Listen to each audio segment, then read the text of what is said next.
World News Today, brought to you by Continental Radio and Television Corporation, makers of Admiral Radio, America's smart set. By shortwave broadcast, direct from world capitals, as well as the leading news centers of our own country, CBS correspondents are waiting to bring you a complete report from the world's political and battlefronts. But first, here's John Daly with a summary of headline news as received in New York. A year ago today, at exactly this time, World News Today began with these words. The White House has just announced that Jap planes have attacked Pearl Harbor. This means war. In the days that followed, an angry nation could only guess at the damage the treacherous blow had caused. Today, we know the full story, and today we can be filled with pride that our armed forces, fighting a terrible uphill battle in the Pacific, have already paid back in some measure for what President Roosevelt has called a day of infamy. The sneak attack, to all practical purposes, eliminated our Pacific battle fleet at the time. We know now why the Philippines could not be reinforced. We know now why a pitiful handful of American and Allied cruisers were sent out to face a Jap battle fleet in the Netherlands East Indies fighting. Those were black days, but they are well behind us. A few weeks ago, a rehabilitated American fleet, though heavily outnumbered, handed another Jap battle fleet in the Solomon area a licking it will never forget. And just now, the Navy Department issued a communique saying that we have killed better than 400 more Japs on Guadalcanal. We'll have the full details from Washington shortly. A year ago, we may have been among the "it can't happen here" boys. But now we have gone back to the old American tradition. Put your faith in God and keep your powder dry.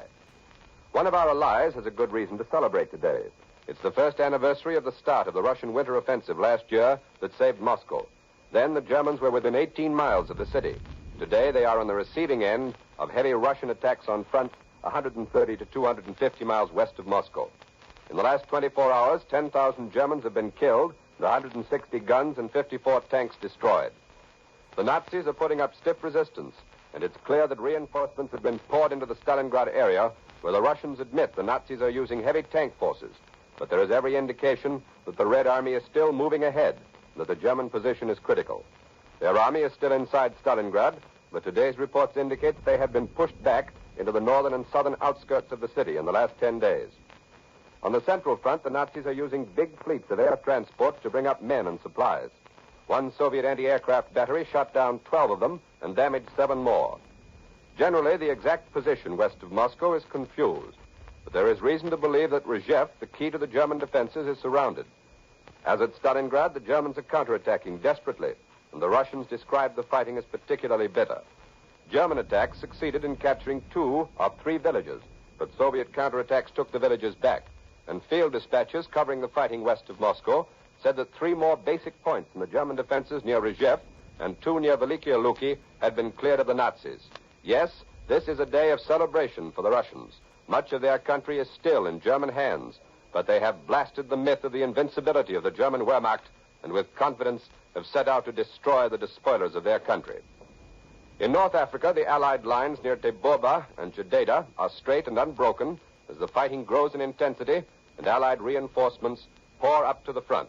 French and American units moving forward in the southern sector are reported by the Morocco radio to have captured a new Axis-fortified position near Sfax. Now for a direct report, Admiral Radio takes you to CBS Algiers, Charles Collingwood reporting.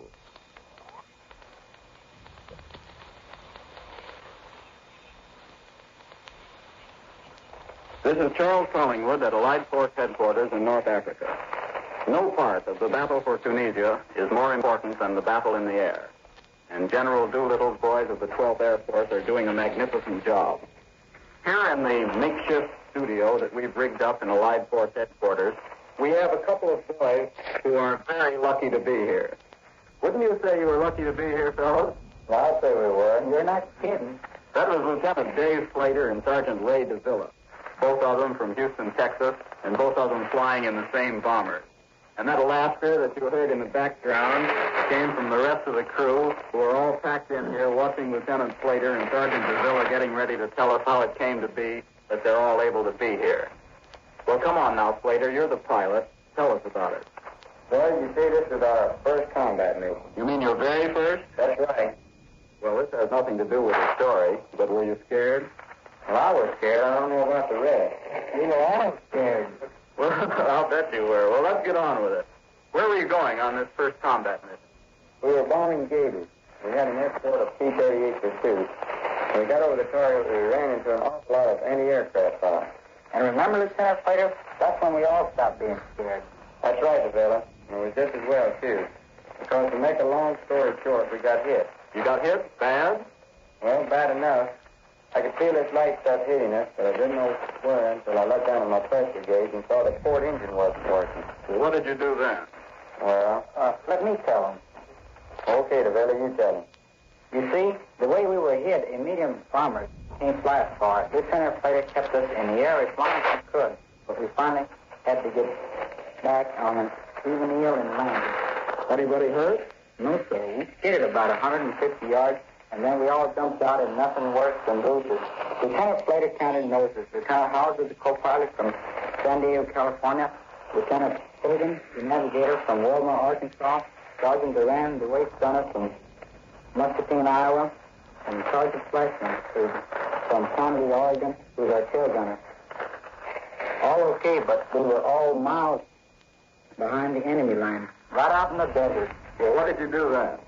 We started taking this thing out of the plane and getting ready to burn it. And then the air starts popping up. Wait a minute, Ray. You haven't said anything about the P-38 yet.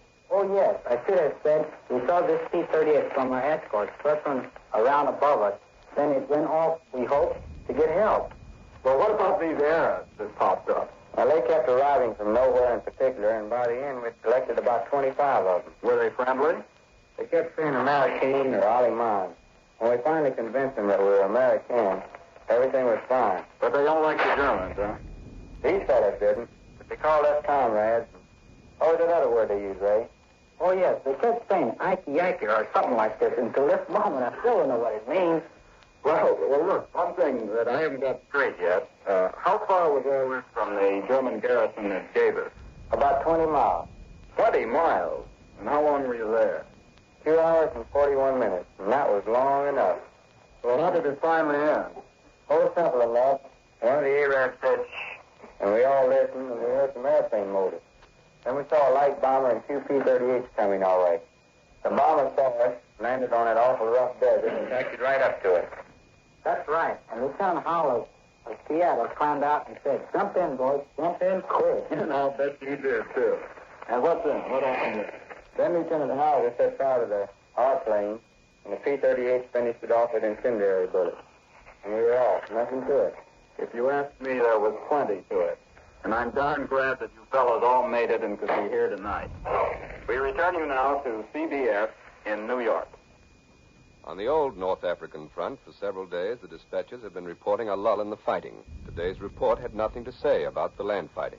And it's true that there hasn't been much land fighting since Marshal Rommel and his fleeing Africa Corps holed themselves up in the natural defenses of El Agheila. But actually, there has been no lull in the battle for Libya. There haven't been many tank and infantry clashes of any great consequences, but fierce air fighting is in progress for control of the Mediterranean, and Cairo is doing its part to help the Tunisian campaign. And now for further news from across the Atlantic, Admiral Radio takes you to CBS London, Bob Trout reporting. From Britain, flying fortresses attacked the locomotive works at Lille this afternoon. The weather was clear and good results were seen. At the same time, liberators attacked the airfield at Abbeville. Squadrons of Royal Air Force, United States Army Air Force, Dominions, and Allied fighters gave protection. 7 enemy fighters were destroyed. 1 of our fighters and 2 bombers are missing. Sir William Beveridge spoke to a big meeting in Oxford today and drew for his audience a picture of a new Britain after the war. To think of this now, he said, is not to neglect the war. Victory in war and victory in peace are inseparable. Then he named 5 specific evils to be attacked: want, disease, ignorance, squalor, and idleness. What Sir William Beveridge urged today at Oxford is the setting up of an economic general staff to make a national design for the use of Britain's national resources. Of course, none of this is going to come easily, and that's all right with Sir William Beveridge, who said, there are no easy times ahead in war or peace. Who wants them? London Sunday newspapers appeared today with carefully worded little stories written by the journalists the British call political correspondents. These all said that the political correspondent of, fill in the name of the paper here, understands that Minister for Air, Sir Archibald Sinclair, has been invited to be the next Viceroy of India, and it is believed that he will accept. This is a recognized method in Britain, as in other countries, of sending up a trial balloon. The British call it flying a kite.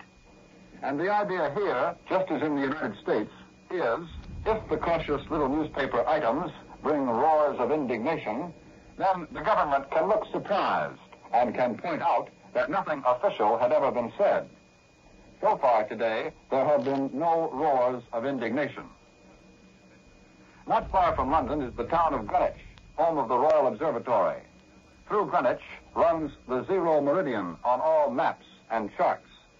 Ships on all the world's oceans base their positions on the distance they happen to be at the time from this little town of Greenwich. Before they can even determine where they are, the ship's officers have to know just what time it is in Greenwich. All this worldwide activity is centered in Greenwich's Royal Observatory, where the astronomers have been studying the heavens for a good many years. Today, the observatory announced that sunspot activity, which has been interfering with radio and cable communications off and on for several years, is dying down. There was a storm at the beginning of this week, but the 5 or 6 year cycle is near its end. The disturbances are growing less severe and less frequent. Greenwich astronomers intended this to be good news for British radio listeners, but British listeners would have appreciated it more if the astronomers had told them where to buy a new radio tube when the old ones wear out. Now back to CBS New York and John Daly. And here's Warren Sweeney with a word from Admiral Radio. Admiral is devoting all its facilities to making radio communications equipment for the armed forces. Few new Admiral radios are available for civilian use, so today we'd like to use Admiral's time in paying tribute to the Army Signal Corps. Do you recognize this sound? It's made by beating on a hollow log, a means of communication actually used by the Army when the Signal Corps was organized in 1859. For many years, the Signal Corps has been on the job. By 1899, over 40 years ago, the Army Signal Corps already had a radio station in operation. True, it sent messages a distance of only 11 miles from Fire Island to Fire Island Lighthouse, but the foresightedness shown in establishing it made possible the Signal Corps of today. Radio in trucks, tanks, planes, complete broadcasting and receiving sets so small they can be carried in the palm of the hand. Others so large they develop twice the power of the largest commercial stations in the country. This equipment is saving lives, speeding victory, because the Army Signal Corps developed the kind of radio which meets all conditions imposed by modern war. Admiral is proud to be building such equipment for the Signal Corps. And now, here once again for Admiral Radio is John Daly. It was just 1 year ago tomorrow that the Japanese struck at the Hawaiian Islands, leaving our great naval base at Pearl Harbor a mass of sinking and battered warships. There's a different story there today. And Admiral Radio takes you next to CBS Honolulu, Webley Edwards reporting.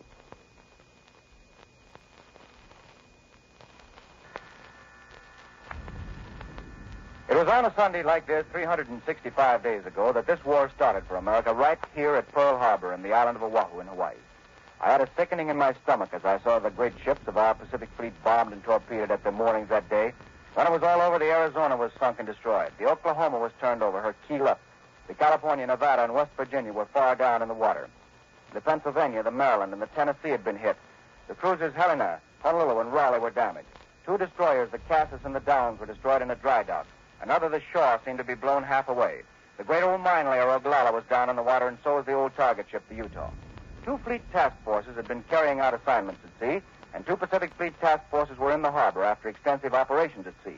Of the 86 ships in the harbor, 19 were sunk or damaged. Both our Army and Navy forces on Oahu lost scores of planes. All this had happened because we, as a nation, had thought Japan would play the game as an honorable nation. Dishonorably, the Japs threw a sneak punch. There was, of course, bewilderment, some confusion, and a lot of disillusionment. Ships stricken, planes crushed, airfields pockmarked with bombs. There was talk about our leaders. And then all at once, it didn't seem nearly so bad. Men worked as men had never worked before, and ships steamed out one by one to take their place with our fighting fleet.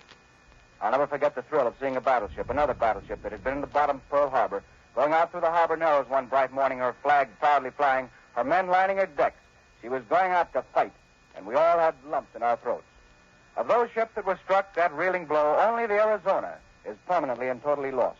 Air strength was replaced in a few days. The fleet had to start fighting immediately.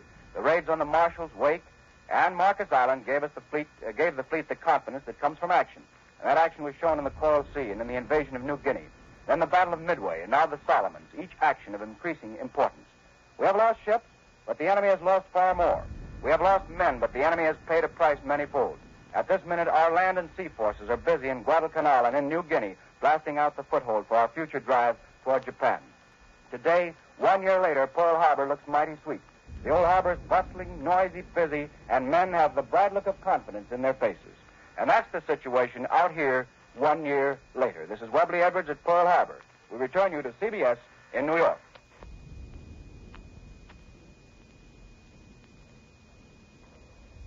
American paratroops in North Africa have gone into action for the first time in this war. Their attack followed plans long and carefully rehearsed. For the story of the training of our paratroops, one of Columbia's correspondents has visited one of their camps. We take you to CBS over Lawson Field, Fort Benning, Georgia. Bill Slocum, Jr. reporting. I am standing at the door in the rear of an AC-47, a cold and efficient piece of flying war machinery. 2 benches run the length of the plane.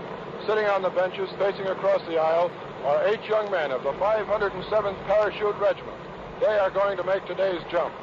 Now, as we near the jumping point, they are smoking, chatting, and looking the way any man with a grain of sense should look when he's about to jump 1,000 feet straight down. I don't think they realize they're talking a little louder than usual, and that there is a grimness about their eyes. They are not afraid. If they were, they wouldn't be parachutists. They're just bright enough to realize that jumping out of airplanes is a job that requires more of the brain than the muscles or even the heart. When jumping time comes, the jump master will order the men to stand up. His next order is hook up. With that, each jumper fastens a hook to a steel cable running the length of the plane. This hook is on the end of a roving rope, which is fastened to the parachute. The third order is check equipment, and then come the orders for the actual jump. The men step out, right foot first, and arms folded across their chest. When the jumper exhausts the short length of rope attached to the cable, it snaps his chute open, and down he goes. He'll do the 1,000 feet in about 45 seconds. As they jump, you'll hear them yell their battle cry. The 507th battle cry is Geronimo, and they'll really yell it, too. Each jumper wears a chute on his chest as an emergency chute. They are operated by hand. The jumper packs his own chutes. There are a couple of riggers or repairers on this plane now. Every so often, a rigger has to jump. That custom tends to keep a rigger's mind on his work. Now the motors begin to slow down slowly, and I imagine we're coming in for our jump.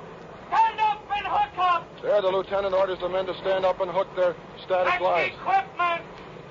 Check equipment. They are now checking the equipment. Each man checks the parachute on the back of the man in front of him. Now they're okay. 7 okay! 6 okay! 5 okay! You can hear them. 4 okay! 3 okay! 2 okay! 1 okay! Hold up and stand in the door! All the parachutes have been checked and they're ready. You can hear them closing up now with their static lines and their Are hooks. you ready? Ready! Go! There they go. So they went through that like Roxyettes. The jump master's main job is to aim the chutists. He knows where he wants them to land, and after figuring out the wind, why, he tells them to go. And he wants to know where he wants to put that lethal cargo which they carry. And lethal it is, too, because when these men land, they unload a devastating firepower in Tommy guns, rifles, mortars, and their very good pal, the hand grenades. Incidentally, the men who jumped for us that time, and they're all going down very nicely now, were Staff Sergeant Spanius, Cambridge, Massachusetts, Sergeant Price of Dillon, South Carolina, Private First Class Wilson of Louisville, Kentucky, Private First Class Sunsbo of Omaha, Nebraska, Private Harvey of Des Moines, Iowa, Private Lavisa of Joliet, Illinois, Private Kelly of South Bend, Indiana, and Sergeant Bellow of Philadelphia, Pennsylvania. Yes, parachute jumping is nothing you do for laughs, but it is as safe as any of the arms of the Army of the United States, and it is the highest paid branch, too, which seems reasonable enough. I return you now to John Daly in New York and CBS. Developments here at home, and for news of the fighting in the Solomons, Admiral Radio takes you to CBS Washington. Lee White reporting. In Washington, the reaction to the idea of a Pearl Harbor anniversary communique has been generally favorable. Few people here would deny that under the circumstances, our Navy could have done anything else but hide from the enemy the full extent of our tremendous losses.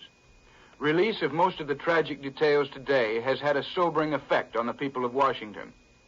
But there's some consolation in the anniversary report of the War Production Board. Though we'll fall short of our production goal by 15% in 1942, the fact that we shall have produced 49,000 airplanes, 32,000 tanks and motorized artillery, 17,000 tons of anti-aircraft, and more than 8 million tons of merchant shipping is really more than we had any right to expect a year ago when we displayed such flagrant weakness at Pearl Harbor. 2 hours ago, the Navy Department released another communique. It reports that Marine Corps raiders destroyed 5 enemy encampments on Guadalcanal last Friday and killed 400 Japanese with a loss to themselves of only 17 dead. Army Airacobra fighters, the Navy says, continue to attack the enemy's bases, and on Friday strafed 15 landing barges and rafts near Tasafaranga.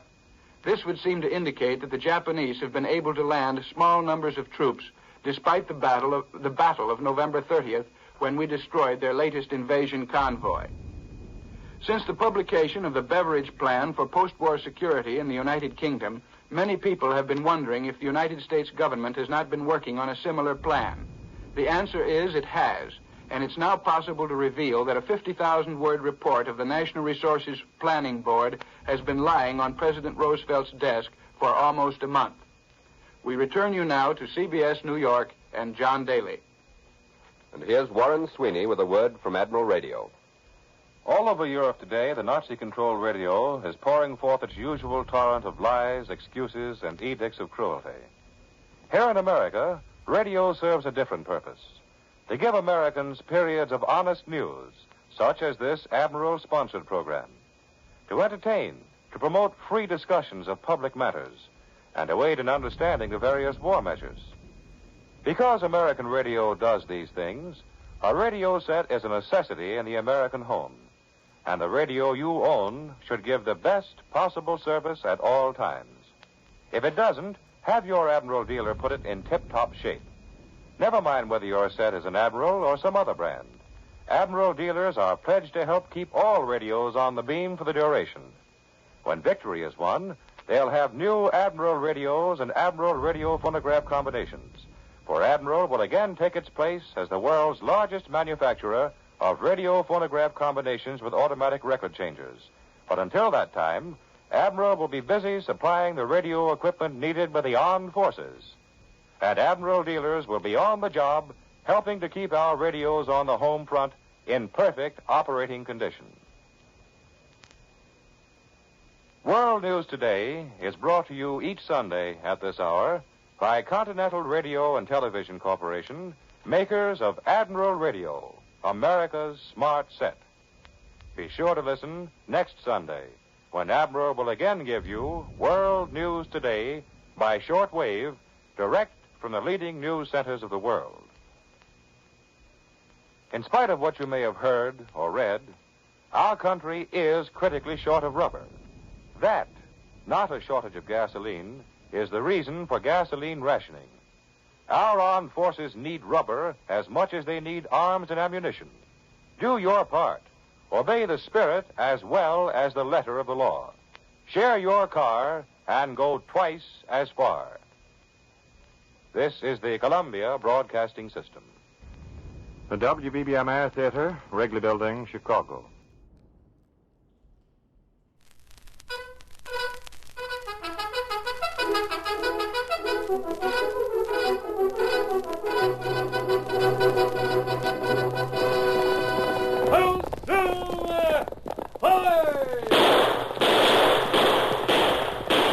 Fiery horse with the speed of light, a cloud of dust, and a hearty hi-yo silver, the Lone Ranger.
During the years of unrest that followed the Civil War, a powerful secret organization called the Legion of the Black Arrow sprang up in the western United States.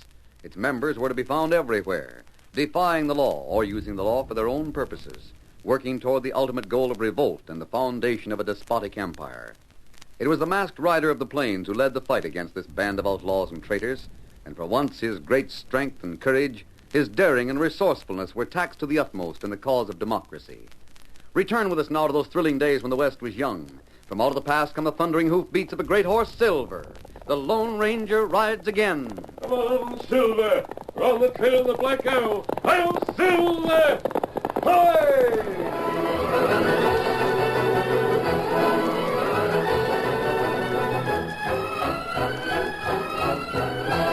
Mary Hamilton was the postmistress at Painted Bend. One morning, just as she had finished sorting the mail, someone knocked at the general delivery window. When do you open up here? Oh, right away.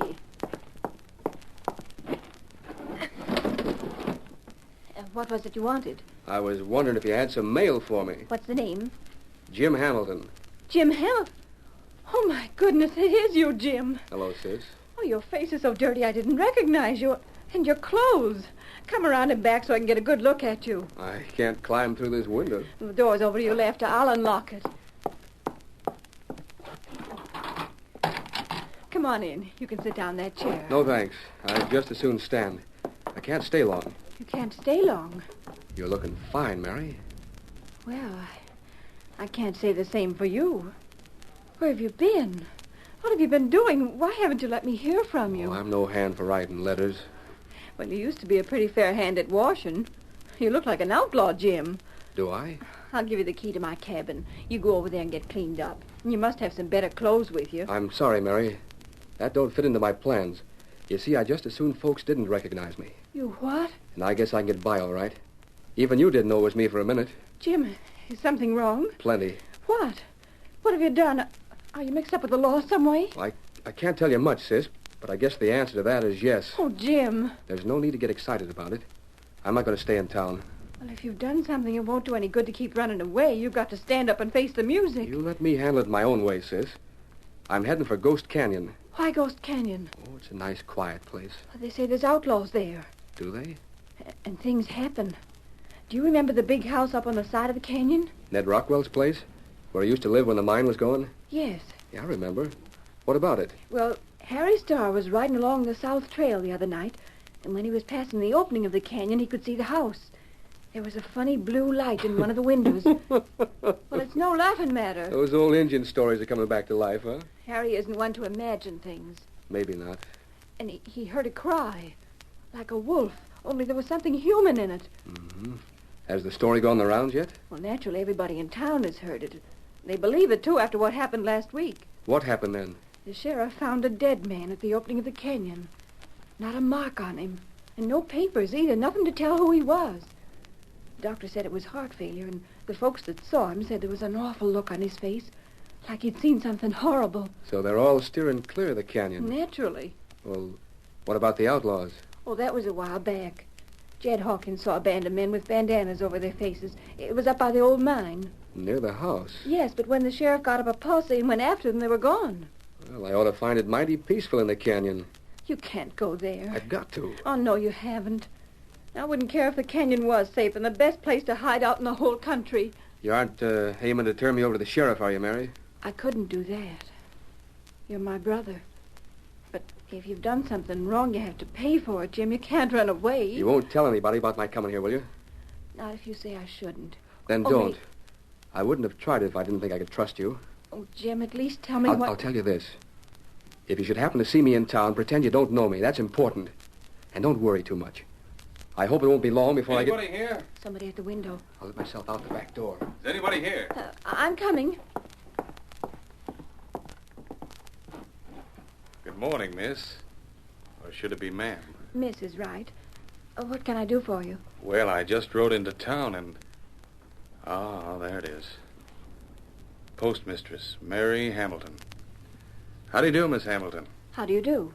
I wonder if you can give me some information. I'll try. How do you get to a place called Ghost Canyon? You, I mean, you're... Don't tell me a sensible-looking girl like you believes in those stories. What made you say that? By your face, you seem to be afraid. Oh, not at all. But there is something to the stories they tell, and don't fool yourself about it. I wouldn't go near Ghost Canyon. Well, I've got to, Miss Hamilton. This is business. Well, I don't see how that can be. There's nothing there but trees and rocks, a tumble-down old house and an old mine. That's it. What? The mine. I'm an engineer, and I've got to take a look at it. Oh, what for? That mine hasn't been worked for 5 years. 4 years and 11 months, to be exact. Well, here's the situation. Ned Rockwell held that claim under the old law. If 5 years pass without any work being done on it, the claim goes back to the government, and it's open for prospecting once more. Ned Rockwell's dead. Yes. Right now, it's his nephew that holds the title. Oh, he sent you to find out if the mine was really worked out? Oh, I sent myself. I'm the nephew. My name's Ned Rockwell, too. Oh, I see. There's no point in letting the mine go if it's worth anything. How do you get to the canyon? Well, you're a stranger around here. You might lose your way. You think I ought to get the sheriff to take me there? Oh, no. No, I guess it isn't as hard as all that. Just take the south trail out of town. The trees are pretty thick at the opening of the canyon, but if you look sharp, you can find it. Oh, thanks a lot. I suppose it's a waste of time. Oh, I'm sure of it. It wasn't any waste of time coming to Painted Bend. Even if the mine don't amount to anything, I'm going to do some prospecting around here. I aim to stay for a long time. Really? Say, did anyone ever tell you you were the prettiest girl in the whole United States? Well, if anyone ever did, I put him down for loco. Well, you can add my name to the list, Miss Hamilton. And it won't be the last time I'll say it. Is that all, Mr. Rockwell? That's all for today. See you tomorrow.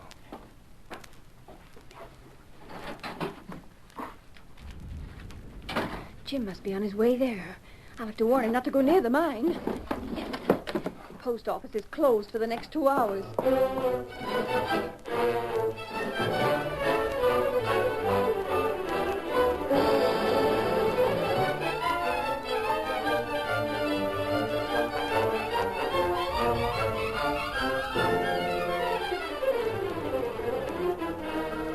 The Lone Ranger and Tonto had received a note from the mysterious girl, and in it were 2 words, Ghost Canyon. Without question, they had headed north to investigate, and they reached the canyon that night. Beyond the tangled opening near the south trail, the trees and undergrowth disappeared, but the walls rose sheer on either side, dark and forbidding. Then farther on, the rocky ground sloped more gradually toward the top of the ridge, and it was here that Ned Rockwell's mine was located. The Lone Ranger and Tonto reined up below it. Steady, Silver, steady, fella. Won't stop. Ghost Canyon, Tonto. It's plenty dark. Is that a coyote or a wolf? It not sound like either one. You're right.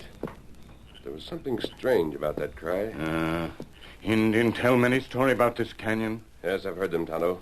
But we aren't interested in spirits. We're looking for men. Maybe Black Arrow used this place for hideout. The girl wouldn't have sent us here without a good reason. We've got to find out what it was. Kimasabi, you look. Where, Tonto? That light. Yes. Someone's inside the house. What that? Sounds like a cry for help. It come from house. We're near it. Let's go. Get him up, Scout. Up the hill, Silver.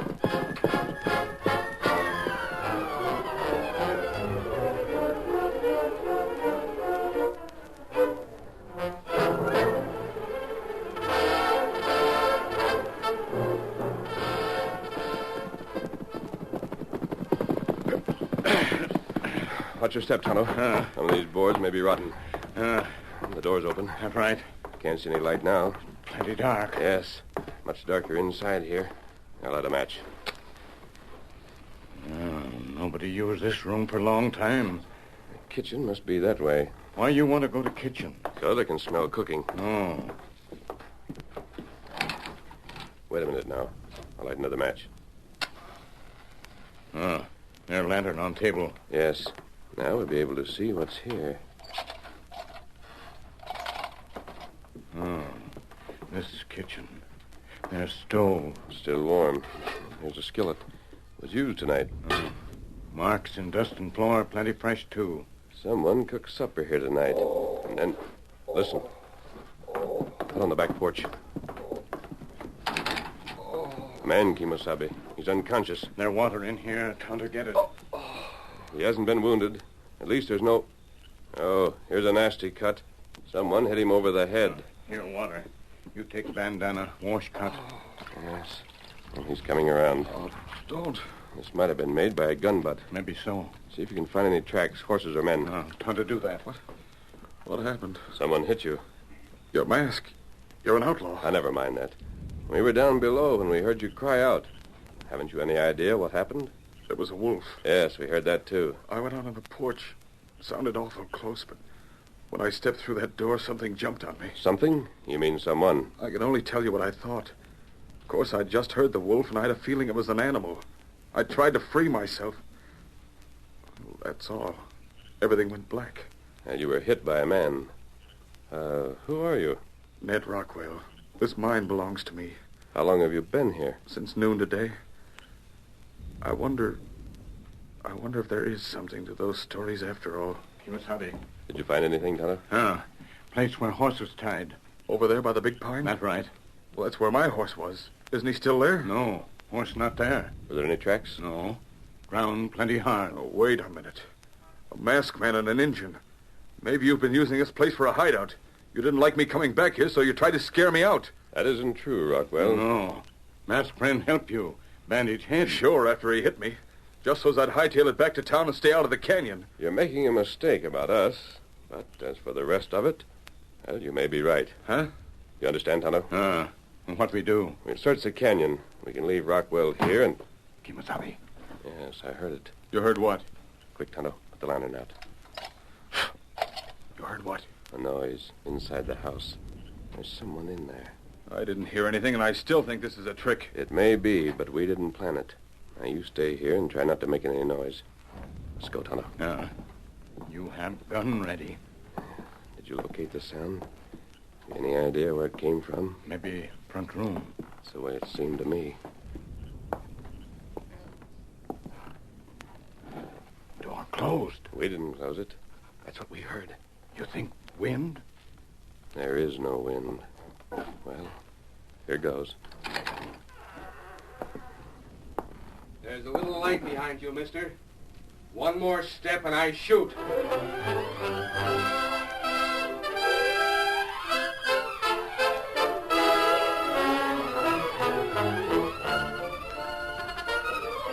The curtain falls on the first act of our Lone Ranger story.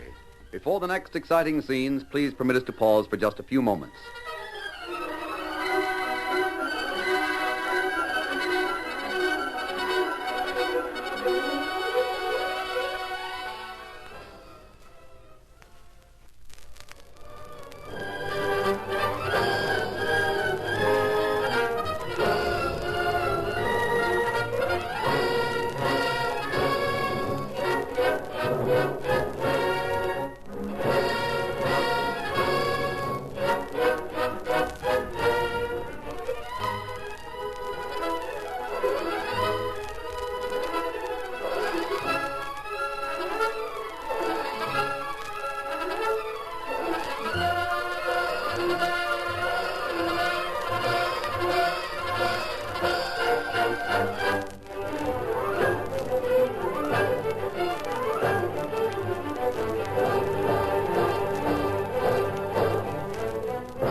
Now to continue our story. As the Lone Ranger opened the door from the kitchen to the front room, he stood outlined by the moonlight, and a voice from the darkness ordered him to stand where he was. Don't reach for your guns. Just unhitch your belt. What if I refuse? I'll have to let you have it. I know where you are now. Yeah? You're close to the front door. Maybe. You'd still have to guess a little. And me, I can see you. Don't forget my gun is drawn. It's leveled straight at you. So you don't think it would be a good idea to try and draw? It'd be the easiest way to commit suicide I ever heard of. Why are you here? You answer that question. We heard someone call for help. We? Who's with you? No one. Not now. So you got a partner somewhere around. Somewhere. Go on. I'm not saying I'll believe this, but I'll listen. You heard a cry for help and you rode up here. That's right. I found a man out on the back porch. He was unconscious. Hit over the head with a gun butt. Ned Rockwell. Oh, so you know him. I knew he was here. Hey, Where do you keep your matches? My shirt pocket. Reach for one. I'll light it. Slow, mister. Hold it closer to your face. This way? Yeah. A masked man, huh? Yes. Let's get rid of that belt. I've heard your voice before. Seems to me I've heard yours. But, say, that white horse outside, what do you call him? I call him... Get him, Tonto. He's right in front of you. Tonto, do it. Oh, he got you now. I'll get his gun. You can let him go now, Tonto. Well, I guess that proves what I wanted to know. What's that? You're smart. Your partner was in back of you when you opened that door. You kept me talking so he could slip around to the front door and grab me. Yes. Now it's your turn to answer questions. You mind if I light a match? No. I hope my disguise isn't too good. Hello, Jim. I came pretty close to messing things up, didn't I? Aye. Howdy, Tonto. Why are you here in Ghost Canyon? The same reason you are, I guess. The Black Arrow? What's that? If you don't know, never mind. The sheriff reported there were outlaws seen here about a month ago. And then just last week he found a dead man at the entrance of the canyon. The doc reported the death was from natural causes. But some of the details made me suspicious, so I decided to investigate. Well, that's the reason for your clothes. Yeah. If there were outlaws hanging around, I figured I might join up with them and find out what they've been up to. There are outlaws, all right. One of them hit young Ned Rockwell over the head. I believe it has something to do with the mine. That's possible. The mine belongs to him, you know. Yes. He came here to see if it was worth holding on to. The land's open to new prospectors if the mine isn't worked within the next month. They may be trying to keep everybody away from it. Yeah. We better take a look at the mine first. Kimosabe. What's the matter, Tonto? Light in kitchen. It's Ned. He's got that lantern. Where are you, masked man? I didn't hear. I can't help her myself. I can hardly stand up. But even if you are a crook, you've got to do something. Help whom? What are you talking about? There was a girl outside just a minute ago. Take the lantern, Tonto. Ah. Here, sit down in this chair. Go on now. There's a girl named Mary Hamilton. She runs the post office in town. That's my sister. Are you Jim? Yeah. Was Mary outside? No, another girl. I couldn't see her face. She kept in the shadows, but she called me by name. What about Mary? This girl said she was waiting at your camp. But there were outlaws near there, and they might take her prisoner. Where's your camp, Jim? Not far. On the other slope of the canyon. Come on. You rode over here, didn't you? Yes. Who could this girl be? The one who brought the message. We don't know, but she's helped us before. It was her note that brought us here. Steady, Silver. Hip. Lead the way. Right. Get up, boy. Come on, Silver. Get him up, Scout.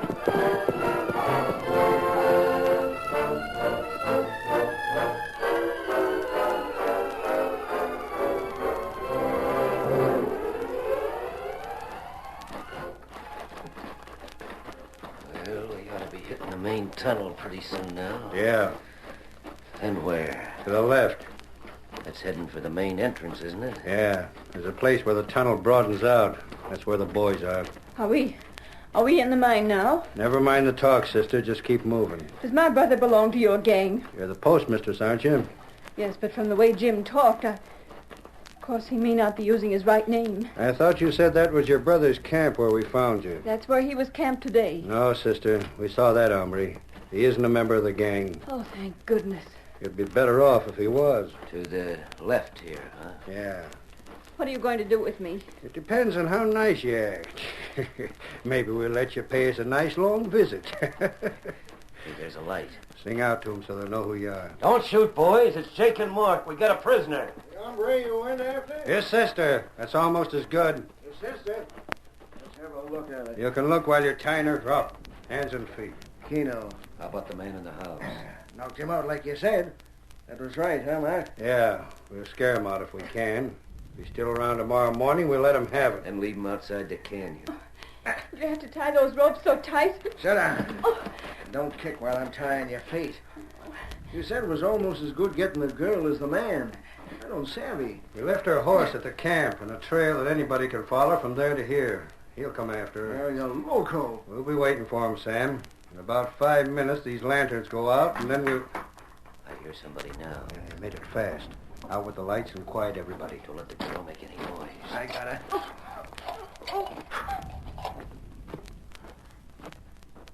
He's carrying a lantern. Yeah, the fool. Keep back to the sides. Up with him, mister. His gun, Jake. I got it. The lantern, Sam. That isn't my brother? It's the hombre from the house, the one we knocked out. What made you come in here? I saw a light. You had to find out what was going on, huh? I found out plenty.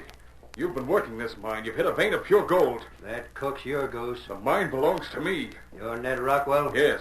It won't be yours in another month. Oh, yes, it will. You've done some work here. That saves it for me. Who's going to know we done any work? I saw it with my own eyes. We'll close him for you. Close him for good. You can't murder him. It's easy. Just one bullet. Go ahead. After we get the girl's brother. I don't want any shooting to warn him off. Tie up Mr. Rockwell, boys, and then put out the light. We'll wait for our other visit.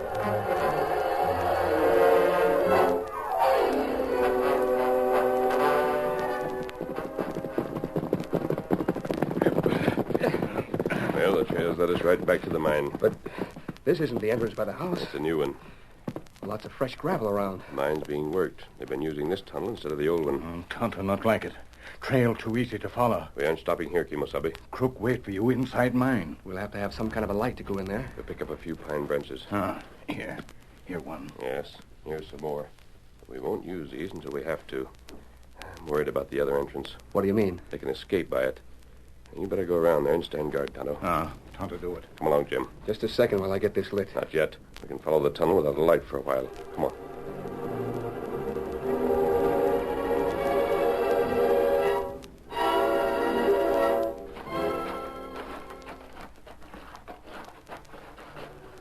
What's the matter? Feeling the walls. Well? We've hit another tunnel at right angles to this one. Which way do we turn? The front entrance would be to the left. Let's try that. This must be the way. Yes, better be quiet. Oh, hold it. You all right? I just stumbled. I ought to learn to pick up my feet. You suppose anybody heard that? Masked man, that was a woman. My sister. Steady. She isn't far away. We'll go on. What? A bird? Inside the mine? That was Tonto. About 100 feet up ahead. They're between us and him. Yeah. Now's the time to light our torches. They'll start shooting then. I'm going to light it fast and throw it up ahead. It may show us where they are. If it doesn't go out too fast. The wood's dry. Stand over this way a little so they won't be able to see the match. Right. It's catching. Throw it. There. As the torch flared through the darkness, the outlaws opened fire, but almost at once they lost their momentary targets. The torch continued to burn where it had fallen, and the figures of the gunmen became more distinct. The leader moved quickly. Don't shoot. I'm using the girl as a shield. Stay right where you are. We'll go out the front way.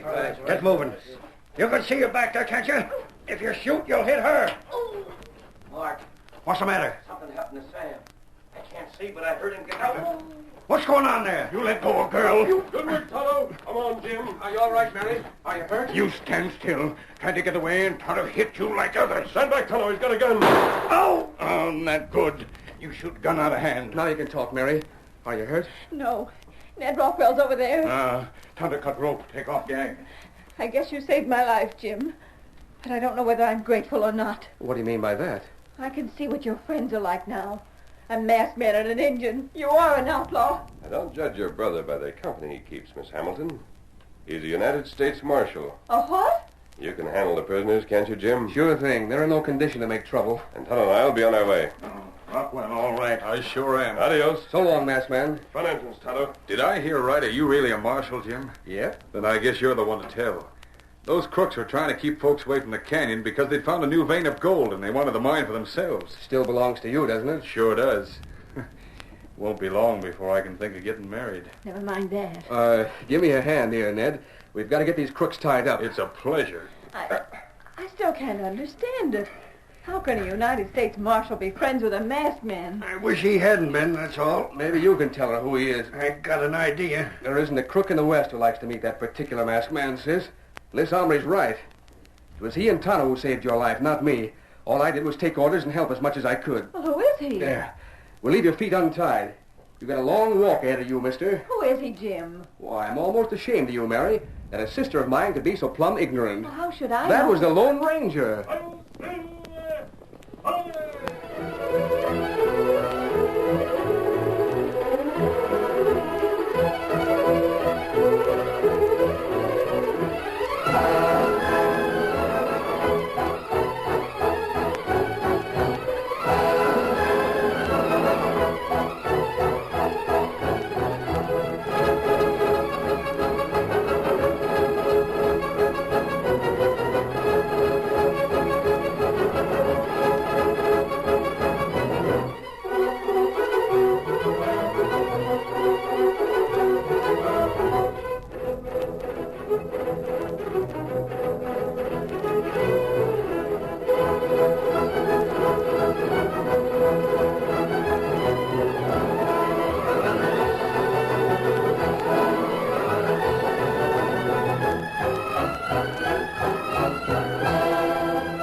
story you have just heard is a copyrighted feature of the Lone Ranger Incorporated.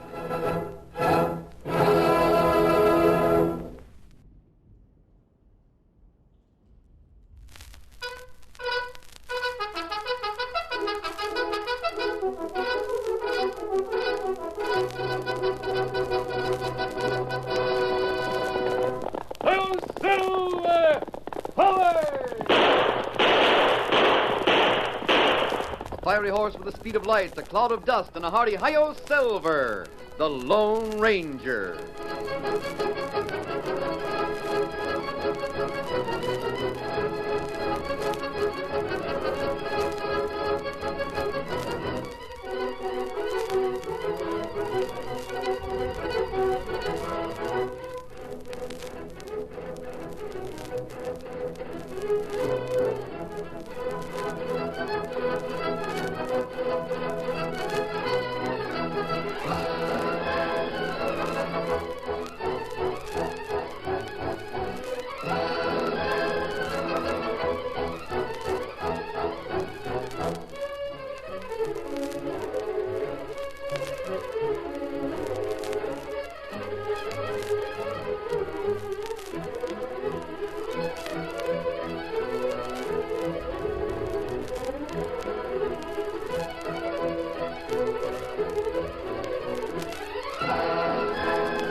During the years of unrest that followed the Civil War, a powerful secret organization called the Legion of the Black Arrow sprang up in the western United States.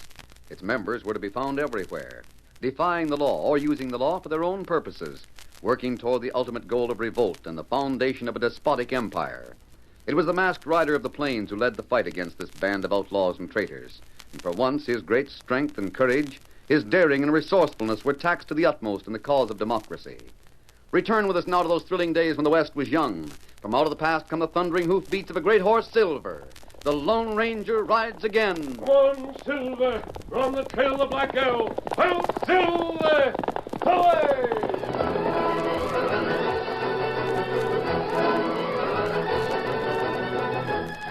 In the woods near the town of Clifton, Butch Williams and a man named Truxton sat huddled in their camp close to a well-hidden fire. Butch, you and me have a big job on our hands, but we can do it. I got only one thing to do. That's to get the Lone Ranger. That's all I'm thinking about and hoping for. That's the job I mean. Well, then I'm with you, Truck. I'm with you from the word go. What's your plan? You got any ideas? You bet I have. The Lone Ranger's life was saved by that girl, wasn't it? Yeah, I reckon so. Well, he'd give his life to save her, wouldn't he? I reckon he would. He's that kind of man. If he'd do that, we'll get him.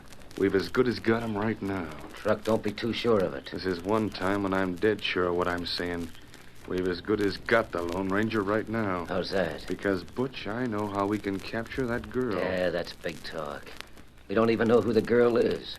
All we saw was somebody was dressed in heavy clothes like an old woman wearing a big bonnet on her head. We never even saw the girl that helped the Lone Ranger. That don't matter. I still say the same. I know how we can capture the girl. Then when we've got her captured, we'll make a deal with the Lone Ranger. His life for hers. Even if he was willing, the girl wouldn't let him save her. Not if it meant giving up his life. She won't have anything to say about it. Right now, I can't get over much enthused about your scheme. Maybe if you tell more, I'll see it different.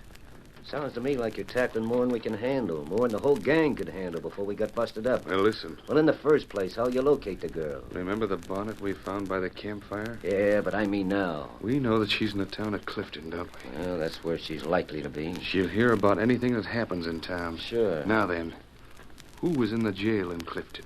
Our boss. Bill Tatum. Yeah. Tatum's a lawyer. He knows the law backwards, forwards, and upside down. Well, I sure was surprised when I found out that he was the one who'd been giving orders to the gang all this time. Well, anyhow, he's in a calaboose, but he's not worried none. He knows enough of the law to know that he'll figure out some way to go free when he comes up for trial by jury. He wasn't worried none when I last talked to him. Let me go on. This girl knows Tatum led the gang the same as everyone else knows it. She'd also know that Tatum is a lawyer and likely to talk his way out of trouble. Now, don't it seem like good sense for her to take the law into her own hands? Yeah, maybe. But she probably won't. Tatum needn't worry about her. Tatum better worry about her. I don't follow you, Truck. Bill Tatum will never see another sunrise. What? If he tells what he knows about us when he goes on trial, we'll be done for. We've got to get rid of him to keep him from squealing on us. The girl gets charged with what we do. The law locates her for us, and then we capture her. But how can you fix it so the law will blame her? You leave that to me. Come on now, we've got things to do.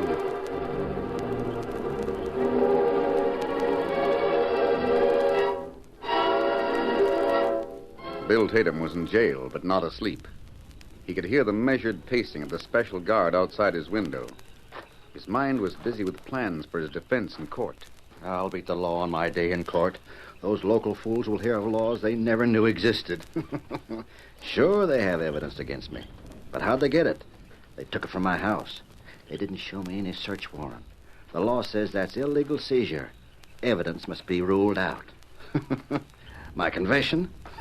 A man can't be made to testify against himself. I'll show. There, old woman. What do you want? Someone outside. Well, what's the matter with you? You lost your tongue? What do you want? Hey, you look. Wish I could see. Something happened there. Can't quite make it. The prisoner pressed hard against the bars of the window, straining to see the corner of the building where something had happened. Then the door behind him opened. He turned, stared at the figure in the moonlit cell, and then...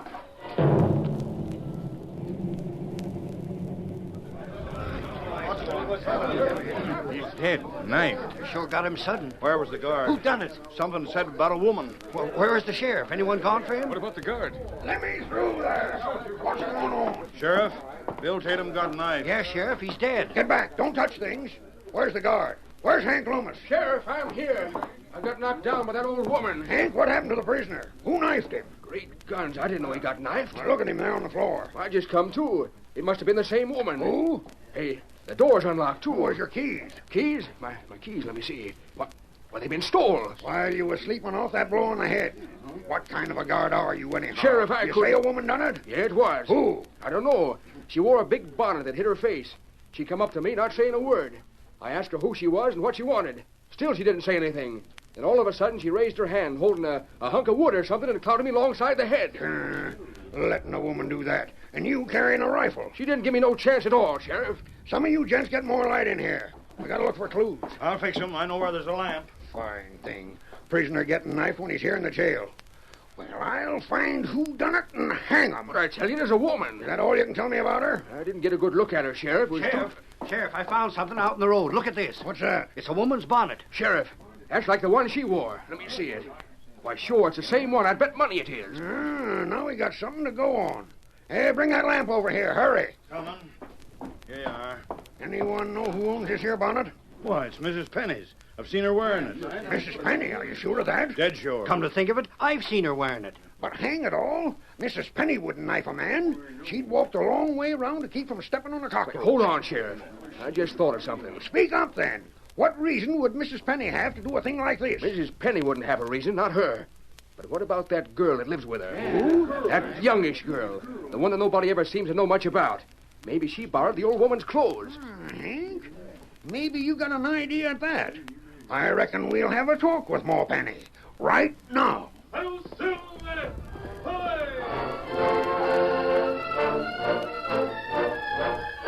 Lone Ranger, on the fringe of the crowd, heard the declaration of the sheriff. He hurried to the home of an elderly couple. This is where the Pennies live, Silver. I never suspected that the girl lived here, too.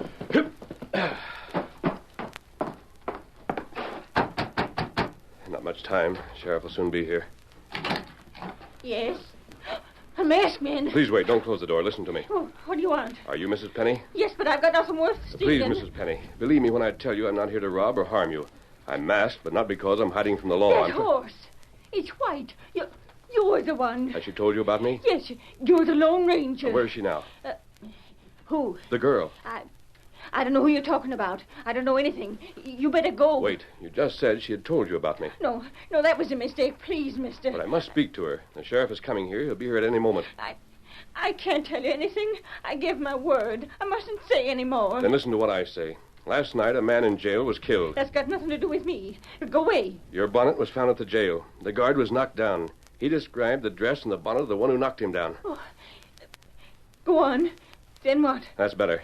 The sheriff thinks the girl who has been here with you borrowed your clothes and wore them when she stabbed the prisoner. She didn't do it. She didn't do it, I tell you. She didn't have any part in it. I'm sure she didn't. But have you any idea who did? No. I don't know anything about it. Do you know who could have borrowed your dress and your bonnet? I won't say another word. Go away. Won't you let me speak to the girl? She's not here. She's gone. When did she go? During the night. I don't know when. I found out this morning she hadn't slept in a bed, and that's all I can tell you. Will the law charge her with murder? I don't know. There's no way of telling what the law will do. Mercy. There comes the sheriff now and a lot of men with him. I can't lose time answering questions now, Mrs. Penny. And we'll see each other again. Steady, Silver. Oh, dear me. Now what'll happen to all of us? Come on, Silver.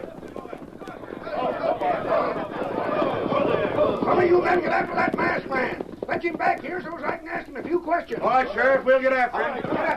Come on. Don't you go inside, Penny. I want to speak to you. Well, I'm here to speak to, but make it short. I got bread in the oven.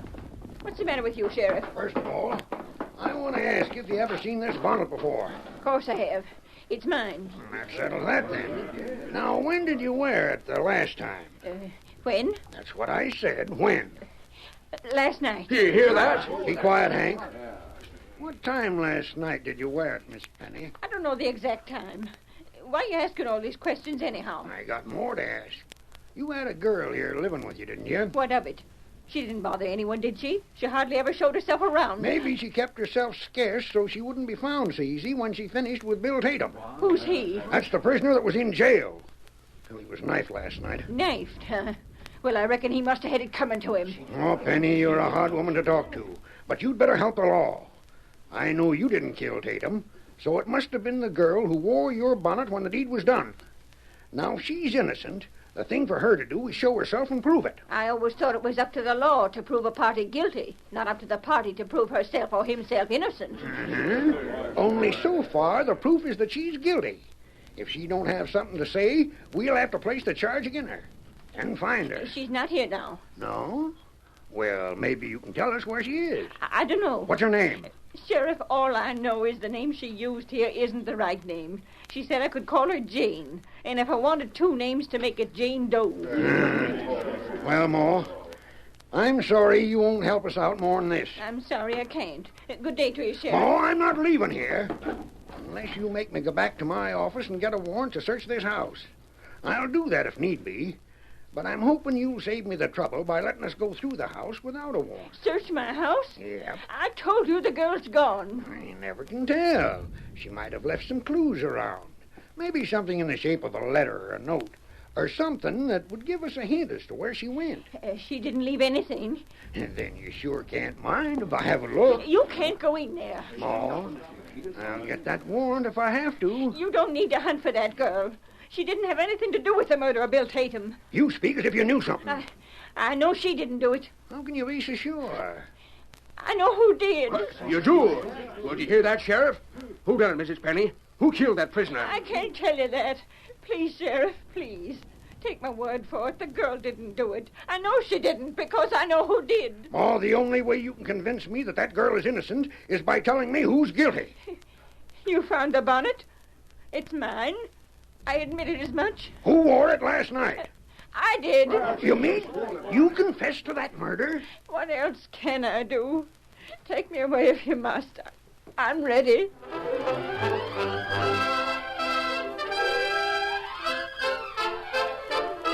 The curtain falls on the first act of our Lone Ranger story.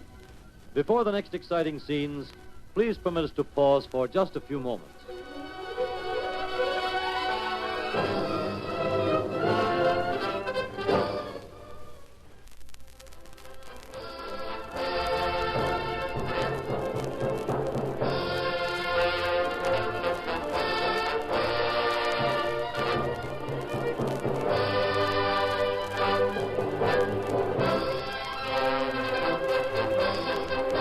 Now to continue our story.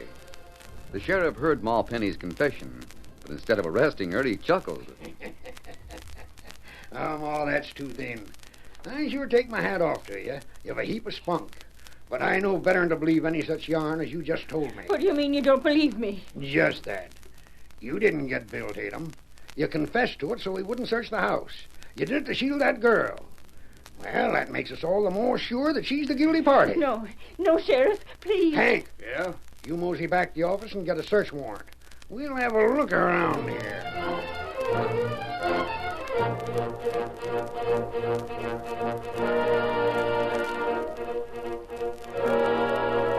While the sheriff searched Mrs. Penny's house, Butch and Truck compared notes. Truck, it's working out just like we planned. They'll all capture the girl, all right. I hope so. The thing that riles me is that we went to all this trouble and then found that the Lone Ranger was right here in town while the crowd was around the jail. Well, it don't matter. We'll get another crack at him as soon as the girl's arrested. I hope she is. You think she's in Ma Penny's house? I doubt it. I'll bet there's something in that house that'll tell where she is, or Mrs. Penny wouldn't have tried so hard to keep the sheriff from searching. Well, there's nothing more that we can do. And nothing till the girl is found and put under arrest. Let's go to the cafe and wait till the sheriff's done with his searching. And we'll find out what he's learned.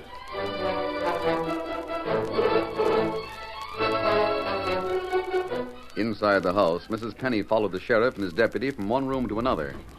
That's my bedroom. You don't have to go in there. I sure hate to be so insistent, Ma Penny, but I'd be neglecting my duty if I didn't make the search complete. Open the door. But, Sheriff... Ma, I'm asking you as few questions as possible. Now, just open that door, and I'll continue to make things as easy as I can. Oh, all right. I'll go in and open the shutter to let more light in. Just a minute, Ma Penny. Now, what's the matter? You know as well as I do. You grabbed something from the table and tried to get it in your apron pocket. I'll have to have a look at it. It's nothing. Let me see, Ma Penny. Let me see. Hand her over. It's just a message. You can see it's got my name on it. Uh-huh. Open it up. Or should I? It's mine. It's personal mail. That's not mail. It was written by that girl and left there for you to find. I reckon that was why you didn't want me to go through here. You knew it was here, but you didn't get the chance to read it. I wish women could vote, so as I could vote again you next election. Well, another message inside it, all sealed up. I'll read that. Please hand the enclosed envelope to the masked man who rides a white horse when he comes here to ask questions. Is that what it says? That's what it says. Oh, great day he was here. Oh, if I'd only had the chance to read that. Well, now we'll see what this girl says to the masked man that rides the white horse. Me take that. Huh? Sheriff, a redskin. How'd you get in here? Me come back door. Me listen. Watch when you find note. Put down that gun, Injun. Me take letter. That for Lone Ranger. I don't care. Shut up, Hank. The Lone Ranger, huh? All right, Redskin. Take it to the Lone Ranger. Sheriff, you gonna let him have it? You're doggone right I am, Hank. And then we'll wait and see what happens.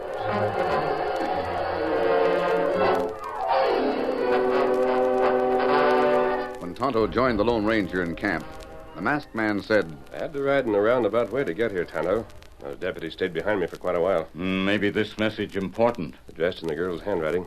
Where did you get it? In house of Mrs. Penny. Good for you, Tonto. The girl wasn't there? Her not there. Me not know where girl is. I wonder how she learns as much as she does. Tonto, this will solve the murder of Bill Tatum. Girl not do it? Of course she didn't. Sheriff think girl guilty. The sheriff will change his mind before sundown. Come along, Tonto. We have things to do. What we do? First, we've got to fix a disguise. Then we've got to ride to town again.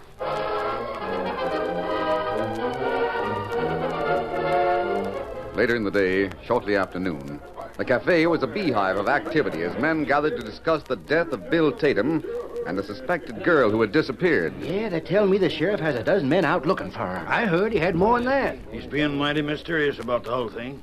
There's Hank the deputy. Hey, Hank. Yeah? What is it, gents? What's the latest on the missing girl? Boys, I sure admire this kind of weather, don't you?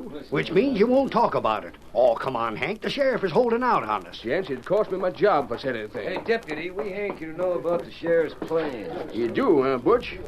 Who's that with you? Oh, Truxton, you know him. We heard the sheriff didn't tell all that he knows about things. If you want to know anything, you go ask the sheriff. If he wants you to know, he'll tell you. Come on, Butch. We're wasting time here. Where's the sheriff that's hunting a murderer? You heard that, Butch? Yeah. Oh, what's that, stranger? I want to talk to the sheriff. I understand he has about a dozen men wasting their time hunting for someone that can be proved innocent. That's pretty big talk, stranger. I guess no one took the trouble to look around the jail for clues after the bonnet was found. That is, no one but me. Well, you looked around, huh? Yes, of course. One of the things they know where I came from is to look for all the clues. Oh, where you came from, huh? Where's that? Another thing, they teach law officers to tell nothing. We know the sheriff, stranger. Now, he wouldn't pay attention to anything that you might tell him. You're a stranger, you see. Yes? Now, if you'll tell us, maybe we can get him to pay some attention to what you found. It doesn't matter whether he pays any attention to it or not. But I guess he will when he sees what it is. What is it? Evidence that will hang a man. Oh, you're joshing. Do I look like a man that makes jokes about murder? No, you don't. And I'll tell you what, mister. We'll go along to the sheriff with you. We'll tell him he better listen to you. You know where he is? He wasn't in his office when I went there. We know where you can find him. We'll take you right to him. That'd be mighty nice of you. Yeah, we don't mind. Fact is, we'll be glad to do it. Say, where did you find this evidence you speak of? Near the scene of the crime. I guess the crook doesn't know he lost it, or he'd have gone back after it. Well, maybe it was something he wouldn't have missed. Maybe. Look, stranger, could it have been a vest button or something like that? Well, it could have been, but it wasn't. Mighty close-mouthed, aren't you? Mighty. Now, you sit right there for a minute, mister, and we'll be right back. I want to speak to my friend a second. All right. Come on over here, Truck. Don't let the deputy know about this stranger. He'll want to come along with us. I know. Truck, what did I lose? I can't figure it out. I don't know, but whatever it is, we're going to get it. Can't have things spoiled now. I know. We'll lead the stranger to a good place, and then you follow my lead. Suits me. Come on, mister. We're ready to take you where you want to go. I'm with you. You won't need your horse for this. That's good. How far is it to where the sheriff is? It won't take long to get where we're going. We got to go this way. Just lead the way. I'm right with you. The Lone Ranger, walking between Truck and Butch, left town and headed for a small clump of trees just beyond the last of the buildings on the main street. Little was said during the walk, but Butch and Truck exchanged meaningful glances behind the back of the disguised man. Is the sheriff in those cottonwoods? That's where we're going, mister, right there. Sheriff is likely to be doggone near any place, you see. Only you won't talk to no sheriff today. What's that? Why won't I talk to him? This is a gun that's prodding your spine, stranger. Now keep walking. What sort of a trick is it? Just keep walking. Let's see here. We'll talk when we get in them trees. We're most there now, and anything you got to say can wait. You won't get away with this. No? We'll see about that.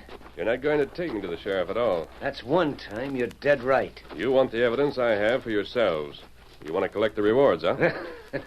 We'll be rewarded, all right, when we get whatever you found. Stop right here. This is good enough. I'll keep a gun on him, Truck, while you search him. He don't have a gun on him. I reckon he's one of these hombres that counts on his wits, huh? Is that it, mister? Yeah, I guess so. A gun wouldn't do you no good anyway when you deal with men like us. I don't find anything like evidence on him, Butch. You must have it somewhere. You tell us what you found and be quick about it. All right. I'll tell you the evidence that will hang the murderer. It's a fancy pin, the kind that is usually worn on a man's neckerchief. It's shaped like a horseshoe and made of imitation diamonds. It has the initials TM on it. What? Your feeling of the one you wear. You never found any such thing. No? Because you're still wearing it. So you're the murderer. I thought that little trick would make you show your guilt. Well, you're wrong. I didn't do it. But when I tell the sheriff what I saw just now, he'll suspect you. Maybe when he You won't tell nobody nothing. And when I also tell how you brought me here at the point of a gun to make me hand over what evidence I have, it will be doubly convincing. I'll deal with him, Truck. Just a minute. I don't want you men to think I haven't told the truth. I said I found evidence near the jail. Well, I did. The evidence was a deputy who had been knocked down. A girl could not have struck that hard. That's talking enough. Wait a minute. I've already pointed out two things that will swing a jury against you. Now, if you try to kill me so I can't tell how you brought me here to steal the evidence, it will be just about all that's needed to hang you. If you're out of the way, you won't be able to tell anything. Go ahead, Butch. I wouldn't do it, Butch. If Truck is a killer, let him try to shoot me. Go on. He's talked too much already. Why should you do Truck's work for him? I'm doing my own work, and I'm doing it right now. Not today, you don't. Huh? Drop that gun. Hello. Hey, don't get me. He got him in the leg, Sheriff. You, Butch, drop that gun. I got my hands up. Don't shoot. Hank, put the handcuffs on this big one. You two get a rope on that one that's sprawling on the ground. I didn't do it. It was Butch. He's the one. Listen to him squeal. He was in it as much as I was. I guess the two of you'll get all that's coming to A you. frame up, huh? That slick-talking critter. If only I had another chance on him. Now, there's two men I gotta get. That one and the Lone Ranger. Well, your getting days are all over with, Butch. And maybe it'll make you feel good to know that your scheme worked out real slick. You tried to frame a girl for a crime so the Lone Ranger would come to help her. I'm not hung yet. I'll get another chance. Your plan worked out real slick. The Lone Ranger did come. What's that? Only you didn't know it when he showed up. Look over there, where a gent has taken off a fake mustache and black hat and put on a mask and a white hat instead. There he is. Why, that's him. That's right, Butch. That sure enough is the Lone Ranger.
The story you have just heard is a copyrighted feature of the Lone Ranger Incorporated.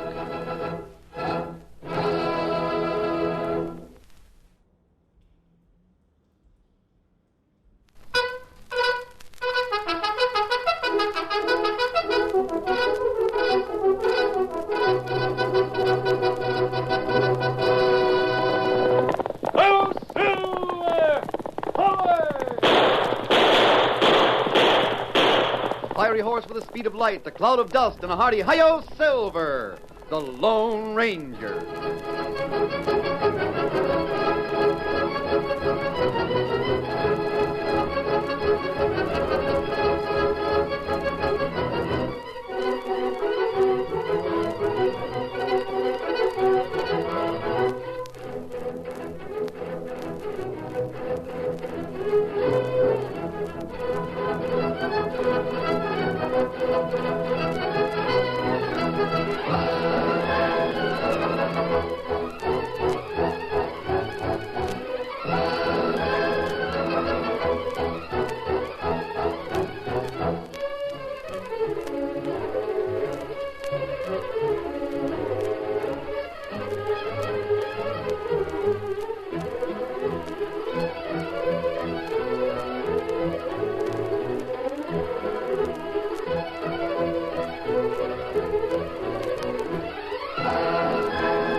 During the years of unrest that followed the Civil War, a powerful secret organization called the Legion of the Black Arrow sprang up in the western United States. Its members were to be found everywhere, defying the law or using the law for their own purposes, working toward the ultimate goal of revolt and the foundation of a despotic empire. It was the masked rider of the plains who led the fight against this band of outlaws and traitors. And for once, his great strength and courage, his daring and resourcefulness were taxed to the utmost in the cause of democracy. Return with us now to those thrilling days when the West was young. From out of the past come the thundering hoofbeats of the great horse Silver. The Lone Ranger rides again. Come on, Silver! Run the trail of the Black Arrow! Well, Silver! Away!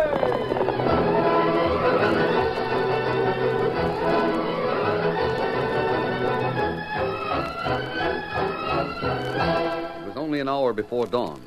Tonto waited for the Lone Ranger outside the sheriff's house. The main street of Bennett City was deserted. Silver pawed the ground now and then, but otherwise there was no sound. At last the front door opened, and the Lone Ranger could be seen saying goodbye to the lawman. A moment later...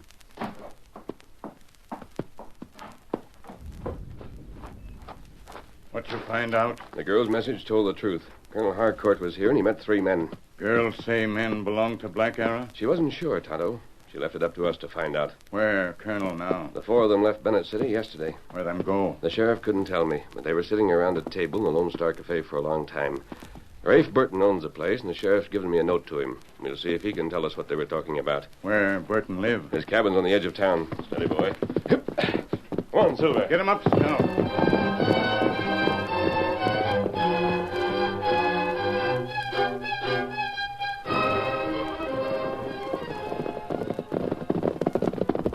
You want me wait here? I think you'd better, Tonto. I won't be long.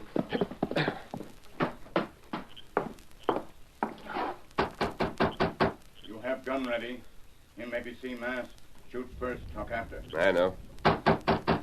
Who's that? The sheriff sent me. The sheriff, eh? What's he want? Your mask. Steady. Don't raise that rifle. An outlaw. The sheriff said you knew his handwriting. Here's a note from him. Wait. Lone Ranger. Read the rest of it. There. Perhaps a little more light will help. Yeah. You know the colonel, of course. Oh, sure. Well, I'll tell you what I can. Come on inside. I sort of wondered why a fine old gent like the colonel would have any truck with those hombres. How old is he? Well, the colonel? Oh, he must be close to 70. Retired, of course. He's got a big ranch about 50 miles to the south. Yes, I knew that. What were you going to say? Well, I thought it was sort of funny, him keeping such company. When he called me over to the table, he said, bring my friends from Wyoming a drink. When the colonel brands anybody a friend, that's good enough for me. Besides, if they come all the way from Wyoming, you couldn't expect them to look like dudes. Of course not. Did you hear anything more? Well, little. They said there wasn't an army post within 100 miles of them. They said there were renegade Indians all around, and they were organizing a sort of volunteer militia. They were going to build a fort, and they wanted the colonel to take charge of it. Where did these men live? What about Fort Laramie and Fort Sanders and Fort Bridger? I'm just telling you what I heard. Go on. Well, that's all. Except the colonel seemed to like the idea. Then he's headed north with them? I don't know. They left town yesterday afternoon, didn't they? Well, I'm not sure. They left my cafe then. The colonel has a ranch to the south. It doesn't seem likely he'd leave it without making some arrangements. Oh, he had a lot of his boys here. His foreman among them. If he wanted to give any orders, he could have done that easy. Did you hear him? Nope. I can't be every place at once, man. And all you can tell me is that the colonel talked with these men and they wanted him to take charge of a fort. That's all. It may be enough. We'll find out which way the colonel headed when he left town. We'll find out which way the 3 men headed. That may be all the information we need.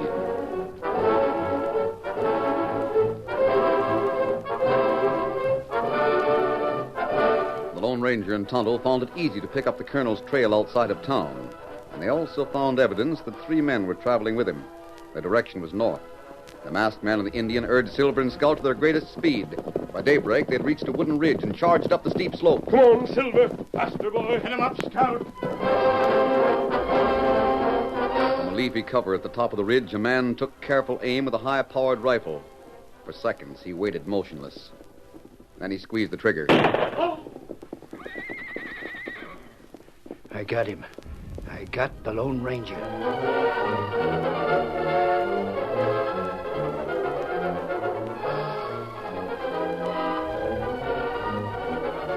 2 weeks later, Colonel Harcourt rode into the hills north of the Sweetwater River with Ben Watson, Corey Green, and Jake Miller.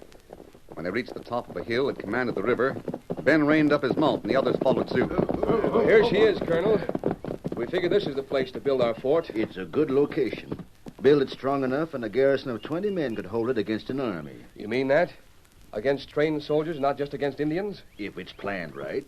Well, we're leaving all that in your hands. How far away is your ranch? You can see mine from the top of the next hill. Corey's and Jake's are just beyond. There's a few more farther north, but we won't have to bother them. Between us, we got enough men to build a fort and man it. Well, what about your cattle while the work's going on? We aren't running many head. We want to clean the Indians out of the country before we really stock up. Well, you must be losing money, though. Why should you pay a big crew when there's no work for them? Building a fort's going to be their work, and making the country safe. We figure it's better to lose a little money now than a lot later on. Well, that shows foresight. I agree with you. Gentlemen, I'm happy that you've asked me to come up here. Without boasting, I believe my experience is the equal of any army man west of the Mississippi. I shall train your men and direct the building of the fort to the best of my ability. I'm glad that you disregarded my years. This will be my last command, no doubt. But I welcome the task you've set before me. Glad you feel that way, Colonel. And you know what we're going to do? Do? We're going to call the fort Fort Harcourt. I'm deeply honored, gentlemen.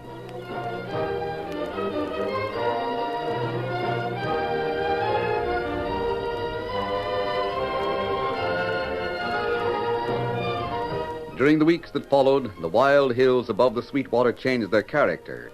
Colonel Harcourt laid out the exact position of the stockade, the blockhouse, and the two towers, one at the east and one at the west. Then the men of the three ranches began the actual work of construction. The stockade was nearly completed. The foundations for the blockhouse and the towers had been laid when a tall, broad-shouldered stranger approached the colonel one morning. Colonel Harcourt? At your service, sir. I understand that you're in command here. Well, if one can call it that. Strictly speaking, we have no regular military organization. But you intend to have. Is that the idea? These men are all volunteers. When the fort is finished, I intend to make soldiers of them. Does the regular army know about your plans? I believe so. You believe so? I have no authority from the War Department, if that's what you mean. Well, not exactly. But 6 months ago, Mr. Watson wrote to Washington and asked that a fort be built on this hill. The Army found it impossible to grant his request. Then what? At the same time, he was given full permission to take whatever steps he felt necessary for the defense of the country north of the Sweetwater. I see. Why are you so interested? Well, I'm not exactly an army man, Colonel, but I've had some experience with military matters. I was wondering if you couldn't use a personal aid.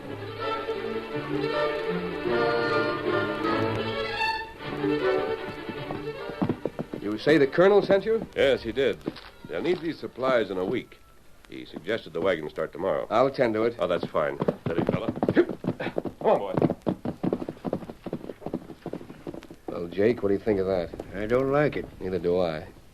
Somehow we've got to get it across to the colonel that we're the only ones who accept the volunteers. Outside of our men, he won't get enough of them to matter. It's that particular hombre I don't like. Looks to be too honest. Maybe it's his horse I don't like. What are you talking about? It's a lot like that paint the Injun was riding. What Injun? What Injun do you suppose? The one that rode with the masked man. You told me the Lone Ranger was dead. He is.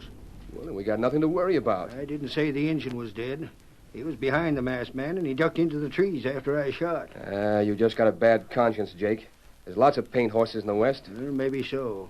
I'm going to watch that hombre, though. And the first time he does anything wrong, it'll be the last time. When the men working on the fort rolled up in their blankets and went to sleep that night, the colonel's new aide saddled his horse and rode out of camp. He followed the river to the east for several miles, and he plunged into a forest of pines. At last he reined up in a small clearing.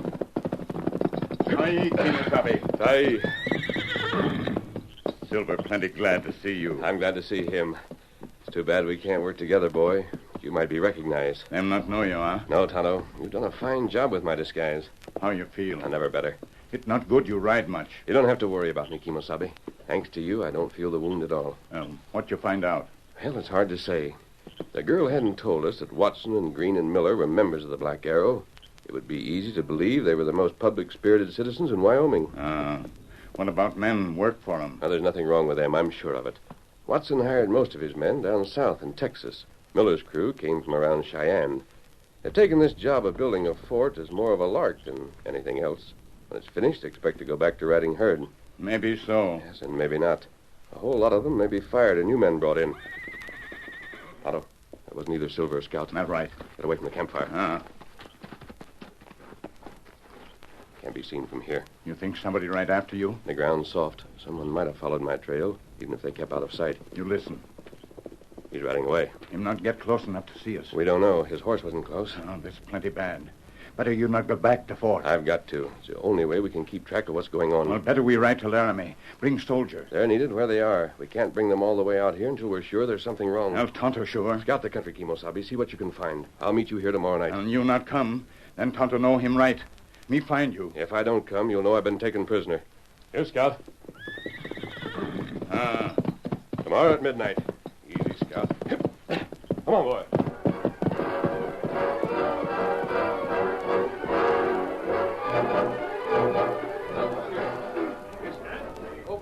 Morning, Colonel. I want an explanation from you.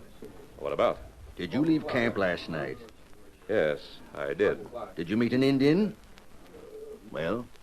There was nothing wrong with the meeting, Colonel. That was a friendly Indian. There are no friendly Indians around here, and anyone who has dealings with them is a renegade. But, Colonel, I'm happy to say our guardhouse has been finished, just in time for our first prisoner. Take him away, men. Yes, sir. Come on.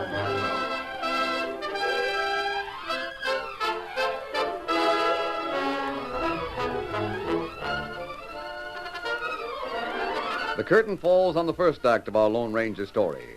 Before the next exciting scenes, please permit us to pause for just a few moments.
Now to continue our story.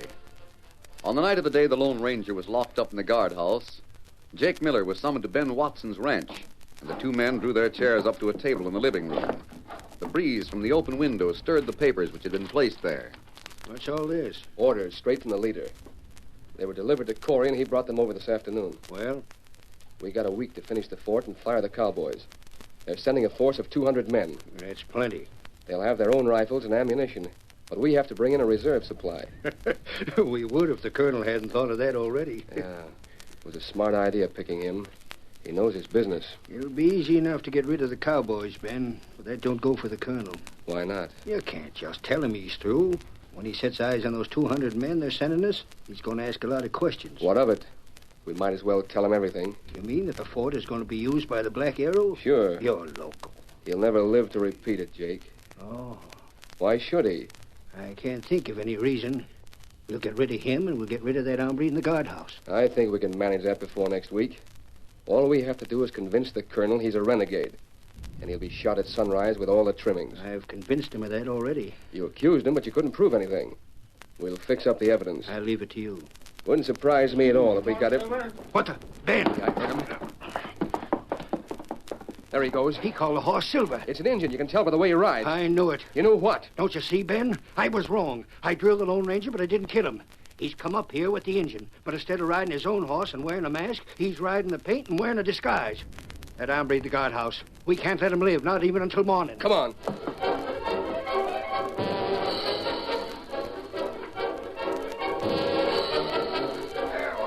What's going on out there? Who's there? It's all right, Kemosabe. Tonto have to hit guard, so him not make noise. How did you find out I was in here? Here, Ben. Jake talk. Them members of Black Arrow. You're sure? Me tell you later. Me get you out now. We can't loosen the bars on this window. Let's call Silver over. He can break down the door. Maybe men hear that. There was no one inside the stockade but that guard. Even if they do hear it, we'll be away before they can catch us. Here's Silver. Wait. You'll need Scout. You better get him first. Where's Scout? In the corral. It's just a little way from the camp. Let him see Tonto. You don't have to get that close. Call the scout and he'll jump the fence. Tonto, hurry.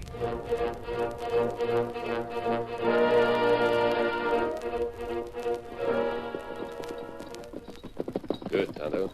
Did anyone see you or hear you? No. Me whistle. Scout, no call. And he jumped the fence without anyone seeing him. It's plenty dark by corral. All right, Silver. It's time for you to go to work. Break down the door. That's fine, boy. Steady there. There it is, Dave. Open fire. Come on, Silver.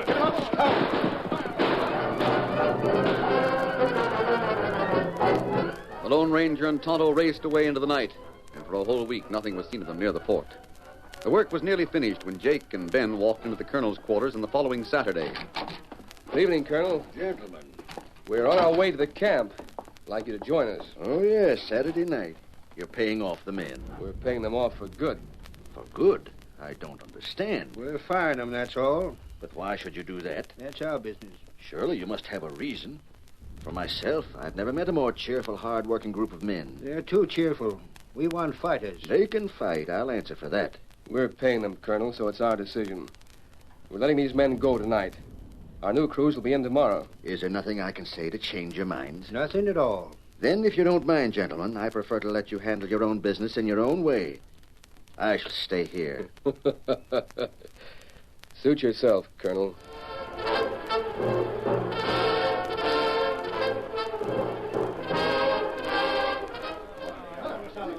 You heard me right.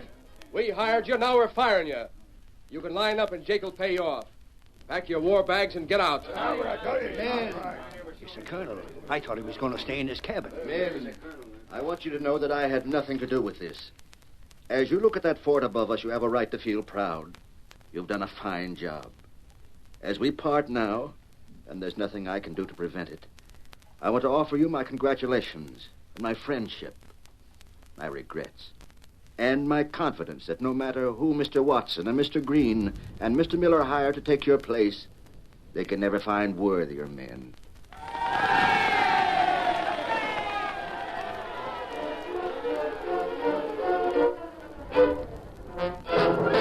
The cowboys broke camp, and the next day the men who were to take their place rode into the fort. The colonel was indignant at the force with which his prophecy had come true. He found Ben Watson and voiced his objections. I can't understand you, Mr. Watson. These men are criminals. It's written in their faces. Is that so? How do you expect me to make good soldiers of them? And how can you feel that your cattle is safe in their hands? I don't have much cattle. You will have? True enough. And these are the boys who are going to arrange it. What's that? Rustlers, Colonel. The best in the country. You admit they're crooks? Why not? I'm one myself. If this is a joke, I don't find it funny. You remember that little speech you made last night? I do, and more than ever You made the plans, and the boys carried them out. Together, you've built a fine fort. But now that it's finished, we don't need you any more than we need them. You've taken advantage of my experience to build a stronghold for the Black Arrow. The Black Arrow? What's that? Somehow, I don't think you will ever find out. I'm leaving at once, Mr. Watson. I should have gone last night. That's right. It would have been a lot safer. Fire! Fire in the west tower! Fire? There. You can see the flames up at the top. Get some buckets, men! Form a line to the river! Hurry up! Let it burn! Let it burn to the ground! Steady, Silver, steady. The masked man. Quick, Colonel, let me help you into the saddle. I know your voice. There's no time to argue. Your life's in danger. I know that now. Up with you. Come on, Silver.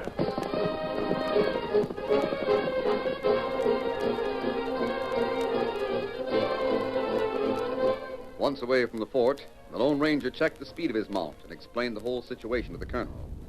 But when they topped a rise and started down the far slope into a sheltered valley, another surprise was waiting for him. That camp, masked man. All those men. Boys who helped you build the fort, Colonel. But they left. They were heading for Cheyenne and Texas, wherever they came from. Tonto and I managed to stop them. They're waiting for you to take command of them again. If only there were more. If only we had those stores of ammunition in the fort. There may be a way to get them, Colonel. I don't see how. I'll tell you my plan. You're the commanding officer. It's up to you to decide whether we use it or not.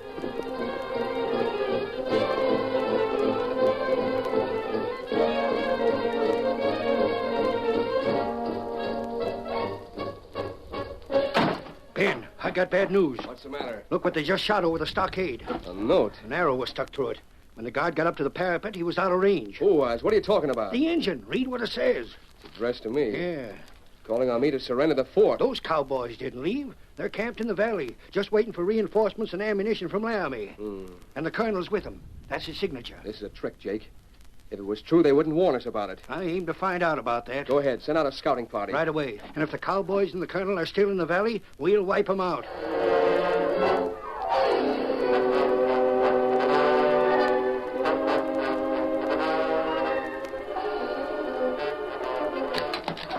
What's the answer? Hal just got back.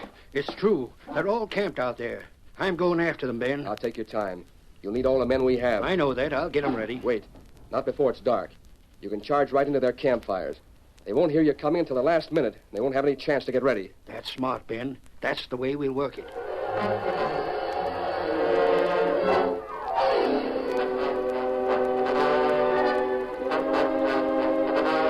And so that night, the renegade army reined up on the ridge above the valley. Below them were the lights of many campfires.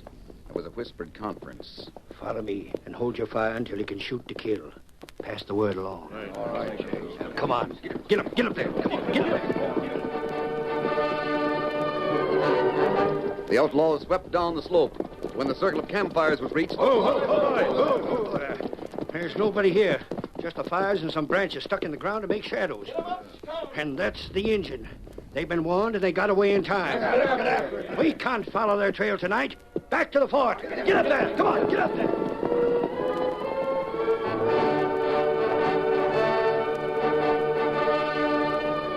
At that moment, back at the fort... Quiet down, men, quiet. Here's the only one we could find, Colonel. It's Ben Watson himself. Good evening, Mr. Watson. So your trick worked after all. You can thank the masked man for the idea. It won't do you any good. You're inside the fort, but you'll never be able to hold it.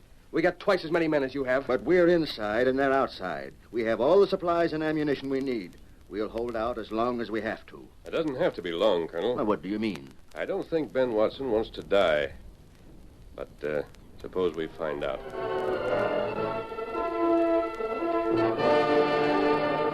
When the outlaws rode up to the stockade, the gates were open and the fort was quiet. Only the figure of Ben Watson could be seen on the parapet. Rain up there! Jake, I want every man to throw his rifle down on the ground before he rides in here. Huh? You don't have to tell me what's happened. I know. They were gone. They've been warned. Yeah. Some of your men are traitors, and I'm going to find out who they are. Go ahead. You'll have them walk through the gate one by one.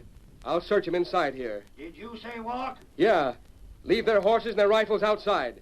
I'm going down below, and you can start sending them in, one by one.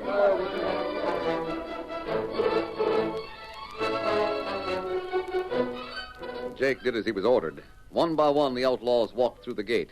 At last, they were all inside. But as Jake himself stepped through... What the... Make a move, Jake.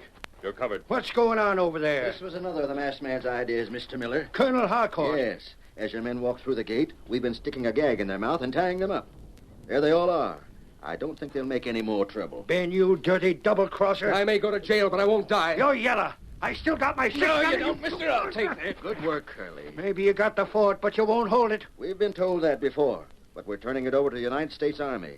And they can hold it against any band of outlaws and cutthroats such as you represent. Just wait until the Black Arrow... Want me to shut off the loose talk, Colonel? Let go! You might as well. Take him away, boys.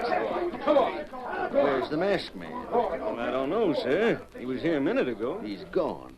Just think, Curly. Every one of these men a prisoner, and not a shot was fired. My last command. And thanks to the Lone Ranger, it's led to victory and not disgrace.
have just heard is a copyrighted feature of the Lone Ranger Incorporated.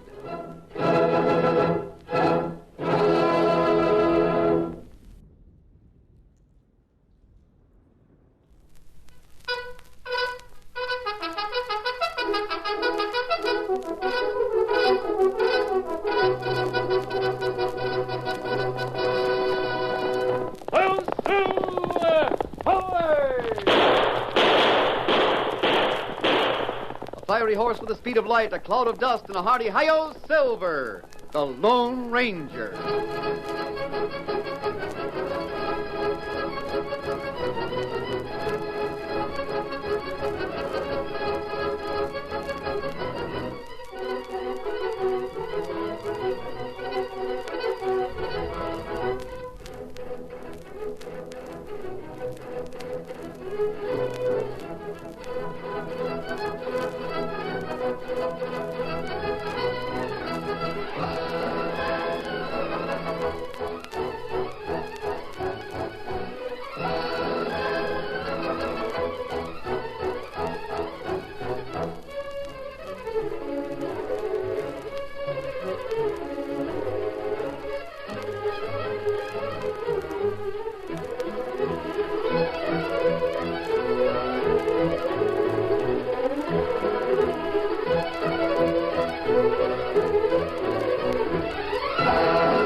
During the years of unrest that followed the Civil War, a powerful secret organization called the Legion of the Black Arrow sprang up in the western United States.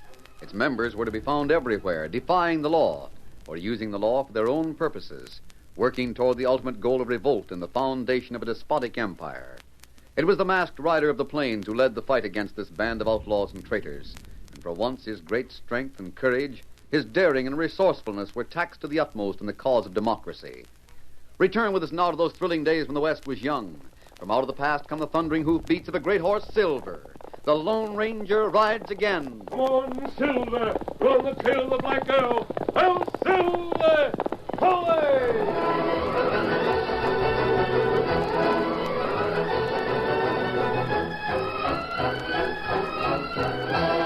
The marshal was furiously angry at what he considered carelessness and negligence. He paced the floor of the sheriff's office, expressing himself in no uncertain terms. Well, brained, walking in their sleep. I've still got to be convinced there wasn't bribery and conniving then. Well, that's a strong charge. Strong, eh? Well, I'll use stronger language before I'm through.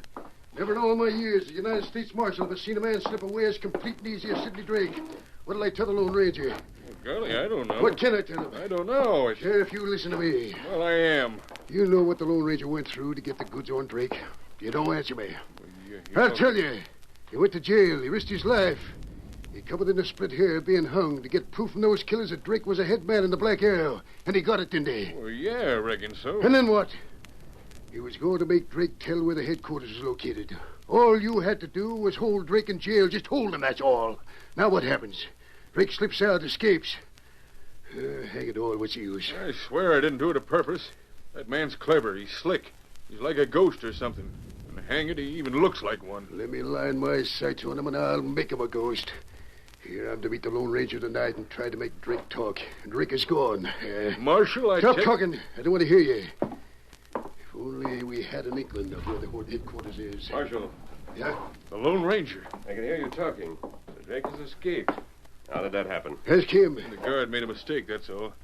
Drake told him he had something to whisper. The guard went close to the bars in the jail door. Drake reached out and choked the guard senseless and then took the keys from his pocket.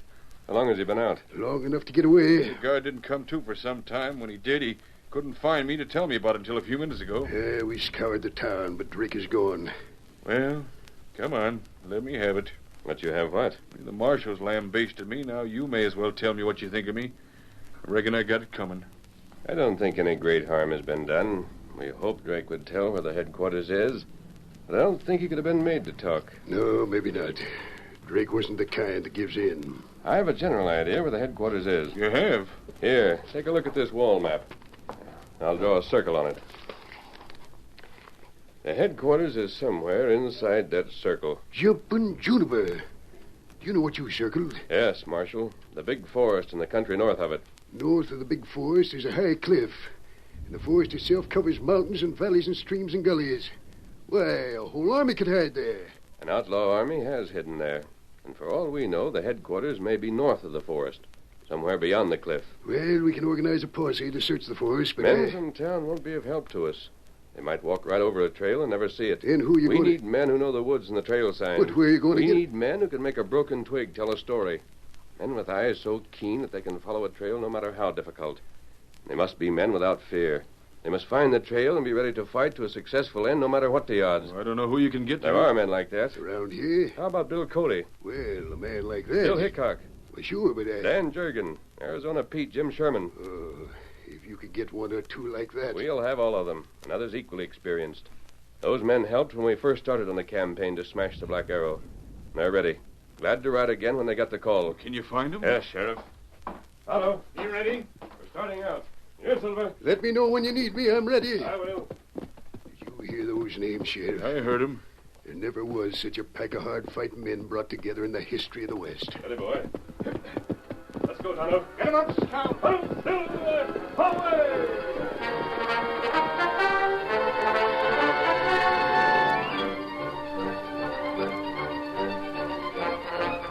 For the first few miles, the Lone Ranger and Tonto rode together. Then they took different directions, each knowing where he headed and whom he sought. Get him up, Scout. Get him up!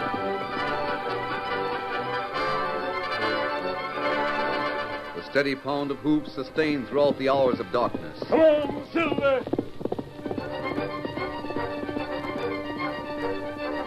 At dawn, a rancher and his wife went to their door at the sound of approaching hoofbeats.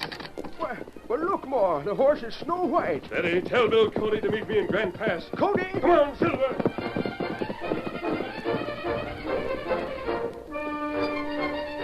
The morning activity of an Indian village was halted by the sudden arrival of Tonto on his strong paint horse. Chief Thundercloud, Harko Go Hoy, Grand Pass. Get him up, Scout!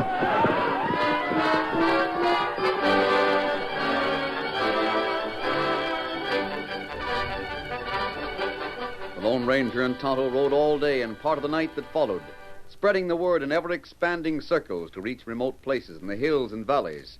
Then one at a time, men rode into town. Strong, grim-faced men, some of them in buckskins, men whose keen eyes missed nothing. Woodsmen, plainsmen, hunters, and scouts whose lives depended on eternal vigilance. Pioneers and Indians who were ready to assemble at the word of the Lone Ranger.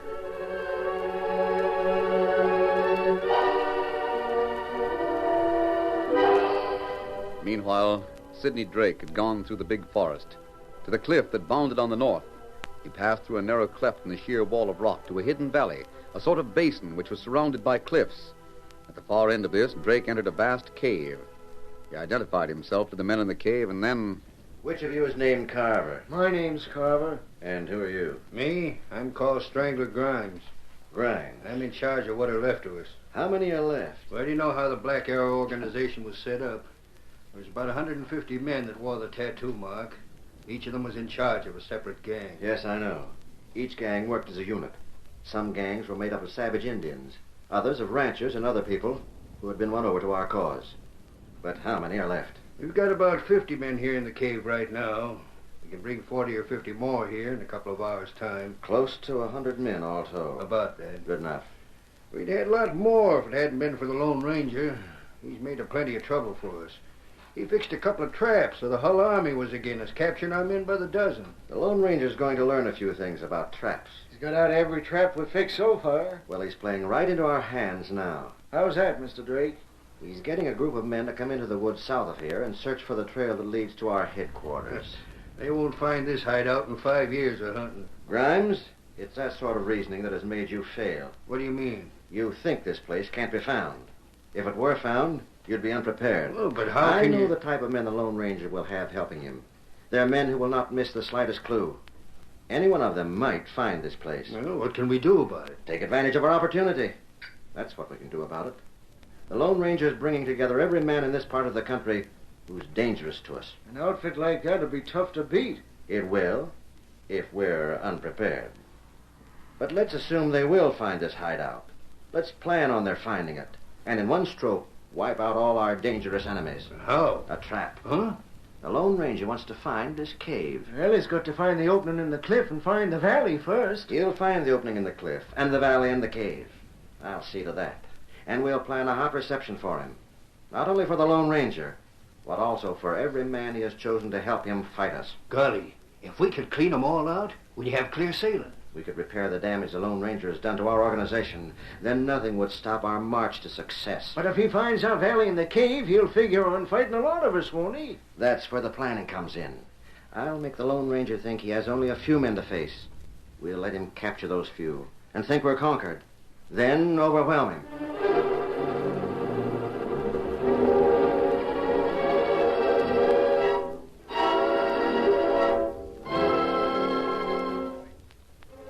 The Lone Ranger divided his men into pairs and assigned each pair a route to follow through the forest. And just as he and Tonto were about to start on their own route, a note was handed to the masked man. I picked this up when we were searching the hotel room where Drake had stayed. It's addressed to the Lone Ranger, so I brought it to you. Thanks, Marshal. Well, it's the same handwriting. Eh? I don't suppose you saw the girl who left this note. I didn't know it was a girl that left it. I just found it there. I can't figure this out. It won't change your plans? No. Come along, Tonto. Goodbye, Marshal. Goodbye, and luck to you. So go slowly, Tonto, and take no chance on missing a track in the woods. We watch plenty close. The other men will do the same. We all move at about the same pace. We'll keep within gunshot of the men on our left. When we or anyone else finds a trail, 3 shots will signal the others. The signal will be relayed all the way through the woods. Your note come from same girl? Yes, Kimosabe, the same girl. I wonder what she means. Why did she send me this message?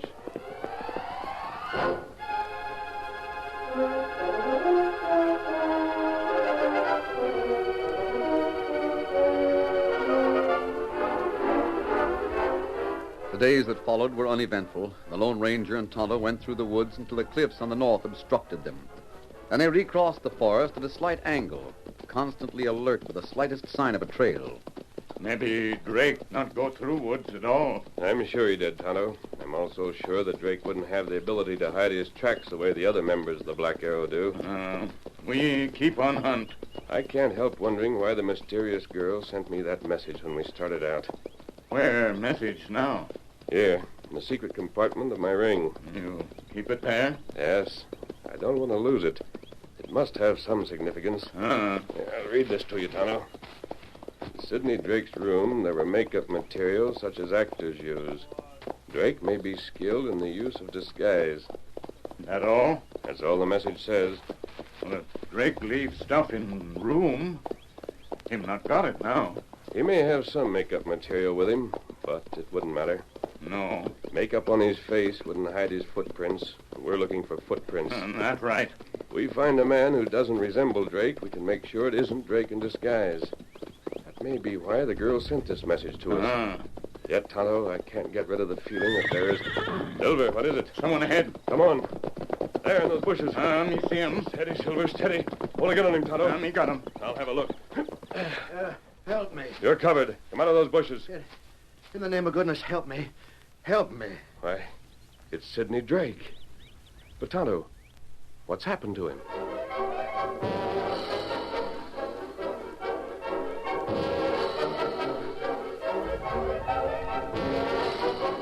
The Lone Ranger will find Drake all right, Grimes. You needn't worry about that. I guess you're right at that, Carver. Drake will fix it so the Lone Ranger will find him. And when that masked man does find him, it'll be the beginning of the end for the Lone Ranger.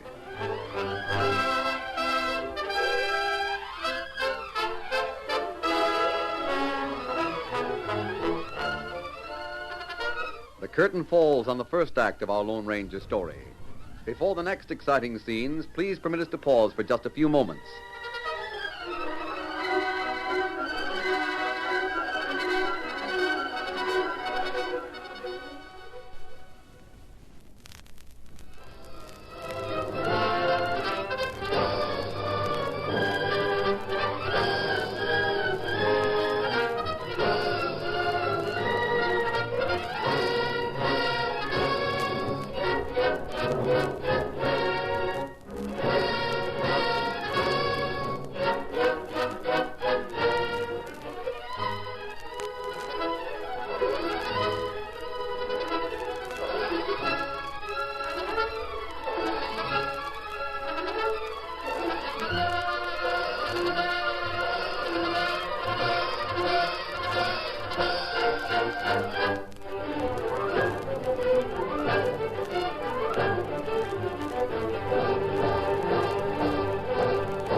Now to continue our story.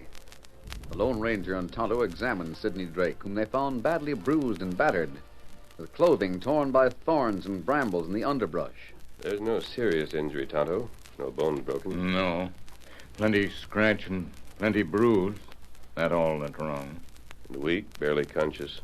Probably from lack of food and water. Maybe he got lost and couldn't find the headquarters of his men. Here, Drake. Water. Follow some more water. You're not badly hurt. Help me. Where have you been? What happened to you? Men in cave. Double-crossed me. Won't trust me. Your own men, huh? I just managed to escape. So you've been to a cave. The headquarters of your Black Arrow. Water. More water. There you are. Now, Tonto, we'll signal the others. And if the members of the Black Arrow hear the signal, they can consider it the opening gun of the last battle.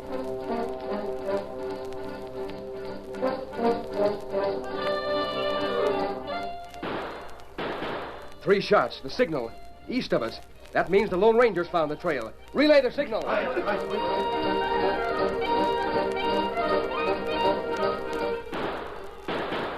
Three shots. The signal. East of here. Come on. Mount up while I pass the word with gunfire.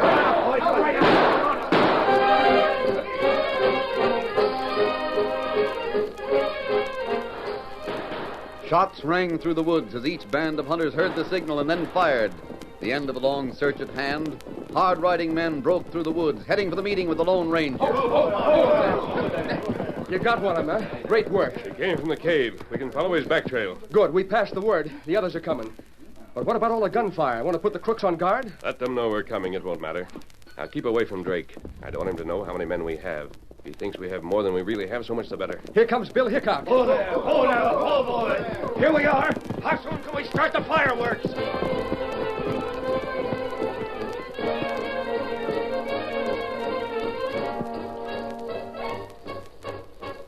Before sunset, the men were assembled apart from the place where Drake had been tied.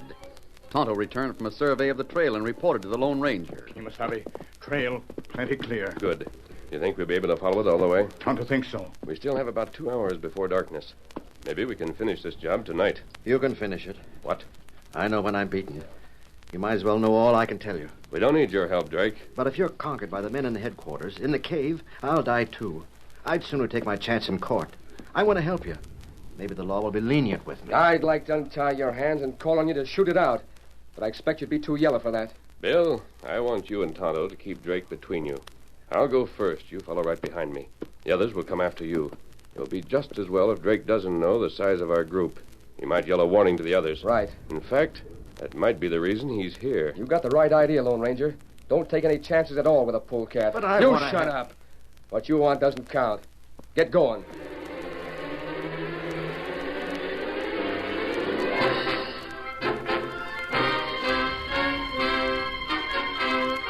The band advanced until it reached the north edge of the forest, where the steep cliff rose to form a sheer background for the trees. To everyone's surprise, there was a narrow cleft in this wall of rock. Beyond the cleft, there was a valley, a regular basin walled by cliffs with trees at the base. Never knew such a thing as this was here. I always thought that this was tableland. A regular lost valley. It's like a basin, God's right out of the cliffs.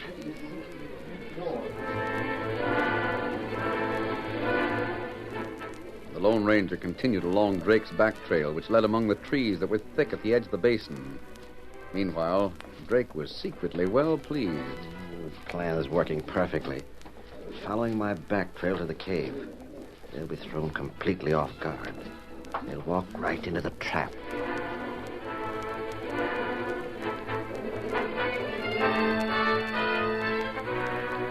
The cave of the Black Arrow opened in the far end of the basin-like valley. Nearly 100 men were there listening to Grimes. Now, we've got to check up and make dead sure everyone understands the plans. Drake will bring those men here just as he said. He'll get the Lone Ranger to listen to him, and he'll make believe to squeal. He'll tell the Lone Ranger about men lying in wait in the brushwood near the mouth of this cave. And the Lone Ranger's men will capture those men. That's it. They'll think they got all of us, then come in here to search the cave. When they're all inside, we open fire. Keep back against the wall. I'll give you the word to open fire. 100 rifles blasting at one time will sure make the lead fly thick. Get ready now. Right.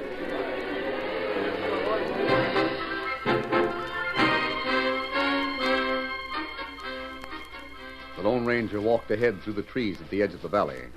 Drake was kept between Tonto and the man in buckskins, while the rest of the grim-faced men followed in single file. During the march, the masked man still wondered about Sidney Drake. Theatrical makeup. I wonder why Drake had it. Never used it to our knowledge. I can't get rid of the feeling that it's important. Something seems to keep telling me. Lone Ranger, What do you want, Drake? if you keep going, you'll be defeated by those men at the cave. They're expecting you. They've got a trap for you. We'll have to take chances on their trap. But those killers will get me again. They'll kill me. I don't know how many men you have, but no matter how many, it won't be enough. We know we're going against odds. Now, wait a minute. Don't go any nearer till you listen to me. Odds don't matter. The fact is, you only have to face 5 or 6 men. But they're ready. They're Drake, ready. I wouldn't believe anything you said. But you must see that my life is at stake. Would I lie to you now? Signal a halt, Tonto. Wait up. Now, let me tell you. You can easily find out if I tell the truth. Let me tell how the 5 men plan to get all of you. Go ahead, Drake, but talk fast. You say there are just 5 men at the cave? 5 or 6 at the most. The Black Arrow has been all over the West. There must be hundreds of members with that tattoo mark on their wrists. There are only 5 or 6 in the cave. Where are the rest? Maybe I can explain that. Go ahead, Cody. Each of these divisional leaders of the Black Arrow had his own gang. Now, lots of the men that worked with the leaders weren't really bad. They were just plain folks who were misled by what the Black Arrow meant. Others were forced to help by threats against their families. Yes, I know that. Most of the people who helped the leaders will go back to their farms and ranches, as they should. But we want all the divisional leaders. You overestimated the number. Listen to me. Those men count on you rushing the cave at the trail's end. They're not in the cave. They're waiting in ambush near the entrance. They are? You can prove this. You can come up behind them and catch them. That will prove I'm telling the truth. Did the 5 men think they could get all of us? Yes. They figured on setting off a blast when you were at the entrance of the cave. I wonder if the polecat is telling the truth this time. You've nothing to lose by checking what I said. Very well. There's water there. You men stay and let the horses drink. Cody. Yes? You and Hickok come with Tonto and me. We'll find out about those men in ambush.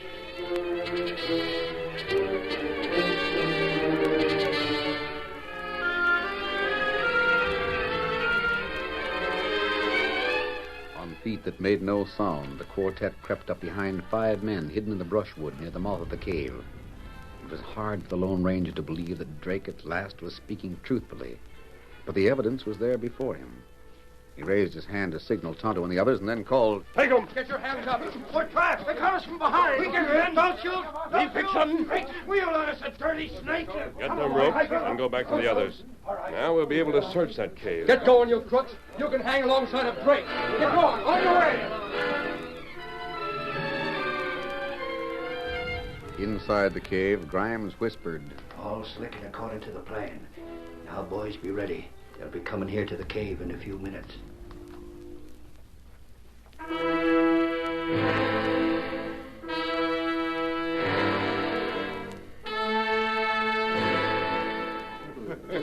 Got all 5 of them without firing a shot. Great work. Now we can see what that cave holds and learn all about the Black Arrow. That's right, that's right. While the friends of the Lone Ranger made sure the prisoners were securely tied to trees, the masked man stood apart. Something vague, intangible, kept gnawing at his mind.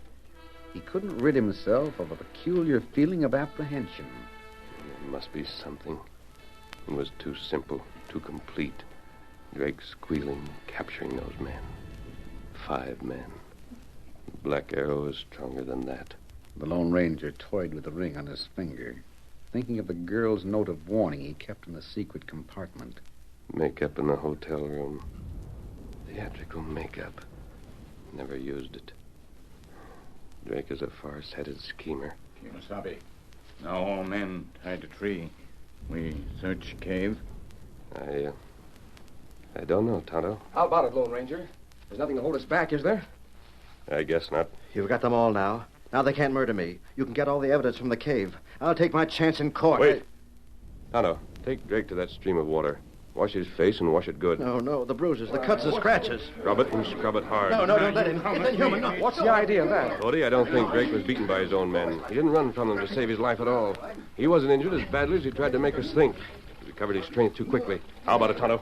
Bruise and scratch all wash off. Sure enough, look, Drake's not hurt at all. He wanted us to find him, Cody. Wanted us to follow his back trail and find that cave. He wanted us to trust him and tried to win our trust by telling of the ambush. But he told the truth. And why? So we would go to that cave not looking for more men. He wanted us off guard. I think there are more men inside that cave. Lots more men. All of the Black Arrow. Build fires, smudge fires, lots of them. We'll send so much smoke into that cave that they'll have to come out of there.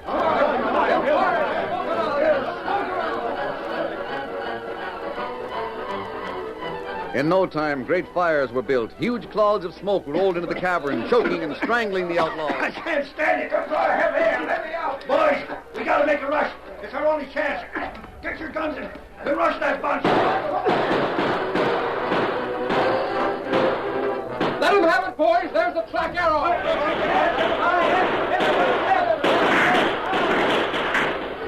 It took but a few moments for the crooks to realize that their fight was a hopeless one. Half blinded by smoke, they were quick to throw down their guns and cry. Wait him up! Stop shooting! We got him licked. Put down your guns and come forward with your hands up. Drake double-crossed us, the dirty schemer. He squealed on us. Quiet, Grimes. Quiet, my eye. You won't talk yourself into getting a light term. Listen to me. Drake is one of the 6 men that directed the hold of the Black Arrow. There's 5 more of them.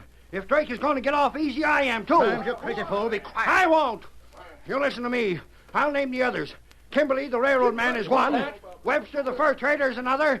And there's Steele, the cattleman, Drexel of the Gold Syndicate, and Page, the army contractor. Get them, too. You'll find proof against each one of them inside that cave. Got those men tied. We sure will. Where are you going? Here, Silver. I'm going to get the sheriff and bring him here with wagons to carry everything away from that cave. This is the end of the Black Arrow. Steady, boy. Hail, Silver! Away!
The story you have just heard is a copyrighted feature of the Lone Ranger Incorporated.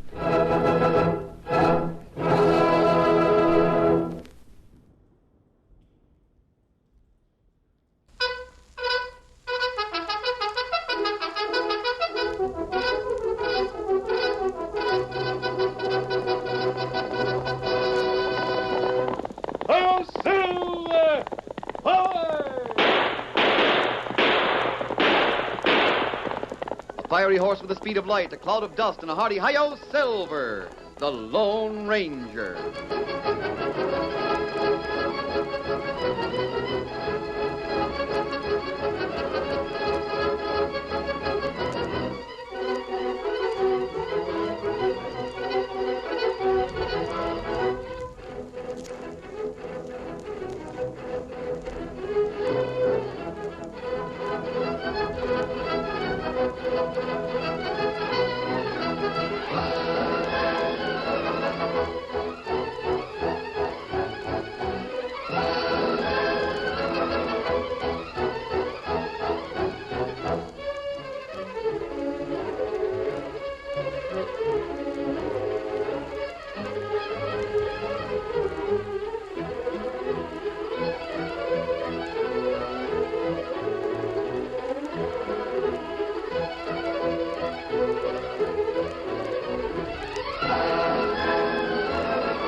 faithful Indian companion Tonto, the masked rider of the plains led the fight for law and order in the early western United States.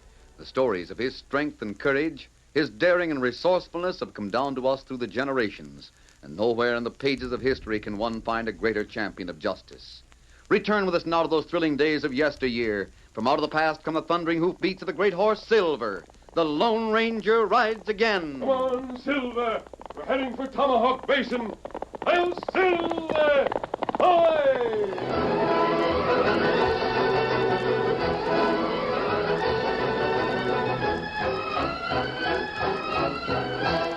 As the Lone Ranger and Tonto rode over the rim of the great Tomahawk Basin, they saw thousands of Texas longhorn steers milling in the plains below. All along the lowlands, cowpunchers hazed the cattle with a dozen different brands. Chuck wagons and campfires dotted the edge of the herd, and the milling hoofs raised yellow dust that hung like a cloud over the land. Well, this is Tomahawk Basin, Tonto. Home of the man we're after. That man named Steele. Benjamin Steele. Cattleman and leader of the Black Arrow. Black Arrow all broken up now, Kemosabe. Nothing left to gang. The Legion of the Black Arrow is smashed, Tonto. The 5 leaders were not put in jail because proof of their guilt was lacking. That's why we're here. We put Benjamin Steele in jail? Won't be easy. He's a power in the cattle country. His cattle graze over more land than the eye can see. He's got ranches and men scattered all over the West. You and I have a good idea how he got to be so powerful. With guns and shooting. Yes, but Benjamin Steele is crafty. He covers up his tracks too well. He controls too many people. Those he cheats are afraid to open their mouths against him. You think maybe him here in Basin for roundup? His brand is a Tomahawk brand, Tonto. Some of those cattle down below must be his. And maybe others, too. Yes. You know, at roundup like this, all the ranchers work together. Then they go through and pick out their own brands. We'll... Kemosabe, what's that? Right below us, Tonto. A man on black horse. Him look plenty mad. It ranged up against 3 riders. Tonto, it looks like trouble brewing. And what we do? Pretty soon they use guns. Follow me, Kemosabe. We'll break up that quarrel and ask questions afterwards. Come on, Silver. Get amongst the crowd.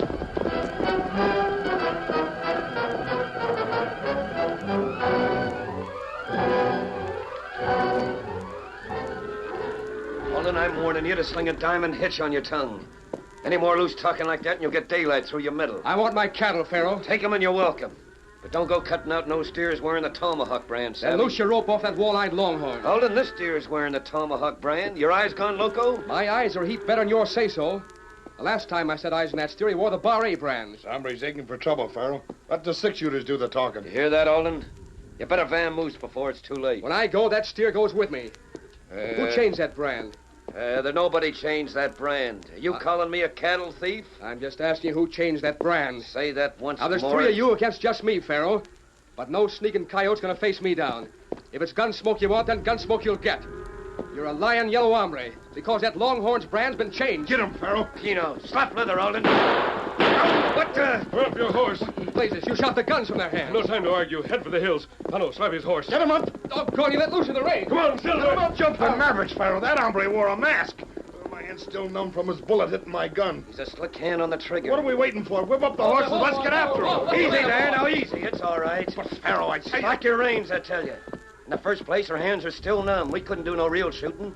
And in the second place, Olin's got a fast horse. So are them other 2 hombres. There's no use chasing the wind. Yeah, reckon Besides, so. we got the cattle. That's what we was told to do. Olin won't be back in a hurry, not the way he's traveling. Maybe so. I still don't like it. Who in blazes was that masked hombre anyhow?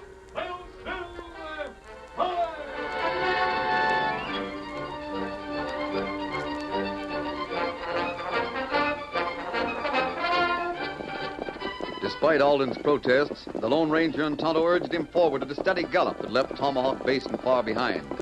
The sun had set, and the early stars twinkled in the darkening sky before the masked man threw up his hand and leaned back in the saddle. Steady, boy. Move, Silver. Mister, you've been riding herd on me for 2 hours, but you were in front of me. And I never yet shot a man in the back. But now we're face to face. I'll take that gun. Let go out.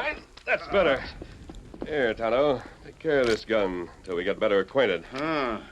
Him mad like Rooster. Tonto and I are your friends. Mister, you're wearing a mask. And I mistrust a mask on me like I mistrust a coil rattler. Well, bust my traces. What handle did you give that Injun just now? What's that? That Injun Pard. Did you name him Tonto? Me, Tonto. A masked man, Injun named Tonto, and Your horse is a white stallion. You called him Silver. Mister, I'm plumb disgusted with myself.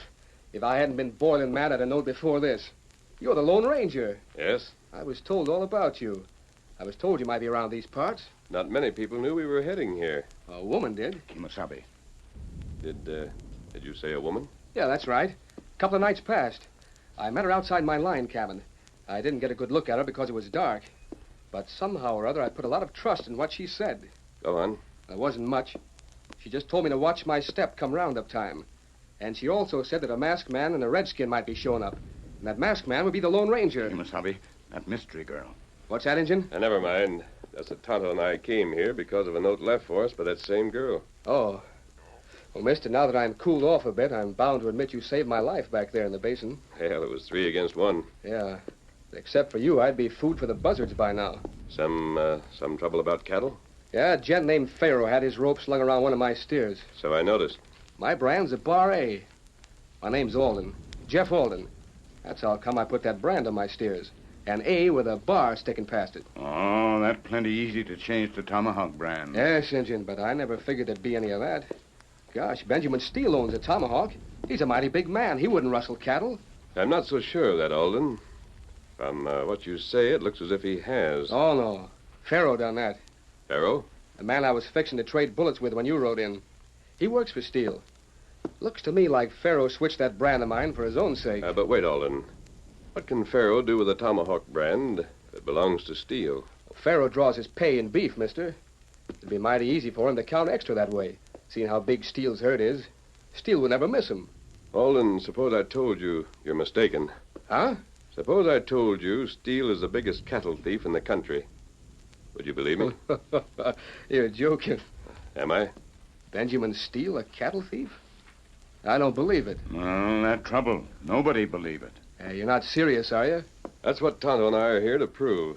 Well, I'll be... Gosh. Will you help us, Alden? Well, mister, you saved my hide. Whether I think you've got the right idea or not, there's just one answer. Of course I'm with you. Good. Then the first thing to do is to make sure you get your cattle. Now you're heading up my trail, mister. With you behind me, I'll make Pharaoh turn them cows over plenty fast. Tonto and I'll leave you here.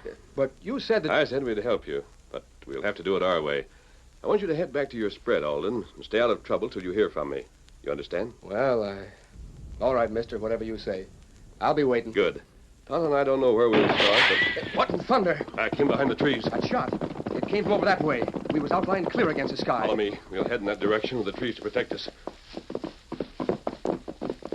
Honey, only one shot. Keep your eyes open, Tonto. It's plenty dark. Hard to see. Whoa, whoa. Mister, look what's underfoot. The rim of a canyon. Alden, that shot must have come from the other side. Tonto, see him. No use, Tonto. Close to your gun. He's well out of revolver range. We can't catch up to him because the canyon's in the way. Did you hear him laugh? Who was that hombre? You didn't recognize that laugh? Not me. Did you? Tonto not here before. He's a stranger to us, Alden. But that laugh... Yeah, sounded just as mean and ornery as the howl of a mountain lion. Whoever that gent is, he's not apt to be pleasant company. Head for home, Alden. Keno, you're the head man. Adios to you. Get up, Blackie. Why feller shoot rifle? Him not try to hit us. It was too dark for that, Tonto. If you ask me, I think it was a warning to us. A warning to mind our own business. You know what that means? And only one feller do that. Yes, Tonto. I'm as certain as you are. That man was Benjamin Steele.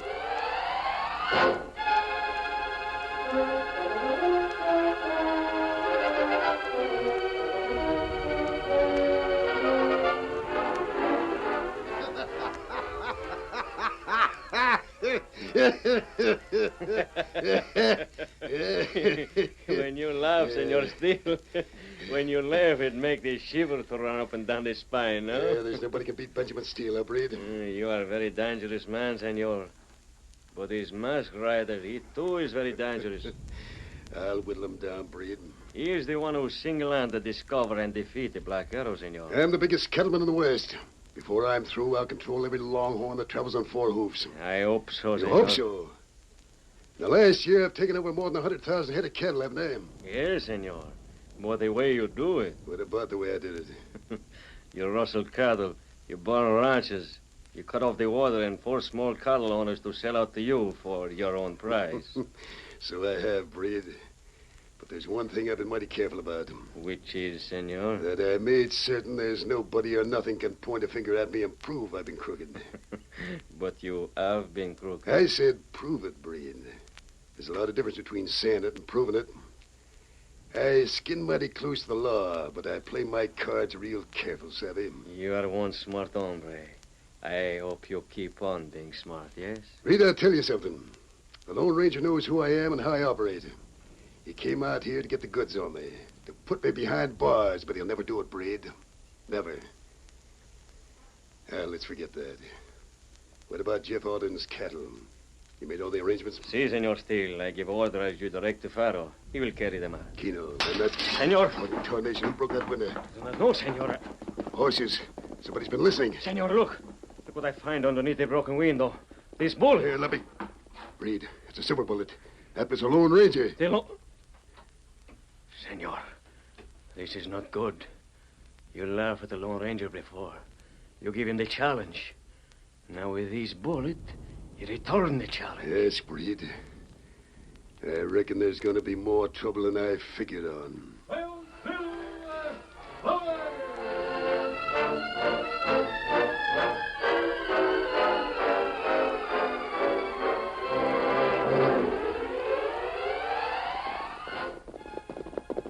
There, light and window. That means Jeff Alden home, huh? We'll soon find out, Tonto. Hurry up. Steady, Silver, steady, boy. We'll talk to Alden and tell him what we heard at Steele's ranch house before... What that? The fool.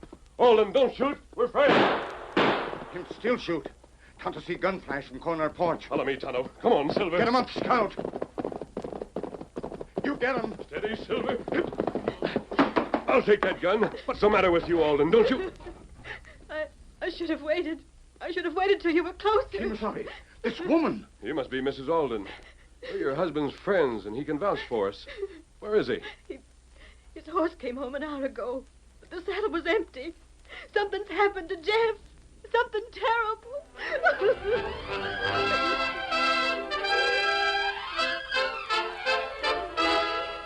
The curtain falls on the first act of our Lone Ranger story. Before the next exciting scenes, please permit us to pause for just a few moments.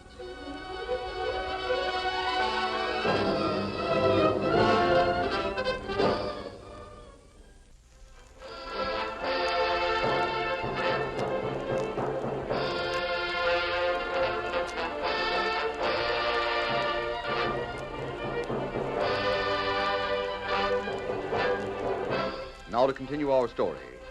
Mrs. Alden, unnerved because her husband's horse returned riderless, fired her gun as the Lone Ranger and Tonto rode up in the darkness.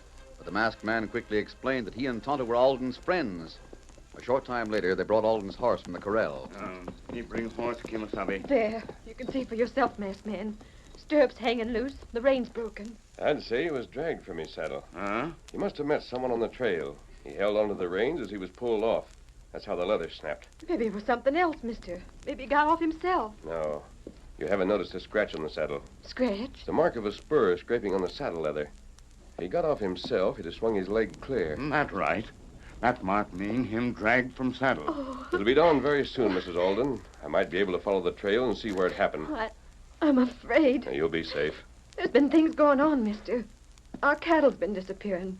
We got only half the herd left. Once our water was poisoned. One time there were shots fired through our window.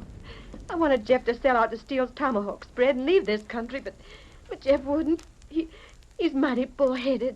Sometimes bullheadedness is just another word for courage, Mrs. Alden. All I want is for Jeff to be safe. Tonto. I want you to stay here with Mrs. Alden. Make sure nothing happens. Tonto, watch good. Steady, big fella. I'll be back as soon as I can. Come on, boy. Tonto, I wonder, when the masked man comes back, will he have Jeff with him, or will he come alone?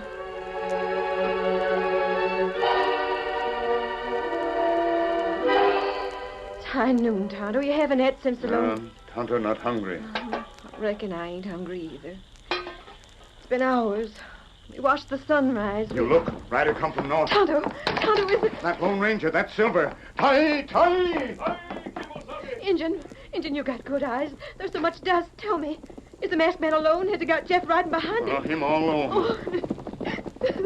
Tonto, I need your help. Saddle Scout. Me get him, Kimasabi. Mister, you came back alone. What about Jeff? He's in trouble, Mrs. Alden. He's dead. No, he's not dead. I'm sure of that. But then we're... He's not dead. But unless Tonto and I can save him, he won't be alive very long. But masked man, I don't savvy. Where is he? What's happened to him? That's what we're going to find out, Mrs. Alden. I think he's been captured by outlaws. Ready, Tonto? You ready? This way, then. We're heading north. Come on, Silver. Get him up, Scout. Outlaws? No, no.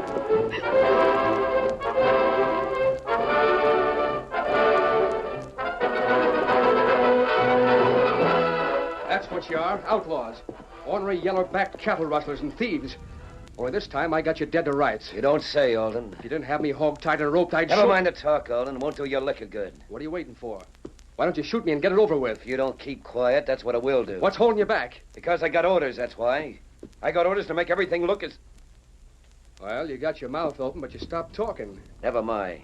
You got orders from who? I said never mind. You'll talk later on when the masked man catches up with you. Alden, I'm going to tell you something. There's a reason I ain't shooting you now. Yesterday I would have, because you'd have drawed first. It would have looked on the square. But if folks was to find you now with a bullet in you, it might look planned. So you're going to die a different way. You're not smart enough to figure that out for yourself. Who's giving the orders? Why do you think that brand was changed yesterday? To get you riled up so you'd slap leather. Yeah, I reckon you would have beaten me to the draw. You always been mighty slick with a six-shooter. Too slick for an honest man. Well, let me out of these ropes. Let me out now. Fix you so's you can. Hey, where'd them cattle come from? Over the lip of the arroyo. That's Rusty hazing them along. Those steers look familiar. Yeah. Yeah, and take a look at that longhorn leading the parade, Alden. Take a good look. Well, I'll be first cousin to a coyote. That's the steer you misbranded yesterday. Yeah. Those are my cattle. What are they doing here? Lit out in a hurry yesterday, Alden. I had Rusty do you a favor. Had him cut out your brand and bring him here. Let him stand, Rusty. Hold him up! All set, Pharaoh. What are you sneaking hombres up to? You got a horse for Alden, Rusty? Nice, gentle horse that he can ride with his arms tied? Yeah. What's going on? Keno, Alden. Reckon I might as well tell you now. We're going to move that herd down toward your ranch, going nice and easy, so as the dark of the night will cover the last half of the trip. You'll be in front on a horse with your arms tied good and tight. I don't savvy. And when we get close enough, we're going to stampede those longhorns so they run right into your ranch house and trample it to kindling. What? But you won't see it, Alden, because we're going to take care of you first. When the time comes to stampede the herd, I'm going to hit you over the head with the butt of my gun, knock you unconscious. Then I'll untie the ropes and leave you there on the ground. Right in front of the cattle. Smart hombre, huh, Rusty? Figured it out quick as a wink. Yeah, Alden, right in front of the cattle. They'll stampede right over you. And later on, when you're found, it'll look like it was an accident. You can't get away with it. You can't. And don't keep looking around for help, neither. We covered up our trail, savvy. Covered it up so nobody could find it. Get him up on the horse, Rusty. It's time to start moving.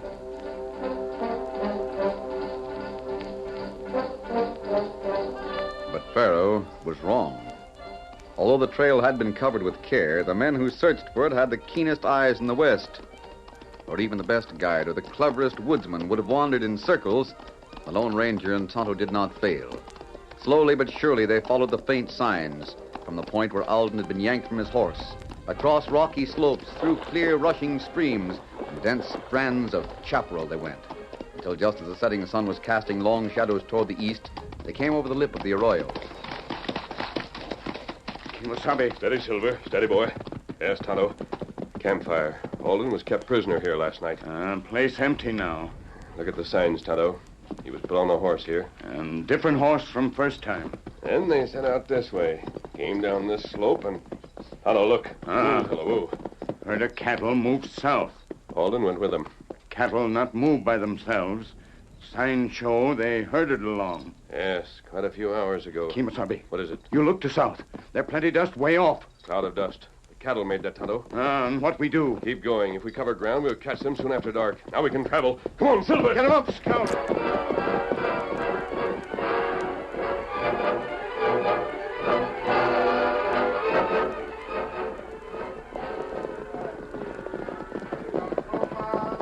Easy, Silver. Easy. Slow down, Tonto. That's the herd. It's plenty dark. It must be the herd. I don't mind that singing, Rusty. Oh, all right. Listen, Tonto. Less singing the better. Everybody quiet. Pretty Time to take care of Jeff Alden here. Kimasabi. Tonto know that man. That man Farrell. He's got Jeff Alden there, Tonto. Oh, Silver. And what it mean? Take care of Jeff Alden. I don't know yet. Maybe we go and find out, huh? Yes, Tonto, we could do that. Even though we can't see how many men there are, we still could... No, wait. What matter? Our main job is to get Benjamin Steele. If we attack now, we may not find him there. We'll have to wait and see what they're planning to do. Maybe that dangerous. And we'll have to chance it. Tonto, this herd is heading toward the upper end of Tomahawk Basin. Alden Ranch up there. I'm going to stay here and trail along with this herd. I'll keep well hidden. You ride ahead.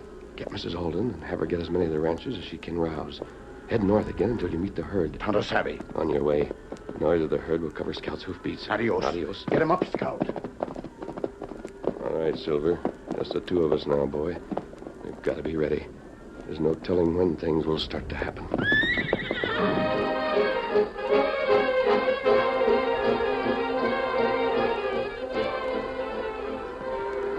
Alden, I reckon we're getting pretty close to your ranch.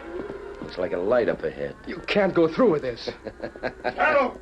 Hey, Sparrow! Rusty, I told you to talk soft. There's no time to waste, Sparrow. I'm scouting up ahead. The whole posse of riders heading this way. Sad? Yeah, they'll be here in 10 minutes. We got to skedaddle. Skedaddle nothing. We're going through with it. But I tell you, 10 minutes, Sparrow. huh? That's plenty of time. First, I'll take care of Alden. A gun. For you. Oh. Now catch him, untie his ropes. Kino. The steers are close behind us. I'll head back to the rest of the men. Now, when you hear me fire a shot, then let Alden fall out of the saddle. Yeah. You'll be right in the path of the steers. Kino. And once we get the herd moving, those riders will be so all-fired busy stopping the stampede from running over the ranch house that we'll get away in the dark. Go ahead, Farrell. I'm all set. Get up there. Get up. Rope's untied. You won't be alive long, Alden. Just as soon as Farrell gets back to the herd... Don't move. What in thunder? You're covered. Stand back. I'll take him across Silver's shoulders. Masked man. Don't talk, Alden. What's that? Farrell's signal. Masked man, that's Farrell's signal. He's stampeding the herd right this way. What's that? The herd. It'll stampede right over us. We'll have to ride for it. Straight ahead. Put your horse to the gallop. You'll never make it. Your horse is carrying double. Silver will make it. He's got to. Straight ahead. Here they come. Get up. Get up there. Come on, Silver. Faster, boy. Faster.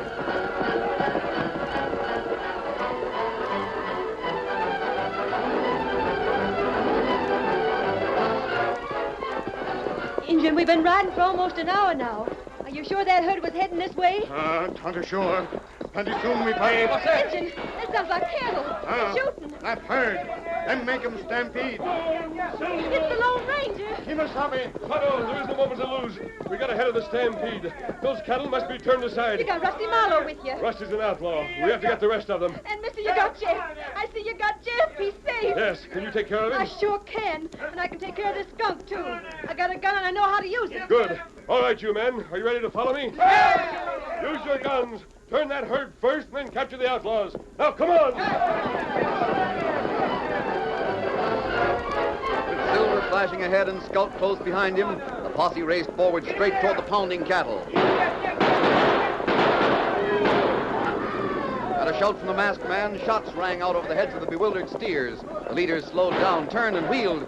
Suddenly, the whole herd milled into a circle. The stampede was over.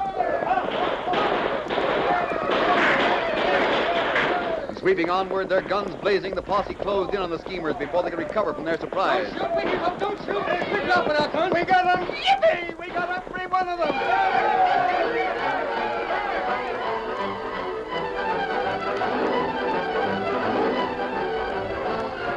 Mister, I don't know how to thank you. You saved my life, my home. Well, you just about saved everything. Where's Farrell? Pharaoh? Why, Pharaoh's dead. What's that? Yes.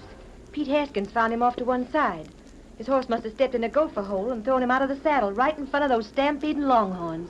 I see. Tonto, come with me. You lead. Tonto follow. Goodbye, Alden. Goodbye, mister. And thanks. Set him up, Scout. Well, I reckon that's one more good turn the Lone Ranger's done. He saved your cattle, Alden. Hail, Silver! Away!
story you have just heard is a copyrighted feature of the Lone Ranger Incorporated.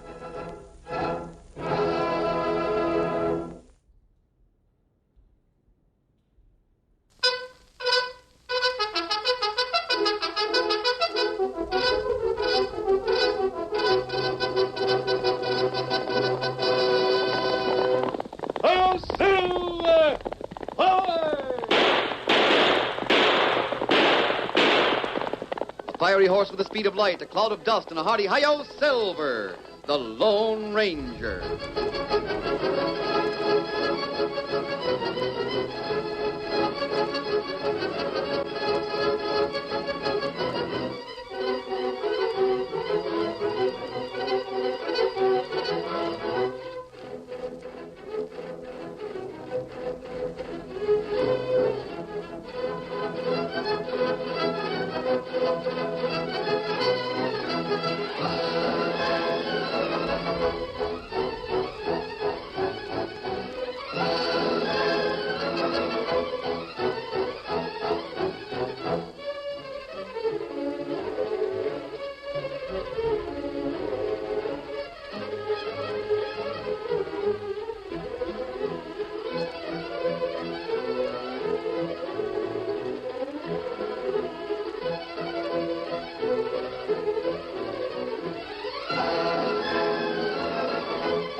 With his faithful Indian companion Tonto, the masked rider of the plains led the fight for law and order in the early western United States.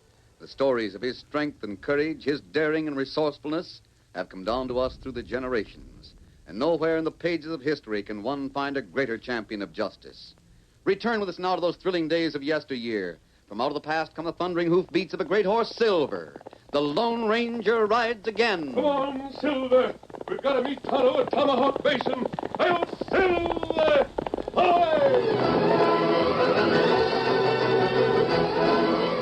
Lone Ranger and Tonto, seeking to get real proof that Benjamin Steele, king of the cattle country, is actually a criminal worse than any outlaw, were up against a tough foe. The vast Tomahawk Basin was the center of Steele's activities, and the masked man and Tonto made their camp on the rim of the great basin. One morning, as they stood by the campfire, there came a faint whisper of sound from the surrounding woods. Then, a knife whistled through the air. Kimasabi, somebody throw a knife. Steady, Tonto. The knife was meant to miss. Just a warning. Step out into the clearing. I got you covered. Right into the clearing or I'll shoot. All right, come on, get up there. Get up.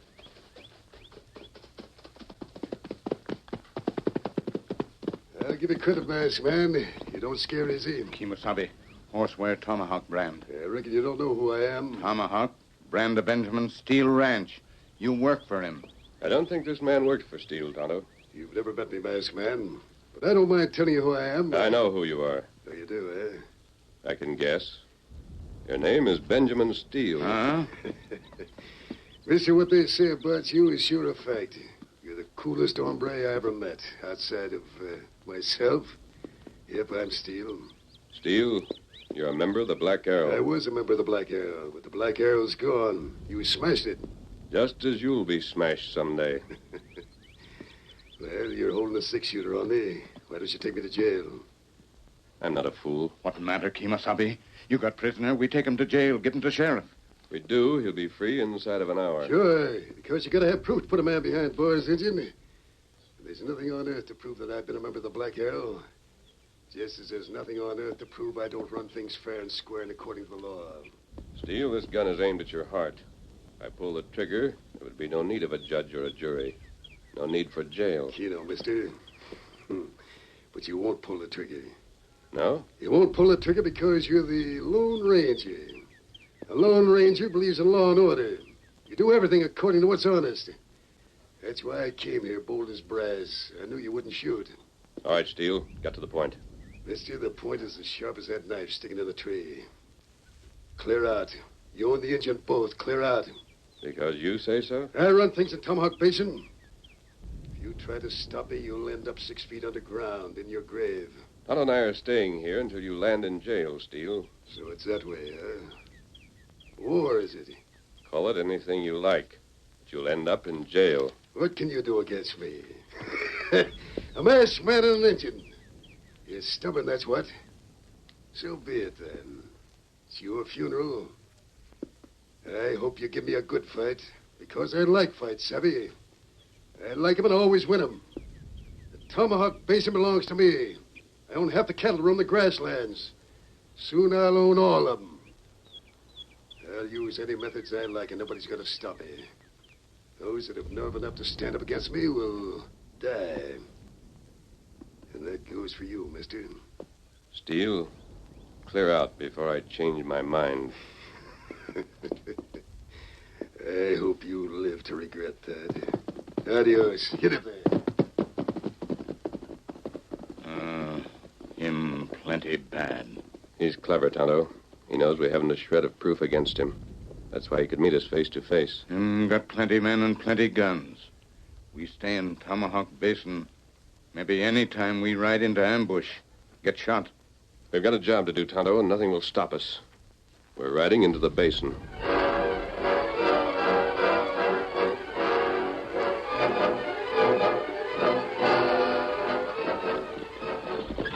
Yonder's the water hole, Father. Shall we water the horses before we go on to the ranch house? Yeah, Abby. Been a mighty dry ride from Leadville. Say, who's that? Wait, it looks like Ted Bailey. A girl in love sure has sharp eyes. Father. Don't deny it, Abby. You're blushing clean up your ears.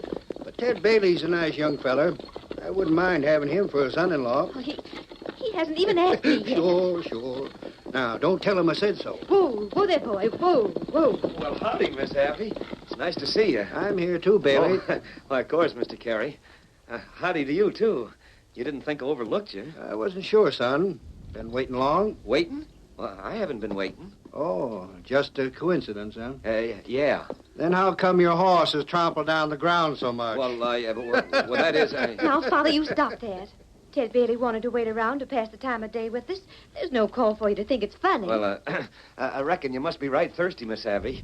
Let me help you off the wagon.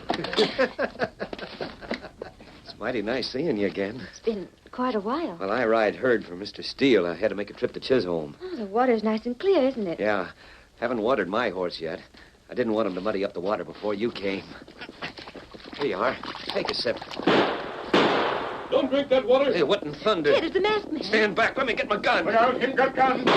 You shot the gun right out of your hand. Here, what's the meaning of this? Bailey, are you hurt? No, Mr. He Carey. isn't hurt. My bullet hit the gun. You're an outlaw. Is this a hold-up? Well, what else could it be, Miss Abby? These hombres riding in spur for leather. And besides, my boss, Mr. Steele, warned all us riders there was an outlaw roaming the basin. An outlaw riding a white horse and wearing a mask, an Injun pard with him. We not outlaw. Mr. Steele's my boss. I work for him, and I believe what he tells me. If you'd taken a drink of that water, you wouldn't be working for Steele much longer. The water's poisoned. What? What's that? The water's poisoned. That's why I fired those shots as a warning. I don't believe it. You were up on the ridge. How could you tell if the water was poisoned? Yeah, did you taste it? I don't have to taste it. Look across the water hole. Huh? Get it, Tonto. Get him up, Scout. Why, he's holding up a jackrabbit. Here, Kimasabi. Thanks, Tonto. And this jackrabbit was lying on the far side of the water hole. Take a look at it, Carey. Gee, Hussafat, mister, you're right. It was drinking from this water hole, and now it's dead. Bailey, would you know anything about this? Me? How come you didn't drink before we arrived? How come that you saying I poisoned the water? It looks mighty suspicious. Father. Keep out of this, Abby. Carey, if you wasn't Miss Abby's father... Don't hide behind a woman's skirts, Bailey. I asked you that what you... does it. I got another gun. Draw. Stop that. Keep your hands away from that holster. Let him draw, mister. Edmund, I'll put a... That's enough, Carey. Bailey, get on your horse and travel. If you ask me, masked man, I'd say it was you poisoned this water. I said get on your horse. There's only one of you here I give a hang about. I'm leaving for her sake. Goodbye, Miss Abby. Get up there. Father, you shouldn't have said that. Ted Bailey couldn't have poisoned the water. He couldn't. Somebody did, Abby. Now we're licked for certain. There's nothing left for me to do but to sell our ranch. I'll have to accept Steele's offer. What's that? Steele, Benjamin Steele, owner of the Tomahawk Ranch. He's made me an offer. You're not going to sell? Sure I am. Lock, stock, and barrel. What else can I do? This is the only water in my range. I can't let my cattle die of thirst. Carrie, have you thought that Steele himself might have poisoned this water? What? Why should he do that? To get your cattle? Oh, that's ridiculous. Benjamin Steele's the biggest man in this valley. He wouldn't do a thing like that. If you ask me, I think Ted was right. I think you poisoned the water. No, that's not true. You're outlaws. I don't know why you should do it and then want us away, but I just... We not poison water. Well, that's We enough. friends. That's enough, Tonto. There's no way to settle the argument now. It gets us no place. I don't know what to think. I'm all mixed up. Carrie, will you wait a little while before making up your mind to sell out? I can't wait long. Tonto and I saved your lives just now. We're asking you not to sell. Mister, I'll think it over. That's all I can say. Good. You may hear from us later. Adios. Get him up, Scout. Adios. Come on, Silver. Come on, Abby. Back to the wagon. We got a dry ride to the ranch house. Father, those men are outlaws. Ted Bailey says Mr. Steele warned all his men about them. I don't know, Abby. Mr. Steele's a mighty big man, but, well, somehow that masked gent, he didn't sound like an outlaw. I don't care what he sounded like. He must be an outlaw.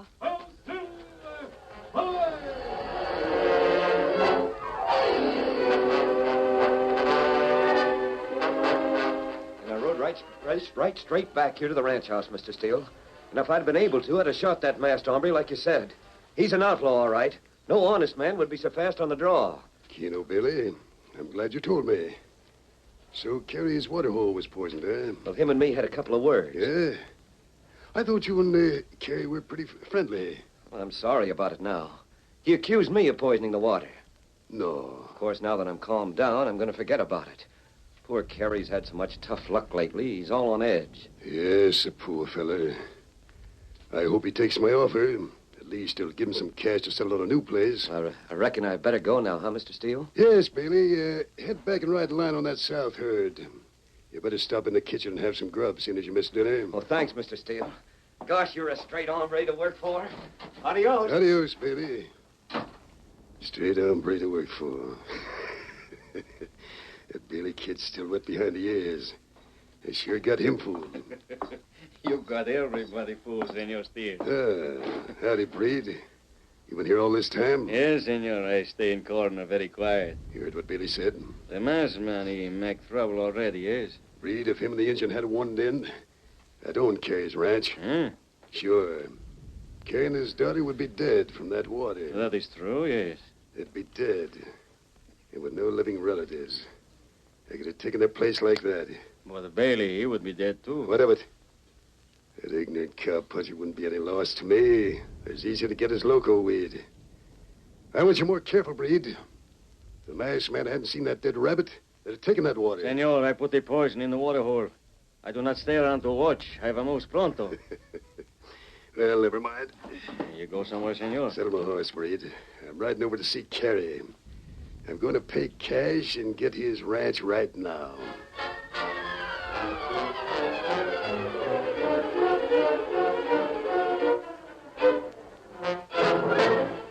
There you are, Carrie. It's a bag full of cash, 2,000 silver dollars.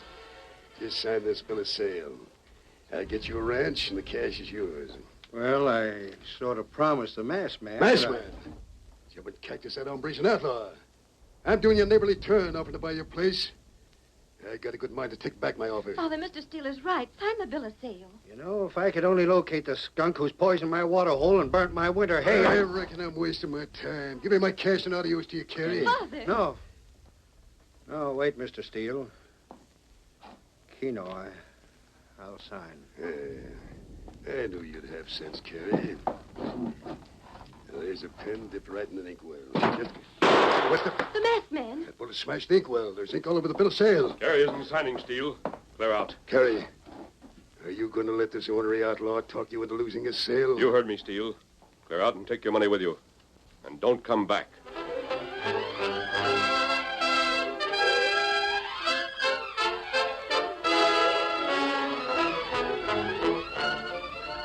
The curtain falls on the first act of our Lone Ranger story. Before the next exciting scenes, please permit us to pause for just a few moments.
continue our story.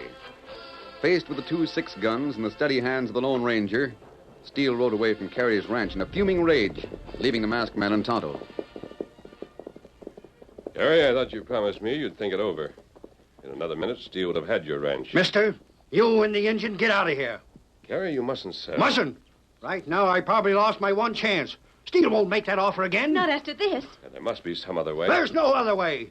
Ben Steele was big-hearted enough to make me an offer. Don't be a fool, Yeah, Carey. I was a fool. I was a fool in the first place to listen to you. Well, you stopped us from drinking that water, so I listened. We're not listening anymore. Right, Abby. We're quits now, masked man. I won't start any gunplay because of what you did at the water hole. And also because you're inside my house. But now I'm telling you in no uncertain terms. Get out and stay out. And the next time I see you, be ready to shoot. Let's go, Tonto.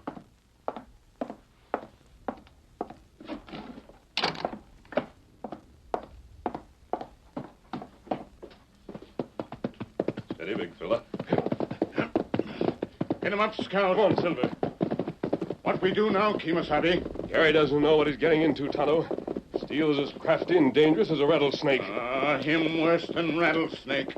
Rattler give warning before him strike. We're going to keep on the alert every minute, day and night. That's right. We may not corner Steele, but at least we can try and save Carey. Him mad like crazy buffalo. And we'll help him in spite of himself. Steal him plenty smart hombre. Come to wonder what him do next.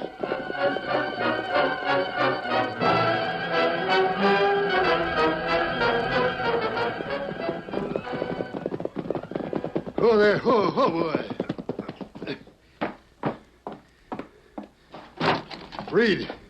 Reed, where are you? I'm here, senor. You get the lamp from Carey. It doesn't look like it. No, senor. That is the money you bring back, eh? What happened? The Lone Ranger, that's what happened. Oh. Carey was all set to sign, had a pen in his hand, and the Ranger bus in. Senor, while you were away, I think of another way to get cattle from Carey. What's that? I have a plan, senor. It will be easy to work, I think. There is a white horse in the corral. A horse that looks something like silver. What are you aiming at, Breed? I tell you. But first, I ask you a question. Well? If I get in trouble, senor, it may be bad for you, yes? What do you mean? To the rest of the people in Tomahawk Basin, you are a very honest man. Only me know you have done many crimes, yes? Go on. It would be to your best interest to protect me, eh? If I should go to jail, perhaps... You won't. But if I should... Reed, I'll tell you right here now, you won't go to jail.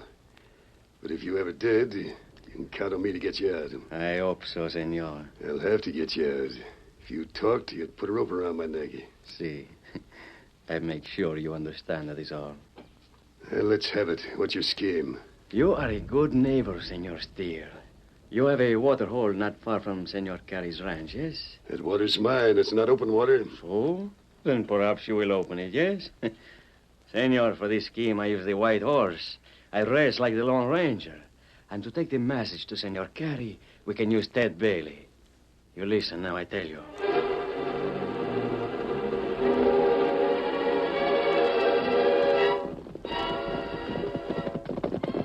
I got word the boss wanted me. Is he around, Breed? Hey, take a little walk for a moment, Ted. Oh. But I tell you what you ought to do. I am foreman for Senor Steele. Sure thing, Breed. The boss, he offered to buy Carey out. Say, that's right nice of him. Mr. Carey must have been mighty pleased. Well, this sale was not completed, Bailey. That masked outlaw, he stopped it. No. What doggone that gent's hide. I tell you, Breed... But Senor Steele is a very generous man. He's going to let Carey water his herd at the Cottonwood water hole. After what happened? See, you are a good friend of Mr. Carey. Well, him and me had a few words. It does not matter. You are still friends. Tomorrow you ride. Tell Senor Carey he can water cattle at the Cottonwood. You do that, yes? Yes, sirree. I sure will. I'll get there around noon tomorrow.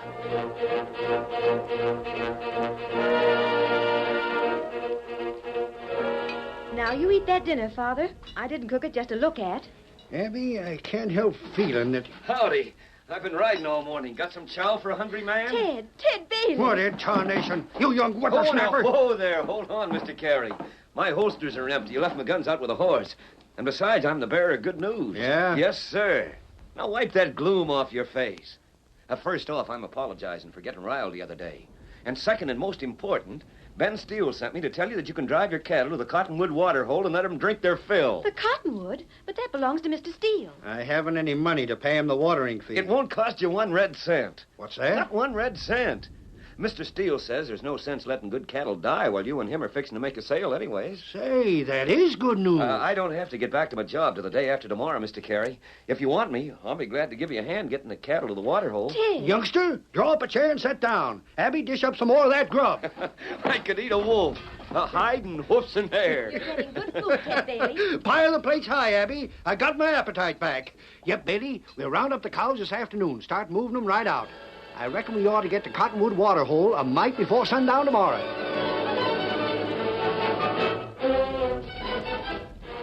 Well, Breed? I've just now come from the water hole, senor.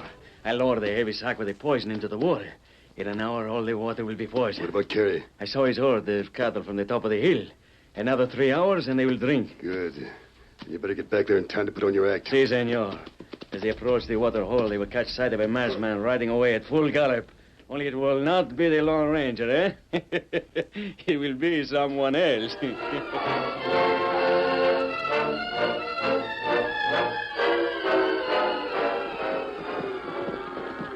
Water!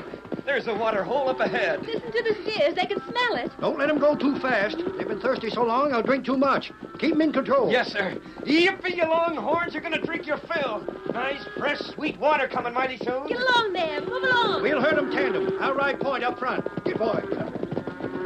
Ted. Yeah, Miss Abby? Thanks for all you've done. Oh, shucks, Miss Abby. This was Mr. Steele's doing. Thanks anyway. You reckon your pa's going to sell to Mr. Steele? Of course he will. With all the bad luck we've been having and Ben Steele being so friendly, naturally we'll sell. Oh, too bad the water on your ranch has been poisoned.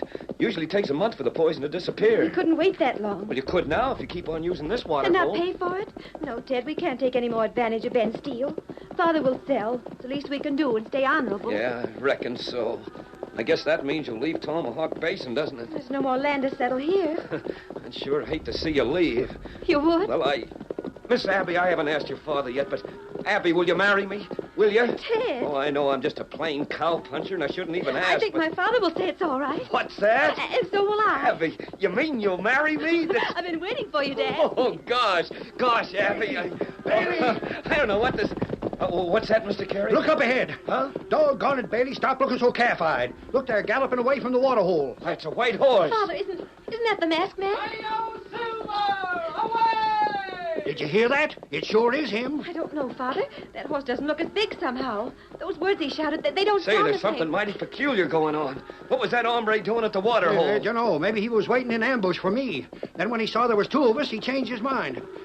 Still, there's no use figuring. These here cows are thirsty. Let's get that water. Get up there. Get up. Hold up. Wait a minute. Father. It's your Horsefat. It's the masked man again in the engine. Now reach for your guns. We've been waiting for you. Doggone if I savvy this. Why, we just saw you riding north over the ridge. And now you suddenly come busting in from the west. That man was an imposter. What? You mean... I mean he's riding a white horse and wearing a mask to fool you. Now, what in blazes would he do that for? Because he poisoned that water hole and he wanted to put the blame on me. Poison... What's that you say? Keep your cattle away from that water till I get back. Where you going? I'm catching that man. Tonto, stay here and make sure they don't move. Me watch him. Come on, Silver. After him, big fella. Well, I'll be dogged. This here's more confusing than chasing a jackrabbit through a bramble. I can't keep those cattle from water. You do what masked friends say. Tonto, make sure of that. Father, Ted, I believe that first man was an imposter. How are we going to tell Abby? He's got too big a lead for this one to ever catch up with him. That's just where you're wrong. Look. Look at that white stallion race over the ground. Why, he's twice as fast as that other horse. Look. Why, say, so he is. Maybe he will catch that hombre after all. Say, Injun, who is that partner of yours anyway?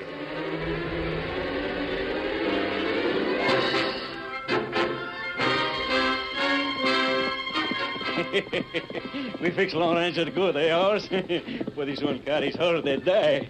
You think masked man do it? Breed's horse had crossed the ridge. He rode at an easy gallop with the poisoner sitting easy in the saddle.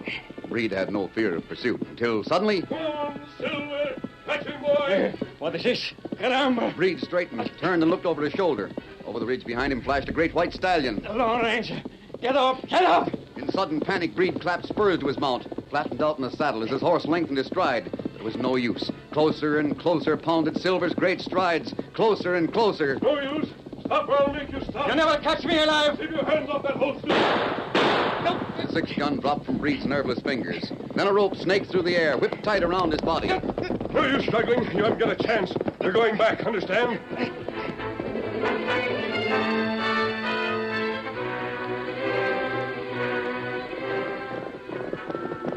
Old Silver, whoa, boy. You got him. You brought him back. Why, it's Breed. Here's a man who tried to poison this water hole, Carrie, just as he poisoned yours. You can prove nothing. That is a lie. You cannot prove I do such a thing. No? Very well, then. Suppose you take a drink from that water hole. Huh? Otto, pull him off his horse. Make him drink. No, wait, no. The water is poison. If I drink, I die. What I say? You come. Never mind, Injun. He said enough already. He admitted his guilt. Ted, you reckon we can turn this ornery coyote over to the sheriff? Oh, we sure can, Mr. Carey. Here's some more evidence for you, Carrie. This bag is full of poison. It was at the bottom of the water hole. I got it. Who else helped you do this awful thing, Breed? Take me to jail. I say no more. Not one word. All right, Carrie. You can water your cattle now. Go ahead. Water my cattle? Yes. The water hole on your ranch will be clear again in a few days. Your cattle won't suffer anymore. But, mister, what do you mean? Breed poisoned the water. He was afraid to drink it himself. Otto and I were watching him several hours ago. He put the sack in the water hole and then left. Before he came back, we took the sack out. That water was fit to drink all the time. But Breed didn't know it. That's how he convicted himself. Well, if that don't beat everything. Bad man make heap big mistake. Come, Tonto. Our work here is done. Breed, I reckon you more than met your match this time. Me and Ted are going to take you to the jailhouse just as soon as we get the cattle watered. And thanks to this masked man, you'll... Say, he's gone. Him and the engine lit out already. Yes, Father. There they go. He didn't wait for thanks. But we'll be eternally grateful, whoever he is.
The story you have just heard is a copyrighted feature of the Lone Ranger Incorporated.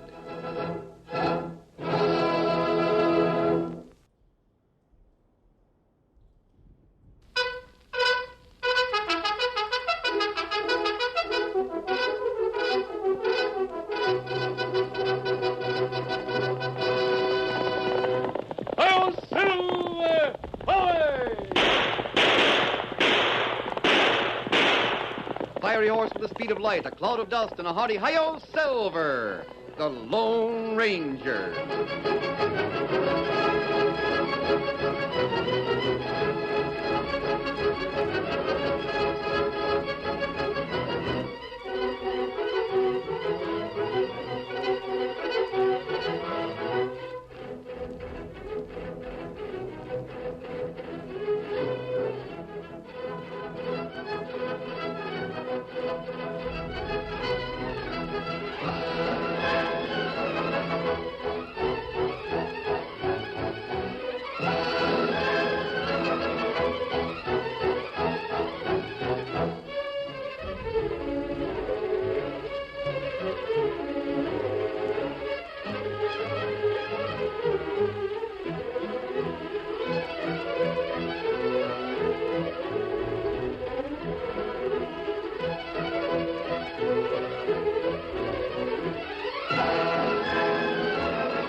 With his faithful Indian companion Tonto, the masked rider of the plains led the fight for law and order in the early western United States. The stories of his strength and courage, his daring and resourcefulness, have come down to us through the generations. And nowhere in the pages of history can one find a greater champion of justice. Return with us now to those thrilling days of yesteryear. From out of the past come the thundering hoofbeats of a great horse, Silver. The Lone Ranger rides again. Come on, Silver! We're heading for Leadville! Hail, Silver! Away!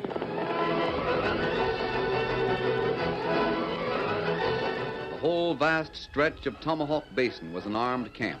The honest cattle owners knew that Benjamin Steele, owner of the Tomahawk Ranch, was an unscrupulous man, dangerous as a rattlesnake, whose one desire was to own every head of cattle that ranged the grasslands, and who didn't care how he did it. That's what I'm saying to all you men. My name is Fergus. You all ken who I am. I come over to this country seeking new land, a new place to dwell. I come to Tomahawk Basin and there set down my roots. I homesteaded. I live there and there I intend to stay. I graze me cattle and there's no man will make me turn coward. Aye, not even that man who would be lord of the valley, who would drive us all away. You're right, you're right. I'm a peaceable man. Didn't you doubt it? But I fought for what was right in Scotland, and I won't do otherwise here. Are we going to let one man take our cattle without saying him nay? No! Senor, that is very pretty speech you make, no? 'Tis what I believe. Your name, she is Fergus, no? Andrew Fergus. Aye. There's no need to tell me yours. 'Tis a name as black as the heart of the man you work for. Your name is Breed. I work for Senor Benjamin Steele. You better tell him what you heard her saying. I know. See, I tell him plenty. He's very funny. You hombres think you can whip Mr. Steele. That is very funny. Fergus, look out. He's wearing guns. See, I wear guns. I am also fast on trigger. When the Lone Ranger comes back, we'll drive Steele into the hills or into jail. The Lone Ranger is not here. The sheriff of Leadville, he also is not here. So perhaps you take the law into your own hands, eh? I wear guns, Breed, because 'tis the custom. I'm a peaceable man, and I dinna like to use them. But if necessary, I will use them. Stand back. Look out, there's going to be gun smoke. You know, Senor Fergus. You draw guns when you like. I fix you. Priestley, what? I'm looking for the sheriff of Leadville. I want to see him pronto about... Well, I'll be... Si, senor, I also. Look out, here it comes. Hey! Get out! He shot out the lamp! It's dark. Let them fight it out themselves. I'm getting out.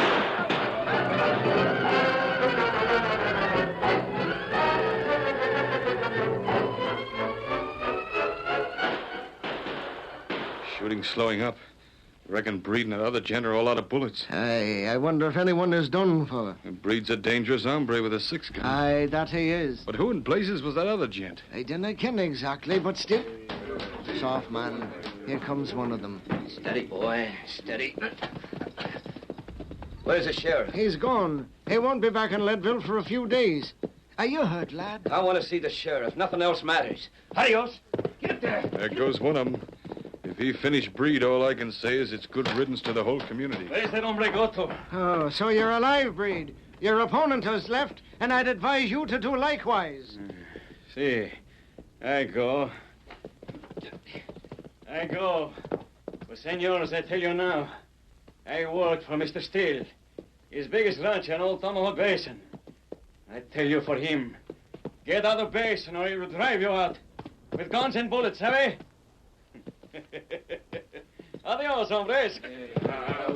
Gents, looks like we got a range war on our hands. Fergus, there's only one thing to do. Aye, Thatcher. We take the law into our own hands. Right. From now on, we're banded together against Steele. Vigilantes.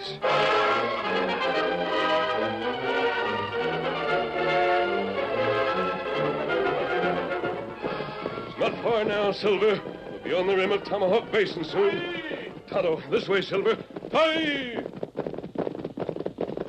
Pull, Silver. Steady, boy, steady. You're rolling ahead of me, Tonto. Why didn't you continue? There's plenty trouble in Tomahawk Basin since we go away. We've only been gone a week. That's right. Like you say, Tonto come to Basin ahead of you. Last night, me ride into Leadville. Yes? Me hear bullets from cafe. What was it about? Fellow named Breed there. Him make heap big talk and reach for guns to shoot Fergus. Fergus? Ah. Fergus is one of the most peaceful ranchers in the basin. Him not that way anymore. What do you mean? He's not dead? No, him live. Before Breed shoot, stranger come door. Breed reach for gun, stranger shoot lights out. There plenty noise, but it dark and nobody hurt. Stranger him leave town. Breed him leave town too. Who was this stranger? Well, Tonto not know that. Him ask for sheriff. I see. Go on, then what? Kimasabi. What mean vigilante? Vigilante? Ah. Tonto, that's the name men use out west when they take the law into their own hands to deal out justice. It means that honest men turn almost as bad as the criminals they go after.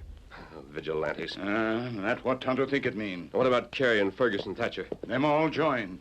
Them ride with rifle cross saddle. Range war start and never stop till steal him dead. Or until the honest ranchers stop his bullets. What we do, Kimasabi? The sheriff's got to handle this. It's got to be done honestly and legally. But sheriff not here. Then we ride, Tonto. Fergus lives across the basin. We get to his place several hours after sundown. Come on, Silver. Get him out the scout. Oh, Silver! Forward!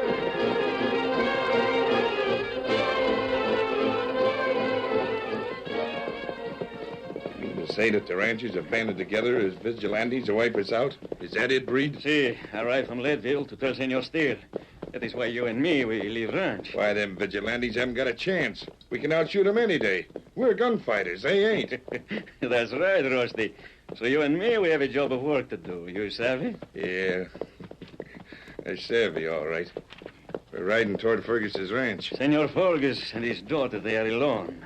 We get the sun go down. We shoot him. We can ambush him as he heads from the corral to his house. You're a smart hombre, Rusty.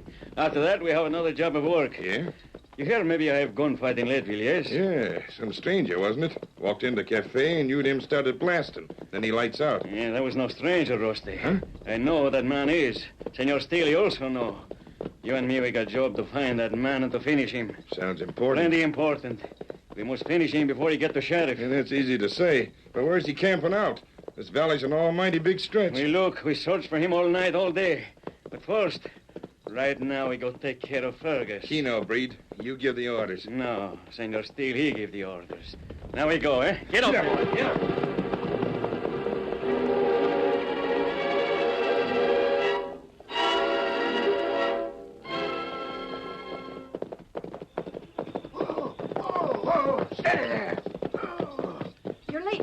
The sun has already gone down and the crickets are starting.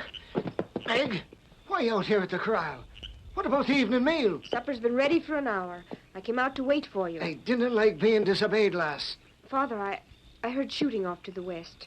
Meg, you're a good girl. Now, don't bother about what's not your business. Besides, it was not I. I have not yet used my rifle. I'm glad, Father. Hush, Meg. Get back to the house now. Didn't you understand? We have sworn a range war against Steele and his cutthroats. You might have been shot. They wouldn't shoot a woman. They'd shoot anybody. I'll help you put the corral bar back. You stubborn lass. Why not, Father? The Scotch have always been stubborn. Aye, you have me there, lassie. I'll get the saddle off the horse. And now, the corral bar. Now, 'tis but a few steps to the house. Come along. Father. Keep walking. Father, it's dark, but I thought I saw something. Over there. Didn't turn your head. Keep walking. Father. Aye! Run for it, Meg! Run!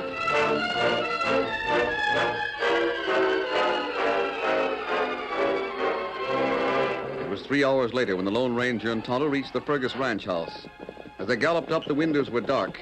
There was not a sound except the whisper of the crickets and the thud of their horses' hoofs. But as they stopped in front of the porch... Steady, Silver. Steady, boy. Steady, boy. Lift your hands and stay right in your saddles. We're friends, Fergus. Yeah, we'll soon see. Light the lantern, Meg. Aye, 'tis you, the Lone Ranger and Tonto. We'd better get inside, Father. Hey, come in, come in. How did you catch them?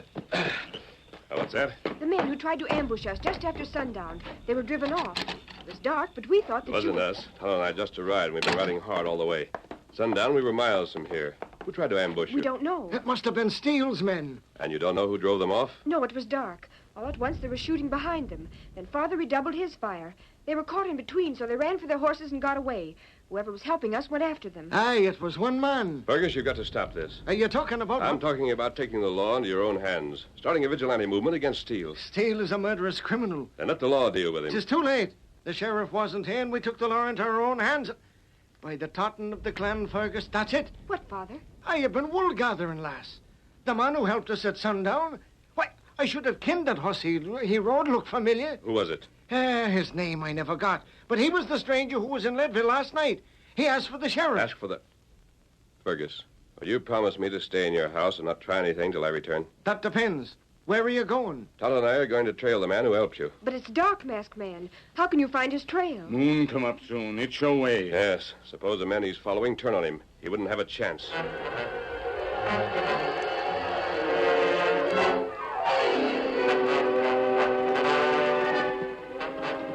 Breed, rein up behind this mesquite. No, they're right. They come after us. They will. I tell you, rein up, doggone your hide. You go loco? No, I ain't gone loco. The moon's come up, Breed. Take a squint along the back trail. Huh? Go on, use your eyes. I did. There's only one man follow us. Yeah, just one. We got buffaloed into running, Breed. We could have stood him off easy. Perhaps so. Sure. We could have got Fergus after all. Now we'll have it to do all over again. This hombre who come. It is man we look for. Huh? See, I recognize horse. That fellow who shot at me last night at Leadville. Pronto, Rusty. Back off the trail. Take only one shot to get rid of him.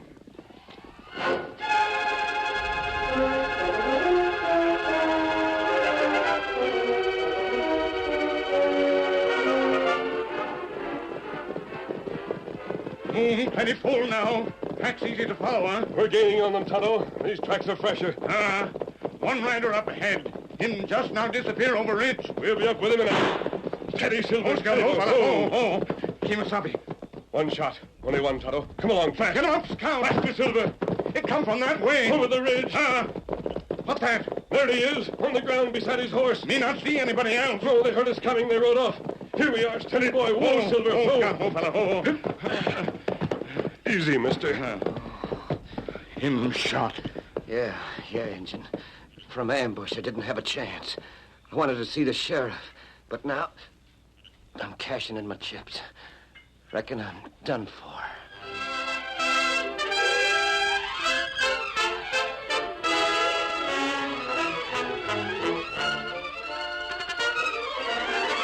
The curtain falls on the first act of our Lone Ranger story. Before the next exciting scenes, please permit us to pause for just a few moments.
Now to continue our story. It was nearly dawn. The moon had set, and it was dark outside Andrew Fergus' ranch house. But still, he and his daughter sat tensely trying to pierce the gloom. Father, I hear a horse. Aye. Just one horse. And he's walking, not galloping. Who could it be? Don't move, Meg. Wait. Hi. It's all right, Meg. Light the lantern. It's Tonto. You've been a long time gone, Tonto. And why did you come so slow? Me need help. Are you alone? Where's the masked man? Masked friend, him be here soon. Him follow trail a bad man. But I don't Tonto, who's that you're holding in your arms? Him shot. Hurry, in the house. Here, over here. Who is that? Me not know name. Him feller ask for sheriff. Gone to put him here on bed. Meg, girl. What ails you? Father, that's Jeff Darrell. Jeff Darrell. Huh? He was a stranger to me. I was in love with him. Tonto, is he dead?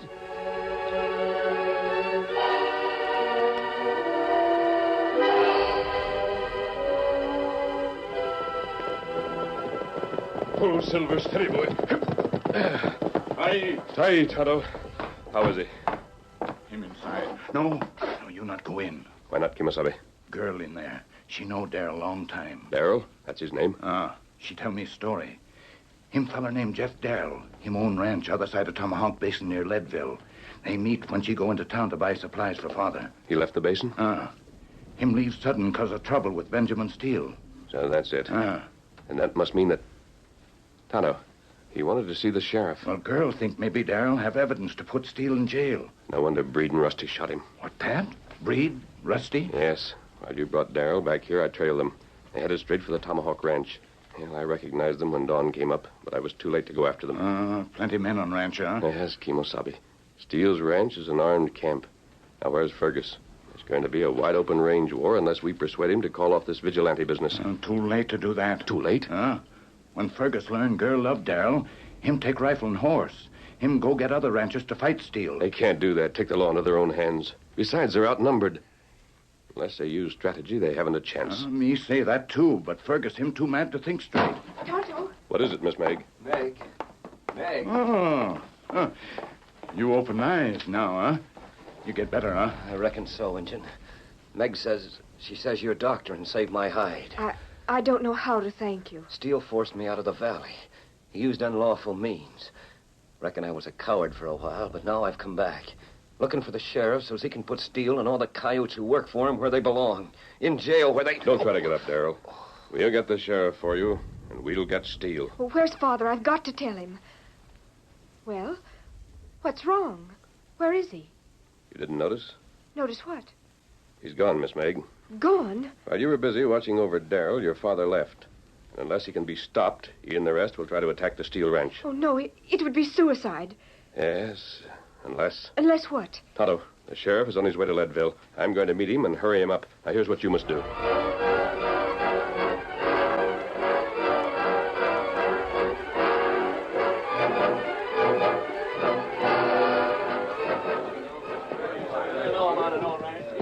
Aye, that's what I'm saying. That's why I gathered you all together. You've got horses, you've got guns. Have you got the courage to fight against all? No, we have! We're but a handful against Steele and his crew, but my daughter told me what Steele did to young Darrell, who's lying at death's door right now at my ranch. I'm a patient man, but I cannot abide treachery and greed and tyranny. I fought against them in Scotland, and I'll fight against them here in the valley. And whether we live or die, who'll ride against Steele?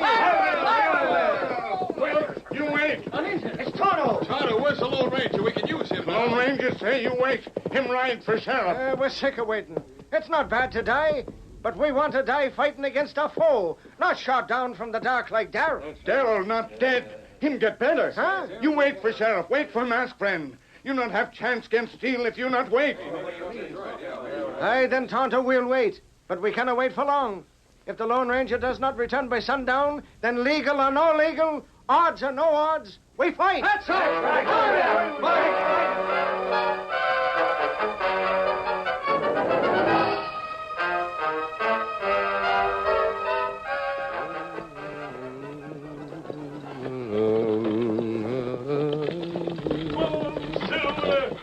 Hello! A masked man. Rein up or I'll shoot. Hold your fire. The Lone Ranger. Mister, I almost pulled trigger. Sheriff, there's trouble in Tomahawk Basin.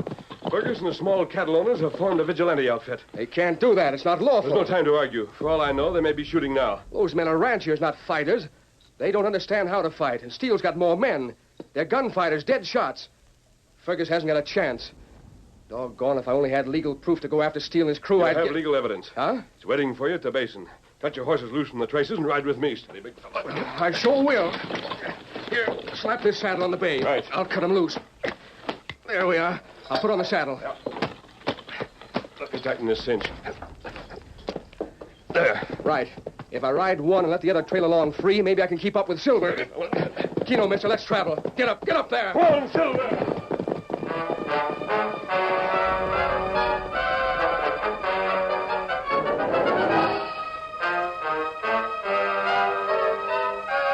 Let them try.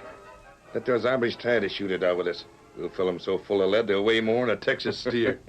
See, they will come from over the hill. Still say we wait for attack from there. What about the masked man? The Lone Ranger? Yeah. One of the boys without checking up. What did he report to Steele? He report that the ranchers, they don't wait for Lone Ranger. They won't, eh? Sure not. They wait till sunset, that is all. Look, see for yourself. Sun show's already going down, no?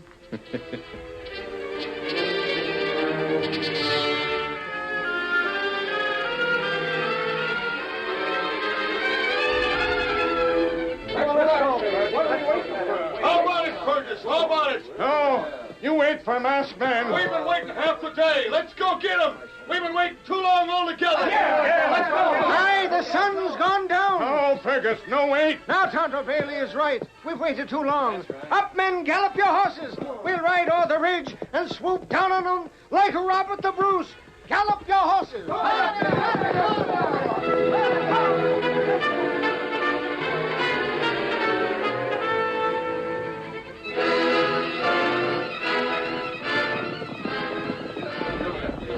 Silent and grim against the lowering sky, the ranchers headed across the rangeland.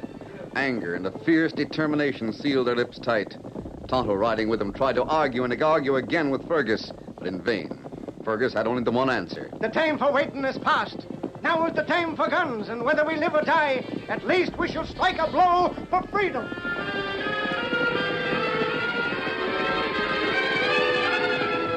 The galloping hoofs thudded along the grassland.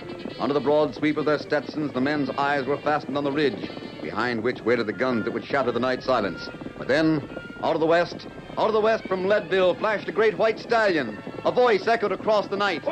Silver, on by! That Lone Ranger! Tie! Fergus, Tonto, stop! You're too late, masked man! Stop, you've got to listen to me. Mister, you cannot swerve us from our purpose. We mean to fight, and we mean to fight now. Fergus, the sheriff is only 10 minutes behind me. We care not for the sheriff, mister. Lawful or no, we mean to make Steele pay for his crime. If you attack this way, you'll go down like trees before a hurricane. Their bullets will sweep you from the saddles. We will not listen. You will listen. You'll listen because the sheriff is on your side. What's that? We're breaking the law. No, you're not breaking the law. You see this badge I'm wearing? That's the sheriff's badge. Deputy Sheriff Bailey. The sheriff is making you all deputies. And why not? Jeff Darrell, he's got proof against Steele. Aye, that's so. Then we're deputies. On one condition. Give up this suicidal attempt to ride down on them. Go about it another way. You're not asking us to quit. No, we're going to attack. But we're going to surprise them. Now listen. 4 men will go ahead to the ridge. When they hear the howl of a coyote, they'll start shooting. The rest of you will follow Tonto and me.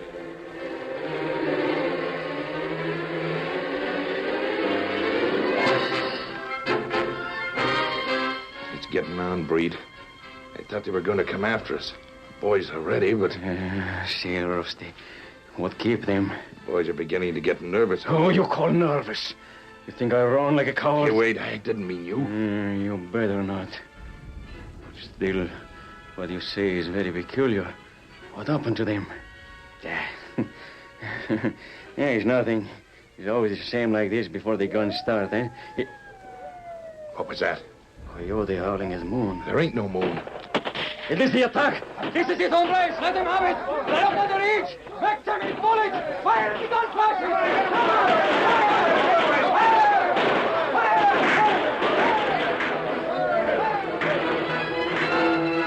The 4 men on the ridge fired as fast as they could work their guns. The gunfighters below poured a withering fire up into the darkness. From the dry stream bed in the rear, the Lone Ranger and Tonto and the others could hear guns. Kemosabe, you make plenty good time. Listen to guns. All Steele's men, they fire up on the way. Yes, Tonto. All right, Fergus, Bailey, the rest of you, this is it. The shooting will cover our approach. We'll take them in the rear before they know what hit them. Remember, the sheriff wants them captured, not dead. Aye, lead the way. Follow me. Come on, Silver!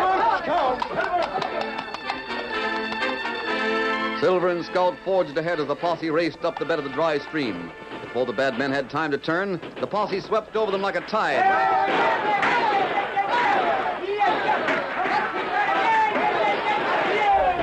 Guns were knocked from their hands, ropes looped around their bodies. In a few moments, it was all over. We give up, you got us. Don't shoot, we give up. Aye, that you do. Tie them up, men. We'll have them ready for the sheriff when he gets here. Wait a moment.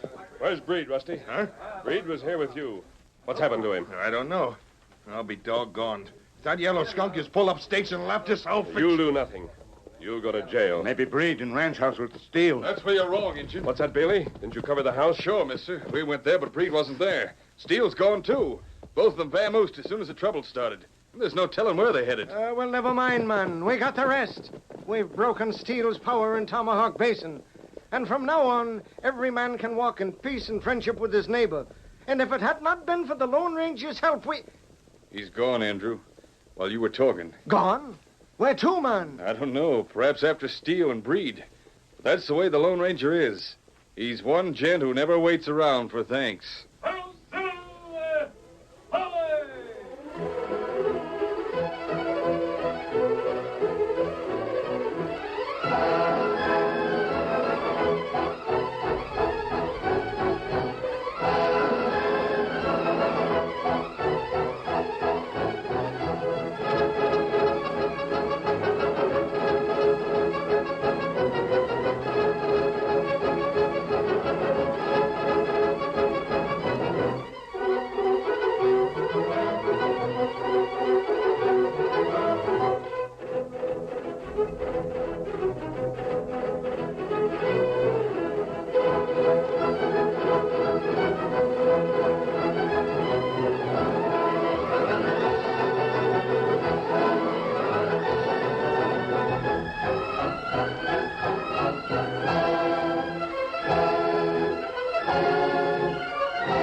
The story you have just heard is a copyrighted feature of the Lone Ranger Incorporated.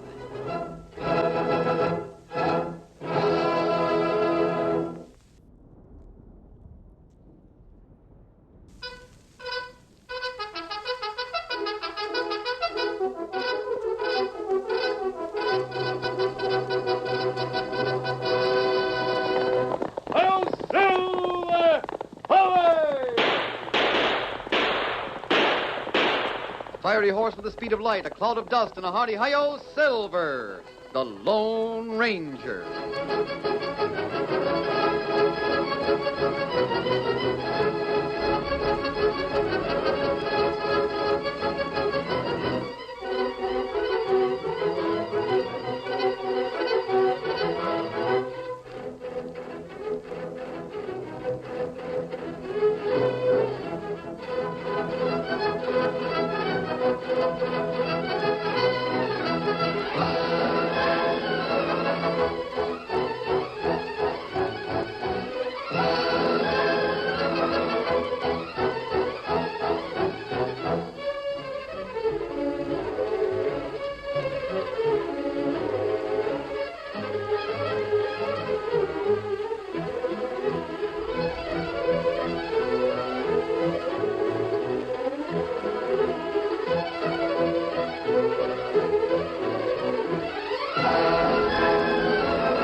Faithful Indian companion Tonto, the masked rider of the plains led the fight for law and order in the early western United States.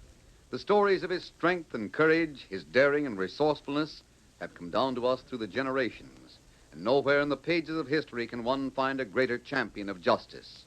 Return with us now to those thrilling days of yesteryear. From out of the past come the thundering hoofbeats of the great horse Silver. The Lone Ranger rides again. Come on, Silver. There's danger on the trail ahead. Well, Silver!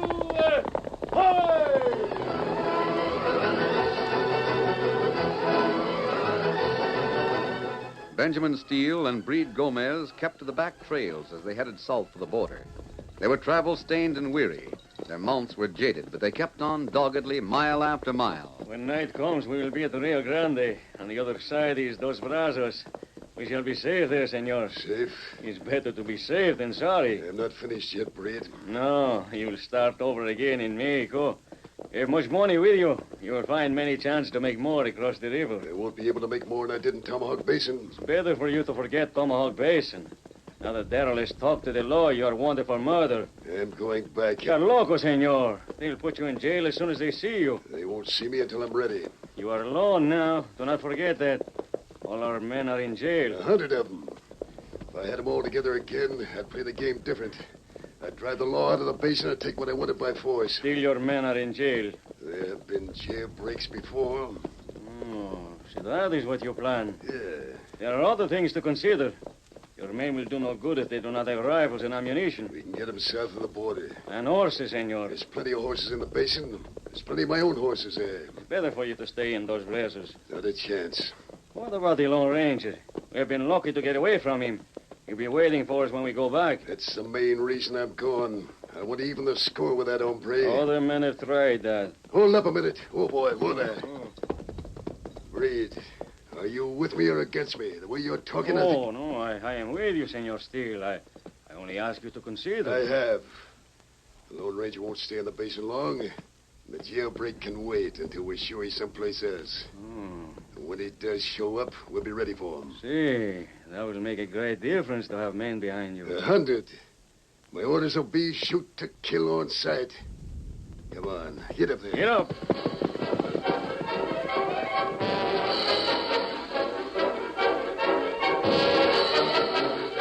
A month passed. The Tomahawk cattle still roamed the range, but the Tomahawk ranch was silent and deserted. Leadville had settled down into peace and security, though now and then an uproar broke out in the crowded jail. The townspeople only smiled. Steele's outlaw crew was behind bars. The basin was safe for honest men and women. Oh, boy. Oh, there. Oh. Howdy, Jim. Howdy, Sheriff. You're sure the picture of ambition. Well, there's not much else to do but lie around these days. Having any trouble with the prisoners? Not much. You heard anything from the Lone Ranger? There was a pilgrim rode through the other day. Said he was somewhere around Tombstone. That's a long way. Yeah. I guess we won't be seeing him anymore. Can't expect a man like the Lone Ranger to waste his time in Leadville. Too bad he didn't catch Steele while he was at it. Ran him out of the country. That's almost as good. Yeah, I guess so. Be seeing you, Sheriff. So long, Jim. Get up, boy.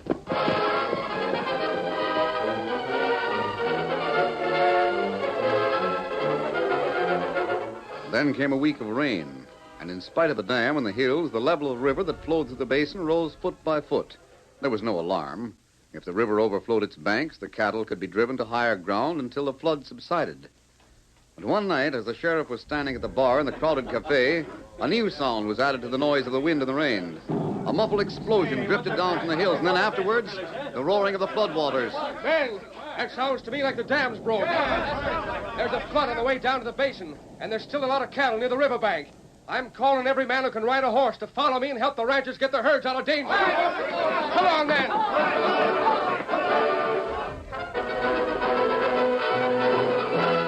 In 10 minutes, every able-bodied man in town was in the saddle and riding to the aid of the ranchers. Half an hour later, Benjamin Steele and Breed Gomez reined up in front of the jail. Whoa there. There is not a soul around, senor. Couldn't have picked up better night. This door will be locked. We can break it in. The keys to the cells are always hanging on the wall above the sheriff's desk. Put your weight into it now. That's good. Now, come on, light the lamp. Si, senor. I got the keys.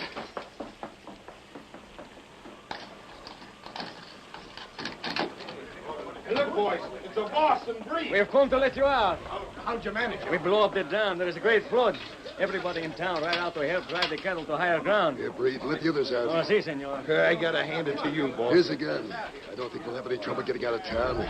There's plenty of horses waiting in the grove. Where are we going? Back to the ranch? Not just yet. All the guns and ammunition we brought from the south are up in the hills. That's where we're heading tonight. Tomorrow night, we'll move back to the ranch. Sheriff will be waiting for us with a posse. No, he won't. We'll figure that you boys will get as far away from the basin as you can. But he's sure to find out different soon. The sooner the better. This is going to be a fight, Rusty, and we're going to win. We're going to run this county if we have to kill every rancher and cowhand in it. Are you coming there, Breed? They're all free now. Let's go, boys.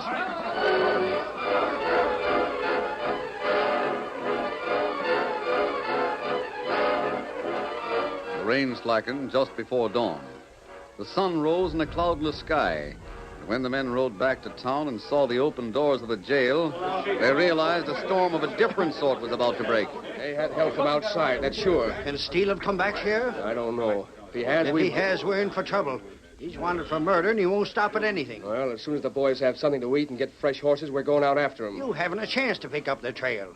They must have broke out when it was still raining. There won't be any tracks. We'll take a look at the Tomahawk Ranch first, then we'll ride up into the hills. Well, you'd better get back before dark. You can't leave the town and the ranches around here unprotected again. We'll be back. Let's hope we find them first. There's about 100 men in the gang. I know. There's more of us, but our places are scattered all over the basin. If they take us one by one, we're sunk. We've got to think of some plan. I wish the Lone Ranger was here. Yeah, he'd come if we sent for him. There's nothing more he'd like than to put Steele in jail. How about it, Jim? Would you go after him? Whenever you give me the word. Wait until tomorrow. We aren't sure yet. Maybe they just cleared out. That don't sound like Steele. Wait until tomorrow. If we find any trace of them, that's up to you to bring the Lone Ranger pronto.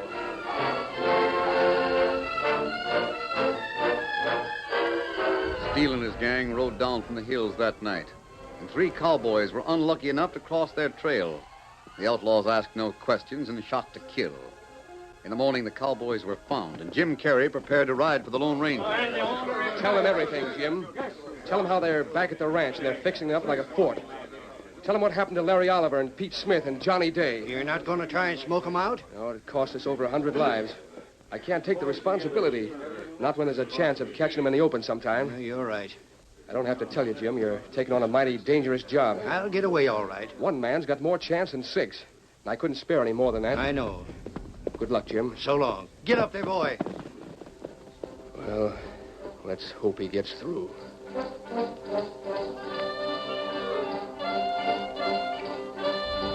Two weeks later, the Lone Ranger and Tonto were heading east. At sunset, they stopped to cook their evening meal, but they did not make camp for the night. A full moon and a cool breeze persuaded them to continue on their way. The trail led along a ridge. To the right was a valley long held sacred by the Indians. The Lone Ranger and Tonto could see their campfires and hear the throbbing of distant drums. Maybe better we ride to north. Why, Kimosabe? Those Indians are friendly. And those aren't war drums. Well, that's right, too. And why should you be worried? Them make big dance to Moon God. This valley of Moon God. White man watch dance and die. We aren't close enough to see it. The trail doesn't go down into the valley at all. You can see plenty far. Not that far. Better you not look that way. All right, Kimosabe. I'll keep my eyes straight ahead until we get past the valley. It bad medicine for white man to watch dance. Moon God not like it. Kill him. Oh, I thought you meant the Indians would kill anyone who watched. Well, not right. Them find out, them kill him. Them not find out. Moon God kill him. I didn't know you were superstitious. Oh, Tonto just tell story, that all. I see. Well, Steady, Silver. Steady, boy. Is that yelling part of the ceremony? No. Dance to Moon God. Dance a piece. Those are war cries. Huh? You may not like it, Tonto, but we've got to ride closer and find out what's going on. Maybe so. Come on, Silver. Get him on scout.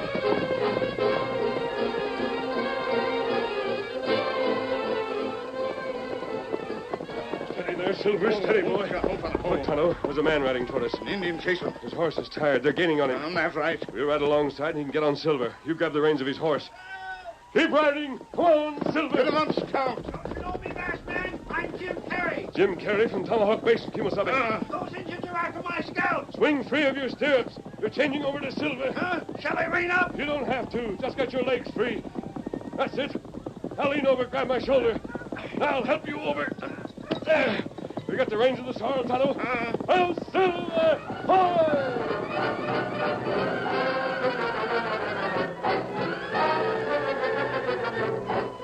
Even with his double burden, Silver had too much speed for the Indian ponies and soon left them far behind.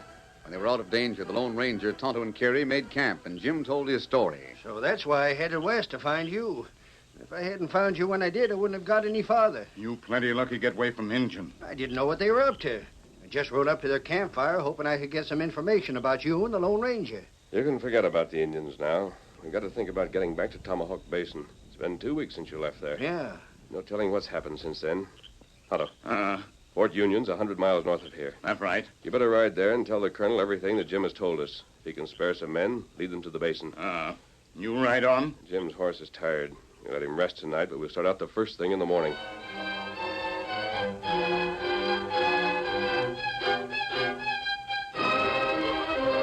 The Lone Ranger and Jim Carrey made the trip to Tomahawk in 8 days.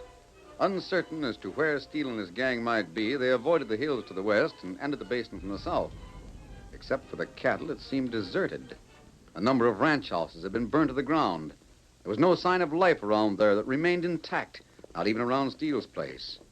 On the masked man and the rancher rode toward Leadville, and at last they reached the outskirts of the town. The same here as every place else, Jim. Not a sign of life. And what's happened? We'll have to find out. Those crooks have wiped out all the ranchers and cowhands, and there ought to be some sign of them anyway. We'll have to be watching out for that sign. But they couldn't have. We had more men than Steele did. A lot of fighting going on, Jim. That's sure. Look at the windows in that house. Yeah, every last one of them broke. Zeke Mason lived there. If Steele felt strong enough to attack the town, then... Yeah, it looks bad. Steady, Silver. Steady, boy. What's he acting up for? He must have a reason. Say, there's some horses out in front of the cafe. Yes, Jim. And saddled. That means there must be somebody inside. Let's get a move on. Steady, boy, steady. Silver doesn't want to go on, Jim. There's something wrong up ahead. But we've got to Wait. let him... The door of the cafe's opening. There's some men coming out. Hello there! I've brought the Lone Ranger! $1,000 to the man who drops him. There's Steele and his gang. Right, Jim. Get up, Red! They've captured the town. Come on, Silver!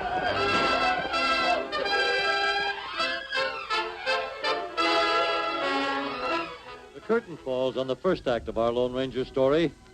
Before the next exciting scenes, please permit us to pause for just a few moments.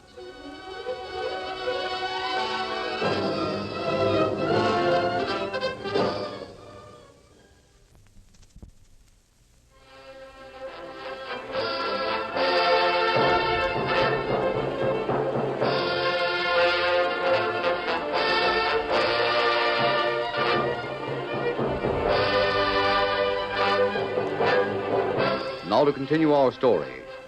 As the Lone Ranger and Jim Casey wheeled their horses and raced out of town, the rest of Benjamin Steele's outlaw army poured from the cafe and sent a hail of bullets after them. The masked man and the rancher made their escape. At last, Steele called a halt. That's enough. They're out of range. It was the Lone Ranger. There is no doubt about that. You don't have to tell me. That was Jim Carrey with him. He brought him from the west. Does this change your plans? Why should it? What do we want with the town? Yeah, it's true. It will be hard to defend. I guess, too. All I say is, what's the use of it?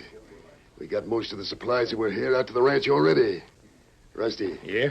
Get those wagons around in front. Get them loaded with the gold and the rest of the stuff we can use. Kino, boy. Make it fast. As soon as they're rolling, Breed, you can carry out the rest of my orders. Si, senor. We set fire to the town.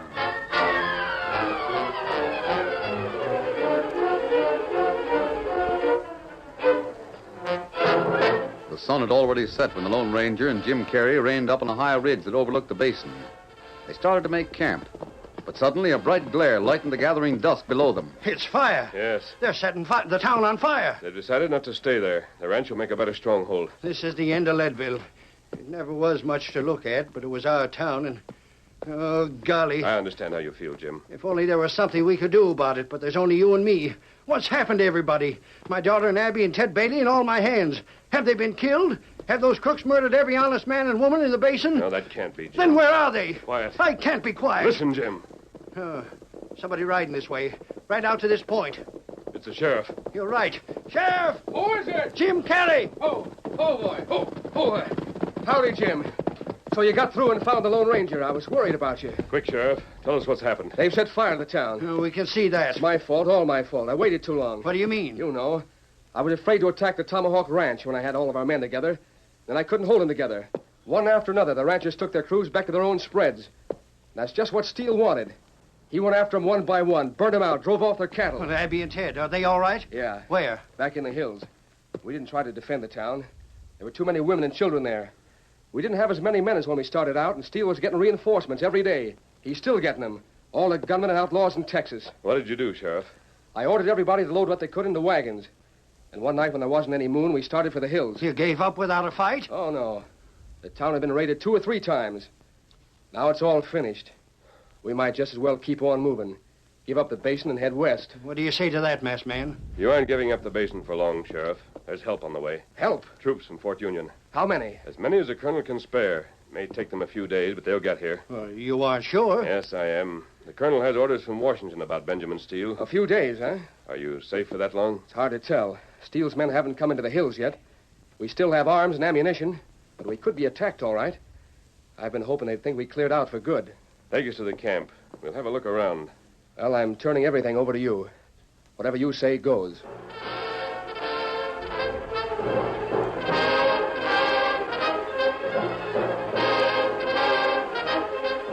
Men and women from the basin were camped in a high valley. Sheer walls of rock protected them to the north and south, and ridges swelled to the east and west. It was on the crest of the eastern ridge that the Lone Ranger conferred with the sheriff in Kerry the following morning. You picked a good spot, Sheriff, but you can't expect to hide. Those outlaws working for Steele know the hills better than you do. I guess you're right. The valley can be defended, though. Whatever you say goes. We've got to get to work. Guards must be posted on this ridge and the one to the west. There's no cover up here. We'll have to build earthworks. Yeah, call the men together and we'll get started right away.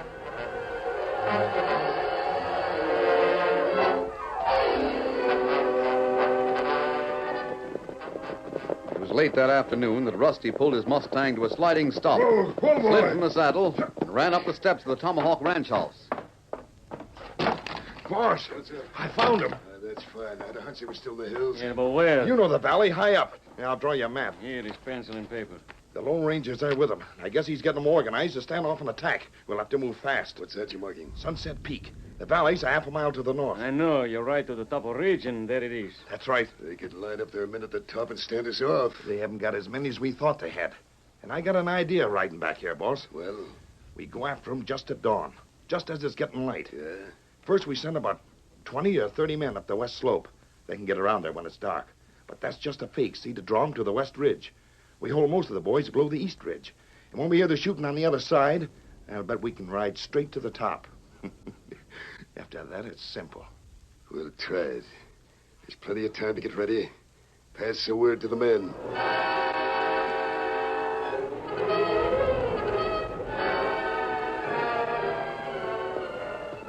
Easy, boy. Are all the men at their post, Sheriff? Yeah. They didn't like it much, rolling out of their blankets so early. You can send half of them back to eat as soon as the sun's up. If Steele tries to get us today, it will be in the next few minutes. What do you think? Well, we have to be ready for anything. Just a few more minutes before it starts getting light. Yes. I'm going to ride along the ridge and see if I can... Listen, from over west. They're coming up the west slope. The question is, how many? Must be all of them.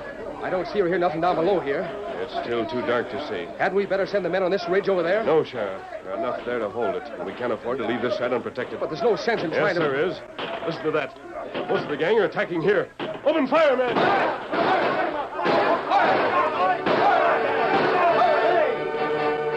Rusty's plan to surprise the defending ranchers failed, and the first attacks were beaten off on both slopes. But they rallied for a second charge, and the second wave almost reached the top before it was driven back. At that moment, the ranchers were surprised to see the great horse Silver jump the earthworks and charge down the slope. The Lone Ranger urged him on with outlaws on either side of him. Fire in the air, boys! What's it mean, Sheriff? What's he up to? Keep firing, men, in the air.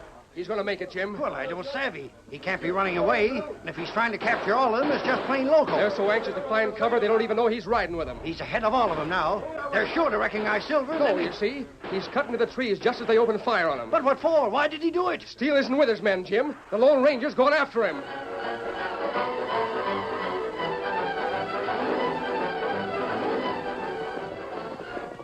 Steady, Silver, steady, boy. There's his horse in the corral. He must be here. Who's there? You're covered, Steele. So it's you, eh? Your men got beaten you right away. My men aren't beaten, but you're going to have a part in the fight. You're going to make me go with you, is that it? You're coming back with me to the hills. No, I'm not. Don't forget that I know a lot about you, mister. You never shoot to kill, for one thing. That might not be true in your case. I'm going to gamble on it. And it sure don't hold for me. I'm going to draw my gun slow and easy. You talk too much. Well, you had to be tied up sooner or later. Might just as well be now.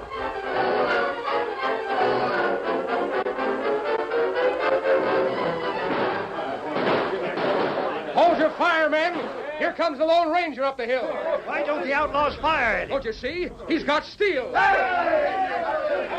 Stand back, men. He'll be jumping over the earthworks. Easy, boy. Easy. Now up. Settle there. All right, boy. Easy. Easy there. Get hold of Steel, Sheriff. Ease him down to the ground. We got him? Yeah. Now then. What are you going to do with him? That depends on you. All of your men are down at the bottom of this slope.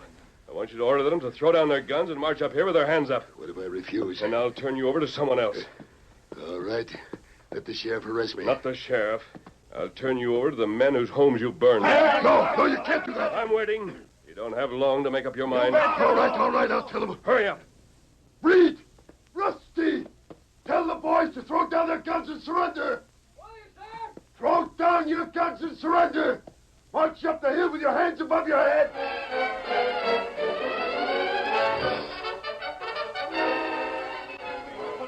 What about it, Breed? Are we going to do what he says? Why should we? He's a boss, ain't he? Is it for him to say that we go to jail? That perhaps we hang? No. If he has been stupid enough to let the Lone Ranger capture him, then he has no right to be our leader anymore. No. Only belong to him will come to us. Let them kill him. We will do the same for them. We almost reached the top last time. See, open fire, men. Into your saddles. We charge.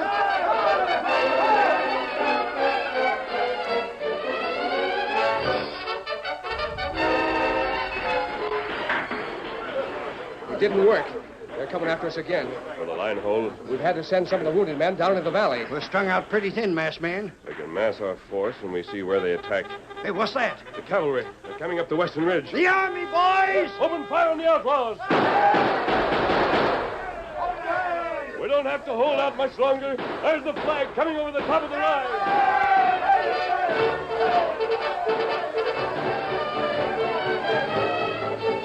The wave of blue with the colonel, Tonto, and the color bearer riding in front swept down into the valley and on up the defender's position. The colonel and the Lone Ranger spoke together for a moment. The bugle sounded once again. The cavalry swept over the earthworks. The outlaws' charge broke halfway up the slope. The sight of the well-ordered ranks let only one thought in their minds: escape. But it was too late for that. There was a sharp, brief encounter. The colonel's commands rang out. Before the gang realized what was happening, they found themselves completely surrounded by a swiftly closing ring of blue and steel. To a man, the outlaws surrendered. Their hands were tied behind their backs, and then they were herded down into the valley. There the colonel and the Lone Ranger conferred. There's no jail in Leadville, Colonel. The town's been burned to the ground. We'll take the prisoners back to the fort. That would settle everything. I don't have to tell you that Steele must be sent to Washington. He's wanted for treason as well as murder. I know. That's all, I believe. But I'd like to thank the Army for all the ranchers in the basin. That's right. You've given them back their homes and their freedom. Seems to me the situation was well in hand when we arrived. We couldn't have held out much longer. Tonto told us when he reached the fort. We know how quickly you went into action and what a brilliant march you made. It was only a job that had to be done and done fast. But I'll tell the boys what you said. Thank every one of them for us, Colonel. I shall. Are you going to be leaving us, masked man? I'll have to, Jim. Steele won't escape. You can be sure of that. There are still 2 more traitors at large. We've got to start after them. The best of luck. Thank you, Colonel. Steady, big fella. Let's go, Tonto. Adios. Come on, Sid. Get him up.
story you have just heard is a copyrighted feature of the Lone Ranger Incorporated.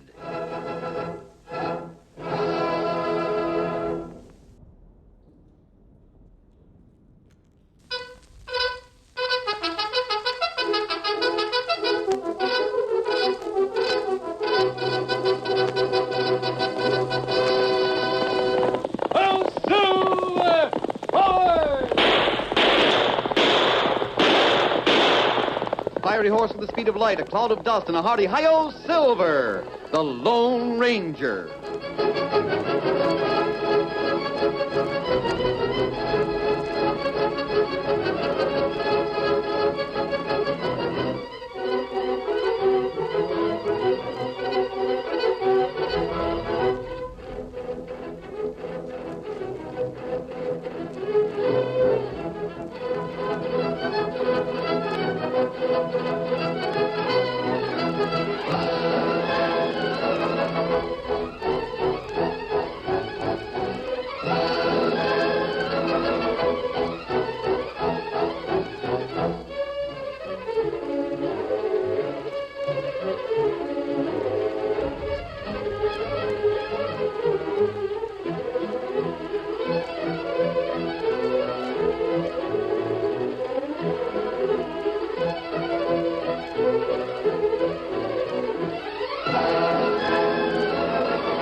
With his faithful Indian companion Tonto, the masked rider of the plains led the fight for law and order in the early western United States.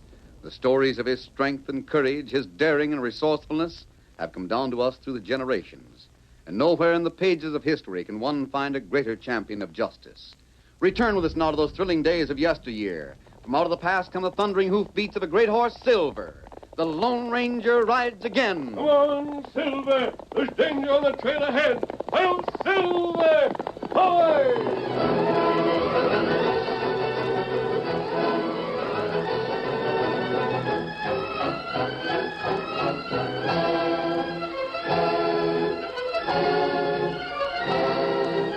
In the town of Mountain City, Ma Collins managed the Great Western Fur Warehouse. In her home, the middle-aged woman was talking to John Maitland, the town marshal. Of all the scheming, conniving tricks, that one by Tom Turner beats all. I hope the coyote stays in jail till it turns green. The trouble is, Ma Collins, I don't know who's going to bring the charges against him. What do you mean? Well, the warehouse he burned was the Webster warehouse. The only one that's got a real complaint is the Webster Company. Well, sakes alive, he tried to burn Jim Blake and the Lone Ranger with the warehouse. Yeah, they can square him out of that charge. Yeah, but he tried to make the hunters think they'd lost their furs in the fire, so he could have the furs and not have to pay for them. The hunters have got the furs back. Do you mean to say that after all the scheming Turner did, the only charge against him is burning the warehouse? Well, that's about the way it is. Then there's something wrong with the law. I won't argue that point. Won't Webster himself file charges? Well, he hasn't so far. I've been expecting to hear from him. Webster's never showed up around here, has he? No. He keeps in the background and lets an agent handle the Mountain City end of his business. He's got warehouses all over the fur country. What if Webster won't bring the charges? Then there's not much I can do about Turner. Have to let him go. Of all that... I know, Ma Collins. You think maybe Webster's afraid to bring charges against Turner? Well, that's the way it looks to me. I think Turner did just what Webster told him to do. Oh, is Madge around? Oh, so that's it, huh? You called to see Madge. Well, Go on, admit it, Maitland. Of course, I like to see you, too. Yeah, but my daughter's more your age, huh? Well, it's all right with me, John. Have you spoken to her yet? Spoken to her? Oh, go on. I can tell when I see a man in love. Same goes for a girl. I don't think Madge exactly squints when she looks at you. Well, do you really think she cares something about me? Why don't you ask her? Oh, gee. But let me tell you, Maitland, you better speak up quick. You got a rival in these parts.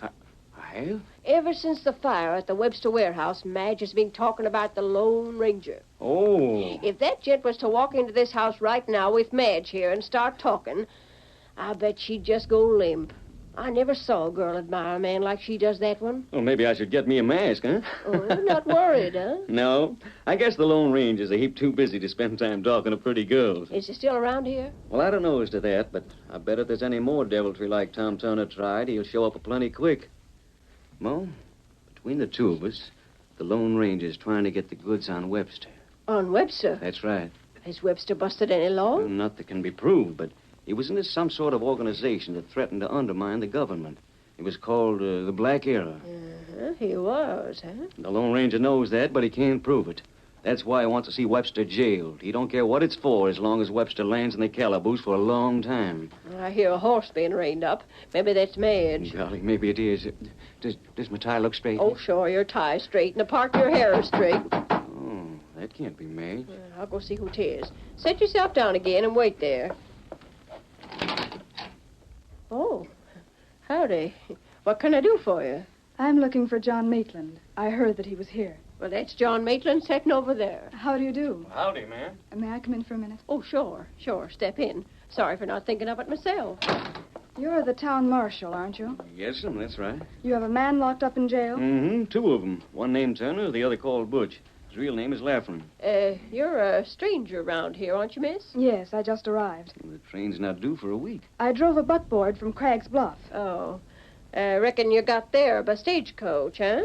Or maybe you live in Cragg's Bluff. No, I don't live there. Oh. What'd you say your name was? Well, my name doesn't matter. Well, you can call me a messenger from Mr. Webster. Mr. Webster? Of the fur company? Yes. Oh, sort of a rival of mine, huh? Oh, no, please don't say that. Did you have business with Turner and Butch? Why'd you ask about them? I suppose you haven't heard from Mr. Webster about them yet. No? I didn't think so. That's the reason I came. What are the charges against them? Arson. They set fire to the Webster warehouse. They did a lot of other things, too. They tried to swindle everyone around here out of their furs. They tried to kill the Lone Ranger. I heard about that. I suppose the Lone Ranger has gone away from here now, hasn't he? Well, we haven't seen anything of him since fire. But he's not far away. You can bet on that. How do you know, Marshal? I've heard about the way the Lone Ranger works. He'll know what goes on around Mountain City, and if there's any more scheming by agents from the Webster outfit, he'll show up mighty sudden. Webster agents? Right. The first one is in jail for keeps. The second one, that's Tom Turner, he's in jail awaiting trial. If Webster's got the nerve to bring charges against him. I see. You said something about being here for Mr. Webster. Yes, I'm here to act for Mr. Webster. Can we go to your office, Marshal? I reckon so. Now? Right now. Come on, miss.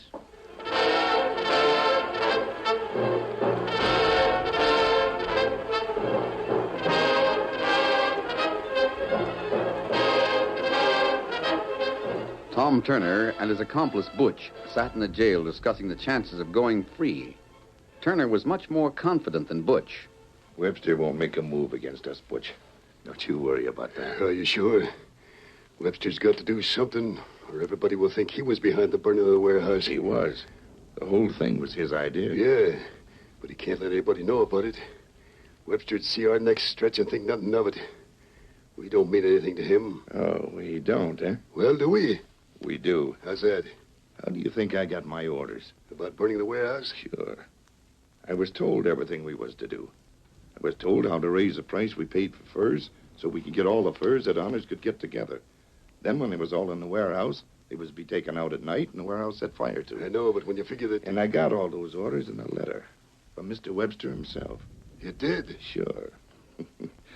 And I kept that letter. You don't think I'm fool enough to burn it up like it said, do you?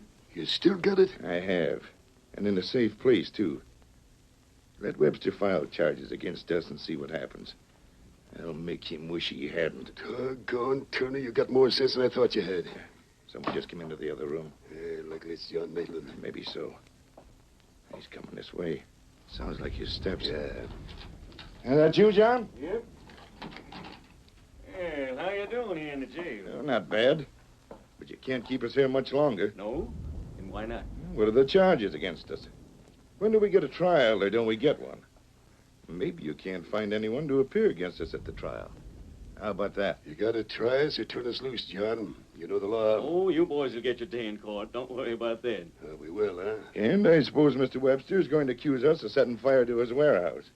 That's it, boys. What? The bill of complaint is all made out. But it can't be. Where is Webster? Oh, he didn't come here in person. He sent an agent. Someone to take my job. Oh, well, I'll... Take it easy, Turner. You won't do a thing. You're charged with enough to jail you for 10 years. He can't do that. He can't get away with that. Let me out of here for a minute. Just let me out for a little while. That's all I ask.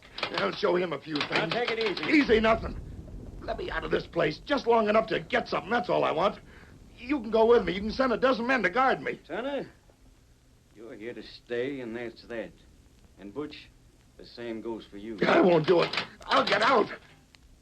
I'll get out and make Webster change his mind. I'll get out of here if that's the last thing I ever do. You listen to me, John Maitland. I'm telling you, Webster's to blame as much as I am. You pay for what he does to me. He'll pay 10 times over.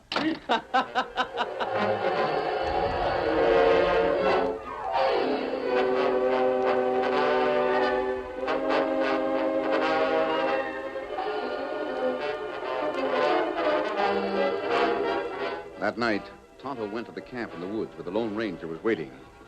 The Indian brought a report from town that surprised the masked man. Webster's really going to go through with it? That's what feller in town say. Turner plenty mad. Him say Webster double cross. Did Webster come to town? No. And then who did? Tonto not know. Webster agent come. Tell Marshal to press charge against prisoner. Well, I suppose Webster had to do it. But I didn't think he would. I wonder if Turner will tell anything about Webster. Me not know that. I hope Turner might have information that would prove that Webster was giving all the orders. That's what we're after. Now, I guess... What matter? Well, Webster has kept himself in the clear. There's nothing against him, or he wouldn't have dared turn against Turner. I wonder if... What's the matter, Silver? Me go see. Steady, boy. What is it? What do you hear? Him look to west. Hear sound that way. Can you hear anything, Tonto? Me not hear anything. Wait, listen for a minute. Steady, Silver. Look that way. Light over there, through trees. I see it, Tonto. A fire of some sort. It get bigger all time. Plenty big fire now. Plenty big, fella. We'll have a look at it. Come on, Silver. Come up, Scout. The fire's burning fast. Keep back a little, Tonto, in case it's a trap.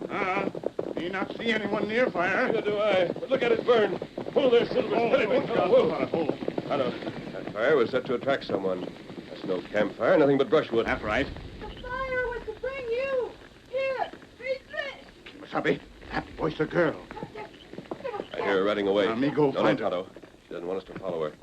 Wait till I see what's on the message she's tossed to us. Steady, fella. After her on the rock. What message say? She's helped us so many times in the past. Now she's followed us all the way down here from Deadwood. Tonto, I'm afraid we're in for a lot of trouble. Oh, we have plenty trouble other times, too. But this is something I don't like. John Maitland is a marshal. He's in charge of the jail. That right? The men who help him guard the jail are all good citizens. I don't like to fight men like that.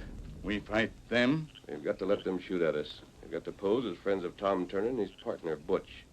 We've got to get them out of jail. And when we start? As soon as we can get ready.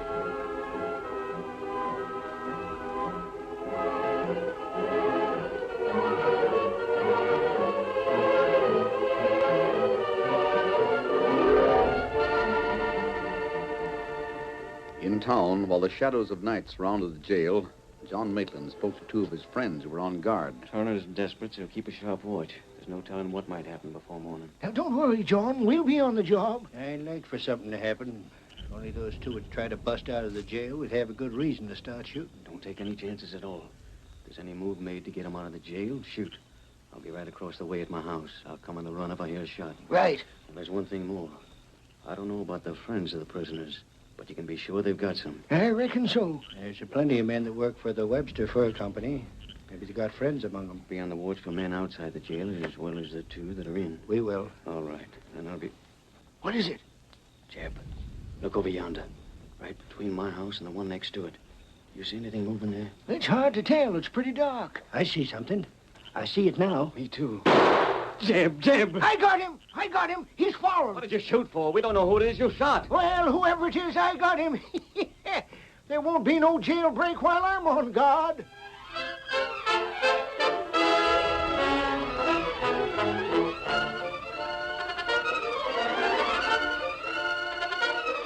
The curtain falls on the first act of our Lone Ranger story.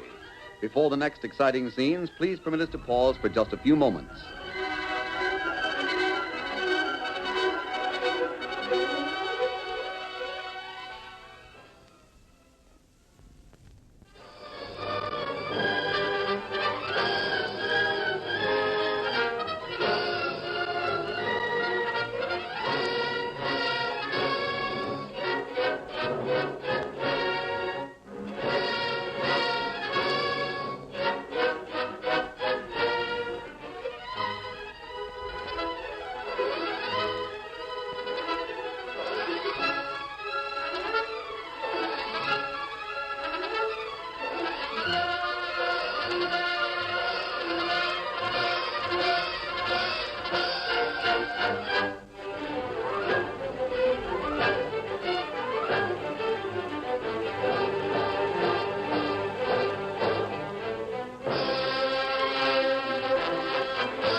Now to continue our story.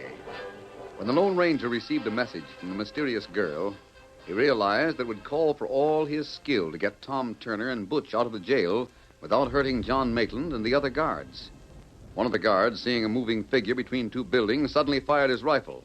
The figure dropped to the ground. Maitland and the others ran toward him. Confound it, Chet.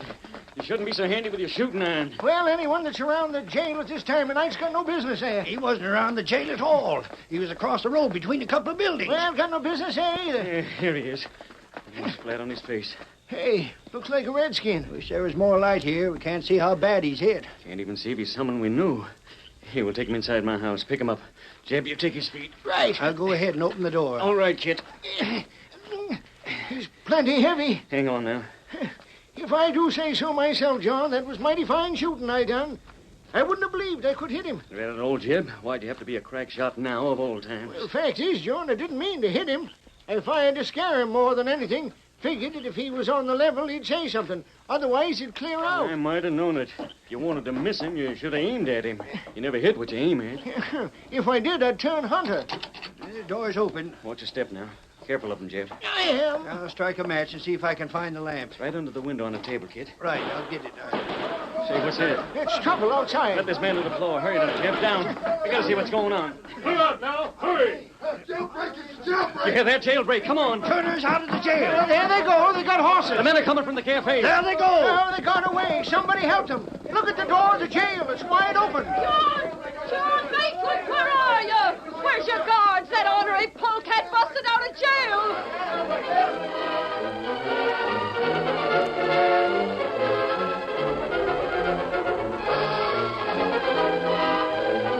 There wasn't a chance to overtake Turner and Butch. On horses taken from the hitch rack near the cafe, they raced out of town, and before anyone could start in pursuit, were lost in the night. Dejected and bitter, John Maitland had nothing to say in his own defense. He turned toward his house with Mark Collins at his side. I don't hold you to blame, John, but hang it all. Oh, there's no use explaining how it all happened. I was to blame, Ma. You can hold it again me for shooting the man. You? Who'd you shoot? He's in my house. We was just about to try and patch him up when the trouble started. Well, Kit, you go on and light the lamp like you started to do. Right. I'll have it going in a second. Careful where you step in the house here. The wounded man is in the middle of the floor. 1 second now. You don't know who you shot? No, ma'am. It was too dark to see, and we didn't have a chance to look at him. Well, here's the lamp. Well, where is he now? Jumping Juniper, he's gone. Where was he? Oh, right here in the middle of the floor, but he's gone now. Where'd he go? No sign of him at all. I don't see no marks on the floor. He couldn't have been wounded very bad. What's this? Huh? Something here on the... Great day, John Maitland. Take a look. A bullet. Likely fell from the critter's cartridge belt. Take a close look. That bullet didn't drop by accident. That there hunk of metal is called silver. Silver? A silver bullet? You mean the man we... The one Jeb hit? Ma. Kit, Jeb. Could it be that the Lone Ranger was here?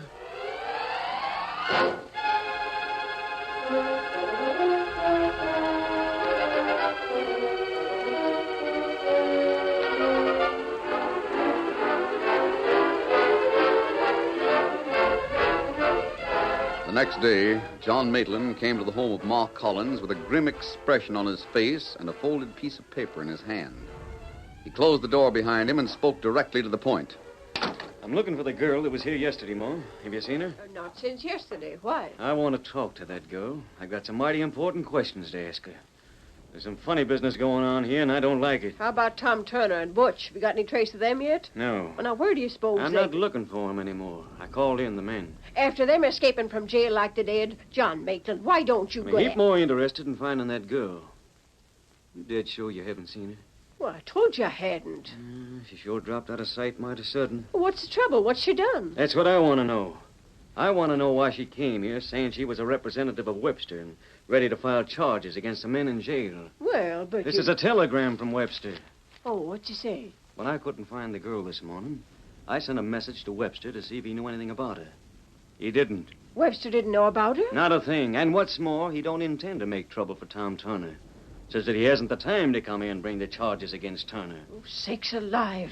That ought to prove that Webster directed all the things that Turner did. The burning of the warehouse and all. It don't prove a thing. But it seems to me Ma that... Collins, a warehouse was burned down.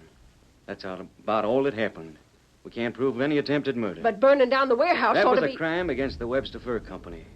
Webster's the one that has to file the complaint. If he won't do it, we can't hold Turner and Butch. Oh. His refusal to file a complaint is reasonable enough. He's a busy man, a mighty busy man. And time is money to him. He figures that sending Turner to jail won't get back the warehouse, so there's nothing to be gained by it.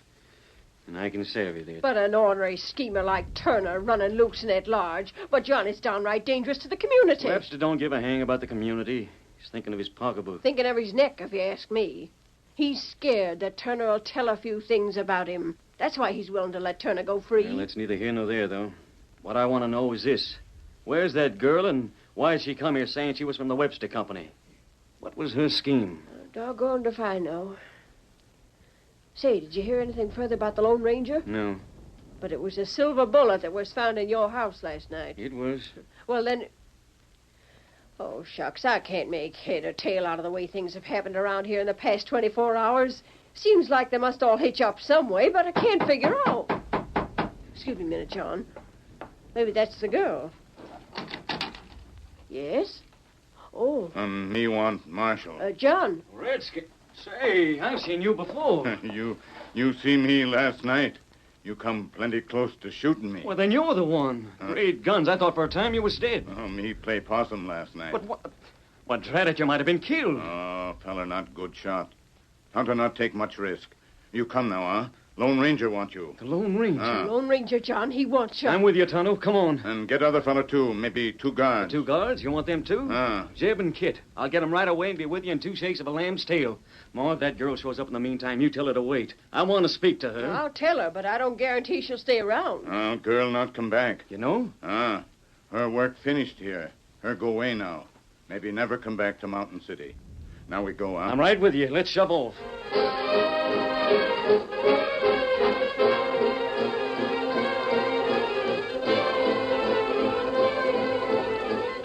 In a cabin some distance away, Turner and Butch sat behind a heavily barricaded door. On the table close at hand, there were several rifles and 3 pistols, together with a lot of ammunition. The windows of the place had been boarded up, but small slits had been left, through which the 2 might fire at anyone who came too close. We can make a stand here if we have to, Butch. Yeah, but for how long? And if we was near a real town, I wouldn't figure we had a chance. But you know what Mountain City's like. Nothing at all through most of the year. The only time there's anyone in town is when the trappers and hunters come in with their furs. I don't figure there'll be much of a force to come and get us. Maybe no one at all will come. And we'll stick around for a time and see. Then if we see our chance to slip away, well, we'll do it. Just let me get this letter to Webster in the mail, and then we won't have anything to be afraid of. That double-crossing snake. Can you imagine him bringing charges against us? He likely figured I wouldn't save his letters. Well, I did. And he better watch his step. I'd still like to know who helped us get out of jail last night. It was probably some of the Webster men who didn't want it known that they was with us. Good thing we had a lot of guns and rifles stored away here. Yeah, right. What's the matter? I heard a horse. Yeah? Take that window. I'll peek through the slit in the door. See if you can see anyone. Right. Hey, Turner, look here. Who is it? John Maitland. Maitland? How'd he locate us? Take a look. He ain't alone. Kit and Jeb with him. And that redskin. That's the Indian friend of the Lone Ranger. Butch, what are they doing here? Can't you guess? They're after us. Yeah, I'll give them a reception. Stand back. Wait. Don't shoot them, Turner. That'll give them a murder charge against us. I'll just warn them. That's a warning. We're armed in here, and we don't come out. Hang it all. How'd they locate this hideout? I want you, Turner. You better give up. Not on your life. We can drill you from here, Maitland, and you can't get a shot at us. Clear out before we open fire. You don't have a chance, Turner. No? Then try and come after us. Just you try it and see what happens. They're not coming. They're just standing there. We can stand here as long as they can stand there. Don't turn. Stay where you are. What? Turner, he's behind us. Stop those guns. That's a masked man's voice. You're captured, Turner. Give up and you'll be given a fair trial. Now take the barricade off that window and be quick about it. No tricks. He can't be here. It's a trick of some sort. Hey! I told you not to turn. He's outside. He's got his gun through the slit in the boards. That's right, Butch. You forgot that the slit you left can be used to fire into the room as well as out of it. Now take down those boards. Do what he says, Butch. Now, just better mail to Webster. I'll bet we won't be in jail very long. I hope you're right. Now get out that window. We're going. Don't fire again. Thank you, Turner. Just keep your hands the way they are, Turner, and you won't get hurt. Take over, Mason. You're prisoners. We got him. We'll put ropes on him pronto. I reckon you critters don't have much for thinking. You never realized that we come into view just to draw you two to the window so the Lone Ranger could cover you from the other side. How's that for tying, John? You don't hold that one. Stand aside, Butch. I'll look Turner over. We were tricked. As neat as you please. Get the horses, Tonto. Me get them. Turner, I suppose you'd also like to know who let you out of jail. Yes, I would. The Lone Ranger let you out, Turner, just so you'd go after that evidence you had against Webster. Search him, boys. We sure will. You keep your hands up, Turner. We'll see what we can find. Double cross. You see, the Lone Ranger figured that you might have something against Webster. Figured that maybe he wouldn't file charges against you on account of it. We have. You got the letters. Here they are. Well, I can't take credit for it. It was the idea of a girl who came here and made out that she was an agent for the Webster office, and that Webster was going to bring charges against you. That made you mighty sore. And now we'll see what comes of it. Here, Silver, Kimasabi. All right, Tonto. Get ready. Huh? He ready now. How about it, Maitland? Now have you evidence? Well, of all things. These letters aren't signed. Not signed? No, they're addressed to Turner all right, but Webster was too smart to sign them. Maybe he had someone else write them, too. So they wouldn't even be in his handwriting. And we haven't any... We can't prove a thing against Webster. But we got one thing. What's that we got, John? These letters are sure enough proof that Turner and Butch planned to set fire to the warehouse. And they're proof that they schemed to get the furs from the hunters without paying for them. They're not proof of anything if Webster don't appear against us. Oh, yes, they are, Turner. Without them, we wouldn't be able to prove anything. But with them, and with this letter you've written to Webster, you're as good as jail for keeps right now. Tonto, we still have to get the head man. Steady, big boy. Come on, Webster's the one we want. Get him up, Scout. Get him up. Oh, Silver! Hoy!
The story you have just heard is a copyrighted feature of the Lone Ranger Incorporated.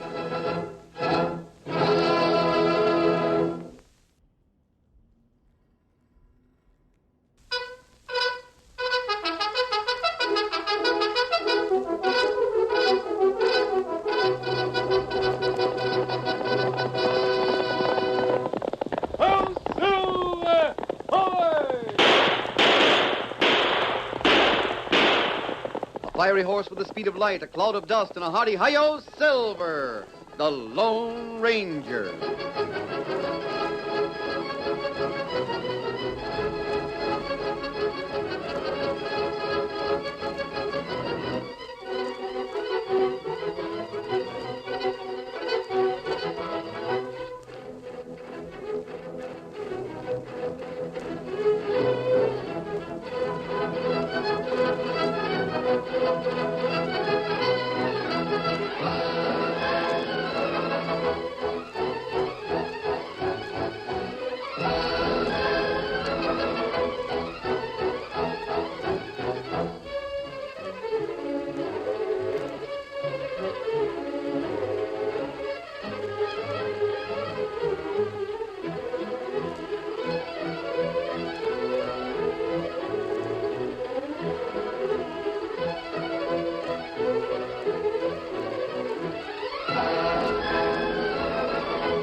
With his faithful Indian companion Tonto, the masked rider of the plains led the fight for law and order in the early western United States. The stories of his strength and courage, his daring and resourcefulness, have come down to us through the generations, and nowhere in the pages of history can one find a greater champion of justice. Return with us now to those thrilling days of yesteryear. From out of the past come the thundering hoofbeats of a great horse, Silver. The Lone Ranger rides again. Come on, Silver. We're heading for the Oregon Trail. Well, Silver! Away!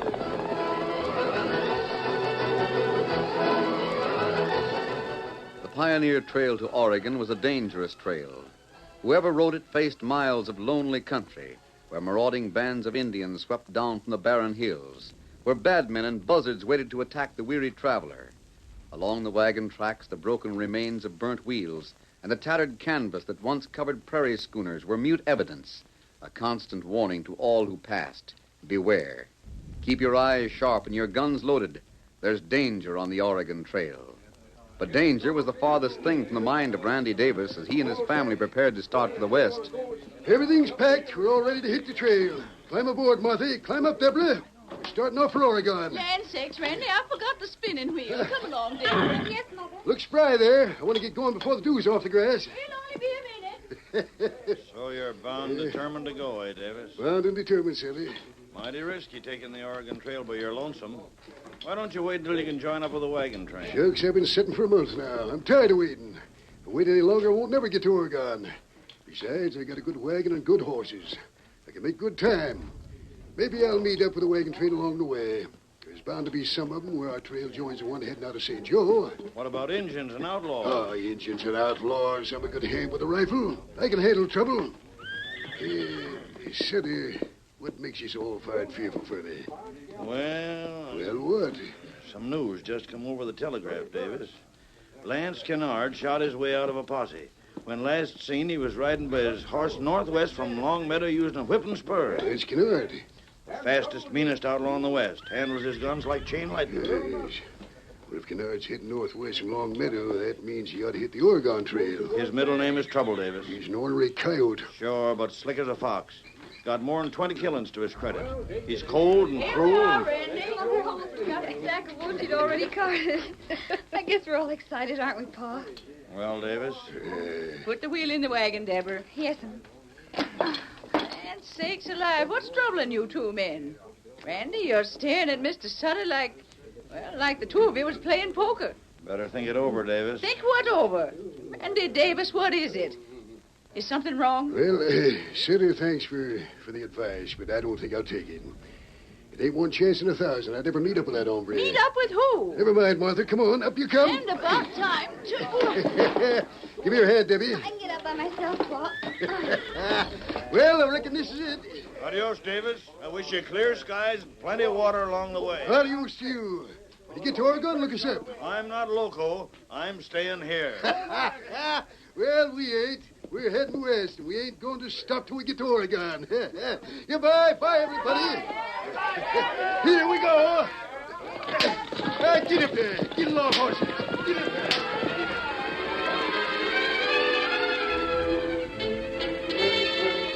The Oregon Trail. Mile after mile of lonely prairie where the rolling wheels had beaten out the track of the pioneers, where some reached their goal and others stopped along the way, died along the way. The Oregon Trail.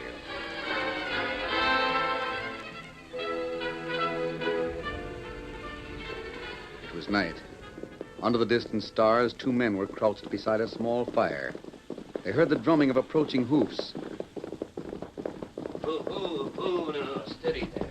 Howdy, mister. Howdy. Been riding a long ways? Did you come from Long Meadow? Maybe I have. Won't you get off your horse and come to the fire? There's a chill in the night air. I don't notice it. Well, there is. Up, down, we'll give you a couple of strips of bacon and some coffee. Aren't you hungry? I always like to look over men before I move to join them. You can see us clear. But your face is in the shadow. How about coming closer so we can tell what you look like? Don't mind if I do. Now.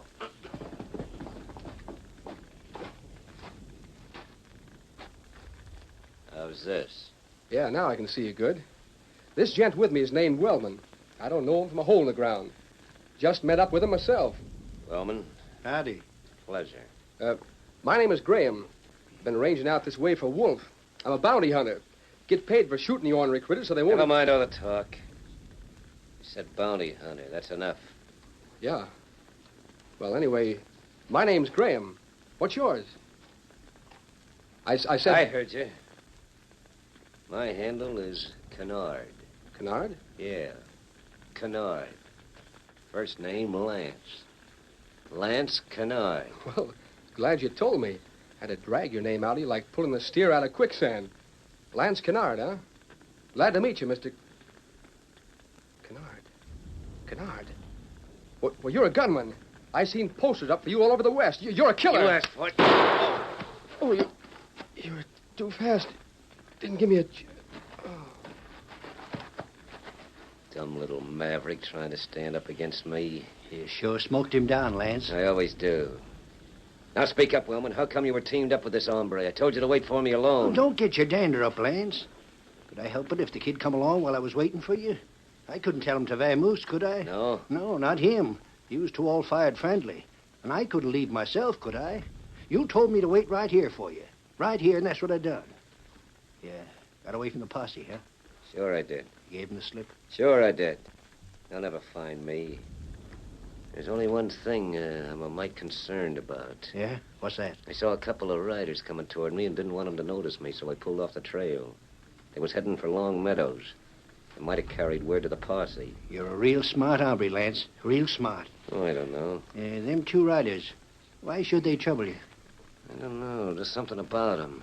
It was pretty far away. One riding a paint horse and the other... Yeah? A white horse. The biggest white horse I ever saw. Shucks, forget it, Lance. It ain't like you to be worried about anything. Well, I'm not worried, Wellman. But still and all, I don't aim to wait around here. What I figure on doing is heading out along the Oregon Trail. We'll meet up with some pioneers, travel along with them, see? That's all right, so long as they don't know who you are. They won't. Just be sure you call me Lance, and that's all. I'll watch my tongue. You'd better. Saddle up your horse.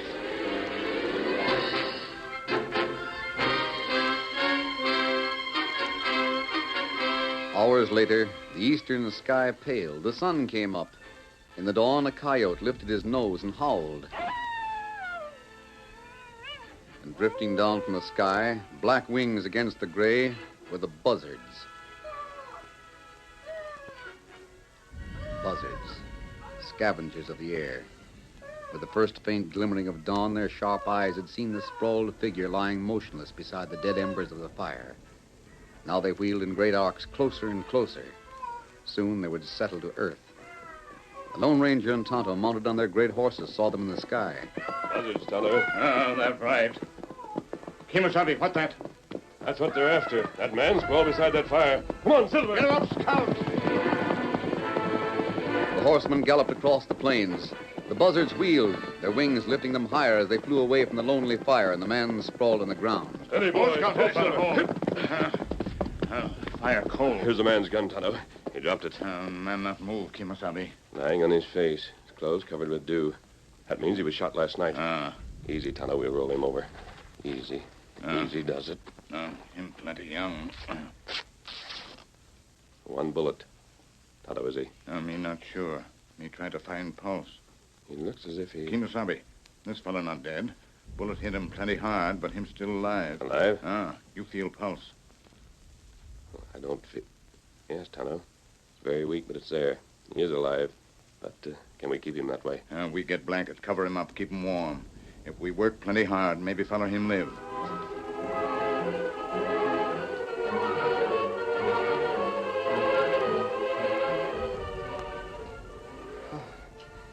How long has it been? We found you yesterday morning, Graham. You've been unconscious for a day and a half. You know my name. Your name was on your gun belt. Tried to shoot it out with him. He was too fast on the trigger. What about Wellman? Did he get Wellman? Wellman? Yeah, a fellow I met. We were camping here. You were alone when we found you. Here. Here, you drink this. Howdy, Injun. You drink. Thanks. Hey, I never thanked you for saving my life. That all right. An Injun, a masked man. I wondered when you were going to mention that. Oh, I noticed it. A couple of days ago, I'd have reached for my guns pronto. But after what happened the night before last, I'm getting smarter. I'm judging a man by how he acts, not how he looks. The man who shot me looked like a nice fella. Graham, Tonto and I headed from Long Meadow. We heard that a posse was out. Hey, am I loco? You not move. Oh, reckon I can't, Injun. Not yet. But, mister, the hombre who shot me was Lance Kennard. What? You're certain? Certain, sure. He told me his name before he shot me. He's the man the posse was after. They lost the trail. We just happened to head this way. The worst doggone gunfighter in the West. Graham, which way did he go? His bullet knocked me flat, mister, and I couldn't move, but I wasn't unconscious till later. Yet, it comes back to me now. Wellman wasn't just anybody. Him and Kennard arranged this meeting here. I just moseyed in without knowing. Which way did they go? I heard them talking. They struck out that way. Northwest. That way along Oregon Trail. Yeah, Injun. They said they'd find some wagon train or maybe just a single wagon. Nobody would know who they were. They'd just join up and head west. That bad. Kennard, him plenty bad like Loco Wolf. Him make plenty trouble. Tonto, we leave our food and some blankets here. Can Graham make out all right? Him be all right. Gonna leave me. You going after that skunk? Somebody's got to, Graham. Well, let me go with you. I'd like another crack at that. No. You can see you're too weak to travel. You stay here, Graham. But I'm all right. Stay here. You've got to get your strength back. I reckon you're right, mister. But you're taking an awful chance. Kennard is just plain poison. He wears 2 guns, and he's faster than lightning. Stay here and take care of yourself. One or both of us will be back for you. Ready, Tonto? Here, Scout. Here, Silver. Steady, big fella. Adios, Graham. Adios. Adios. Adios to you. And watch yourself. Come on, Silver. Get him up, Scout. There they go. 2 of them. Against Kennard and Wellman. I reckon they can handle Wellman. But Kennard, I don't know. I wonder if I'm sending them to their death.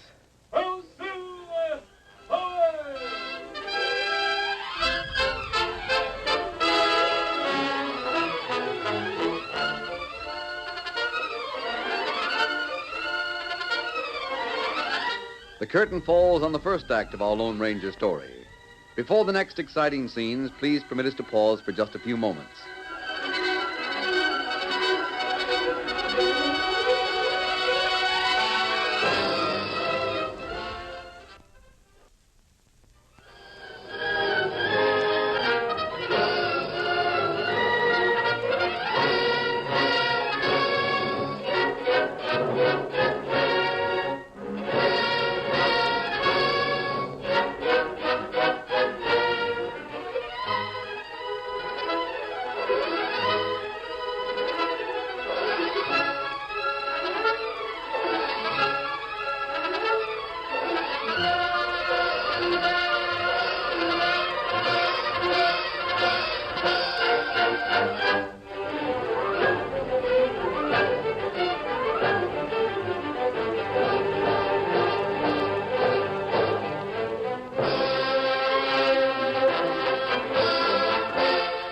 Now back to our story.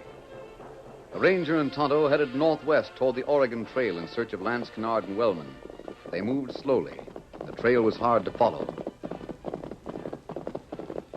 And in the meantime, Kennard and Wellman had pressed their horses hard. As they drew rein on a ridge, they saw a single wagon on the winding trail below them. One wagon, Wellman. Yeah. A man and 2 women. I reckon there's nobody who knows what I look like. Most of them that did know are dead, Kennard. Don't call me Kennard. I mean Lance. That's better. We'll head down the slope and bid 'em howdy. Take your hands off your guns, you idiot. Want 'em to get suspicious right at once.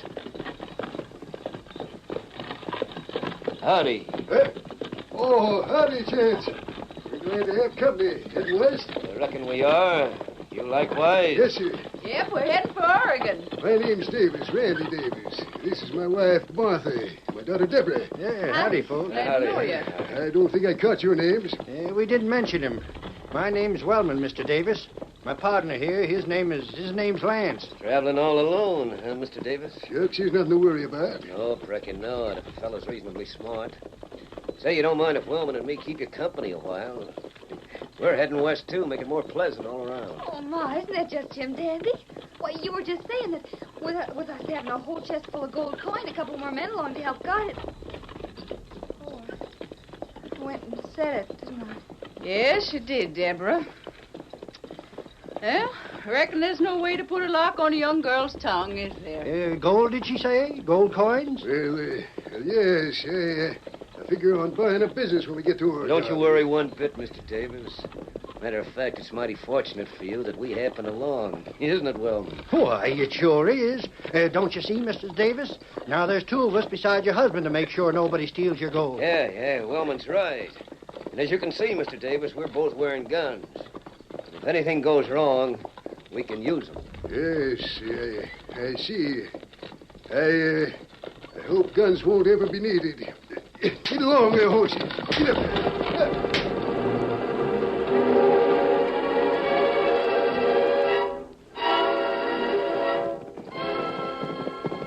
Oh, Silver.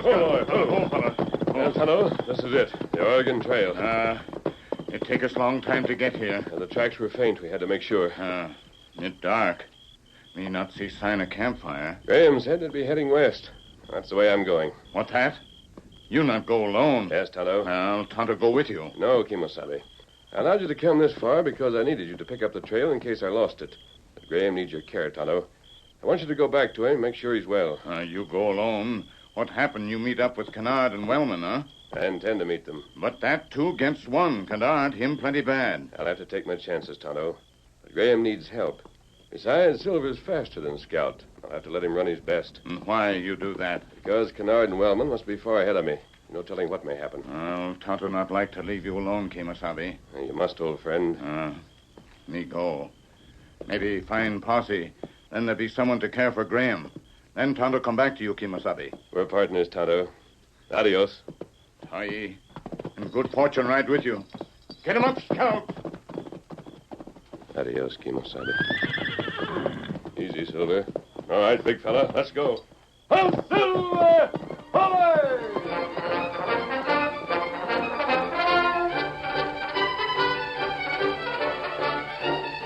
Tonto headed back toward the wounded man. But the Lone Ranger galloped ever westward through the night. The great stallion thundering along the packed ground where the rolling wheels of the pioneers had pounded down the grassland, making a trail across the trackless country. The Oregon Trail.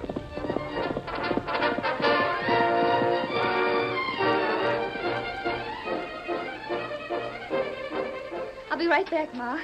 Oh, it rained all day the night I left. The weather was so dry. Randy, what on earth did you send Deborah to get water for? The water barrel's full already. It'll take her a few minutes to get back, Martha. I want an excuse to talk to you alone. Randy, what on earth do you mean? It's those 2 gents have been riding with us. Lance and Wellman? Well, what about them? Martha, I'm praying we meet up with a wagon train before something happens. I don't understand. If we meet a wagon train, there'll be lots of folks. These 2 won't dare do anything. Do what? We got a chest full of gold in the wagon. Land sakes, Randy Davis. Is that what's troubling you? Why, if they'd wanted the gold, they'd have done something long ago. They've been with us 2 whole days. Yes, and I didn't sleep a wink last night knowing they were around. Then order 'em away. I'm afraid to. Oh, I declare, you must be plumb loco. They seem like good enough folk. Martha, do you recollect before we started out, you and Deborah went back for the spinning wheel? Yes? When you come back, I've been talking to Lem Sutter. Yes. Remember you asked me if anything was wrong? Why, yes, but Martha, Lem Sutter runs a telegraph office. He just finished telling me that a gunman had escaped from a posse near Long Meadow. This gunman had headed northwest toward the Oregon Trail. His name was Lance Kennard. Randy, you this mean... This fella calls himself Lance. He might not be using his last name. I think it's him. And I think he's been playing cat and mouse with his just witness Chet. Oh. You're right, Davis. You was in the wagon all the time. You heard me. Every word. You're dead right. I am Kennard. I'm taking that gold right now. And seeing as it's too heavy to take on horseback, I'm also taking your wagon. You and your wife and daughter will be tied up and left here. Where you... Oh!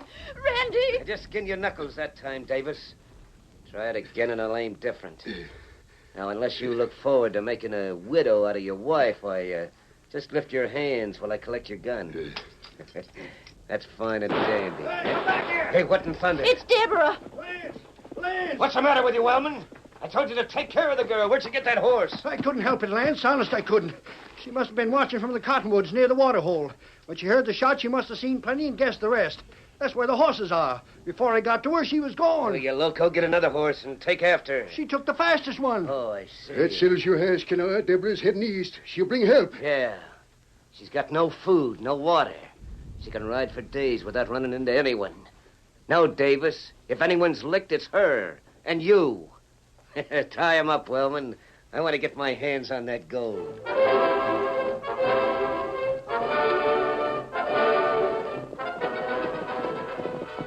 Oh, Silver, steady, boys, steady. Deborah, it's you. You come back. Who's that masked man? More doggone outlaws roaming the Oregon Trail. I wasn't tied up like a turkey. Here, I'll untie you, Davis. Paul, I met this man on the trail. He's going after Kennard and Wellman. They tied us up. They took the wagon and all the money we got in the world. Let me untie these ropes, Ma. Yeah. There you are, Davis. You're free now. Yes, thanks. I don't savvy this. You're wearing a mask. Yet you brought Debbie back here and set us free, and now you're going after Kennard. Yes.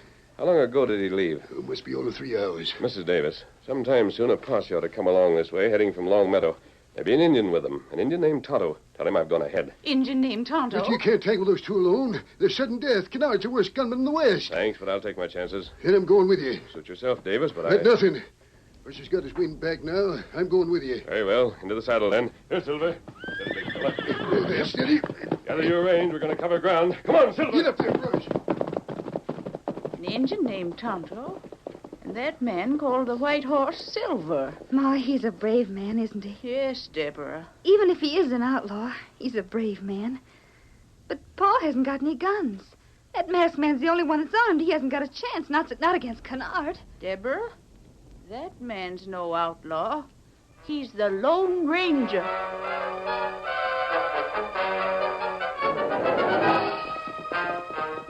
It was hours later. In spite of the great distance he had covered, Silver was still fresh and tireless. It was Davis' horse that was worn out. Because of this, the two men had to travel slower. Meanwhile, the posse had found Graham. 2 men were left to care for him, and the posse passed onward. Tonto met them a short distance from the Oregon Trail and led them back, so that when Randy Davis looked back over the top of the ridge, he saw the posse coming. Look back. Here comes the posse. There ahead of us, Davis, is your wagon. I want you to wait here for the posse. I'm going after those men alone. Sure, we'll wait for... What's that? You're going alone? Yes. Mister, you're loco. The posse will clean them out in no time. Davis, listen to me. Oh, there. The posse attacks. Kennard and Wellman will shoot it out. It's open country, and a lot of honest men will be killed before the outlaws are caught. If I go in alone, they'll let me get close before they open fire. Maybe so. But when they do start shooting at you, finish. I've been against odds before. You tell the posse to wait here until it's over. Come on, Silver. Whoever he is, he sure got nerve. I wouldn't take that chance, not for $1 million. Hold on. Rein up. Hold on, fellas. Who's that hombre that just rode away? That masked friend. Him go after bad men alone. Listen, Injun, that was the way he wanted it. He said there'd be less shooting if he took care of himself. Look. Them stop wagon. Them see him. Come.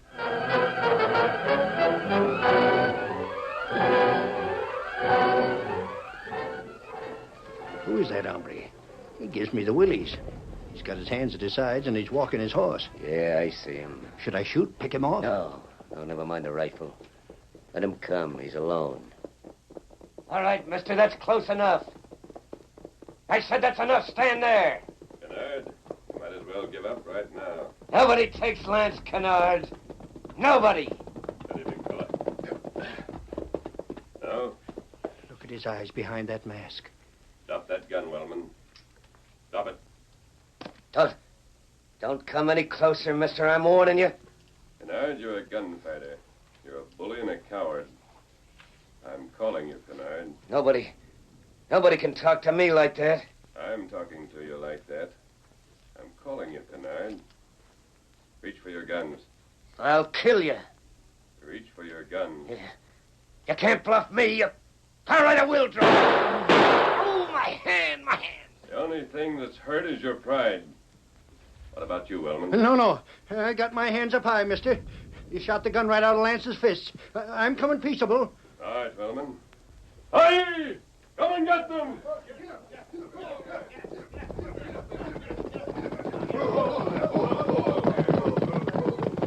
Mister, I never seen anything like it. You sure made Kennard eat humble pie. Sutter, you'll see if they get to jail. We sure will, mister. Sling a rope around those hombres, boys. All right. Kimasabi, Hossie, leave men to take care of Graham. Him get better. Good. And our work here is done, Tonto. It's time for us to travel. Steady, Silver. Get him up, Scout. Come on, Silver. Who was that masked chap? He beat me the draw. Nobody ever did that before. He sure did, Kennard. He shoved your reputation right down your throat. Captured the two of you single-handed. Well, who was he? You might as well know now as later, Kennard. That masked man who faced you down was the Lone Ranger. The Lone Ranger? Yeah. There's nobody in the West can stand up against him, Kennard. Not even you. Well, doggone my hide. It looks like we'll get to Oregon after all.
You have just heard is a copyrighted feature of the Lone Ranger Incorporated.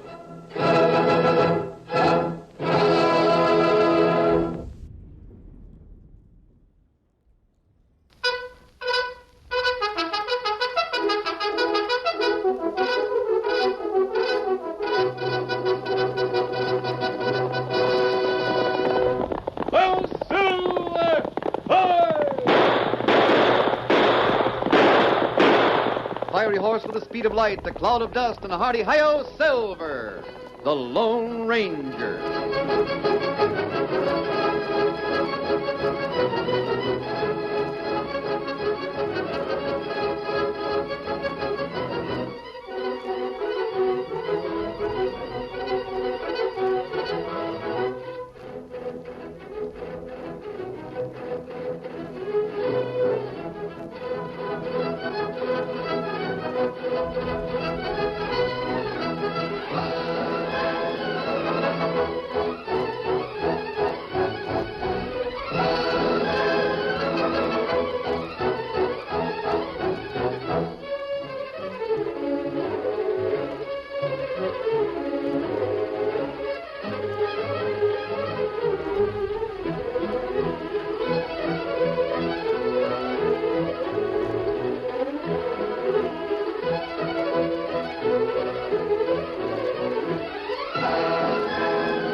faithful Indian companion Tonto, the masked rider of the plains led the fight for law and order in the early western United States. The stories of his strength and courage, his daring and resourcefulness, have come down to us through the generations. And nowhere in the pages of history can one find a greater champion of justice. Return with us now to those thrilling days of yesteryear. From out of the past come the thundering hoofbeats of the great horse Silver. The Lone Ranger rides again. Come on, Silver. There's danger on the trail ahead. Oh, Silver!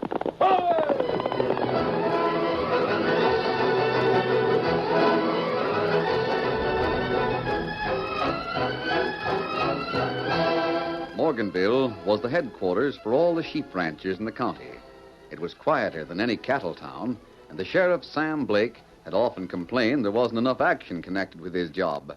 But this afternoon, as he watched a group of men dismount in front of the post office, a worried frown creased his forehead. 5 minutes earlier, he had seen Jim Dewey enter the cafe. 5 minutes more, and Ed Miller would be entering the same place. The lawman shook his head and crossed the street to the cafe himself.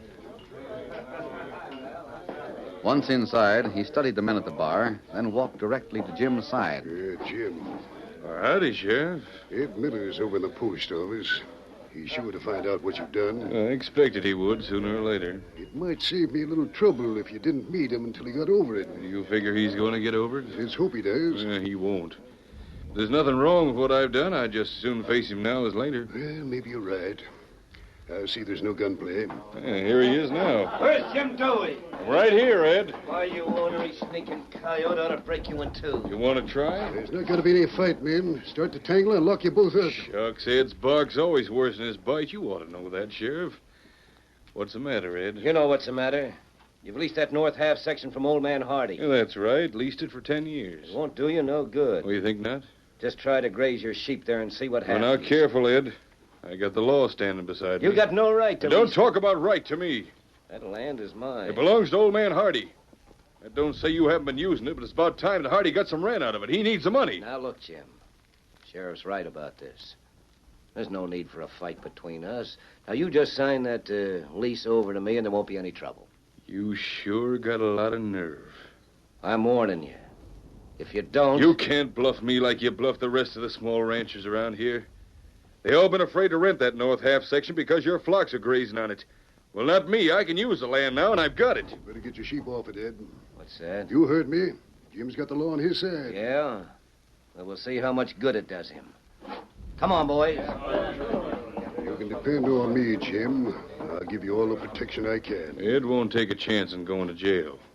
There won't be much you can do. You're a long way from town. But don't worry about me. I can take care of myself. And then there's your boy. I can take care of Buddy and the flock, too. I knew what I was getting into, and I'm ready for anything.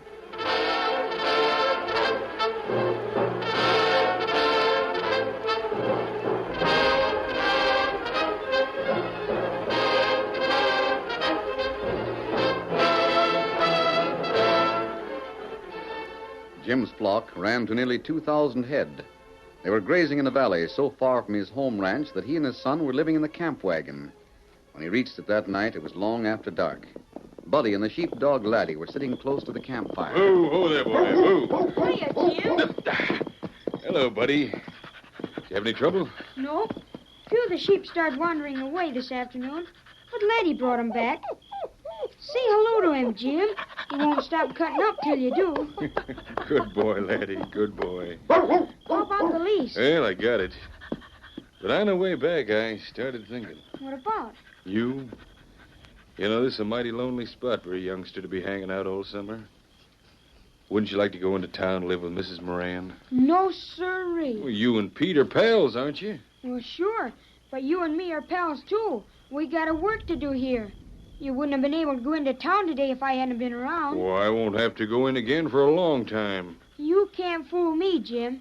You're figuring on moving the flock into the north half of the section. Well, not for a while. There's plenty of grass in the valley. But when you do, you want me out of the way. Well, we'll talk about it some other time. Right now, I'm going to fix myself some grub. What's the matter, Laddie?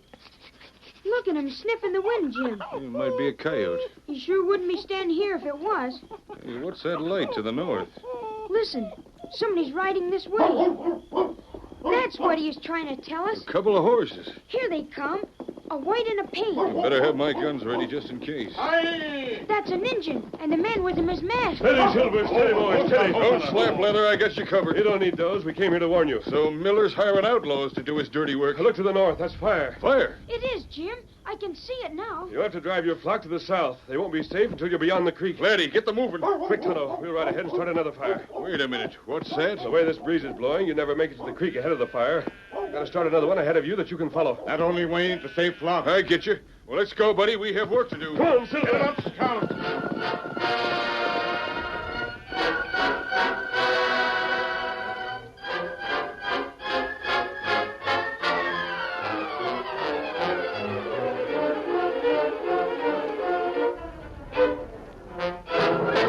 The Lone Ranger and Tonto fired the grass ahead of the flock, and soon an ever-widening strip of blackened meadow opened up. Jim drove the camp wagon south over this behind the flock. When the fire from the north reached the bare ground, it died out, and the second fire was stopped at the creek. But now the whole valley lay charred and desolate under the full moon. You sure know how to fight fire with fire, mister. Aren't you going to drive the flock across the creek? I can, not without breaking the law. This is the southern boundary of my section. You have land north of the valley? Uh-huh. We didn't intend to graze there quite so soon. Because of Miller? What do you know about him? I've heard about your lease. Oh, is that so? I'd forgotten your mask for a while, but I still think maybe he sent you here. Well, that isn't true. Maybe you even set fire to the grass. And if I did that, would I help you save your flock? Oh, no, Jim. He isn't a crook. Laddie likes him. Well, that's a good recommendation, son, but honest men don't wear masks. This Lone Ranger. What's that, Injun? He said he was the Lone Ranger, and I heard him. He calls his horse Silver. That's right, I remember, and you're Tonto. Ah. Oh, mister, I'm sorry I got you wrong. Laddie didn't. Don't you think he's a fine dog? Yes, he's the best in the county. He's the best in the whole world. Give him your paw, Laddie. This is the Lone Ranger. Well, I'm glad to meet you, laddie. You can protect your flock, Jim, but he can't protect you. Huh? You must have known there'd be trouble when you leased the north half of the section. Well, I did. Well, it started tonight. You mean Miller and his men set fire to the grass? We can't be sure of that, but someone did. We saw a band of horsemen at the head of the valley. It must have been Miller. Hadn't you better hire more men yourself? I can't afford it. Besides, there's something I'm counting on. What's that? Ed Miller's yellow. He'd never let himself in for a gunfight. Well, there are other ways of fighting. You'll have to be on your guard every minute. Yeah, I intend to be. We'll be around in case you need us. We camped near Silver Spring. I'll remember that. Steady, big fella. On, Silver. Get him up, Scout.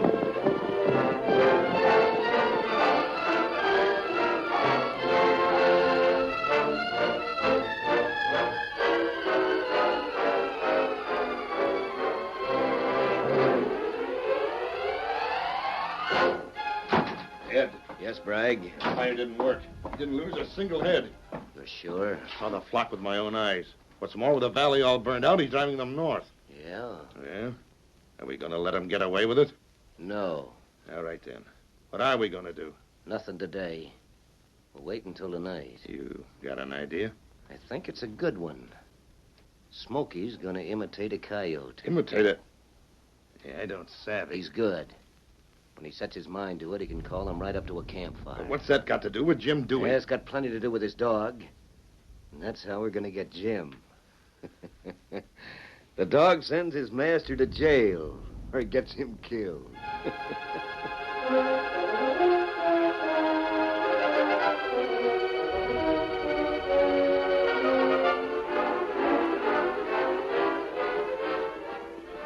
Look, Kimasabi. It's a boy. Jim Dewey's boy. Me get Silver Scout's hat. Whoa! Whoa there, Chief! Did your father send you, buddy? No, sir. I'm just out looking for Laddie. You haven't seen him, have you? Your dog? Yeah. There was a coyote near the camp last night. I heard Laddie barking. But he never has any trouble with coyotes, so I just turned over and went to sleep again. Jim didn't even wake up. But this morning, Laddie wasn't anywhere around. Well, does he often wander away? Never. That's why I got worried. And Jim said I'd go out and look for him. This was the first place I thought of. Why? Because he likes you a lot. I thought he might have paid you a visit. Well, I haven't seen him. And I don't like the idea of you riding through the hills alone. Well, I promised I wouldn't go towards Miller's ranch. You'd better get back to your camp wagon. Tonto and I'll see if we can find Laddie. Has Miller got him? What makes you ask that? Well, that's a kind of a low-down ordinary trick he'd try. Steal our dog. Maybe even... We'll find him, buddy. Don't worry about it. Here's Silver, Kimasabi. Now, you get back to your camp as fast as you can. Steady, big fella. Come on, Silver. Get him up, Scout.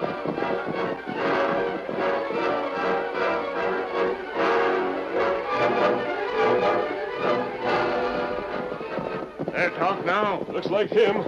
Black and white. He's hurt. That's right. Steady there, boys. Steady, Silver. Come here, laddie. Oh, he'll not use one foot. Let's see what's the matter. That bullet wound. Yes, the leg isn't broken. You look here, near mouth. Piece of wool, and you could almost believe that he'd killed a lamb. Maybe hurt or see him and shoot. I said almost believe it. I don't. What you mean? There are one or two other things that won't let me. Tonto, we aren't taking Laddie home. We'll fix up that leg at our camp. Not good. Yes, boy. You're coming with us.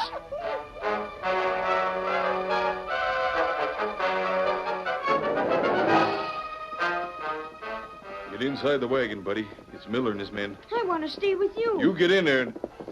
No, I guess it's all right. That's a sheriff with him. Morning, Sheriff. Good morning, Jim. I don't see him around. They got him hid someplace. Look in the wagon. You stay right where you are. I'll have to look myself, Jim. Look for what? Your dog. Oh, he isn't here. He hasn't been here this morning at all. Well, I guess that settles it. I'm sorry, Em. Sorry? He isn't dead, is he? No, but my lambs are. That dog of yours is a killer. That's a lie. We saw him early this morning. I took a shot at him. Sheriff, it can't be true. Laddie just couldn't do a thing like that. Well, not to your sheep, maybe. But he ain't so particular about mine. I get the testimony of all these men, Jim. I guess you know what my duty is. No, you can't shoot Laddie. If anybody tries it, Sheriff, even you... Mind what you say, Jim. I mean it. The man that touches that dog won't live to see another day.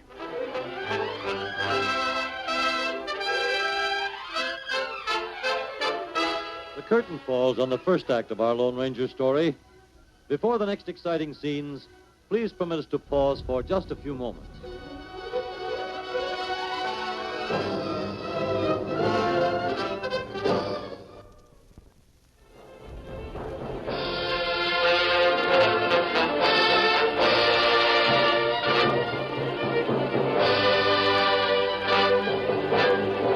Now to continue our story. The sheriff and Miller and his men rode away from the Dewey camp in search of Laddie. Jim rode with them, his guns ominously ready. As soon as they were out of sight, Buddy saddled his pony and rode straight for the Lone Ranger's camp. When Laddie ran out to meet him, he tumbled from the saddle. Whoa, Chief. Oh, Laddie, you didn't do it, did you? You couldn't have. You just not telling the truth, that's all. What's happened, buddy? Miller says that Laddie killed some of his lambs, and if the sheriff finds him, he'll shoot him. Don't let him. Keep him here and hide him. I don't care if it's true or not. Laddie's my dog, and they can't kill him. They won't. Huh? It isn't true. Laddie isn't a killer. I know it, and so does Jim. He told the sheriff the man who touched Laddie wouldn't live to see another day. Buddy, when did he say that? Just a little while ago. I can't stay here. There's nobody watching the flock, but they're out looking for Laddie now. Don't let them find them. Where's your father? He's with them. Ready for action? Yeah. Kimasabi. Now we have a reason for it. Miller knew how Jim would act. The evidence is strong enough. The sheriff can only act in one way. That's right. And afterwards... maybe Jim shoot, huh? It's possible. He'd go to jail then, and that's what Miller wants. Can you prove any of that, mister? Not yet, but we're going to see that Laddie gets a fair trial. How? We've thought of a way, but it means that we'll have to leave our camp. Leave Laddie, too? We can't take him with us. I can't take him back to our camp. Yes, I know that. But Tonto and I are going to show you a place where both of you can hide until late tonight. What about Jim and the flock? The flock won't wander. Not even your father will know where you are. Silver Scout all saddled, Kimasabi. We ride now? Yes, Tonto. Through the forest and across the ridge. Steady, big fella. Get mounted, buddy. Yes, sir. Can Laddie follow us with that bandage on his leg? It won't bother him much, and we'll take it easy. Come on, Silver. Come on, Laddie. Get him up, Scout.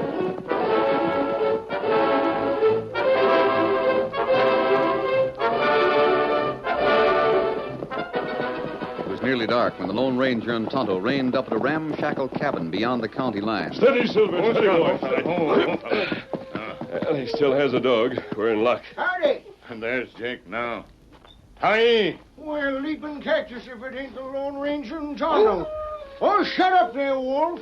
Jake, we'd like to borrow that dog. What's that? We'd like to borrow Wolf. What for? You told me I'd never be able to train him, and I just about made up my mind that you're right. Well, he's downright vicious. He's half wolf. Yeah, so there ain't nothing to do but get rid of him. Why should you want to borrow... Oh, so you figure he's such a menace it might be right away, huh? Hey, you can make up your own mind about that, Jake. We only want to borrow him until tomorrow morning. Well, he's yours, mister, and if you want to be a friend, don't never bring him back.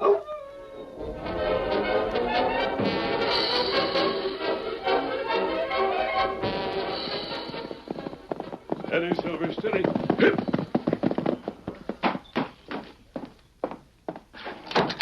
Don't go for your gun, Sheriff. Where's man? Busting right into my house. I'm here to see that justice is done. What kind of talk is that from an outlaw? I'm not an outlaw. Does this bullet mean anything to you? Why, this is silver. Yes. A silver bullet. Say, you must be the Lone Ranger. Now I'm beginning to understand. What's this about justice? I want Jim's dog, Laddie, to have a fair trial with a judge and a jury. A judge and a jury for a dog? That sounds loco. Laddie deserves it. He has a right to have his name cleared. Mister, I'm not asking where you found out what happened about this morning. Why you're so interested. But we couldn't find the dog. That short of Braggs must have killed him. No, Sheriff. He isn't dead. He'll appear for his trial. You know where he is? Yes. Now, will you get the judge and jury? I guess so. Sure I will. And you'll bring Laddie into town, is that it? The trial can't take place here. He'll have to be out at Miller's ranch. Mister, I don't want to shoot Laddie. I know how much he means to Jim and Buddy. But if you can't clear him, and I don't see how you can, I'll have to go through with it. Sheriff, we'll let the jury decide whether he's guilty or not.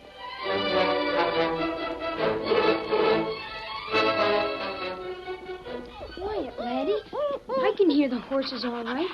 They sound as if they're coming this way. I guess you wouldn't be trembling if it was a Lone Ranger and Tonto. But we can't run away. We'll just have to stay here and... They've got a lantern. Keep on going. There's still some trail marks. Yeah. Boy, is the dog dead, too? Oh, sure is. Steady now. Steady there. Buddy and the dog. I won't let you hurt him. If you're going to shoot him, you got to shoot me first. Drag the kid away from the dog. No, I won't let you. Get your arms from around his neck. He's my dog. He's my dog. Watch out for those teeth. I am. Let the kid stay where he is. You can put a bullet through the mud. I'll try it. Listen, did you hear that? That's a Lone Ranger. He won't let you hurt, laddie. He promised me he wouldn't. The Lone Ranger, boss. What do we do? Stay right here. All we're doing is upholding the law. There's half a dozen men riding with him. The sheriff. That's good. Oh, steady, Silver. Steady, boy. Oh. Mister, you won't let him shoot laddie, will you? Not before he's had his trial. Trial? What's the idea? Trying to fool the kid? The sheriff's going That's it, Millie. You and Bragg and Buddy and the dog are heading for your ranch. Judge Grant and the jury are waiting for us.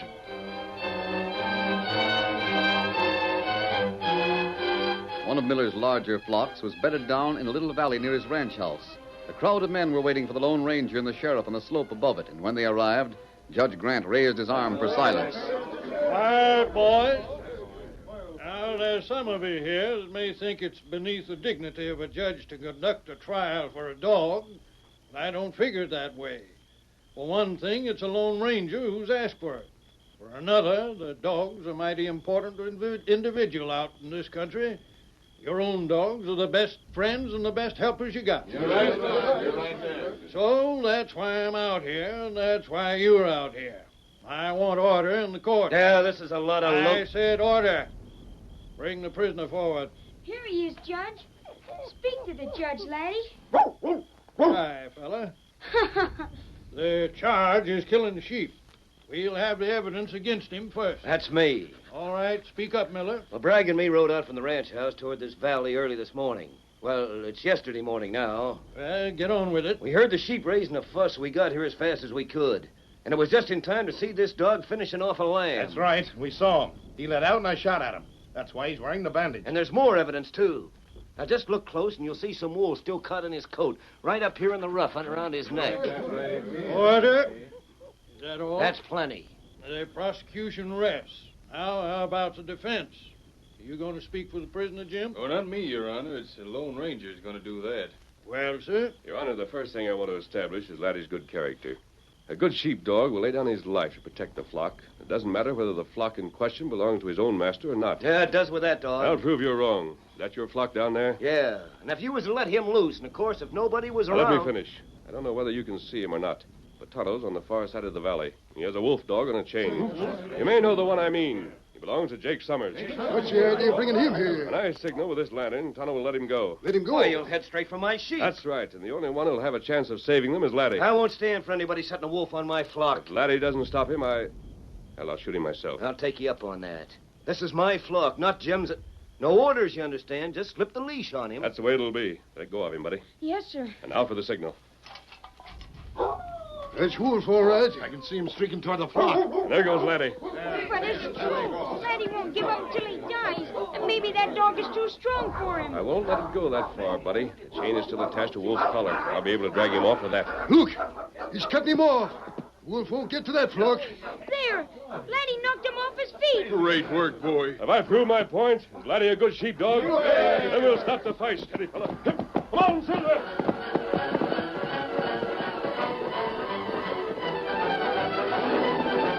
The Lone Ranger raced down the slope for the spot where Laddie was turning back every attack of the wolf dog and driving him farther and farther from the panic-stricken sheep. The masked man slipped from the saddle, grabbed the length of chain that trailed from the wolf's collar, and pulled him off. Come here! Come here!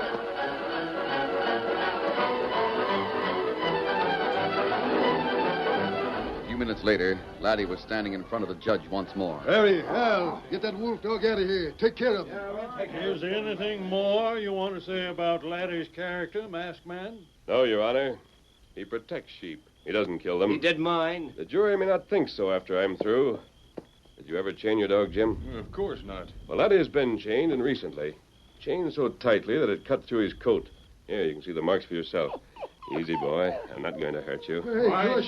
These marks don't explain why Laddie left his camp, but they do explain why he didn't get back. You accusing I'm me? submitting evidence to the jury. What's more, the evidence is relevant. Go on. But that chain couldn't have. What chain, Bragg? Why, no chain could have cut like that. The jury will decide that. I have one more thing to show them. The bandage, Tonto. Stand still for him, Laddie. He's just going to take the bandage off. Now, you gentlemen will remember that Bragg said he fired at Laddie as he and Miller rode into the valley. Yes, sir. You're right on the spot here. You can see how far away he must have been. I was lucky to hit him at all. He was moving fast. Yeah, you see now. Everyone look at the wound that was made by that bullet. It's been washed, but you can still see the powder marks. Powder marks, gentlemen. The bullet only grazed the skin, but there are powder marks. And that means the shot was fired at a distance of only a few feet, perhaps 1 or 2. That shot was fired while Laddie was chained up. Order. Well, that's all for the defense of Laddie.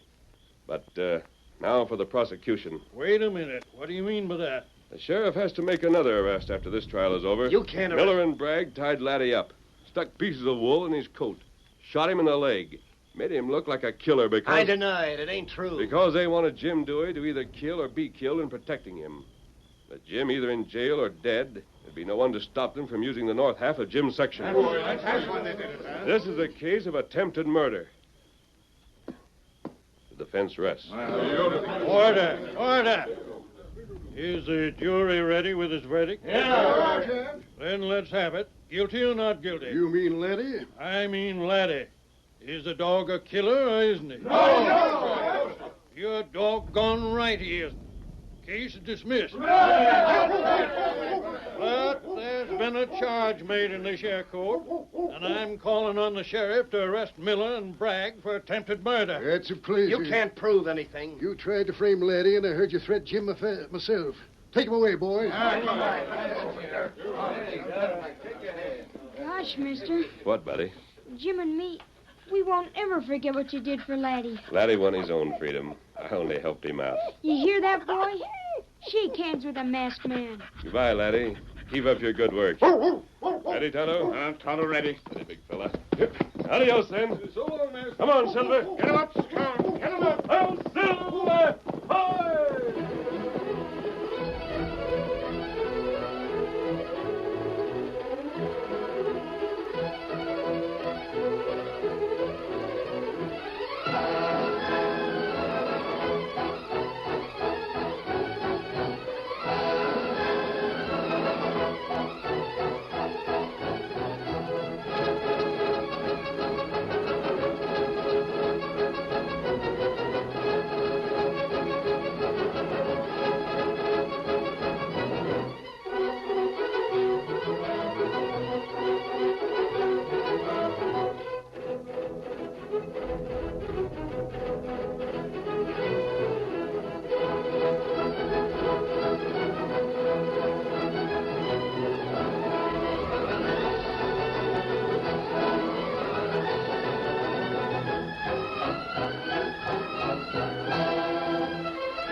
story you have just heard is a copyrighted feature of the Lone Ranger Incorporated.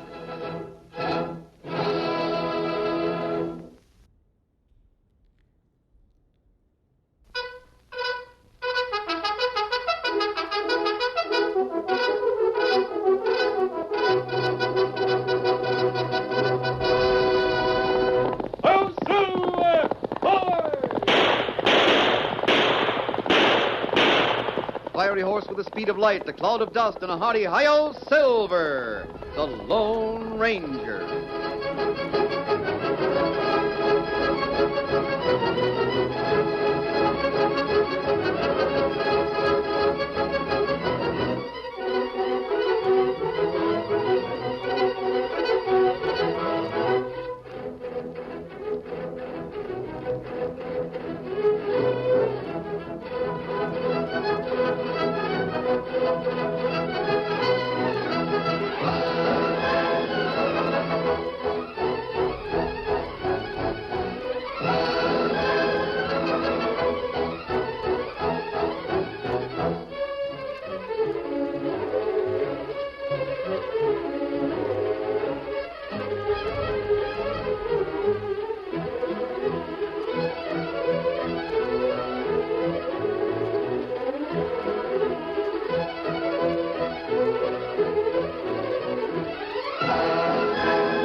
With his faithful Indian companion Tonto, the masked rider of the plains led the fight for law and order in the early western United States.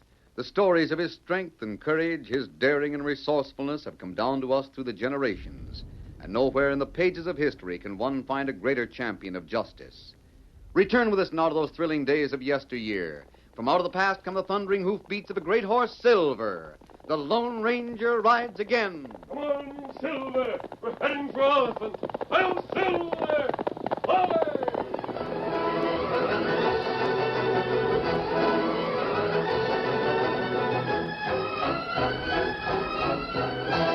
Elephant had become a ghost town. The buildings were falling apart from neglect and decay. After the rumors of gold in the nearby hills had been exploded, the town that had so suddenly boomed was empty.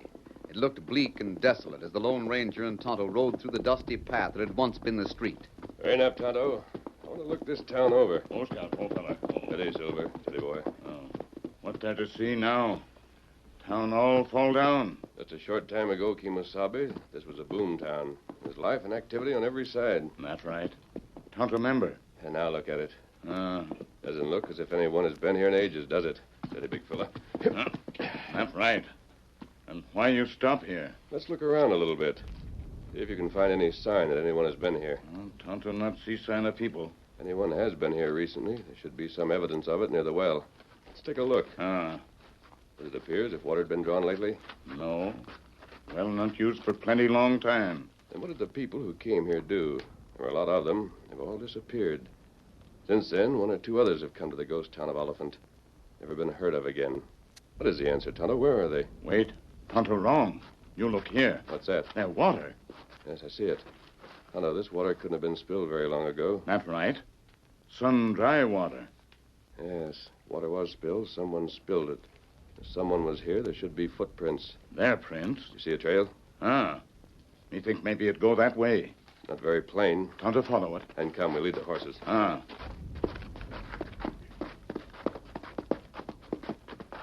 Here, more water. Yes, I wonder. Tonto, watch out. Someone's shooting at us. Him not come close. Sounded to me as if that shot came from over there. We go see? Yes. This way. Again. Him heap that shot. It came from that house, all right. Tonto, to the saddle. Steady, Silver. Someone doesn't want us here, Kemosabe. Follow me. I'm going to find out who it is. Come on, Silver. Get him up, Scout. You're right up from the side that has no windows. That's right. Get him up, Scout. Get him up. All right, Tonto, pull up. Steady, Silver, steady. Tonto, I'm going in there, and I'm going in fast. Tonto, go too. Stay out of the line of fire. Now, come on. Reach, you two, and reach for the sky. A woman. You... Why, you're Dave. Dave, you come home at last. Oh, lad, I've been waiting for you so long. Come in, son. Come in and fetch your friend. Tonto, she's mistaken me for her son. Oh, David, it's took you so long to get back from the claim. What delayed you, son? What was it done it? And tell your ma all about it. Yeah, sit down, son, and tell your old ma all what happened. Yes, just a minute when I speak to my friend. I wonder, could you get us some water? Right away. Right away, I'll get it. I just now brought a fresh pailful from the well. Tonto, this old woman is ill. That's right. She doesn't know what she's saying. She not see mask. She not see Tonto was Indian. Looks to me as if she hadn't been getting enough to eat. What we do? I bring some food from the saddlebags. After that, she must be questioned. Perhaps she can tell us what we want to know about the missing men of Oliphant.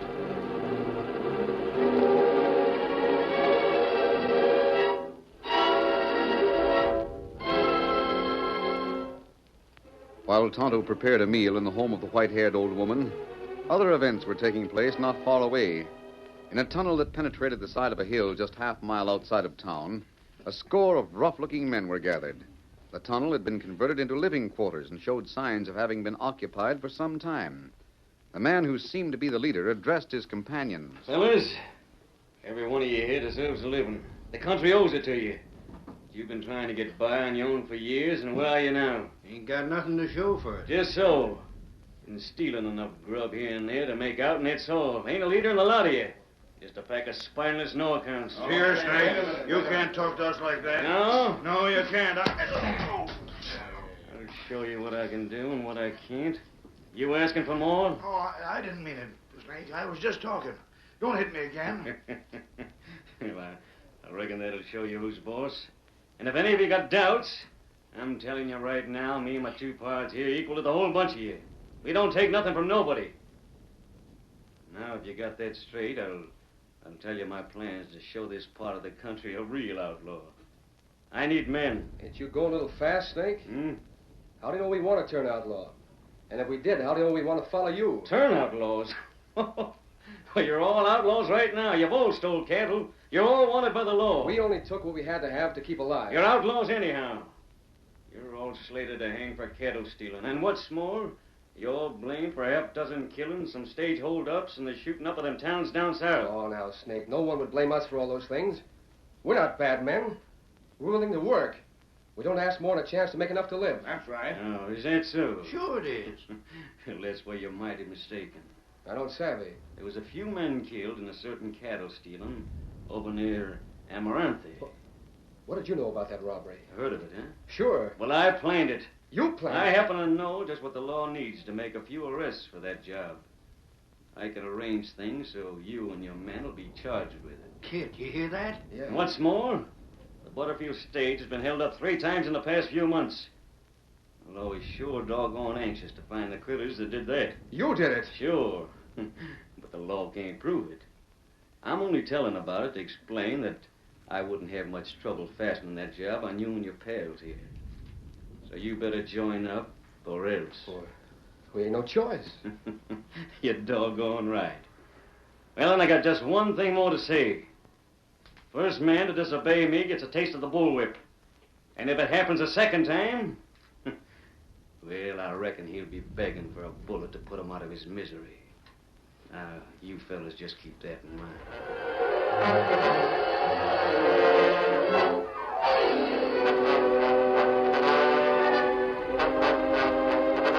After the Lone Ranger had persuaded the old woman to eat some food and rest for a while, her mind cleared. I don't know what's the matter with me, stranger. There's times when my brain just won't work right. First off, seeing you come here, I thought you was an outlaw. And you fired at me. Yeah. And then when you come closer, I had the idea you was Dave, my son. But you ain't. You ain't Dave. No, Mrs. Peters, I'm not. How come you to know my name? I've heard of your son. He filed the first claim in this section. He started the rush. That's right. And after he filed on that claim, he was killed in an accident. But his friends, the others who came here, where did they go? Do you know? I don't know. They all tried to find the place Dave located, but they couldn't. And they all disappeared. Ain't been none of them back around here. Those men have been accused of many crimes. I don't care what they say about them. They were all honest men. Stranger, someone's coming. Tonto, not hear him. Quiet. There he is. There's the man. Now, Tonto, here. Man outside. He's coming in. Maybe he'll know about Dave's friends. I'll go open the door for him. I wonder who it can be. Wait, Tonto. Step back here. Hello, lady. Stay back, Tonto. Back out of sight. I've never seen you before, but I don't like your look. Shut up and listen to what I'm telling No, you. you get away. This is my house. It's all Dave left me, but nobody can come in here. Shut up! You got to get out of this town. I aim to make it my headquarters and fetching the boys that build it and use it. We don't want no old woman around. You're a gunman. You're an outlaw. I know a killer when I see him. You're getting out of here. No, please. I'm just an old woman. I'm not doing any harm, and I haven't any place else to go. Well, that's better. Yeah, maybe I'll let you stay on after all. On one condition. What's that? That you cook for my outfit. We can use somebody to cook for us. You willing? You don't give me no choice. Yeah, that's the way to talk. That's settled in. Now, I reckon I'll have a look around and see if this won't make a good place for the boys to eat. Tonto, you stay here to give that woman protection. But don't show yourself unless it's necessary. No. And what you do? I'm going to ride to the county seats and see what I can learn about David Peters and the men who followed him to Oliphant.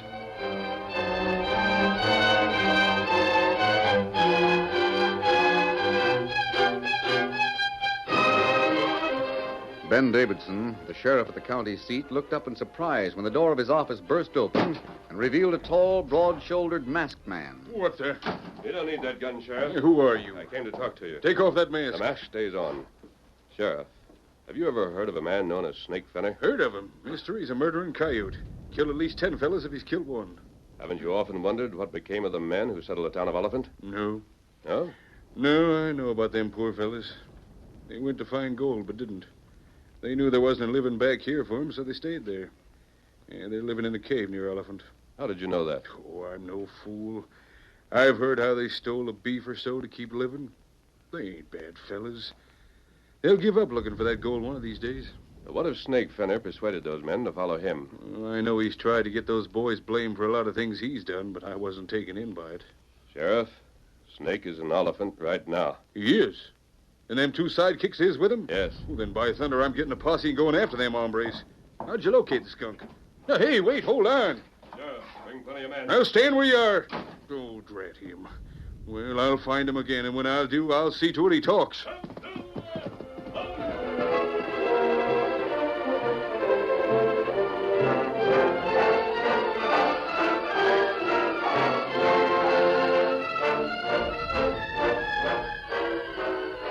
During the following 3 days, Snake Fenner and his newly organized band made themselves at home in the house belonging to old Mrs. Peters.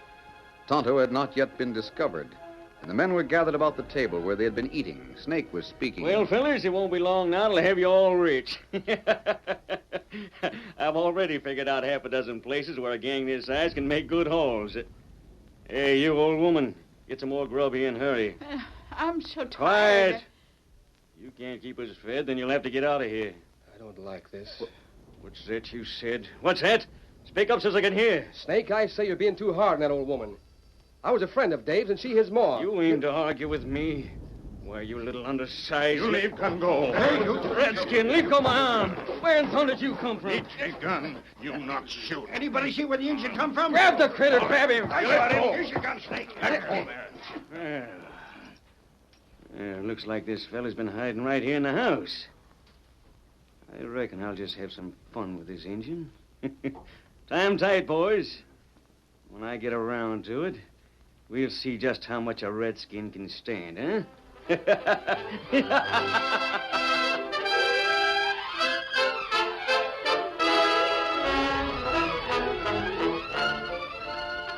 The curtain falls on the first act of our thrilling Lone Ranger story. Before the next exciting scenes, please permit us to pause for just a few moments.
Now to continue our story.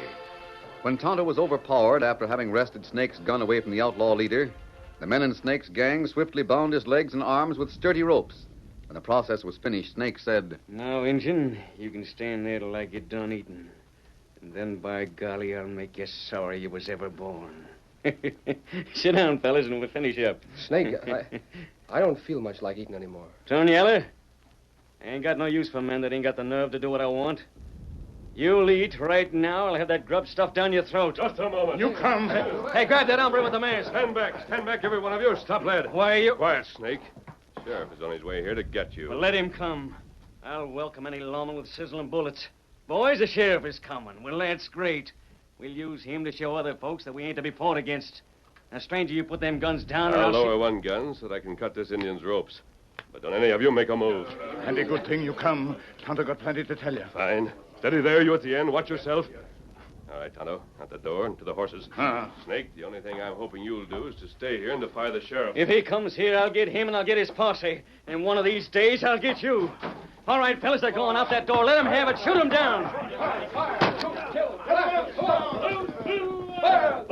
Shoot! Get him! They're getting away, dropping from their saddles. Get him! Get him!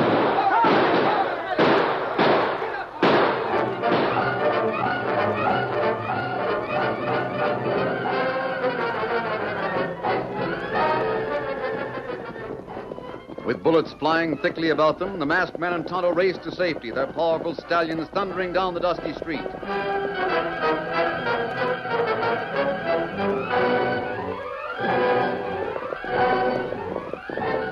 Later, having escaped pursuit and reached a secure hiding place, they paused and dismounted. Steady, Silver. And me hide, watch outlaw all day. At night, when men sleep, Tonto look over town. Look in hill around town. Tonto, the sheriff and a posse are coming here to get Snake Fenner. Maybe Snake shoot. Him got big gang now. But only two of those men are really outlaws. The rest of them turned to him only because they felt they must in order to survive. That's right. They'll have to be turned against Snake. And there's a way to do it. A way to get them on the side of the law. How? The sheriff isn't convinced that they've sided with Snake. He doesn't understand the hardships these men have suffered. He's coming here with just a small posse, thinking that he'll have to deal only with Snake and his two friends. Tonto, you and I are going to pretend that we found Dave Peters' lost gold mine. We'll call the men, tell them to stake their claims, make them think that at last the gold has been found. You know all this section, don't you? Oh, Tonto know it good? Well, during the night, dig into a hill. Make it look as if you've uncovered the lost mine. In the morning, the posse will be here, and we'll see what we can do. Now, listen, I'll tell you what I have in mind.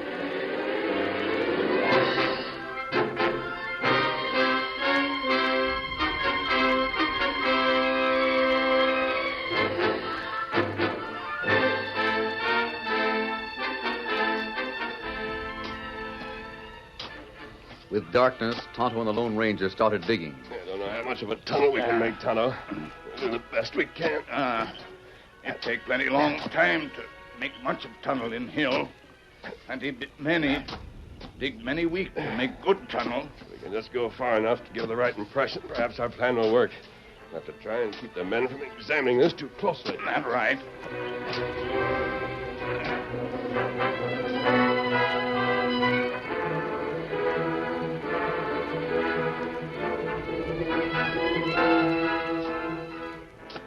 After an hour of steady work, the Lone Ranger turned to Tonto as he put down his spade. I'll be back in a few minutes. I'm going to make sure Snake and his men stay in town. Here, Silver. Now, you rest a little. I'll be back as soon as I can. Steady, big fella. Come on, Silver. Hunter not need rest. He keep on digging.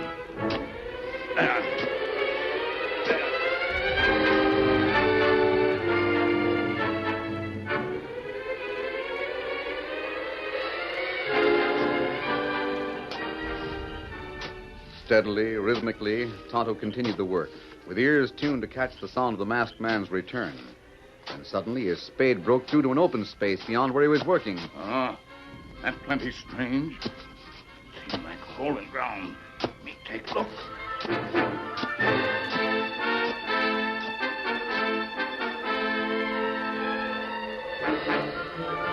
The Indian made a discovery, one that might prove important.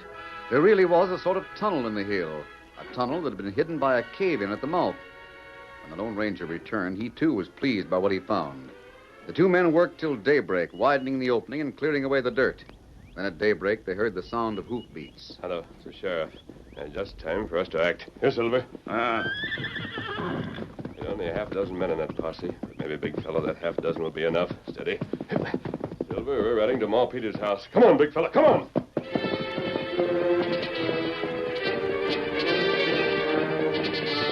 Down the grade and into the ghost town swept the masked man and his great horse. When they reached what was once Oliphant's main street, the Lone Ranger drew one of his heavy guns from its holster and sent shots into the air as rapidly as he could thumb the hammer. All right, Silver, here we are. Whoa, boy. Whoa, Silver. Whoa. Hey, there he is. Get him! What's he doing? What's all the gunplay for? Stand back, all of you. I think the lost gold mine has been found. Grab this hombre. Hold on, Snake. I'm the only man who knows where it is. The rest of you want to stake claims near it, follow me. That's all we've been waiting for. Let's get going. Hurry, then. Come on, Silver. Hey, what'll we do? Let's follow. I'm a-going. I want to stake a claim. So do I. Hey, stop. Hold on. Listen. We ain't stopping, Snake. We're on our way.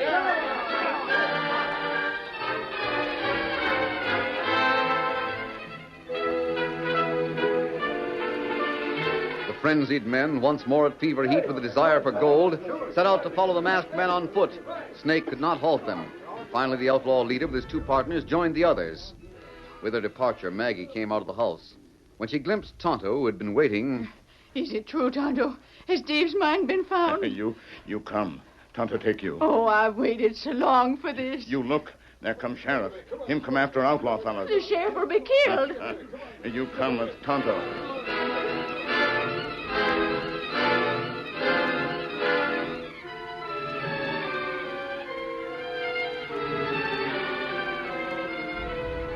It was toward the excavation in the side of a hill that the Lone Ranger rode, and it was here that all the men assembled.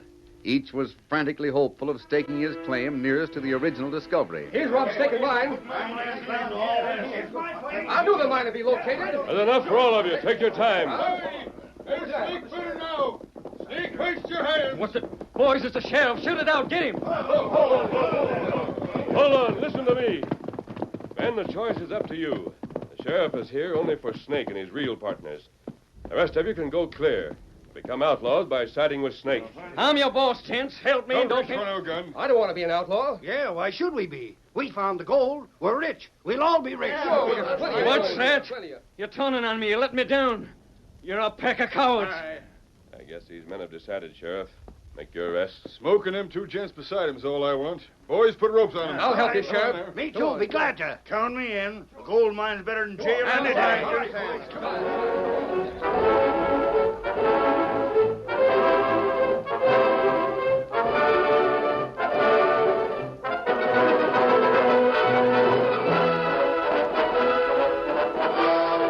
The Lone Ranger's plan worked perfectly. Snake and his two companions were no match for the law. Meekly, they surrendered. They were stripped of their guns and led away by the posse. After they were gone, Kit stepped to the masked man's side. Stranger. Well?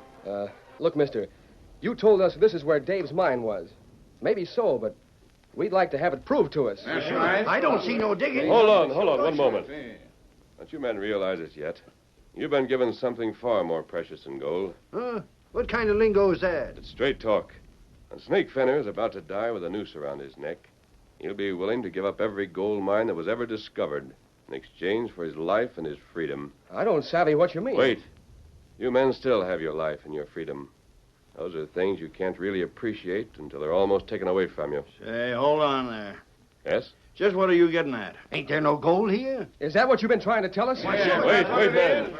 After all, it was only a rumor that Dave struck it rich. Doggone it. You fooled us, that's what you did. Played us for a lot of loco buffalo. Stampeded us to some place where there was no gold at all. We come here for nothing. It was just a trick. I want to see it.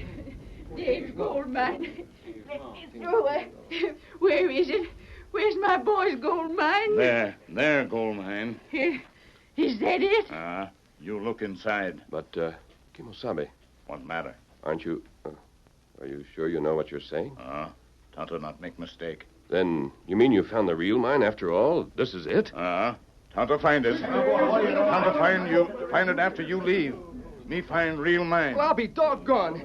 Masked man, then what you started out to do was pure bluff turned out to be real after all. Well, it looks that way, kid. Boys, we're in luck. Yippee! Skin me for a coyote. We'll all be rich again. You look, you find ore. Yahoo! Hey, fellas, them claims are good. I'm heading for town right now to register my claim. There ain't nobody gonna beat me to it.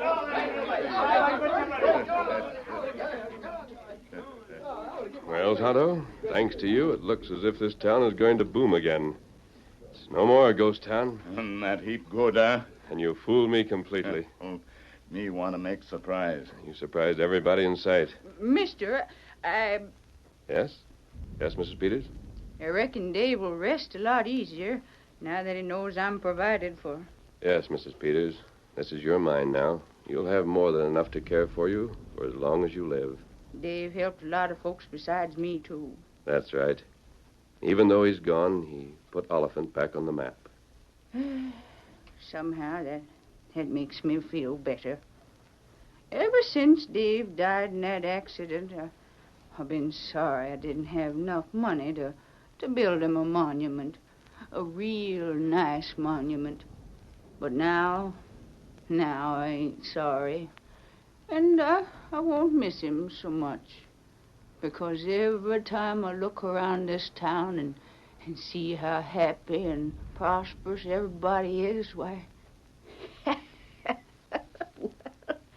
Well, I reckon that's a monument to his memory. A monument a mother can be proud of. Get him up, Scout! Ho, Silver!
The story you have just heard is a copyrighted feature of the Lone Ranger Incorporated.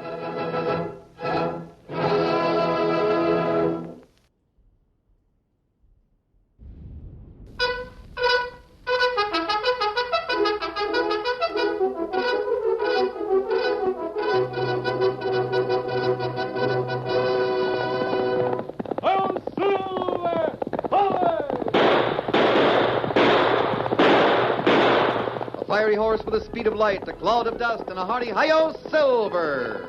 The Lone Ranger.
The building of the first transcontinental railroad was one of the most important steps in the winning of the West. The railroad was of prime importance to the future of the country. But powerful forces, cattlemen, stagecoach lines, and steamship companies opposed it. Outlaw opposition sprang up, and the Lone Ranger was commissioned by the President to lead the fight against the enemies of progress. Return with us now to those thrilling days of yesteryear. From out of the past come the thundering hoofbeats of the great horse Silver.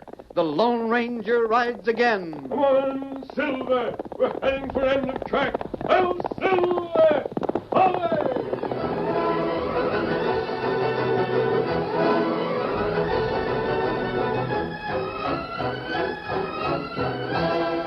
As the construction crew of the Great Central Railroad pushed its tracks further west, they came to a section of the plains that was notched with deep gullies and ravines, as though some prehistoric monster had clawed the earth.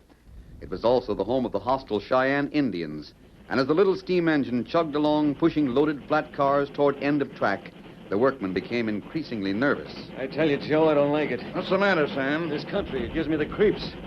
Why do they have to lay a road bed through these ravines? Because it's easier than going round, I guess. Yeah, easier for some of them murdering redskins to get up there behind those rocks and pick us off. We ain't seen hide nor hair of an Injun for over a week. Sure, and that's the time when you better start worrying about redskins, when you don't see them. Pete the foreman says there ain't no danger. Why are we packing guns then? I don't know. Well, here we are, end of track. Better start unloading or Pete'll yell his head off. All right, you men up there. Let's get these ties down. Step lively now. What did I tell you? Might as well start pitching. Yeah, but I still don't like it.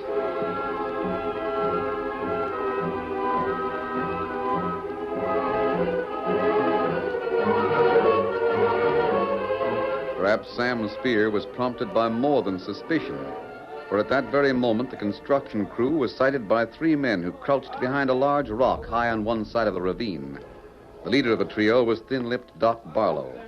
By his side stood a boy in his early 20s known as Angel Face, and Murphy, the third man, was dressed as a Cheyenne Indian. Now, listen, Murph, you two Angel Face. Remember, I'm giving the orders around here. What I said goes, see? Why not shove this rock over now? It's big enough to smash three of those cars, maybe knock the engine over. Because I'm waiting for a signal. What kind? Never mind. We'll get a man down there. Gotta wait till he moves up the track a little ways. I could drill about 10 of them before they knew what happened. Put that rifle down. There'll be no shooting.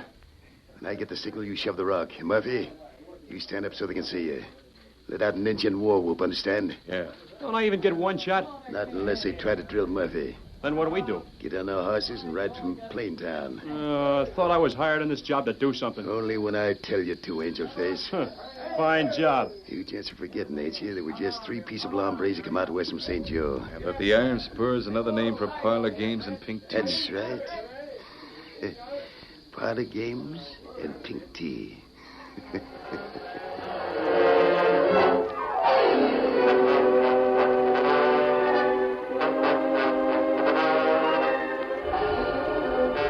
Meanwhile, back at the end of track, The construction gang continued their work of unloading ties from the flat cars.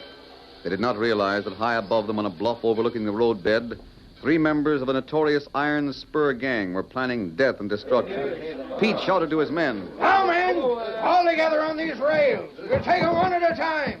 Grab it. Lift. 1, 2, 3. That's the way, me laddies.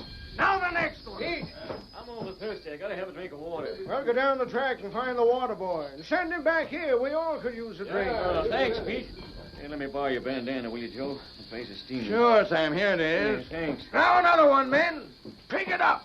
Lift. Pete, look up there. That rock. It's Drop it, boys. Don't stay alive. Jump under that car, you kid. Redskins, get your guns, men.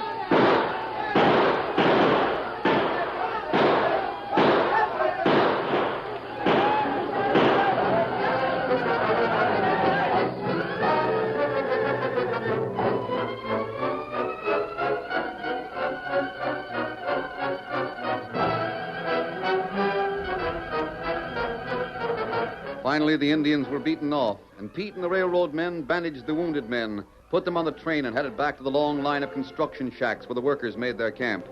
Miss Barkley, Colonel Parkman's secretary, heard the news of the Indian attack and rushed to Colonel Parkman's office. Colonel Parkman, there's been an accident at the end of track. Yes, Joan. A big rock dropped from a ledge You heard about it? just a few minutes ago. 2 cars completely smashed. And 1 man killed. Who was it? Joe McCullen, one of our best trackmen. That's too bad. Pete said it was Indians. Cheyennes, I suppose. And I was hoping we'd won their friendship. I'm not so sure it was Indians, Colonel Parkman. Pete said he saw one of them. It was timed too perfectly. White men can dress as Indians, you know. Oh, you mean the Iron Spur? Exactly.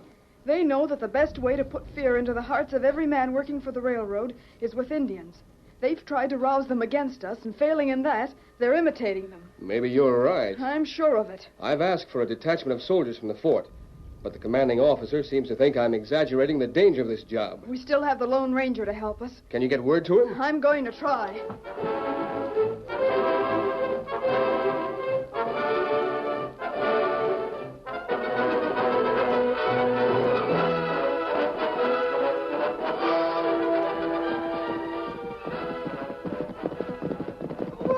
Whoa there, boy.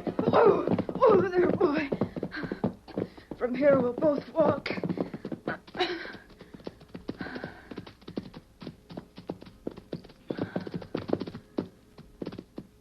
This is the place, right in this grove of trees. Now, if he only hears me. Oh, thank goodness. I knew he'd come. I rather expected you'd have a message for me. You know, then, what happened this afternoon out at End of Track? Yes, I know. The railroad men expect serious trouble with Indians. I really can't blame them. 1 man was killed today, and 2 flat cars were smashed. But it wasn't Indians who caused it. I know it wasn't. How do you know, Miss Barkley? Why, it's just suspicion, I guess. I know how relentless the Iron Spur is. How anxious they are to prevent the railroad from going through. Yes, I think you're right. There's an Indian village near the End of Track, isn't there? Cheyennes, just a few miles east of the bunkhouses. But the Cheyennes aren't an especially warlike tribe. Only when they're aroused. Our men have done nothing to antagonize them. It must be the members of the Iron Spur. I know it is. What shall we do? Pete the foreman thinks the men will leave their jobs. Miss Barkley, go to the camp. Try to keep the men at work. I'm going to meet Tonto.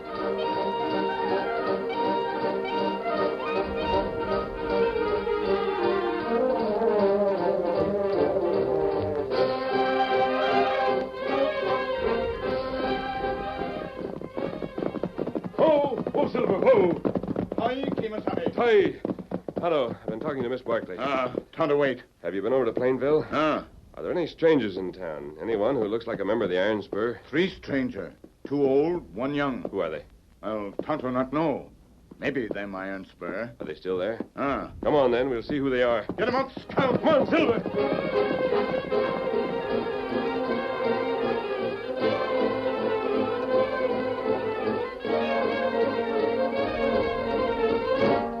Ranger and Tonto rode into Plainville, and it took them but a few minutes to reach the front of the Silver Star Cafe.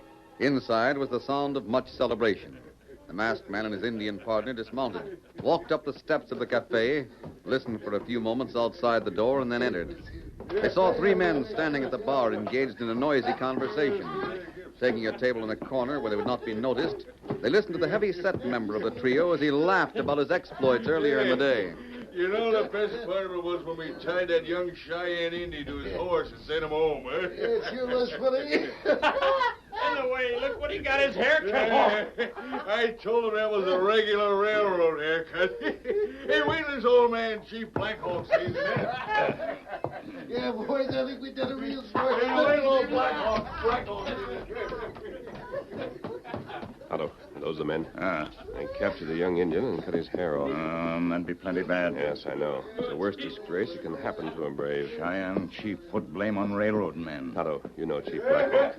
Tell him it wasn't railroad men who sent his brave home in disgrace. I'll watch things at the camp. Me do it. Get him up, Scout.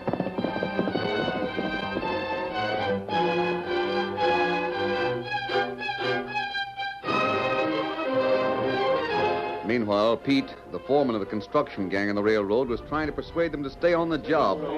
Joan Barkley stood beside him to give what aid she could. Now, men, please, you got to listen to me. The thing that happened today was an accident. It wasn't an Indian raid. You men aren't cowards. Listen to Pete. It was an Indian. I saw him. Well, we all saw him. But it was just one redskin. We've got to expect things like that. We all knew it when we took this job. I didn't take a job as target for rock slides and engine bullets. I say let's all quit and go back home before we're killed. But we promised to do a job, and a certain amount of danger is part of it. Not for me. How about the rest of you? Are you a bunch of babies that you let the sight of one Indian scare you? Why don't you ask Joe McCullen that question? He wasn't scared this morning either. But he's dead now.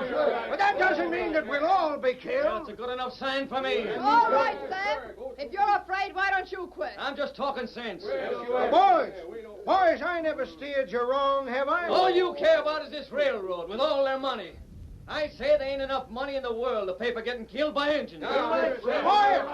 Boys, I know how you all feel. And I'd feel the same way if I'd been there today when Joe McCullen was killed. Now you're talking. But that same thing is not going to happen again. How do you know? Have you got a treaty with the engines? No, I haven't a treaty. But I have a lot of confidence in someone who's going to help us. Yeah? Who is it? I can't tell you. But I know it's real help. I suppose it's your fairy godmother. Boys, don't listen to him, please. We've all got a job to do here. We're getting paid for it. So let's do it. How about the engine? There won't be any more trouble with the Indians. I know there won't. I promise you that. Oh, maybe she's right. Why, of course she's right. Now let's all forget about this idea of quitting. Get some sleep and do a good day's work tomorrow. How about it? All right. Hey, you hombres must be crazy. Don't you know all this railroad is after is to get their track built? They don't care how many men get killed building it. That's not true. I guess you're the only one who wants to get out, Sam. The rest of us are going to stay on the job. Thank you, all of you. I knew you'd stick. Listen. All of you listen. Listen to what? I'll open the door and you can get a real earful. Well, I don't hear anything. You don't? Well, just keep your ears open. It's getting louder all the time. You know what that is? I'll tell you. It's Cheyenne war drums. That means engines on the warpath. The curtain falls on the first act of our Lone Ranger story. Before the next exciting scenes, please permit us to pause for just a few moments.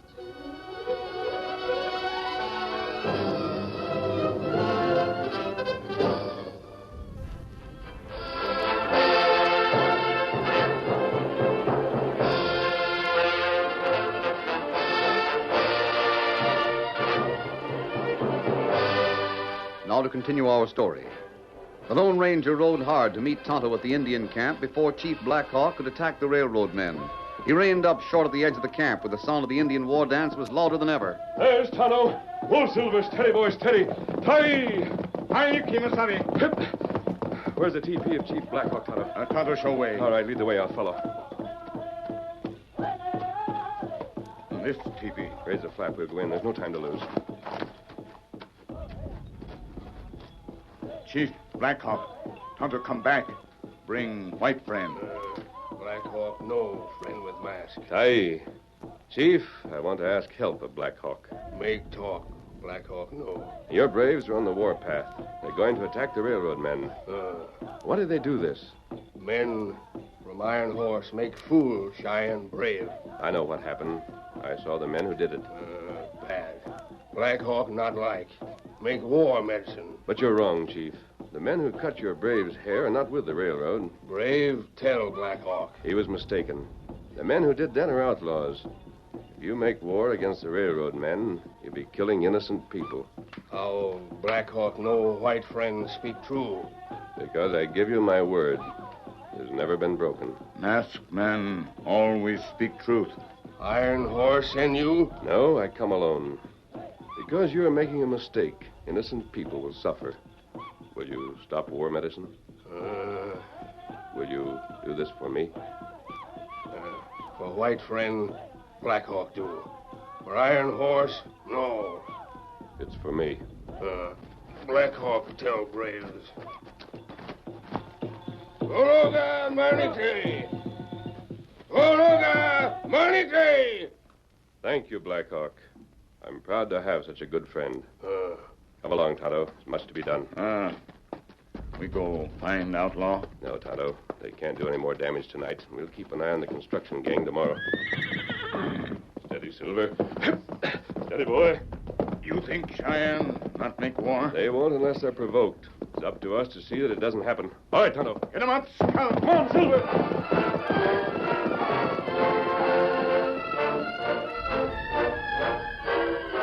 The Lone Ranger and Tonto rode back to the high bluff that overlooked the railroad construction camp.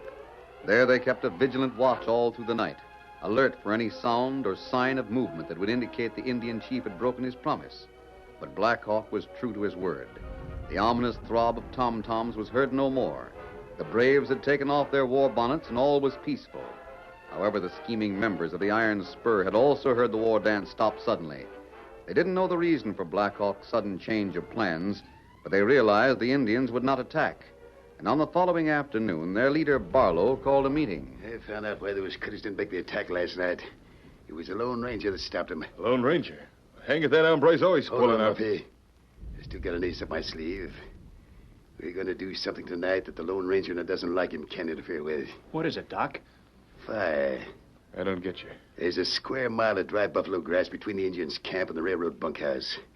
And there's an east wind. That's all we need. Fire will sure wipe out them wooden bunkhouses. Yeah, and everybody in them, huh? I think the Indians did it. After that, the railroad won't be able to hire a man west of the Mississippi for any kind of wages. Hey, who's behind this iron spur we're working for, Doc? None of your business. I was just thinking. It won't do you any good. Well, what do we do now? Lay low until the night. Then we'll fire up the prairie and vamoose. The job's done. Suppose this Lone He Ranger... couldn't stop it. Even if he knew about it. That's one thing nobody can stop. A prairie fire.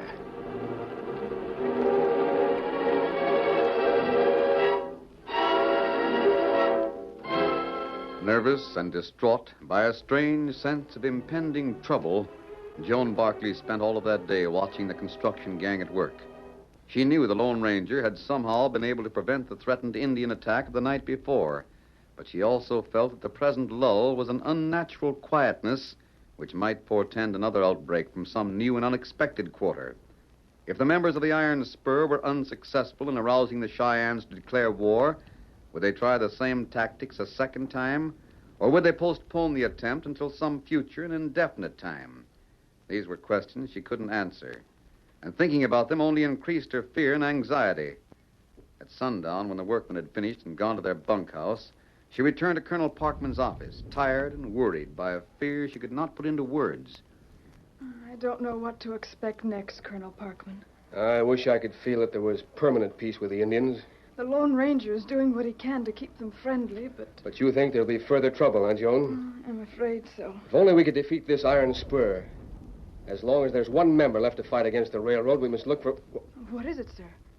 That red glow. Look out the west window. You see it? Oh, yes, it seems... Colonel Parkman. Fire. It's way out by the end of track. Prairie fire. The bunkhouses, the buildings and supplies, everything will burn. Come on, we'll ride out there.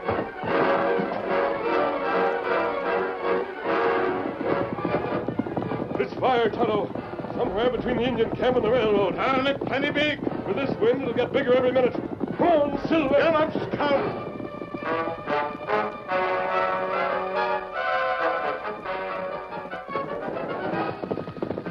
Oh, Silver, steady, This is the work of them redskins. Hold on, Pete. Who? John Baxter told you about me. Listen a minute. Masked. Hey, you. I've heard of you. You're the Lone Ranger. Yes, I am. Don't accuse the Indians of this. You men, get down here with more shovels. Hey. Get boards, sticks, anything. Fight that fire. Beat them down. Now listen to me, Pete. This fire was started between here and the Cheyenne camp. Hey, Pete, get in there and fight it. Don't let it get ahead of you. Fight it. Then we'll fight the Indians. Come on, Indian Big fellas. man, talk Hey, up big. there. Too little. Bring up that engine. Get her in place. Why bring Iron Horse? It's no good to fight fire. I guess they want to use the water out of the boiler. Won't help much against this. Guard your feet, men. Stamp it out. Big fire, plenty bad on prairie. They're bad any place, Tonto, especially with wind behind them. Kimasabi, wait. Tonto, watch sky. What about it? Take look at moon. The moon? What do you mean? Look close. See clouds over moon? I see them, but Clouds not move east to west. Them move west to east. Tonto, you're right. The wind is changing. That means that Fire not come closer. It go back. the railroad houses will be saved after all. But it'd be plenty bad for Indian camp. You mean the Cheyennes? Cheyenne have no place to run. Big mountain at back. No way to escape.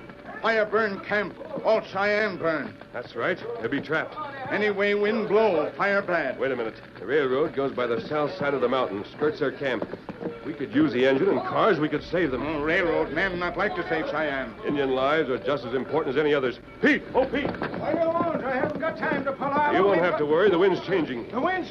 Say, it is changing. I want to use that engine and those cars. What? The wind's switching to the southeast. The Indian camp is at the base of the mountain. They'll all be burned. Well, who cares? I do. Tonto and I'll take the steam cars and bring the Cheyennes back here. Well, that's crazy. You can't run a train through that fire. It'll roast your life. We'll take that chance. Look, wind already start change. Pete, give orders about the train. Now, look here. I don't know as I should. And we'll take them steady, big fella. Here, Tonto, you lead Silver. Now, wait a minute. Give the orders, or I'll give them myself at the point of a gun. I'm going to let the water out of the engine boiler, Pete. We can use it to smother the sparks. Wait, are you the engineer? Yeah. Then leave the water in the engine. Put on more wood. Get the steam up. Hey, you're masked. Oh, I don't know who you are, but I'm letting the water out. We needed to smother the fire. Better do as he says, Bill. I reckon he knows what he's doing. That's better. Now, Pete, tell the rest of them. All right. Men, that's enough. Quiet! Quiet! To help with the wind, it looks like we've whipped the fire. As you all can see, the thing that saved us is going to be bad for the Indian camp over by the mountain. And this man here is the Lone Ranger. He's going to take the engine and the cars and try to get through to save the Indians. What's the matter? Why'd you stop? The fire's still burning. The wind has changed, Sam. Now we're going to try and save the Indians. What? I'm taking instructions from this masked man. He's the Lone Ranger. Save the Indians. He's crazy. Don't listen to him. You're in no danger. The fire can't jump this railroad right away. The Indians will be trapped. Steam's up, Pete. She's ready to go. Good. I want a few men to ride with us and help the Indians. Who'll volunteer? Don't do it. Don't do it. Don't listen to this masked man. All he wants to do is let the fire get the plane built. Don't go with him. Take the throttle. Come on, Tonto. Now, what doing, Silver and Scout? We'll take them with us. All right, Silver. Up you go. Up, Scout. All right, Bill, we're ready.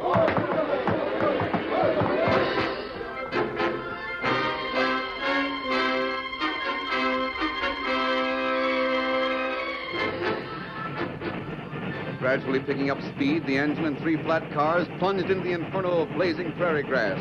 Tongues of greedy flame licked the iron rails and tried to climb onto the train itself. The air was thick with smoke and wind-borne embers as the Lone Ranger protected Silver from flying sparks. Steady, Silver. Steady, boy. We'll be through it soon.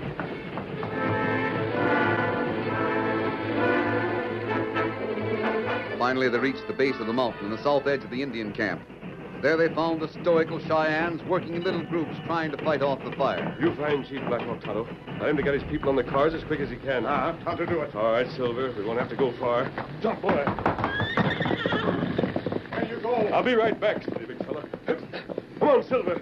That's it. This way, boy. Oh, easy, Silver. Oh. Masked man, help us to get out. We'll be burned alive. I thought I'd find you somewhere around here. Get up, all three of you. Anything you say, let's just get us out of this fire trap. We can't breathe. You should have thought of that before you started this fire. We didn't start it. I know you did. I can't leave even you out here to burn to death. The law will take care of you. Start marching over to that train.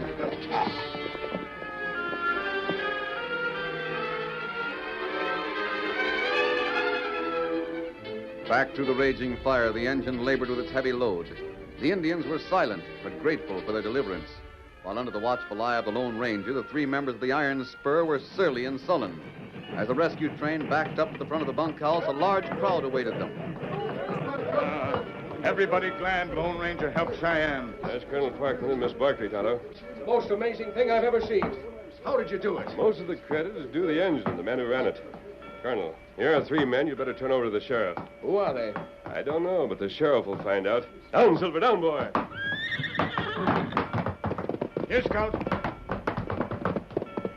Colonel Parkman, you'll find that these 3 men are working for the Iron Spur. And there's 3 less of that gang to fight our job. And now the Indians will be on our side. Oh, Colonel Parkman, if only the Lone Ranger can always be with us. To help. Hold on there. Don't leave us now. We need you. We'll not be far away. Come on, Tonto. Get him up, Scout. Get him up. Hail, Silver! Away!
The story you have just heard is a copyrighted feature of the Lone Ranger Incorporated.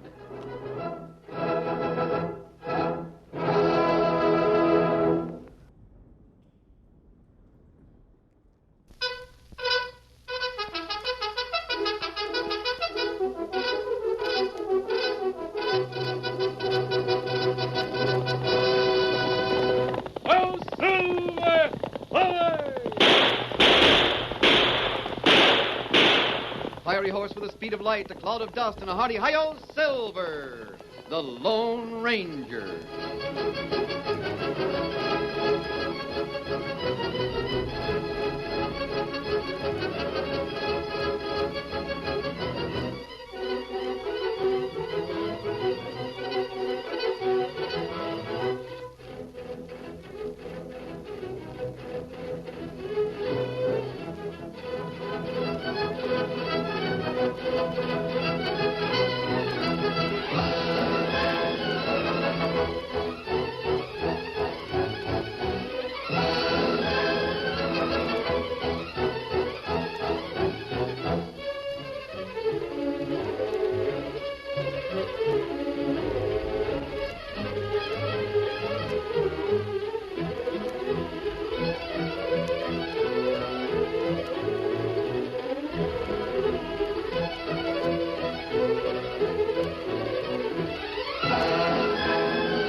With his faithful Indian companion Tonto, the masked rider of the plains led the fight for law and order in the early western United States. The stories of his strength and courage, his daring and resourcefulness have come down to us through the generations, and nowhere in the pages of history can one find a greater champion of justice. Return with us now to those thrilling days of yesteryear. From out of the past come the thundering hoofbeats of the great horse Silver. The Lone Ranger rides again. Come on, Silver. Tonto's waiting on the trail ahead. Oh, Silver! Away!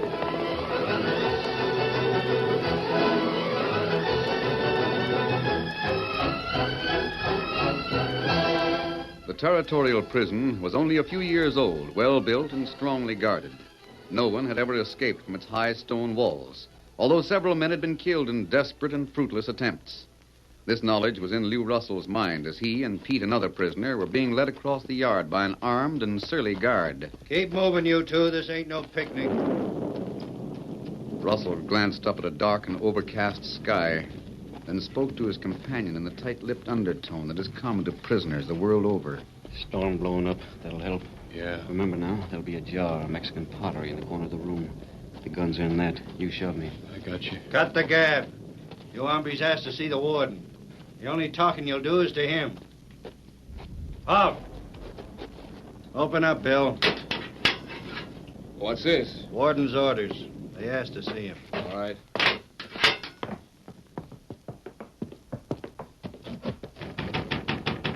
Who is it? Cell guard and 2 prisoners. You men wanted to see me. All right. What is it? Well, Warden, you see, we figured... Make it short. I haven't time to listen to a long story. My partner and I have been cellmates for 3 months. No, Lou, you got it wrong. It's like this. You clumsy convicts. Gee, Let go from that jar. Get up, Russell. I don't know what to say. Guard, use the lash. Stand up, you. Yeah, I'll stand up. He's got a gun. And I can use it. Keep your hands up, both of you. Nice work, Lou. Now get this and get it straight. The 4 of us are going to walk out of here, see? You won't get away with it, Russell. Yes, I will. You and this whip swinger go first. Pete and I'll be right behind you. When we get to the outer gate, tell the guard to open it up. Understand? Yes, but get you going.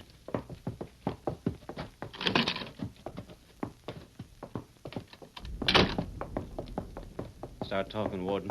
I unlock this door, Bill, and walk across the yard with us. Yes, sir. These men are... Well, there's some government officers waiting for them outside the gate. Open it up. Yes, sir. Guess we ought to thank you, Warden, for everything you've done. Yes. Say, what's wrong here? Use your gun. These men are escaping. Run for it, Pete. No, you don't, Bob. Over this way, Pete. The horses are here. I think I'll wing one of them guards. I hope it's the one with the whip. Here are horses. Come on. I'd like to stick around and plug one of them bombs. We haven't time for that. Let's ride. Get up Come on, boy. Get up there.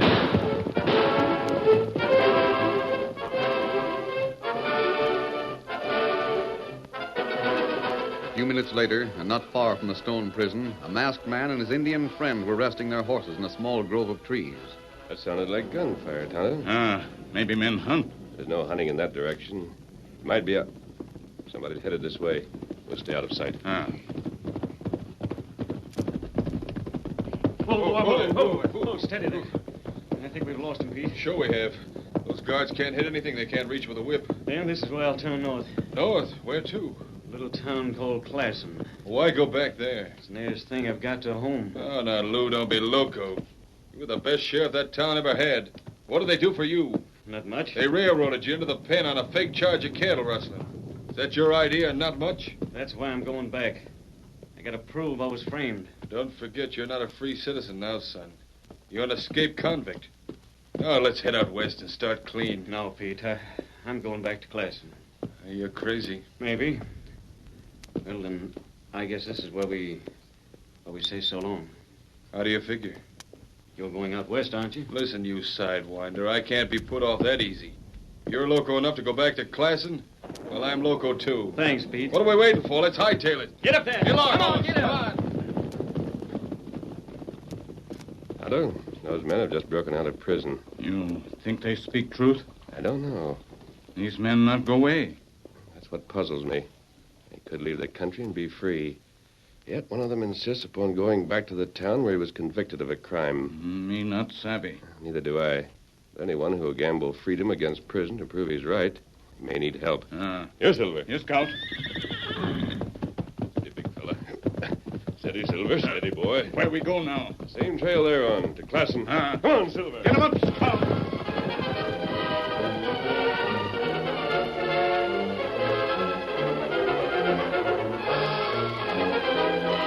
The little town of Classen nestled snugly at the north end of Blue River Valley. In many respects, it was similar to other towns of the range country. The single exception was a large wooden building on one side of Main Street. This was the courthouse, the seat of justice in Classen County. It contained the room in which only a year ago a jury of angry ranchers had demanded that Sheriff Russell forfeit his badge. Attorney Dan Cummings had defended Russell at that time. And now, although it was well past midnight, he nervously paced the floor of his small office. I should have heard something by this time. Maybe. Who is it? John Carter. Oh, just a minute.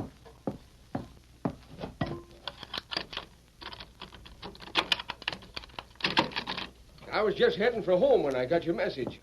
What is it you want, Cummings? Oh, come in, John. Come in. Sit down. Have much time, Dan. Ethel's going to meet me at the livery stable. She's driving in from the ranch. What I have to say won't take long. I'm glad you mentioned Ethel. I'm thinking about her. I guess you've been thinking about my daughter for several years, Dan. Is that what you want to say? She's still in love with Lou Russell, isn't she? Won't consider me as long as he's in jail. It might be that way. Well, Lou's getting out of jail. He's probably on his way here now. What? Well, Lou Russell was sentenced to 5 years. I arranged a jailbreak. Should be here tonight. What's the idea? I'm Lou's friend, and we're both in love with Ethel. My only interest is her happiness. If she wants Lou, I'll give him to her. Well, I'll be darned. I've heard of things like this, but I never saw it happen before. You'll tell Ethel? Sure I will. By the way, Dan, there's something I'd like to ask you. Yes? This Murdoch fellow who holds a mortgage on my ranch. I want to talk to him. Murdoch? Well, he's very seldom in town. You're his lawyer, aren't you? Why do you want to see him? Curiosity, for one thing. Here's a man who holds a mortgage on most every ranch in the valley. And yet nobody but you has ever seen him. Well, Mr. Murdoch doesn't like people. I handle all his business. I hear he's kind of a queer critter. Wears a big black beard and dark glasses. That's right. Another thing, I've got to have an extension on that mortgage. That cattle rustling last year put me way behind. I'll talk to Mr. Murdoch. Sure would appreciate it. I'll talk to Murdoch, and you talk to Ethel. Fair enough. Good night, Dan. Good night, Carter.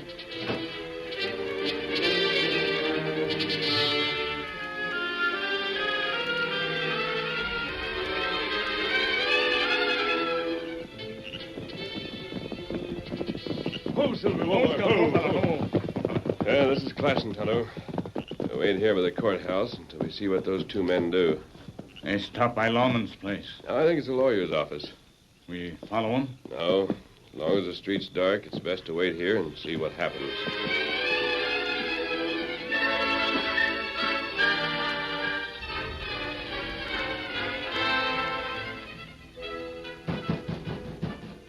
Who is it? Lou Russell. Lou, you made it. I'm glad to see you. Yeah, we made it all right. This is Pete, Dan. Glad to know you, Pete. Oh, yeah. Did you have any trouble with the guns planted in the warden's office? Everything lined up just like we planned it. Oh, the guards. Did you have to? No, we didn't kill anybody. Oh, I'm glad of that. But it isn't over yet, Lou. They'll be after you. I know it. That's why I have to work fast. Work? Prove that I was framed into that stretch. Isn't that why I busted out of jail? Yes, of course, but it'll take time. No, it won't. The first person I want to see is an hombre who showed up here just after I left. Who's that? I hear he wears a black beard, dark glasses, and goes by the name of Murdoch. Murdoch? Who told you about him? I did. Law didn't get around to picking me up till about a month after they framed Lou. I saw this Murdoch hombre a couple of times. Not up close. Who is he, Dan? Murdoch's just a man who came in here from the east and bought up some spreads. Yeah. Bought him up after the ranchers went broke on account of the rustling they blamed on Lou. Well, there's no law against buying property. Ain't it kind of funny this Murdoch got so many bargains? Well, he's a shrewd businessman. I handled some of the deals for him. Then you know him? Yes, fairly well. But I don't think he'll be able to help you very much. Well, I want to talk to him anyway. Where can I find him? Lou, why don't you and Pete forget all this and head out west somewhere? You can start clean. That isn't the reason I busted out of jail, Dan. I respect the law and what it means. I'm going right back to that jail just as soon as I clear up this mess. Ethel knows about your break. I told her father earlier this evening. I'm grateful for everything you've done, Dan. But right now, I want to find this Murdoch. Where is he? Well, he may not be in town. Then we'll tail him. Come on, Pete. Now, wait. I'll try to find him. He may be at the hotel or the bar.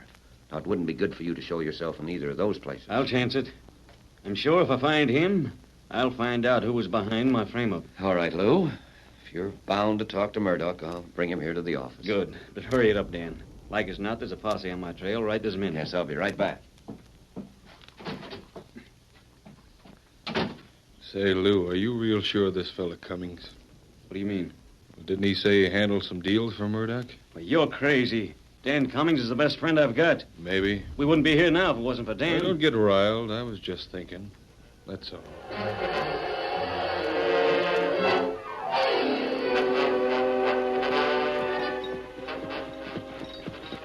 I can hardly believe it, Father. Why would Dan Cummings help Lou Russell to break out of jail? Because he's in love with you. That doesn't make sense. I'm going to stop at Dan's office right now. Now, Ethel, you better leave well enough alone. Whoa, boys, whoa. Lou's really here. I'm going to see. Wait a minute, Ethel. See that man across the street? Yes. I think that's Mr. Murdoch, and I want to talk to him. All right. You do that while I go into Dan's office. Murdoch! Oh, Murdoch! That's funny. He's looking right at me, but... Murdoch! Who's there? Lou! Ethel, Mr. Carter. Hello, Lou. I thought I heard someone call Murdoch. Well, he's standing right over there, but he won't answer me. I want to see him, too. Is that you, Murdoch? Listen, Watch out, Lou. He's got a gun. So have I. The team. I can't hold it. There's more than one of them, Lou. Over on your left. Look out. There's too many, Pete, the horses. Come on, this way. Well, keep going, Lou. I don't think... Oh, Pete. Run for it, Lou. I can't.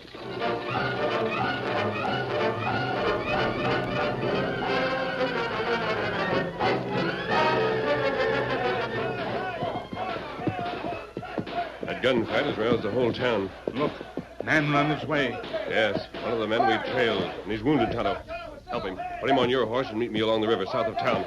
And where you go? I'll catch that runaway team. Come on, Silver. Out, Silver! Hoy! The curtain falls on the first act of our Lone Ranger story. Before the next exciting scenes, please permit us to pause for just a few moments.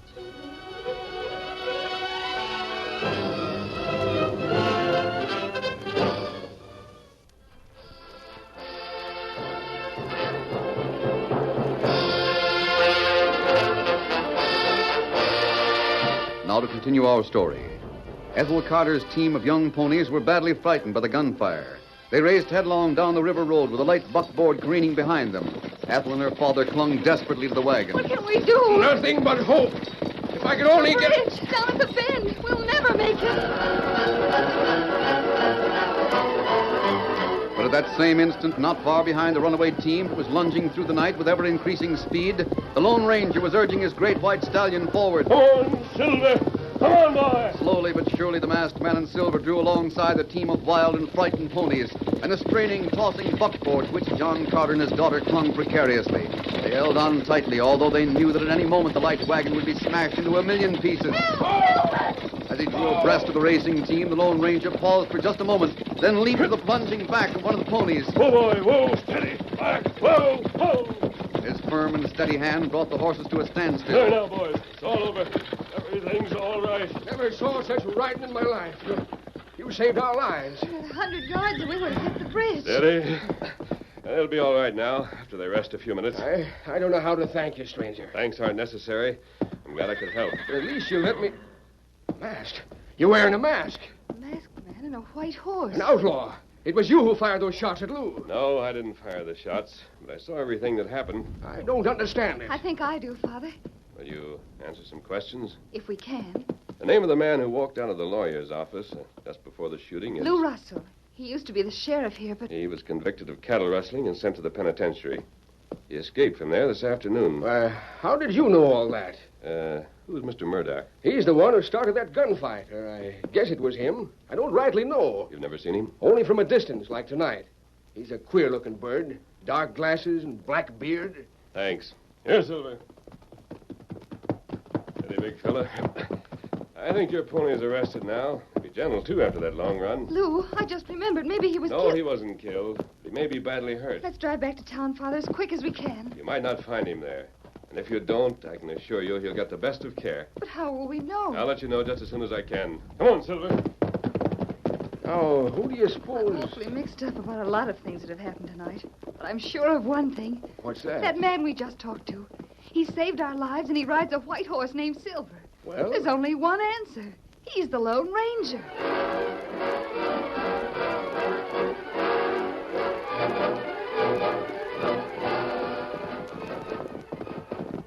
Whoa, Silver, whoa. Whoa, steady, big fella. Tonto, where are you? Tonto here. Now, where's Lou Russell, the man who was hurt? You bring him here? Tonto bring him. Tonto fix wound. Him sleep now. Where? Under cottonwood. There. Oh, how is he, Tonto? Him pull through all right. Good. All we have to do now is find out what's back of all this. The other man who was with Russell, where's he? Him dead. Oh, it's too bad. After shooting stop, Tonto hear people in town talk. What did they say? Do they know what caused it? Everybody talk plenty much. Then lawyer friend of Russell say him see masked man right way. Him say you shoot. So Russell's lawyer thinks I did the shooting. How about Murdoch? Who you mean? Man with dark glasses and a heavy beard. Me not see him. Oh, I thought I might have the solution to this. If Russell's lawyer was there, I'm wrong. What we do now? You're going to ride, Tonto. Here, Silver. Here, Scout. Steady, big boy. Tonto, you ride to the ranch house of the girl who was driving the runaway wagon. I think her name is Carter. Tell her Lou Russell is all right. I think you can leave him here safely. Where you go? I'm going to find out something about the man named Murdoch. Meet me back here, Kimosabe. Come on, Silver.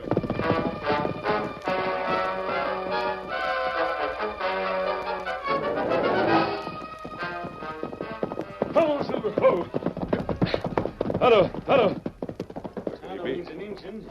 He was here, but he's gone now. Well, you're up. You must feel much better. Outside of a crease in my scalp and a left arm that's not much good. Who are you? Tonto and I picked you up after the gun battle and brought you here. Oh, well, then it's you I have to thank. Well, how about Pete? Where's he? I guess you mean your partner. He's killed. Pete dead? Why? Do you have any idea who Murdoch is? That's the hombre who started blasting me. I never saw him before. Very strange. I can't find a trace of him. You can't? Well, now, say, mister, before you do any more for me, maybe you better know that I'm an escaped convict. I know all about it. I've also investigated the charges that sent you to jail. The evidence was all circumstantial. Yeah, letters from people I didn't know who were supposed to be buying stolen cattle from me. What's your lawyer's name, Lou? Cummings. Dan Cummings. He's about the best friend I've got. He arranged the jailbreak. Oh, he did. And the young lady, Miss Carter. Well, Ethel didn't know about it. I only saw her a second before the shooting started. Now, tell me, is your friend Dan Cummings by any chance in love with Miss Carter, too? Dan and Ethel? Oh, well, I guess maybe he used to be kind of crazy about her, but, well, when we got engaged, Dan forgot it. I see. And Dan's the one who helped me. Oh, Scout, oh, fellow. Tonto. Tonto bring plenty news. What is it, Kimosabe? Crowd and class and big. Everybody talk. Lawmen make posse. You mean they're after us? Wagon that runway come in town. Carter man strapped to seat dead. Notin wagon say girl kidnapped. We'll bring her back when lawmen catch Russell and masked man. Ethel's father murdered, and she's been kidnapped. It's that Murdoch. It must be. He's doing this because I got away, and you helped me. It looks that way. But why would he murder John Carter? I don't know. Unless Carter got close enough to recognize Murdoch. What do you mean? Maybe nothing. You're familiar with this country around here, aren't you, Russell? Like the palm of my hand. Have you any idea where a kidnapper would choose a hideout? There's several spots. Come on, we'll ride double on Silver. We can stop at the Carter Ranch and pick up a horse for you. Right. Here, Silver. Steady, boy, steady. Come on, Lou. First to the Carter Ranch, Tonto. Come on, Silver. Get him up, Scout.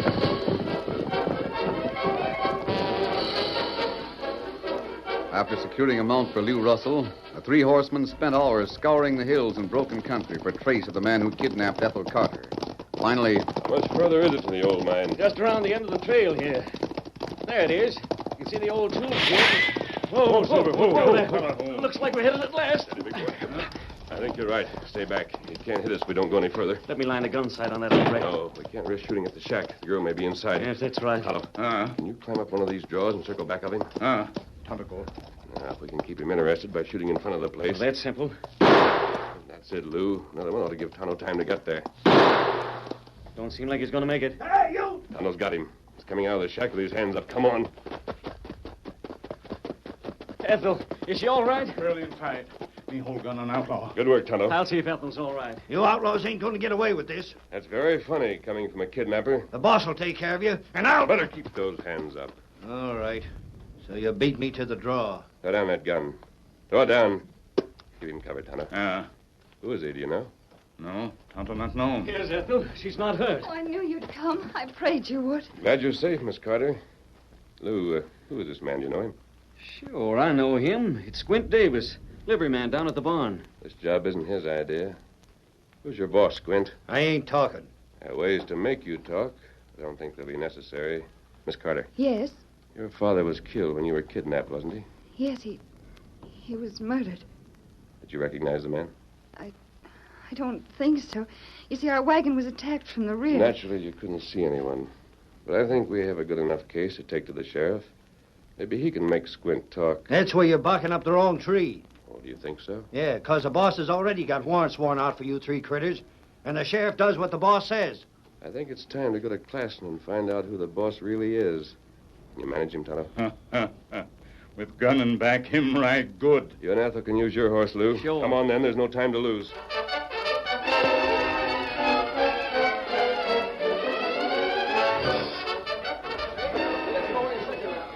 Quiet. Quiet, please. Be quiet. Let the sheriff talk. All I want you men to do is listen to lawyer Dan Cummings. Go ahead, Dan. The sheriff has sworn you all in as deputies, and I'm sure we'll run down the outlaws that have been doing all the murdering and kidnapping around here. I want to tell you one more thing. Mr. Murdoch, one of our wealthiest citizens, has authorized me to say that he'll personally pay a $500 bounty on each of the three crooks. Lou Russell, an escaped convict, a masked man who rides a white horse, and an Indian. How does that sound? Just one thing I'd like to know, Dan Cummings. All right, what is it? Who is this Mr. Murdoch? We've heard about him, but nobody's ever seen him. Mr. Murdoch is very retiring. As a matter of fact, he's sitting over in my office right now. Tell him to come over and show himself. Make that bounty offer in person. Better go over and get him, Dan. You know how a crowd gets sad and why. Yeah, maybe it would be better. I'll be right back.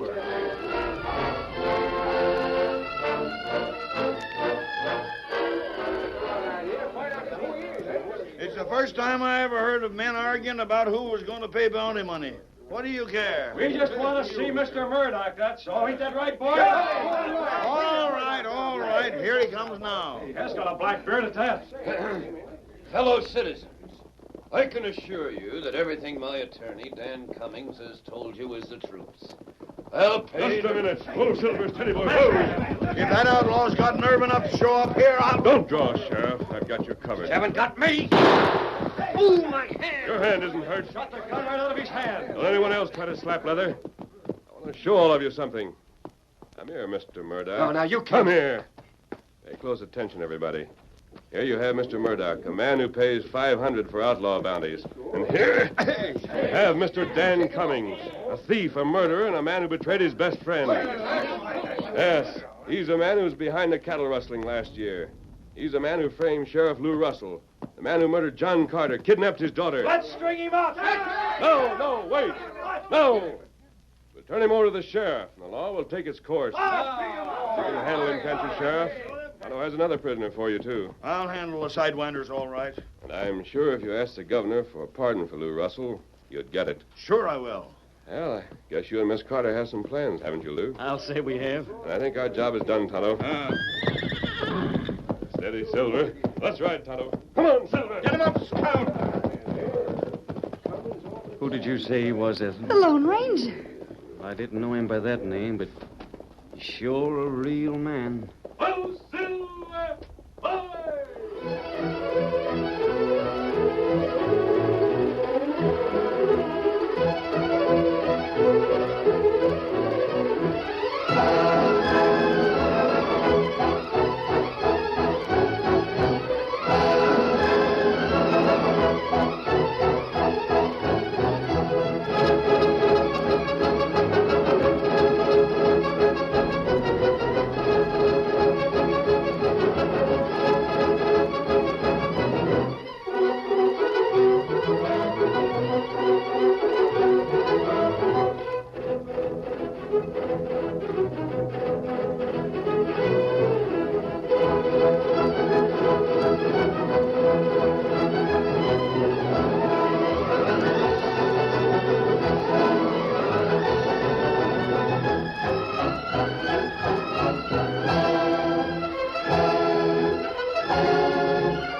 story you have just heard is a copyrighted feature of the Lone Ranger Incorporated.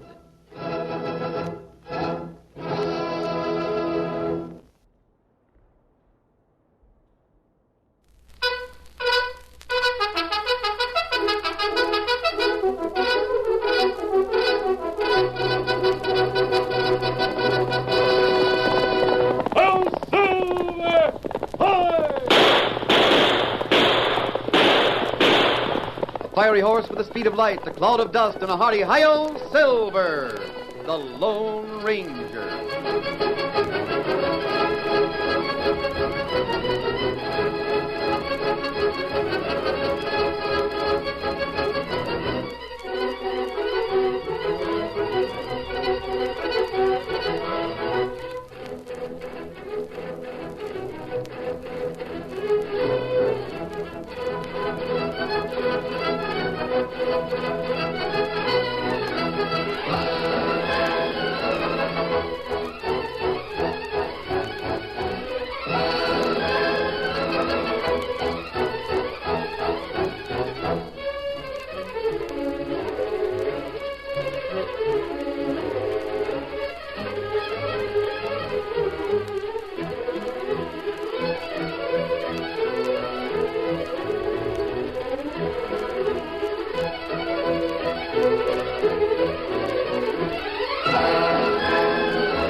With his faithful Indian companion Tonto, the masked rider of the plains led the fight for law and order in the early western United States. The stories of his strength and courage, his daring and resourcefulness, have come down to us through the generations. And nowhere in the pages of history can one find a greater champion of justice. Return with us now to those thrilling days of yesteryear. From out of the past come the thundering hoofbeats of the great horse Silver. The Lone Ranger rides again. Come on, Silver. There's trouble in Haunted Rock. Oh, Silver!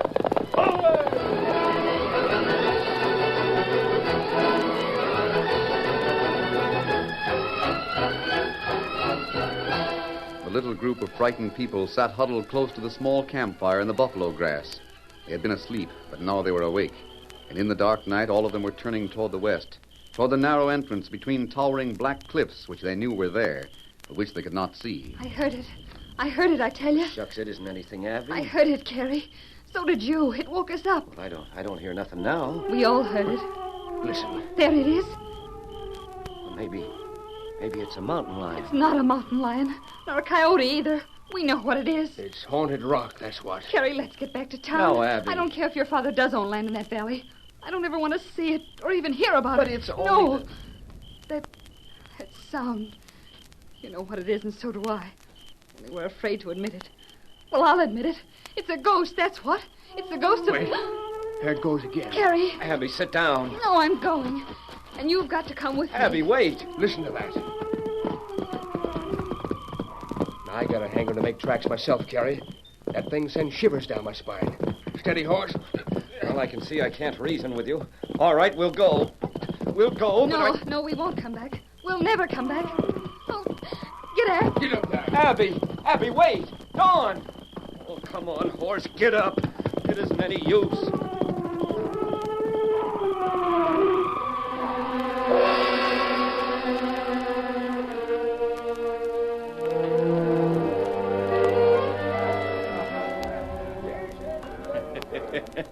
Stop that infernal and sit down, Jasper. I heard you come in. Yeah. I saw them, Crawford. You sound abused. First it was the woman, young Abby Marston. Then it was Don Kelso. They jumped on their horses and lit out for town like a herd of buffalo was after them. Never mind them. What about Kerry Marston?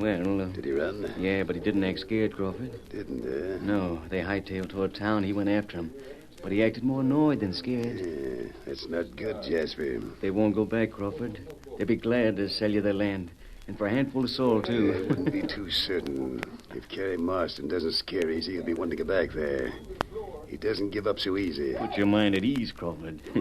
He's in love with his wife, ain't he? Yes. Well, I'm here to tell you he'll never go back. Not so long as she's convinced. So I said to him, now, Bill, if I sell that cattle, I'll give you $500. Go on, they're out of hearing. Well, Crawford, like we figured, I made sure Mrs. Marston heard all about the ghost of Haunted Rock. That it was where Indians massacred a party of pioneers camping there. And the voice? That was an Indian ghost putting his curse on the valley. That's the same old yarn. Why should it have so much effect on her? For 2 reasons, Crawford. First of all, she's an Easterner. This country kind of scares her anyhow. And second and most important... Come on. Seems she had a grandmother come out this way years ago, heading for the Northwest Territory. Jasper, if you don't stop that infernal laughing, I'll... All right, Crawford, all right. Just by pure coincidence, mind you, Mrs. Marston has somehow or other got the idea that her grandpa was in that party of pioneers. She was massacred along with the rest that time near Haunted Rock. Is that so? Yeah. Mighty fortunate, huh? Now, where could she have gotten that idea, Jasper? Oh, I happen to be talking to her. You're a mighty slick hombre, Jasper. You're not so dusty yourself, Crawford. I reckon we'll make a nice piece of change out of this, providing nothing goes wrong. May take a little more hinting, Mr. Crawford, but I'm willing to bet my best saddle that inside of a week, Carrie Marston will walk into your bank and offer to sell his land near Haunted Rock. Within a week, eh? It's worth waiting a year for. You know, I almost believe that story myself. What do you mean? Well, it ain't nothing special, but I was out there, like I told you. Near Haunted Rock? Yeah, watching them from a safe hiding place. It's a mighty shivery sound, Crawford. I don't care for it. Mm-hmm. Sort of dark out there, too. And then all of a sudden, I thought I heard a couple of horses right close by. You thought you heard. Couldn't you be sure? It was dark. There was a mist. The ground was soft. I looked around and... Well, Crawford, I almost imagined I saw an Indian ride past. An Indian riding a paint horse. And then he was gone. For a second, I figured maybe it was the ghost of Haunted Rock.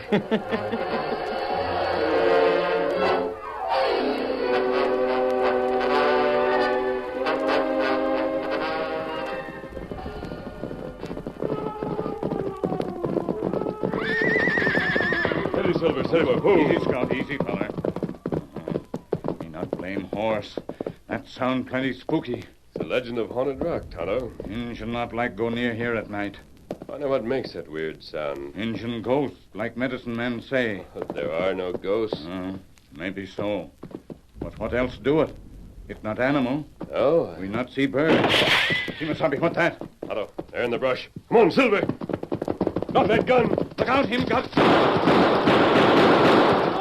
Oh, my hand! My hands are numb! I hit the gun, not your hands. You're a mighty poor shot, mister. You were only 30 feet away. If you meant to ambush us, Shucks, I wasn't trying to hit you. I fired that shot, and then I aimed to jump out of the brush and ask you a few questions. But you and that white horse are two all fired fast, or I didn't get a chance to open my mouth. Lucky for you, you're alive. Someone else might have aimed at you, not the gun. Yeah, I reckon I did a fool thing. Firing a shot that way is as foolish as eating loco weed. What made you do it? You not look like tenderfoot. I'm not Injun. Raised and brought up out here. But I'm mighty upset about my wife and Haunted Rock. Haunted Rock? Well, we were out here not 3 hours ago. We had a campfire. There were 3 of you? That's right. We saw you leave. Scared away by that. Steady, Silver. I'm not scared. I never was. But Abby can't stand it. And if she refuses to come out this way and live on my land, why, I'll just have to sell the land. And I don't want to sell. Your name must be Marston. Yeah. I reckon everybody knows about that land. It's good land, but never been used, though. Nobody like Haunted Rock. Oh, it sure is turning into a jinx for me.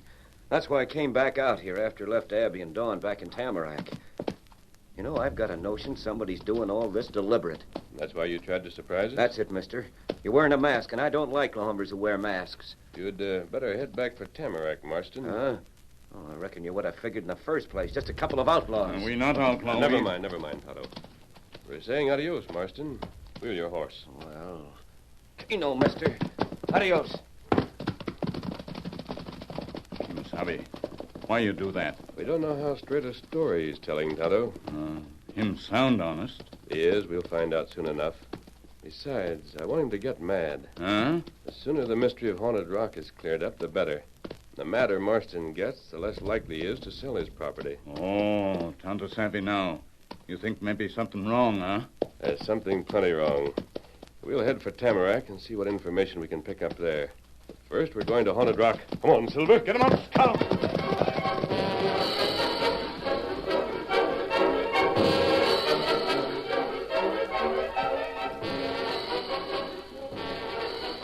Yes, Miss Marston. As soon as I heard you hadn't gone out to your property, I headed right over to the hotel. Did you change your plans? We went out. I reckon I understand, ma'am. There's not many brave enough to head that direction in daylight, let alone after dark. Where's your husband? I don't see him in the lobby. He went out. Go on, Abby. Tell Mr. Crawford. He went back there. Back to Haunted Rock? Carries a stubborn mule sometimes. Yeah, mighty brave. You came to see about buying our land. You can have it for all of me. I won't live there. This country's rough and strange. Oh, now, Abby, you'll get used to it. You'll grow to love it after a while. No, Don. Perhaps any place else, but I couldn't abide Haunted Rock. I keep thinking about my grandmother and those Indians. Now, don't upset yourself, ma'am. Oh, why doesn't Carrie get back? Now, don't upset yourself, ma'am. Sure. It's a long ride. Why don't you go to bed, Abby? No, I couldn't sleep. I'll wait for Carrie. Well, I won't bother any more now, ma'am. I did come over to see about that land, but naturally I'd have to talk to Marston. Tell him I dropped by, will you? Adios. I will, Mr. Crawford. Good night.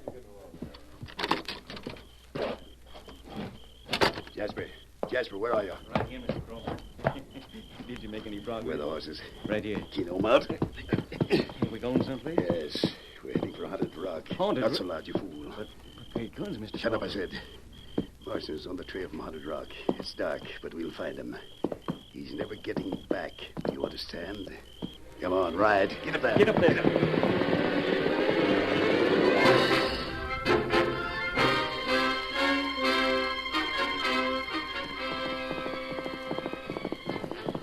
Halfway there. Right up. Over there. There goes Marston now. With the horse. It must be him. Hey, I'll use my six-shooter. Back of the holster with that. Using bullets is too simple. Besides, the sheriff might snoop around. I'll hold him up at the point of a gun. You have a rope handy? I don't savvy. Never mind. I got it all figured. When we get through with him, nobody will see him anymore. He'll be dead? Yes, after a while. Get that rope ready. Get up, boy. Get up there. Drop your heads, Marston. Hey, what the? That's Crawford. What is this? You gents going to escort me back to Tamarack? Put the rope over him. No, Marston, not to Tamarack. You'll never see Tamarack again.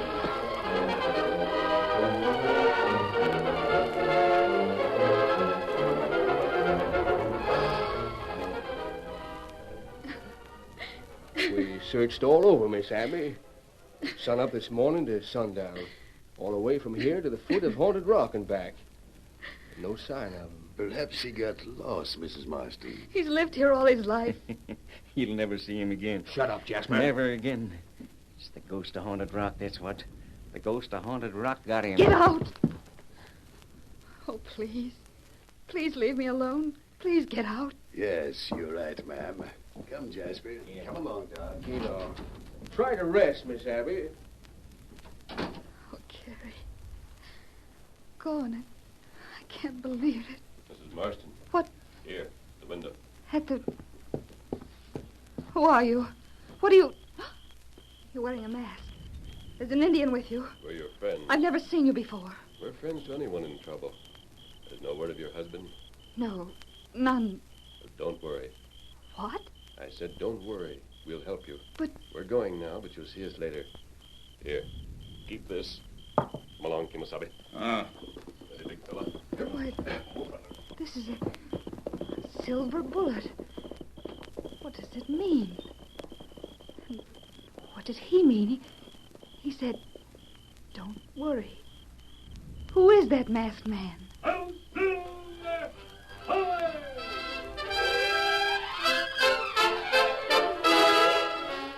The curtain falls on the first act of our Lone Ranger story. Before the next exciting scenes, please permit us to pause for just a few moments.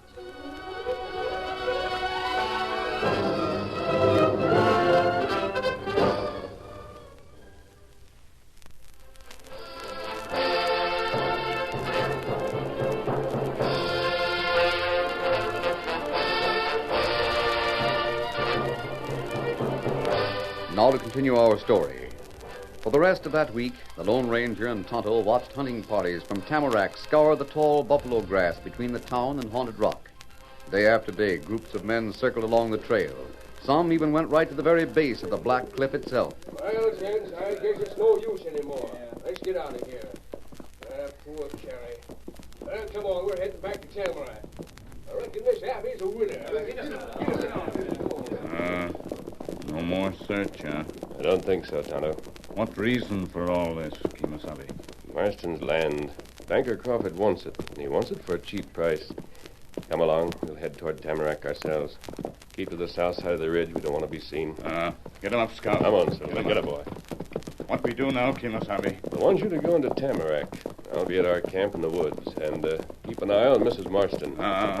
Me do that. As soon as you see Crawford going to the hotel or see her going to the bank, come back and let me know at once. Understand? Tonto Savvy. Now, if the search for Marston has failed, Crawford is going to be increasingly anxious to buy that land. But who him buy it from? Mrs. Marston. As a widow, that land is hers now, to keep or to sell. And from the way she feels about this country and about her husband's death, I'm certain she's not going to keep it. Well, adios, Tonto. I'll be waiting to hear from you. Adios. Get him up, Scout.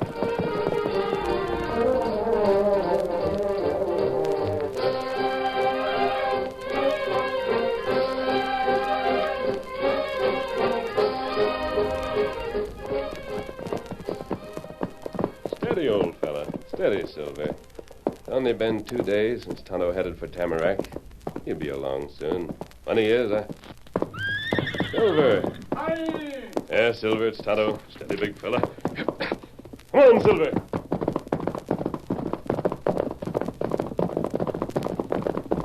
Steady, Silver, boy. Ho. Hi, Kemosabe. Hi. You've been riding hard, Tonto. Me come from Tamarack heap fast. Mrs. Marston and the banker? That's right.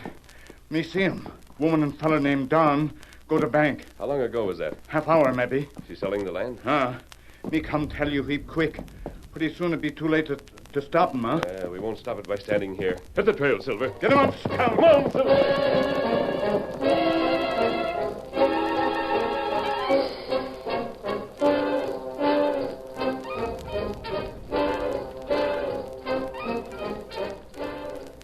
Here you are, Mrs. Marston, pen and ink. Yes. And here's the money. All in good hard cash. Now, you just sign there and take your money, and I'll take the land off your hands. Yes, I want to go back east. Hey, here's some ink on the point for you. Just 1 second. Let me read that bill of sale just once more. Don. Well, I'm a friend, ain't I? You've read that bill of sale a dozen times already. You're just trying to lay this down. It's no use, Don. I can't live out there. Certainly not with Carrie gone. I appreciate everything you're trying to do. Doggone it, Miss Abby. Don't sell. I've got to, Don. Then sell it to somebody else or wait for a better price. A better price from where? You, for example? I would if I could. You haven't got a dollar to your name. Mrs. Marston needs the money now. Please, Don. Ma'am, I hate to say this, but my patience has been tried beyond endurance. Either we finish this deal right this minute, or I'm sorry, but the offer is withdrawn. No, Don. Oh, Keno, that's the way it is. That's the way. Here you are, ma'am. And you sign right here. There. Thank you, and here is your cash. And the transaction is complete. You're richer by $800, and I have the land. What's that? A masked man and an engine. A masked man and an engine? Well, they're coming in here. Gee, Horsefat, it couldn't be a holdup. Look out. Let's get on my desk. Don't shoot their friends. Nonsense, ma'am. A masked man, one side. We came here. Look out! Drop that. Oh! Hello, that man at the window. Me see him. I've got Crawford. My hand. That's enough. Let's leave your guns where they are. We're here on a peaceable errand. Mister, you shoot like a gunfighter. Knock the guns right out of our hands. My fingers tingle like they was frostbite. I tried to tell you not to shoot. These men are not outlaws. She's right, Crawford. You're the outlaw. You and that smirking coyote beside you. What are you trying to tell her? Just what I said. Mister, I'll have you know that I'm the most respected banker in this territory. Now, hold on, Crawford. We'll agree you're a banker, but I don't figure there's many that respect you. Mrs. Marston, you're not selling that land. I'm not. No, you can't. You're mighty late, masked man. She's already sold it. Yes, Injun. Down here witnessed the transaction, didn't you? Well, Don't deny it. That's true. Miss Abby signed the paper and took the cash. Yes. Here's her signature right here. That land belongs to me now. That's where you're wrong, Crawford. Don't laugh. It was never hers to sell. Not mine to sell. No, Mrs. Marston. You seem to have some ideas about the law, mister. What makes you think she can't sell it? She was the wife of Marston, wasn't she? Yes, Crawford. Well, then why Just stop right there. You needn't go any further. That land belongs to Kerry Marston. He's the only one who can sell it. Oh, stop that. My husband is dead. Is he? What's that? How about it, Crawford? I've had enough of this. Jasper, keep watching for the marshal. The street's getting filled up. When the marshal comes We along... won't wait for the marshal. You're going along with us now. You're plumb loco. Your horses are out the hitching rail. Start walking. Where's your horse, Don? Over at Thunder Hotel. Miss Abby's got a rig there, too. And get it and come along with us. All right, Crawford. You can't do the door's this. open. Move your legs. You go too, hombre. Sure, Ranger. I'm not making any trouble. Masked man, where are we going? To the Haunted Rock. Haunted Rock? You'll never get me there. Oh! My collar, let go. Lock the door and on your horse, Crawford. We're going to Haunted Rock, all of us. Especially you.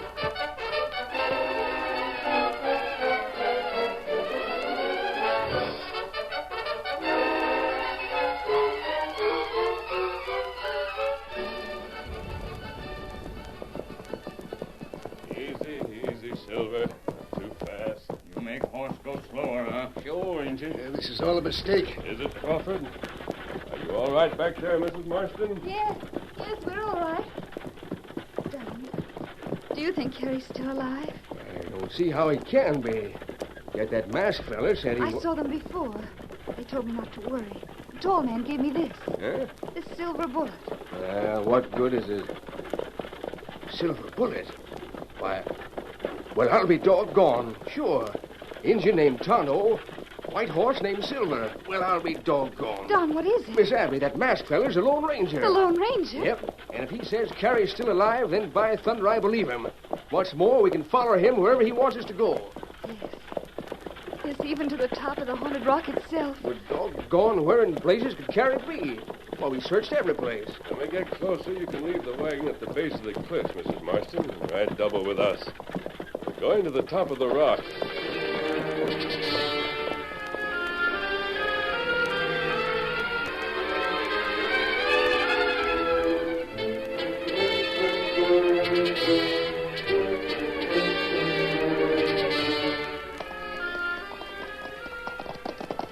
All right, here we are. Rain up. Right on top of Haunted Rock. You know, somehow I thought I'd be frightened when I got up here. But now it looks like any other rock. And the view of the setting sun is wonderful. That's how most things are, Mrs. Marston. They frighten you from a distance. But when you get up close, you find there's nothing alarming about them. I don't hear that awful sound either. That sound comes only after sundown. It's a trick of the air. You see, the cool currents from the valley sweep up these cliffs. Now, you'll notice the top of the peak over there is honeycombed with tunnels. Oh, yeah, that's so. Well, that's what makes that sound. The air current sweeping through those tunnels. It's like a giant organ. Masked man, I'm almost afraid to ask you. Is my husband... Tonto's gone behind that rise. I'll call him. Tonto! Bring him out now, Tonto. Bring him. Miss Abby. Miss Abby, look. It's Carrie. Carrie.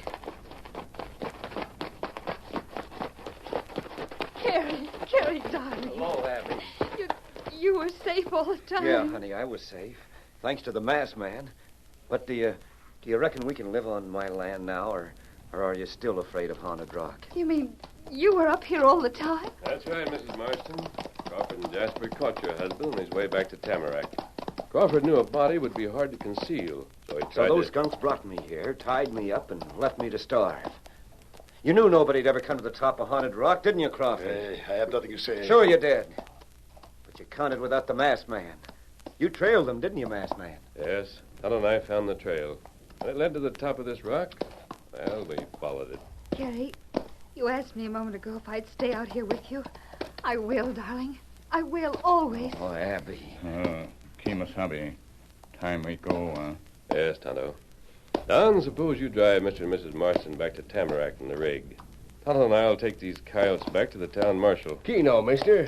Adios. Get moving, Crawford. You're heading for jail. You go along. Gary, Abby. Yeah? Yes, mister.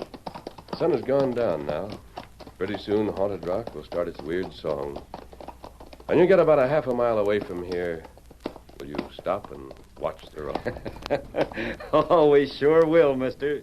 And thanks for everything. Adios. Adios. Steady, Silver. Remember, you're half a mile away.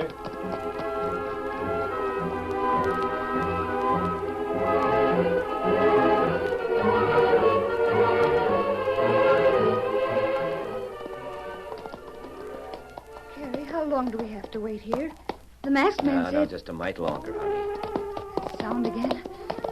Carrie, we'll live on your land, I know, but isn't there some way we won't have to hear that awful...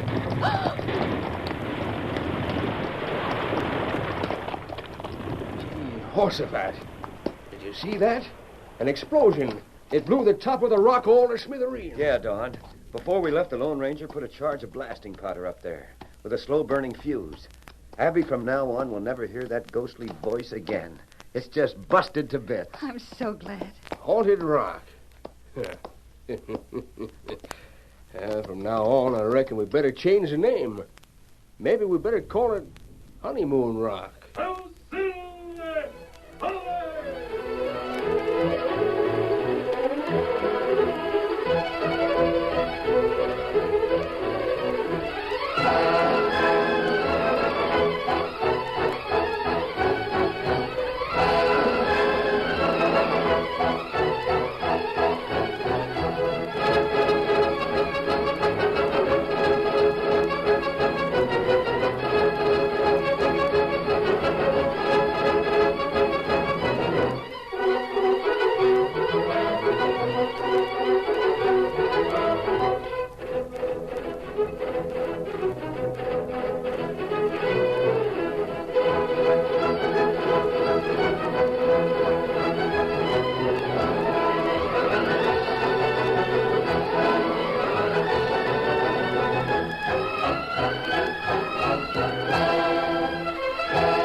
The story you have just heard is a copyrighted feature of the Lone Ranger Incorporated.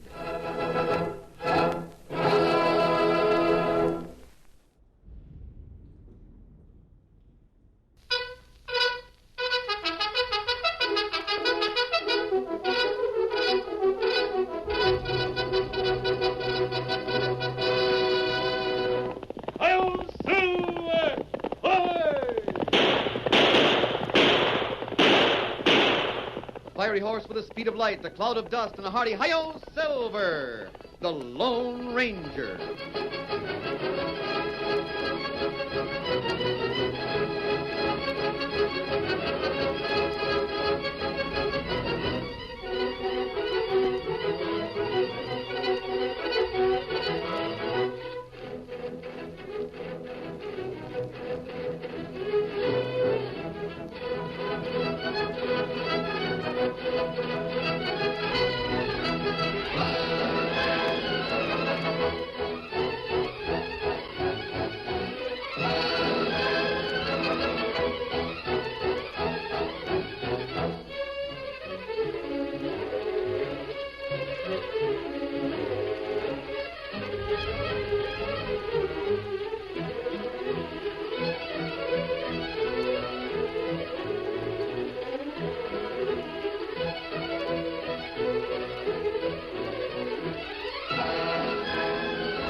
With his faithful Indian companion Tonto, the masked rider of the plains led the fight for law and order in the early western United States. The stories of his strength and courage, his daring and resourcefulness have come down to us through the generations, and nowhere in the pages of history can one find a greater champion of justice. Return with us now to those thrilling days of yesteryear. From out of the past come the thundering hoofbeats of the great horse Silver. The Lone Ranger rides again. Come on, Silver. Let's trouble at Sioux City. Oh, Silver!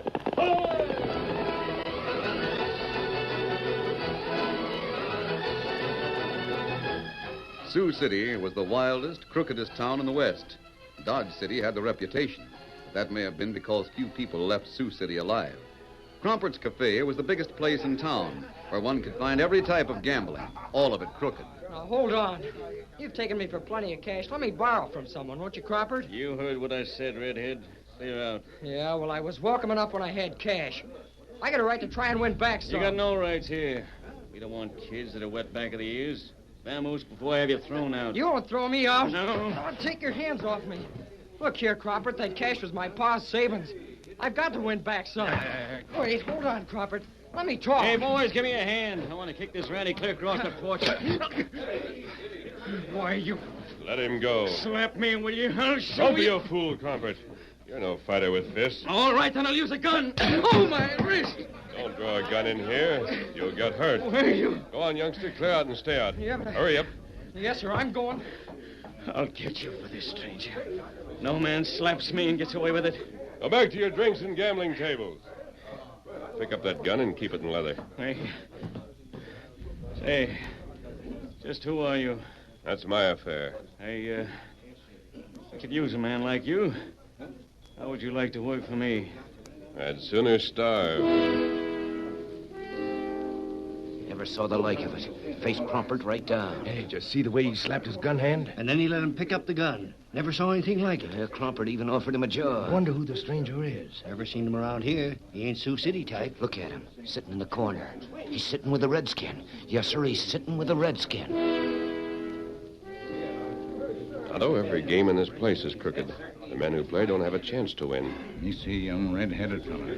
Him lose plenty cash. I'd like to have made Crompert give it back to him. Why not do that? They'd returned the money and the boy had taken it. Crompert's killers would have had it back before morning. That right. And the red-headed boy would have been dead. Too bad there isn't some way to get rid of men like Crompert. All of you, everyone here, listen to me. Who's the old man? Me not know. Well, if it ain't old man Hardy, spouting reform talk. I want it known that I'm here without a gun. I'm here to have a showdown with you, Crompert. And if I'm killed, everybody here will know I didn't shoot first. Never mind yelling for the whole county to hear, Hardy. Say what you got to say and get.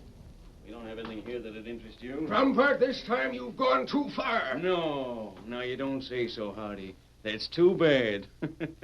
You just write me a letter and complain about it. I mean it. I haven't been here because it's been useless.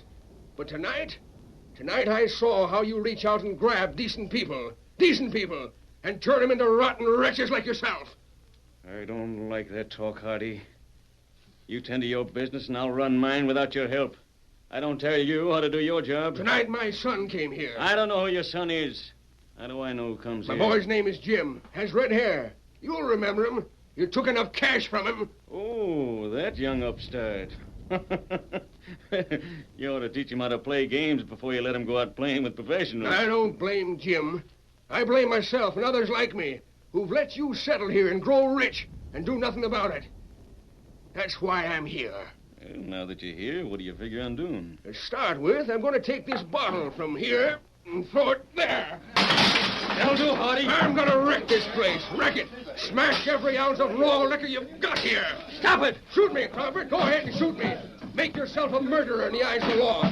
And it'll be an excuse to hang you. Stop him! Grab the crazy fool! Hang on to him! Now I'll get that gambling wheel. He's a fighting fury. Grab him! Hang on to him! He's wrecking my place! I'll get him, boss. Hit him with that bottle! Knock him down! No, you don't. Hardy was a big man, younger than he looked, and goaded by a fury that gave him unthought of strength.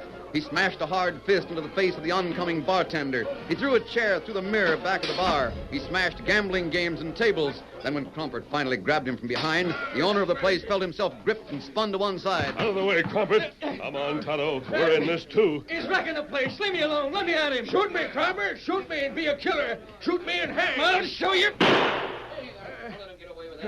Boss, you hit Lefty. It's Lefty you got. I fired that shot in the air. I didn't mean to hit Lefty. You did it, Hardy. Boys, listen to me. Hardy's the one. He came here with a gun. That's a lie, Crumpet. You gotta back me, boys. Hardy came here shooting. That's his story. He killed Lefty. Hardy killed Lefty. That's right. Hardy did it. It's Hardy that got him. We gotta stand back of Crumpet. Our word again, Hardy. Lynch him. Lynch Hardy. Come on, Hardy. Out of here. Stranger, wait. Get back. All of you stand back. There'll be more shooting in this place. I'll get the stranger. Oh, my hand. Anyone else want to draw a gun? Stop him. Stop him. Stay where you are. Get Hardy out of here, Tonto. Get him on Silver. I'll ride back of him. I don't care about nothing. Quiet. You're needed, Hardy. You come. Out this way. Everyone stay where you are.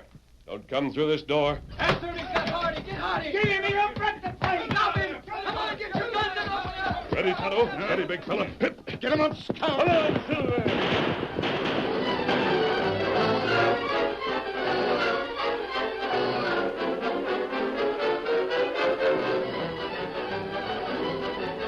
The Lone Ranger and Tonto headed for the camp outside of town. In the camp, Hardy was given cool water to drink, and Tonto applied soothing dressings to countless bruises. Then, when the older man was rested, the Lone Ranger stepped into the ring of light from the small campfire with a mask concealing the upper part of his face. Mask? I had a disguise when I was in town, Hardy. Why, you look different. Outlaw? No. It doesn't matter. Nothing matters now. I failed. I was a fool to think any scheme like mine would work. You said you were the father of the boy who lost that money. Yes. He left a note telling me what he'd done. He wouldn't face me. I've lost my son. My only son. Lost him? He ran away. Called himself a thief. Branded himself for life. He'll be an outcast, an outlaw. Like those men in Crumpet's place. And it isn't his fault. It's mine. My fault for spending my time with the Indians. I thought you were the missionary. The Indians are willing to listen to me. They're the only ones who will. Well, there's an Indian village north of here. And they need you. Need me? Will you go there? It doesn't matter where I go.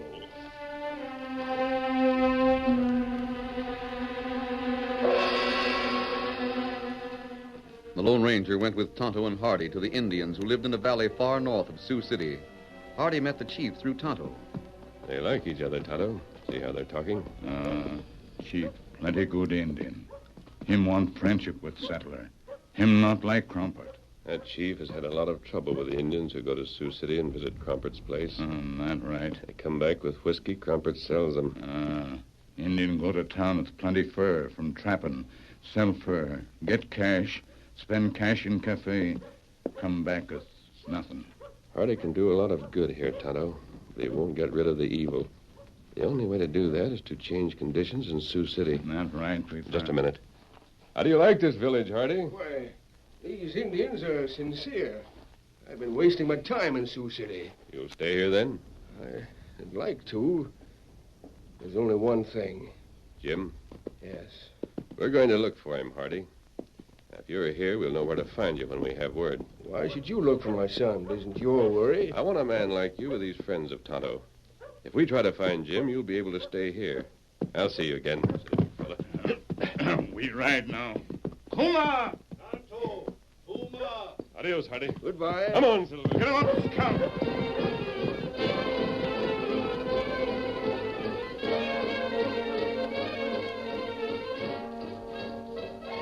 In the days that followed, the Lone Ranger and Tonto concentrated on the hunt for Jim Hardy.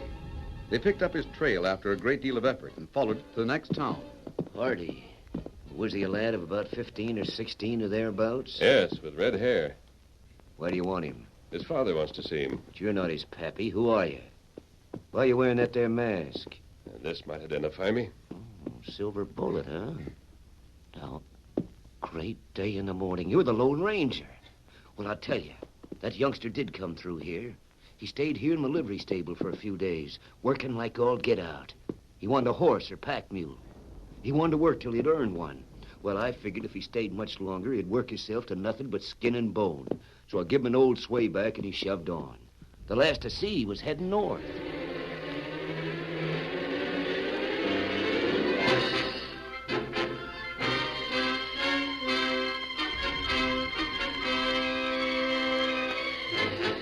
A redhead with a swayback horse?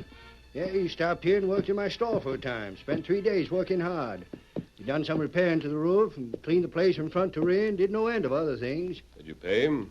You might say he did, but he didn't want cash. He wanted victuals and spades and mining tools. Now, there ain't much call for mining tools around this part of the country. Not many goes in for mining. But he made up a pack as best he could, loaded her on the swayback, then walked alongside. I want to tell you, mister, it was a sorry-looking outfit when he started on foot, leading the swayback and heading north. Thanks. But you, who are you and why are you asking about him? I'm a friend of his father.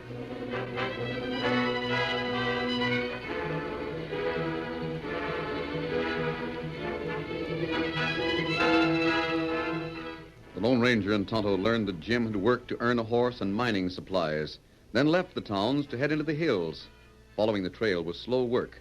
Several times, Tonto had to spend hours looking for the familiar marks of Jim's worn boots or the irregular steps of the broken-down horse. The trail led constantly higher into the hills until... Tonto, there's a thread of smoke ahead. I think we're near the end of the trail. Maybe that's where Jim make camp. I hope so. Come on, Silver, old fellow. Won't be much farther. What we do when we find Jim?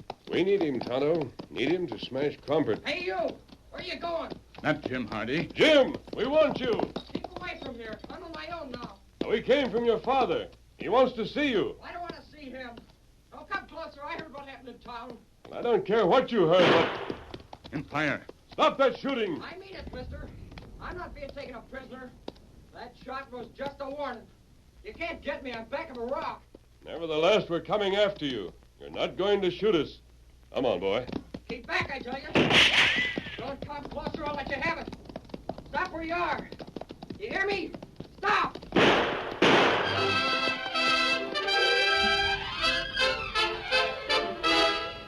The curtain falls on the first act of our Lone Ranger story.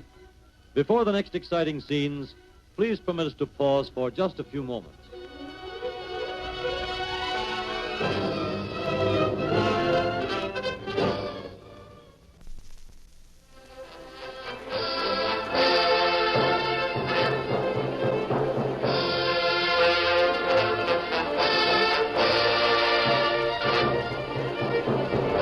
Now to continue our story. Shots rang from the rocks above the Lone Ranger and Tonto. Jim Hardy's called out a grim warning. Don't come nearer, I'll let you have it. Stop where you are. You hear me? Stop! Come on, Silver. Steady there, boy. The masked man guided Silver up the last steep incline toward the summit of the rock-strewn hill. Your father sent us, Jim, and we want to tell you where he is. I know your game. Get back, doggone it. Please. I don't want to kill a man, not even an outlaw. Get back. Steady there, Jim. We're not outlaws. Keep away from me. There.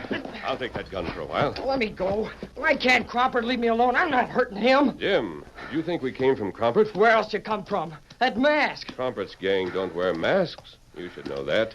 Crooks don't have to wear masks in Sioux City. Now, I told you I came from your father. That's not true. Pa's dead. Where did you hear that? I got the news. Stayed around the towns near Sioux City long enough to hear about it. Crawford's dirty, double-dealing polecat friends lynched my pa. Jim, you're all wrong. We come with plenty good news. We fetch true story. You mean Pa's alive? Of course he's alive. We can take you to him. You're not from Crawford? No. You didn't trail me to steal my secret? I didn't know you had a secret. Sit down here a minute, Jim. We've got to get a lot of things straightened out. During the next few minutes, the Lone Ranger told Jim just what had happened in Sioux City after the red-headed boy had left the community. Jim realized that in the voice of the soft-spoken masked man, he was hearing the truth. Wait. Jumping Juniper, now I got it. You're the man that helped me get out of there. You slapped his face. Oh, Jumping Juniper, what a fool I was. Now, Jim, tell me about your secret, and I'll tell you how we're going to try and smash Crumpert. I'll tell you why I asked your father to make friends with the Indians to the north, and why I'm so anxious to have your help. Well, All there is to it is that, well, there's been stories of gold in this mountain. Yes, I know. Well, I talked too much when I was in one town, working to earn my horse. I said something about having an inside tip as to where there was gold. Well, I didn't have. I was just talking big, I guess. I thought Cropper was out to steal my secret. Maybe shoot me to get it. Oh, I see. Well, you haven't found gold? Not yet. You won't. But you're going to find something better, Jim. Honor, glory, and happiness. And here's how you'll get it. Tonto, come over here while we lay out our plans.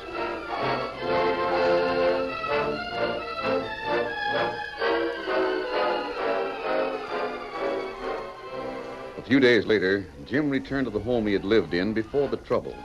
He was seen by several of the townsmen, and people wondered at his gay, happy attitude as he packed a few personal belongings and carried them to a buckboard. Finally, one of Zeke Crompert's friends came up to the house. Oh, hi there. How are you, Dan? Not as cheerful as you seem to be. What's got into you, Hardy? Oh, nothing much. Say, Dan, are you going back into town? Sure I am. I wonder if you'd take this letter to the post office. It's mighty important. Sure thing. Where you aiming to go? Now, Dan, I'm not saying a thing about my business, savvy? All right. I didn't mean to pry. It wouldn't do to tell what I know.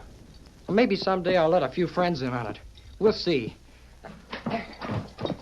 And don't forget that letter, Dan. It means a lot to me. Sure not. I won't forget it. And give Cropper my best. Tell him I'll take care of him someday. Get up there, boy. Get up.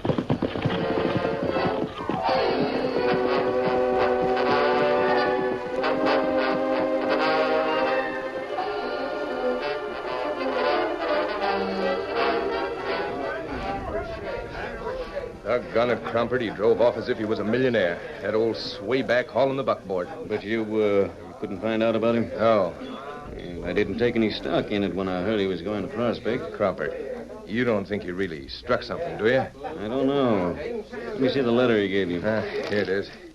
Said it was mighty important. It's to an outfit in the east. I know that outfit. Hey, now we can't mail it. Who said I intended to mail it? I want to know what's in it. Oh, hey. Says his old man is working with the engines. Is that where he went? Hey, hold on. Maybe we've got a hold of something here, Dan. What's that?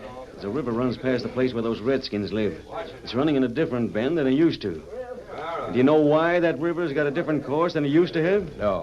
Dan, listen. We're onto something big, mighty big. Now, you savvy what's in this letter? Oh, I'm no fool. Hey, Crompert, what are you getting at? What about that river? Suppose a long time ago a gold strike was made, but the critter that found it wanted to keep it hidden. Suppose he used a lot of redskins, having them help him dig a new course for the river so it'd hide his discovery. Yeah, but what good would the gold do him? Suppose he died and never did get the gold. Then along comes someone else. Go on. Go on, Crompert. The Indians have got that land now. Would the gold belong to them or to whoever finds it? I don't know. Imagine that fool writing to ask what the law says on a situation of that sort. Oh, I got it all straight. Old man Hardy found out about the gold. He wants to make sure where he stands before he touches it, see? I got it. But we'll beat him to it. We'll put that river back where it belongs before he gets the redskins to do it. Now call all my friends together. I'm forming a company, and those that want part of it can fight. They can fight the redskins.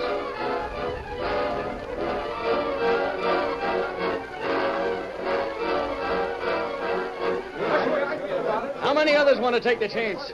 Some of us might get shot down. Yeah, but some of us will get rich. I'm with you. The more we get, the less chance there is of being shot. We'll lick the redskins. We'll drive them out. We'll get Hardy, too. Yeah, I still want Hardy hanging on a rope.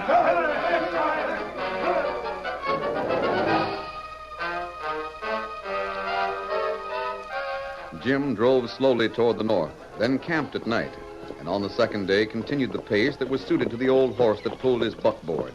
Then toward sunset, he heard horsemen coming from behind. Oh, it's the Lone Ranger. Oh, up there, boy. Oh, Silver, steady, go, Silver. Oh. You been in Sioux City? Yes, and everything's in a turmoil. No, is that so? Hunter looked over the land while I investigated the people. Crompert is forming an army. He's getting together tools and wagons, horses and men, and they're going to head north. Will I get to Pa before they get there? Yes, we'll ride on ahead and tell your father you're coming. Come on, Silver. Get him up, Tom.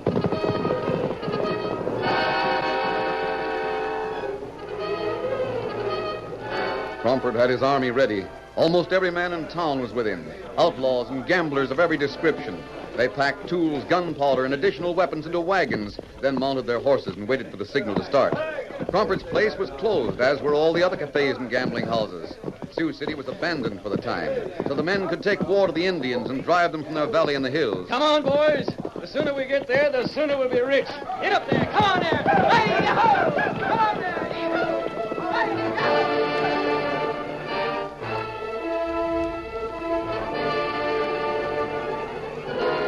Jim reached the Indians and his father. Jim, I'd given up hope of ever seeing you again. Pa, I've got lots coming to me, but, well, that can wait. There's something more important to be done. Yes, sir. The Lone Ranger's here. He told me. Jim, there isn't any time to lose. Just tell what you want done. I know signaling from the next hill that Crumpert's men are coming. They'll be here soon after dark. Are they that close? Yes. Tonto has left his post and he's on his way here. We've got to get these Indians out of the valley. Tell the chiefs they must move, not defend their valley. I'll tell the chief. Where can they go? Tonto told your father of another valley to the west. They can go there. Won't be for long. Then they can come back.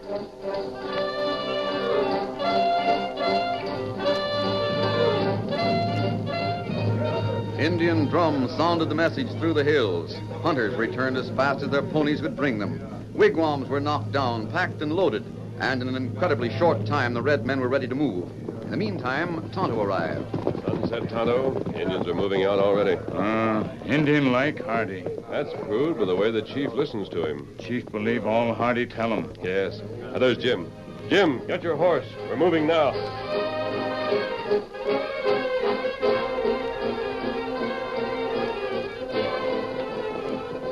After dark, Sioux City crooks arrived. Whoa, whoa, whoa, Yeah, this beats all. The Redskins heard us coming and cleared out. It shows that they're scared of us. Yeah, we got the place without so much as firing a single shot. Yeah. This is the best yet. Now we'll all share in the gold. Well, what's the use of wasting time? Dan, you take 6 men and post guards. The rest of you come with me. I'll show you where to start digging. Or you men in the wagons follow along with the blasting powder. Come on, get up there. Get up there.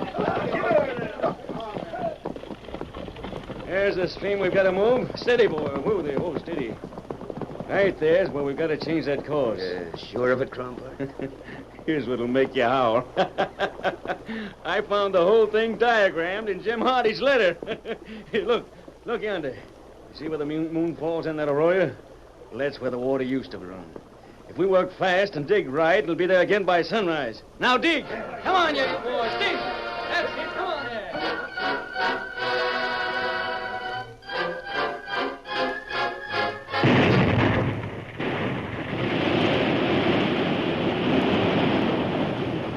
At dawn, the blasts were fired. The river gushed and geysered, then settled into a new course, rushing down a different side of the hill. We did it! We did it, boys!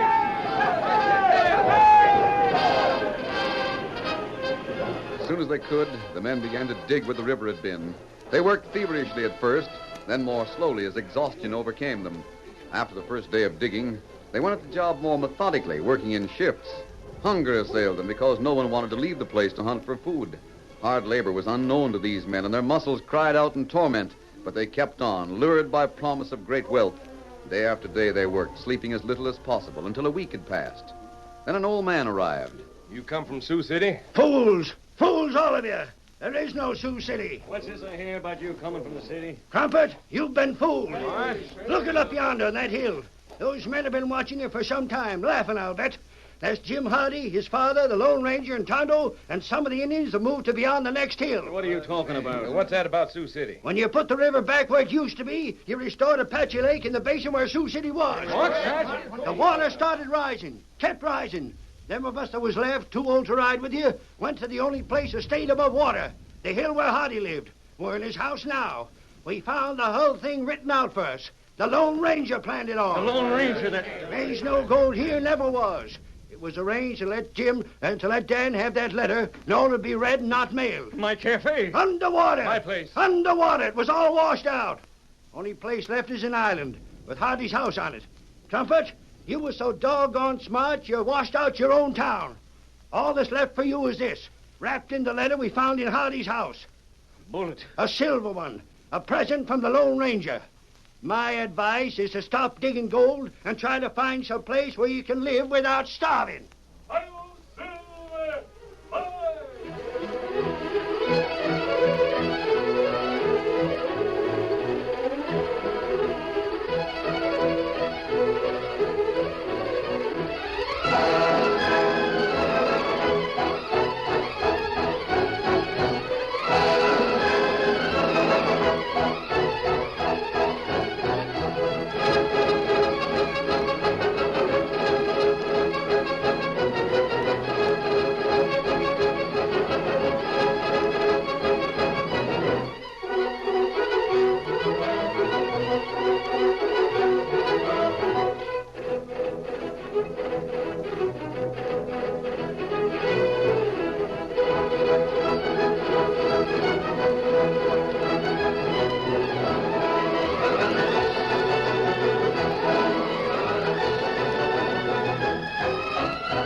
The story you have just heard is a copyrighted feature of the Lone Ranger Incorporated.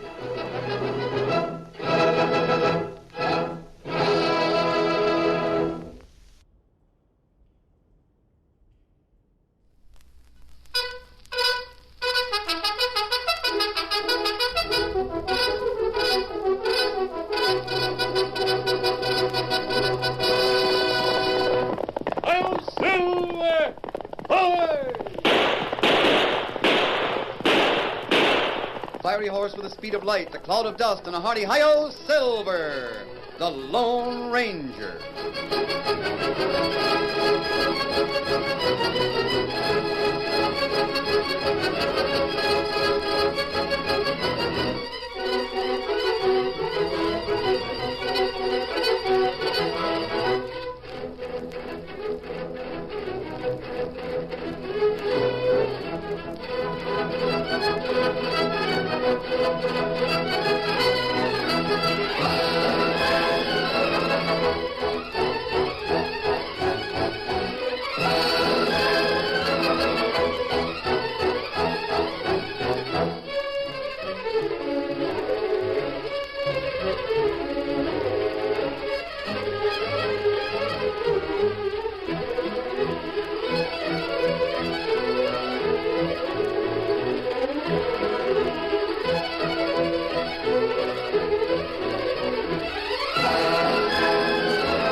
With his faithful Indian companion Tonto, the masked rider of the plains led the fight for law and order in the early western United States.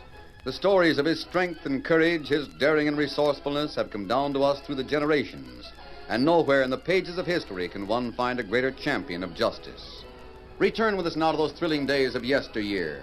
From out of the past come the thundering hoofbeats of the great horse Silver. The Lone Ranger rides again. Come on, Silver. There's trouble at Border City. I'll Silver. Away!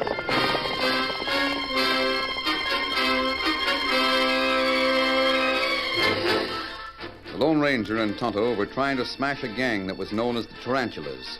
They had the full support of Texas Jack, who ran the Border City Cafe. Those polecats murdered Sheriff Martin, my best friend. I'll see every last one of them jailed, or my name's not Texas Jack. In running down one of the men, the masked man and Tonto recovered the Indian belt that glowed in the dark. The belt was the property of Chief Thundercloud and had been stolen from him. It had been necessary for the Lone Ranger and Tonto to divide the belt to make a headband for the Indian and a hatband for the masked man. Me fix belt. Then we take it back to Chief Thundercloud. Don't fix the belt just yet, Kimosabe. Not fix it? There won't be time. We're breaking camp right away.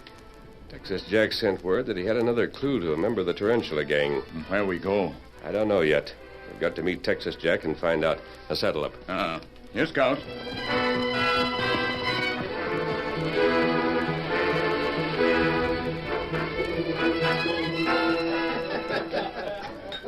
Baldy, if anyone comes in looking for me, tell them I'm busy in my office. Some special men there. I didn't see anyone go into your office, Texas Jack. Well, they came in the private door. Now, remember, I'm not to be disturbed. Yep, I'll remember. There. Now we can talk without being disturbed. Where is the tarantula you spoke of, Texas Jack? In the Gold Hills. You'll have a long trip. Now, where in the Gold Hills? You'll find a claim that's called the Last Chance. Yes? Used to be owned by Bart Billings. It was worked out. Where's Bart Billings now? I don't know, but the Last Chance is still there. This tarantula worked for Billings. He fired a blast that hit the mother lode so Billings would think the claim was finished. But now the crook plans to take the gold for himself. I see. Here, this is a map showing just where the mine is. Well, it shouldn't be hard to find. How did you get this information, Texas? Well, I'll tell you. You knew that Dan Martin, the sheriff, was a good friend of mine. So you've said. I found a letter that was addressed to me. It was in the stuff he left. In that letter, he tells all about the tarantula at the Last Chance Mine. Now, here, this is the letter. You can take it. Does Martin's son know about this? Well, no. The fact is, Richard and Lolita left here this morning, just before I found the letter. They went to Mexico to get married there. Lolita had relatives there, you know. I see. You're the only man alive that can get these crooks. How many of them are there? Well, the tarantula's name is Larkspur. I don't know who's working for him. It's in the letter there. All right. You'll start right away? Yes, but, by the way. Yeah? The last member of the tarantula gang was captured. There's a lot of stolen money that was never found. I know it. Has he told where that money is? Well, not yet, but the sheriff is working on him. I guess he'll break down and talk sooner or later. Oh? Now, if there's anything you need in going after Larkspur... There's nothing I'll need. You'll be taking Tonto with you, of course. Me always go where Lone Ranger go. That's the ticket. Now, I don't know how you're going to get the goods on Larkspur. Well, there's nothing against him except what this letter says. Nope. Are you convinced that the charges in the letter are true? Dan Martin wouldn't make a mistake. I'll stake my life on Larkspur being one of the tarantula gang. Have you or the sheriff spoken to the prisoners about Larkspur? Oh, sure. Do they know of him? Nope. It's like you've already been told. This tarantula outfit is different than any gang that ever existed. Each member works independent of everyone else. They all get orders from the head. And I'll let you in on what I suspect. Yes? I think Larkspur is the head. What makes you think so? Well, there never was more than a handful of tarantulas. You've already brought 4 of them to justice. And you think there were only 5 altogether? I think that's all. I know we'd better start for the Gold Hills. The sooner we learn more about Larkspur, the sooner we'll be finished. That's right. I wish there was something I could do to help you. There is. We'll call on you. Well, do it. You can count on me. You want to go out the private door? Yes. So long, then, and the best of luck to you. Goodbye, Lone Ranger.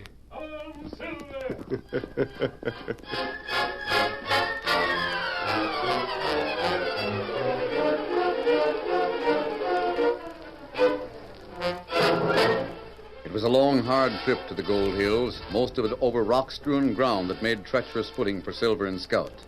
The first night on the trail, the masked man and Tonto made camp beneath an overhanging ledge. By the light of a small fire, the Lone Ranger studied the map and the letter Texas Jack had given him. Tonto waited several minutes, then spoke. You like Texas Jack? Huh? Oh, why do you ask, Tonto? Oh, me wonder. You not treat him like friend. He certainly has tried his best to help us. We wouldn't have been able to jail those 4 crooks if it hadn't been for Texas Jack. That's right. Now, let's see. According to this map... Kemosabe, you like Texas Jack? You asked me that before. And you not answer. I see. You're pinning me down, Kemosabe. Well, I don't like him. And that's how Tonto feel. I don't know why. He seems to have been square with us all through. He's certainly doing his best to avenge the death of Sheriff Martin. We never find who killed Sheriff. No, that seems to be a mystery without a clue. You think Larkspur member Tarantula gang? There's no doubt of it. You think him leader gang? He isn't the leader, Tonto. The leader will prove to be too smart to catch easily. He'll be far in the background, and it'll be practically impossible to prove that he's a crook of any sort. Leader somebody in Border City? He might be. Let's study this drawing. I want to make sure we don't get off the trail before we reach the Last Chance Mine.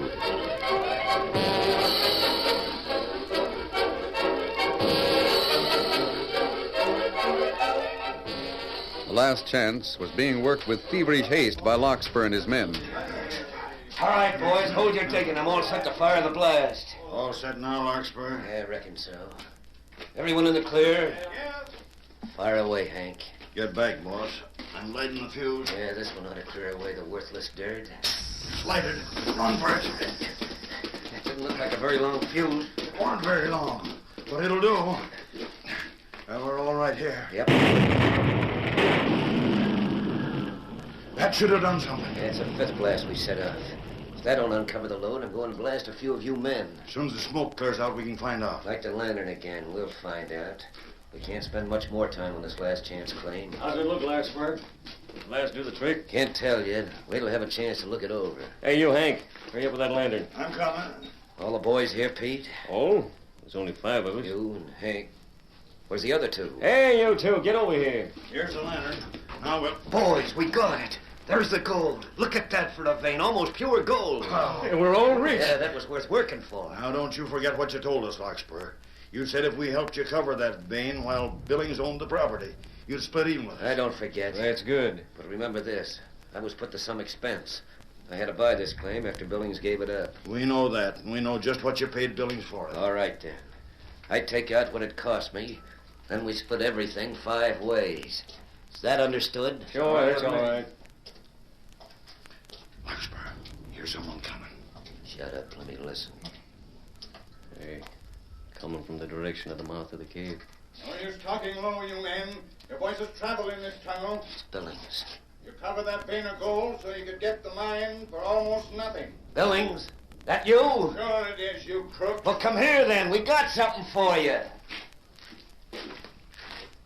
Get him, boys. Get him.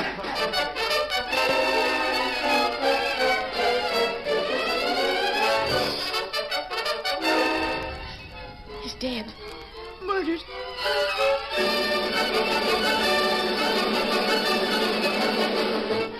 A tarantula.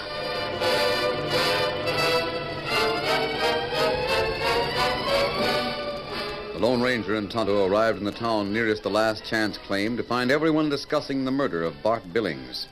A few inquiries brought information that Jane Billings was in the little house her father had built. The Lone Ranger went there in the evening. Masked. You're masked. Jane, I want to speak to you about the tarantula gang. But who are you? I came here to get the men who murdered your father. You know who they are? Does anyone? No. Well, might as well come in. I'm sorry, Jane. Pa was found in the arroyo. No one knows a thing about who killed him. Oh, who'd do a thing like that? My father never hurt anyone. He didn't have an enemy in the world. So I heard. What do you know about the tarantula? Just the kind of knife that Where'd you get that? was used in the southern part of the state. It's exactly like That's the one... what I thought. Jane, where was your father the last time you saw him? Here, right here in this room. He'd sold out his claim. It wasn't worth much anyway. Yes? We were going to try somewhere else. We did start away from here, but after the first day, Pa realized that our wagon wouldn't stand much of a trip, so we came back. He said he thought he'd have a last look at the claim. He never got there. How do you know he never reached the claim? Well, he was found about halfway there. Mr. Larkspur, the man who bought the property, found him. Larkspur? Yes. Thank you. Well, you didn't tell me who you are. Consider me a friend of your father, Jane. But that mask... I want to see Larkspur before morning, but perhaps we'll meet again. I'm camped beneath Overhang Rock if you need me. Yes, sir, but tell me one thing. You couldn't be. I know you couldn't be a member of this awful gang. No. I'm not one of the tarantulas, Jane. Good night. Easy, big fella. Let's go, Tonto. Get him up, Scout. Come on, Silver.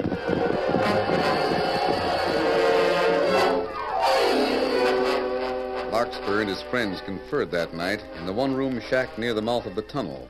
The place was dirty and crude, but it served as a place to eat and sleep, and that was all these men required. Boys, you gotta be patient. Leave everything up to me. That's all there is to it. How long is it going to take? Yeah, we're getting anxious to see hard cash. Shut up and don't talk so loud. You never know who'll be near. We got 2 of the boys posted as guards. No one can get inside of 50 feet without being seen. No use talking loud, though. Remember how Billings heard us in the tunnel. We ain't in the tunnel now. Are you going to argue with everything I say? No, Well, but then shut your mouth and listen to me. Now, I know you boys are anxious to get at the pay dirt. All right, so am I. We'll get at it real quick, but we got to be careful. If it's found that mine is paying, folks will figure that maybe Bart learned what a poor sale he made and that we killed him to shut him up. What did he have to come back for? I don't know about that. I only know that we can't be seen taking the rich ore out of the last chance. I'm hanged if I leave it there. We won't leave it there. We'll work it by night in secret. Work all day bringing out the worthless ore, savvy? Now you're talking. Then we'll get gold real soon. Sure we will. But you gotta let me run things. If you galoots had your way, you'd have us suspected in no time. Now, you can't be seen with cash. You can't spend anything. Hey, What there on the wall. A knife. One of the knives, a tarantula knife. Hey, Larkspur, what come out that window? Nothing.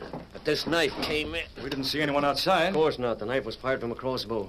That's how the tarantula boss works things. Same as the bow we used on Bill. Shut up. There's a note on the handle of the Will knife. you be still and let me see it? What's it say? read it. Oh, this note's from the boss. We gotta use this knife and my crossbow. The Lone Ranger's here. This knife's for him.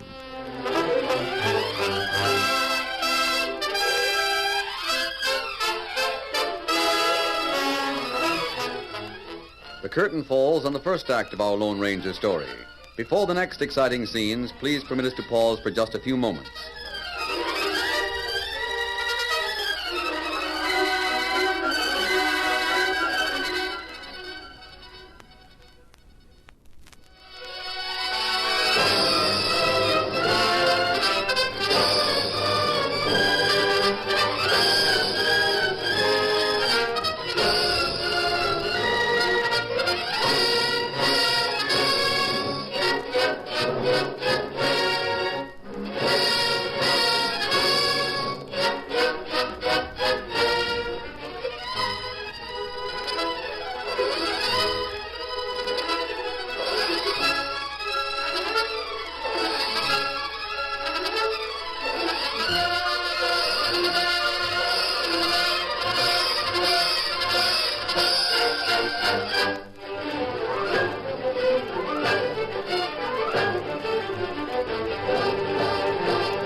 Now to continue our story. Larkspur, startled by the knife that was thrown into the room and the message from the leader of the tarantulas, called his men into a hurried council. You two go outside and stand watch. Right, boss. Pete and Hank, you'll stay here with me. I didn't know the big boss was near here. No, neither did I. You don't even know who he is, do you, Larkspur? No, but he knows who I am, and he don't let anything get past him. Wait, Pete, I gotta make sure. Sure what? Sure that this note is really from the big boss. How'll you tell? The style of handwriting. I've got another note over here under a loose floorboard. Yeah. Save the notes from the boss? Well, some of them, so as I can be sure that they're the real thing. He don't write very many. I never knew there was anything under the floorboards of this shack. Yeah, there's a lot of things you don't know. Yeah, so it seems. So, that's it, huh? Yeah. Say, open that door, will you? I want to call to the boys outside. Sure. When you come back to this side of the room, bring me the hammer that's there on the shelf. Right. Hey, boys. Larkspur wants to speak to you. Yeah? Any sign of anyone around the shack? We walked all around it. Well, keep walking then and keep a sharp watch. We will. Here's the hammer, Larkspur. Did you compare the writing? It's the same. And the note was on the level. All right, I'll put the floorboard back in place now. I'll hammer these nails in, and that'll be sound again.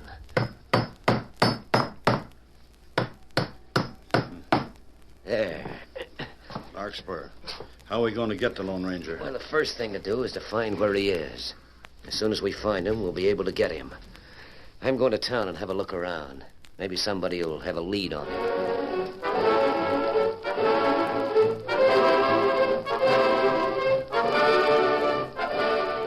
Larkspur went to the cafe where he found several people who had seen the masked man. One of these said, Yeah, he was asking where Jane Billings lived. That was all that Larkspur needed. Steady there. Steady.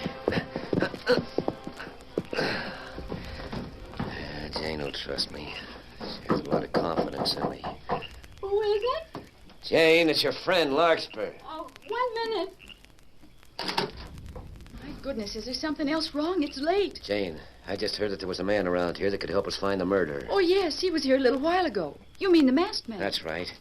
He's been here and gone, huh? Yes, I told him all I could, which wasn't much. What was that? Well, how Pa was knifed in the back and how you found him in the arroyo when he was on his way to take a last look at the claim. Jane, I've got to talk to this masked man.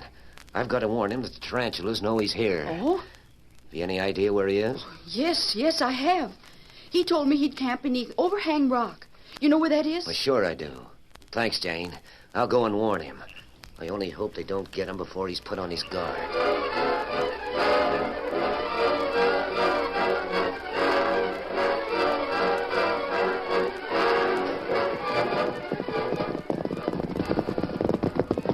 Pete, you and Hank come with me. Where are we going? Overhang Rock. Call Hank and tell him to bring my crossbow. He knows where I keep it hid.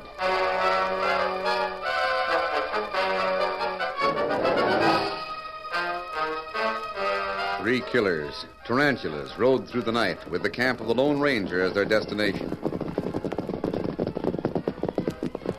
They reined up some distance from the camp and dismounted. Pete, will stay here with the horses. Oh, why can't I go along with you? Do as you're told. All right, then. Come on, Hank. It's over this way. I know where Overhang Rock is. I've slept under it myself. It's a good place to camp. Now, listen. The boss told me something about these two. We'll have a perfect shot at them. Yeah? How's that? Well, it seems that there was a magic belt. At least that's what it was called, and belonged to Redskins. The thing's been made into a headband that the Redskin wears. A Redskin? The Lone Ranger's partner. Now, the part of the belt is a headband, and the other is a hatband. Both of them shine in the dark, savvy? That's downright convenient. Well, it'll give us a shot without going close enough to make their horses give warning. You savvy? Yeah. Yeah, that boss of ours knows everything. He said that white horse of the Lone Ranger would send an alarm if we got too close. Yeah, there's Overhang Rock. Yeah, I see it. No campfire. No, of course not. They wouldn't give away their location by having a campfire.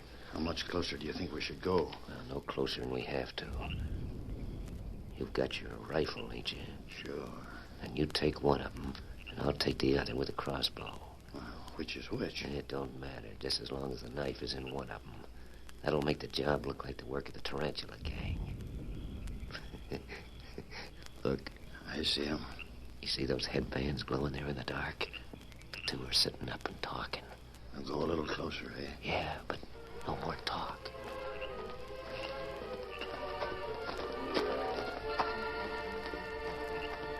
You ready? Right. So am I. What? Take him, Tonto. He got him. I want you, Larkspur. No, wait. Wait for what? No, let me go. Let go. You're busting my arm. Get over against that tree. Get your hands up. I thought those headbands would fool you. That's why we fastened them to the tree. How's the other one, Tonto? Him sleep. Rope him before he comes to. No, you can't kill me. It'd be murder. You can't do it. Who said anything about killing you? For murder? What about Billings? I don't know nothing about... Ooh. Don't try to break loose, and you won't hurt yourself. Now stand there. I'll drop a rope around you so you won't be careless about reaching for a gun. What are you going to do with me? Listen to you. What? I was sent here to get you, Larkspur, and you were sent here to get me. You acted on the message that was shot through your window. Yes. Did that handwriting look familiar to you? I don't know. Talk. Give me the truth. Yes, the handwriting was familiar. That's what I wanted to know. I wrote that note.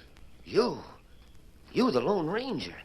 You're the boss, the leader of the Tarantula gang? Did you think you were going to keep all the gold in that claim? No, but you said we'd all take orders for a year and then whack up. Did you follow orders? Well, I was going to. Honest, I was. I had it all planned. To do what? Oh, what you said. Is Hank unconscious now? Yes. Well, then listen. It was all set. I was going to get as much gold as I could pack to move. Then what? Well, you know. Tell me. Well, then do away with the others. That was the way it was worked out. That's what I realized tonight. Huh? Get everyone to help accumulate a lot of stolen goods and wipe them out. Yeah, but I followed orders. I got Billings to sell the claim for almost nothing. Well, there's a fortune in gold there. Larkspur, do you really think I'm the boss? Oh, well, that note. I said I wrote it. I did. But I copied the handwriting from another note. A note that was supposed to have been written by Dan Martin, but a note that was really written by the boss. Who is he, then? He's known as Texas Jack. Texas Jack? The man who organized the whole Tarantula gang. Then sent me to wipe out every member, so he wouldn't have to split the loot with them. Boy, that ornery, that dirty... Now, come on. You're going to help with the showdown.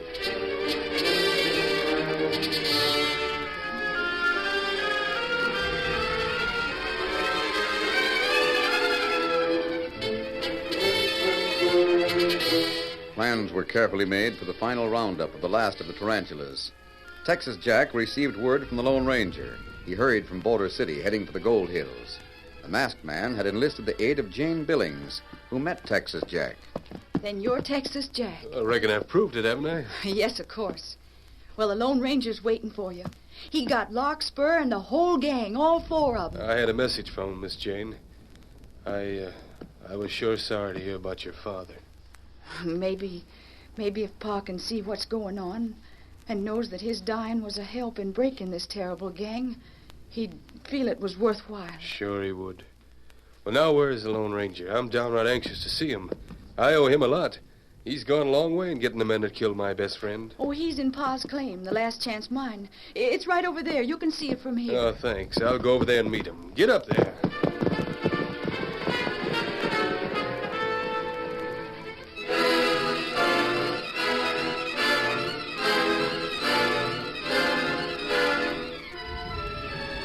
Texas Jack dismounted outside the tunnel, then moved softly toward the entrance. He went inside, turned a corner, then saw two belts that glowed in the darkness ahead. There they are.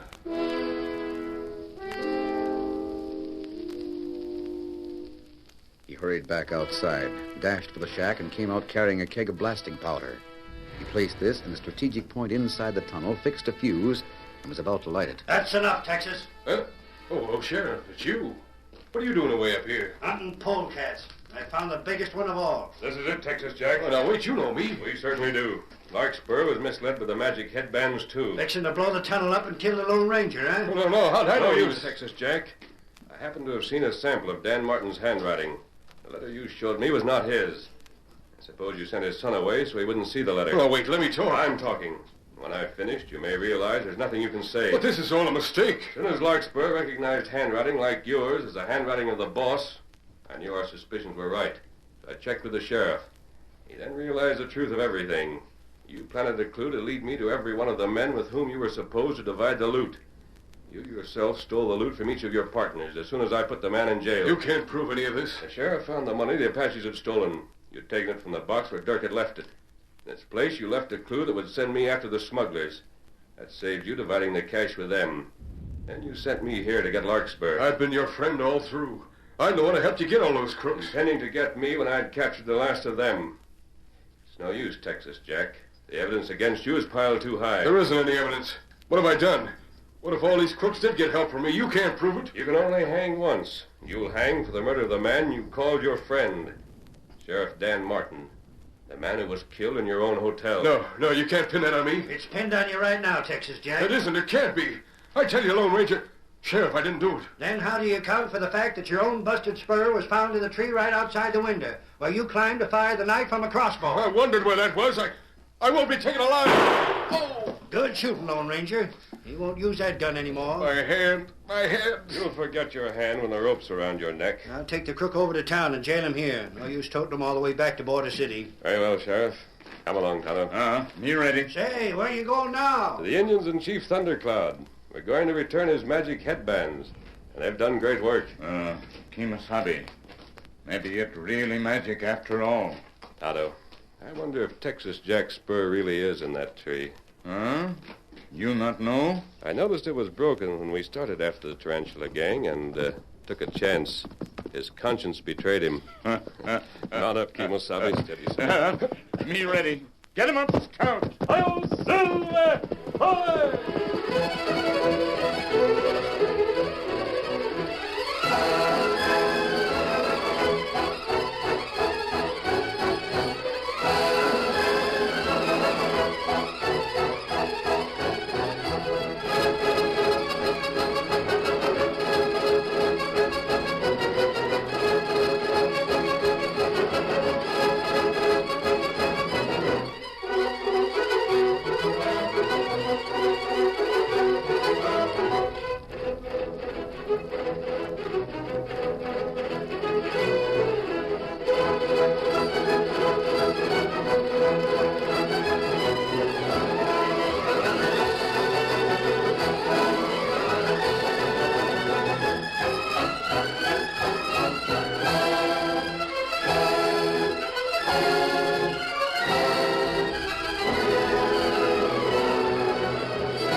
The story you have just heard is a copyrighted feature of the Lone Ranger Incorporated.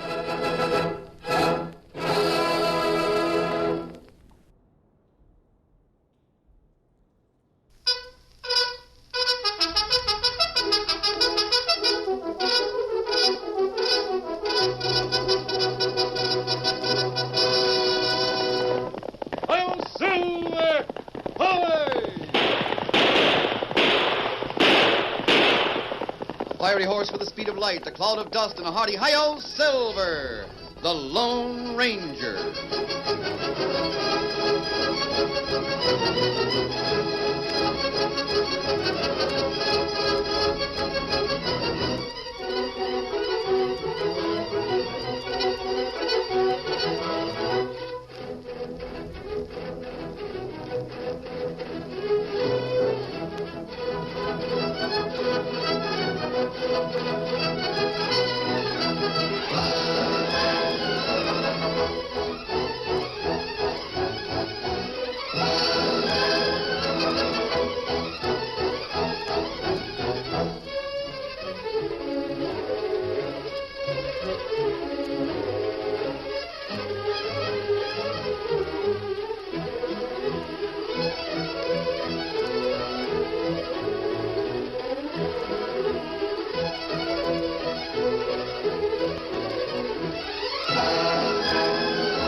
With his faithful Indian companion Tonto, the masked rider of the plains led the fight for law and order in the early western United States.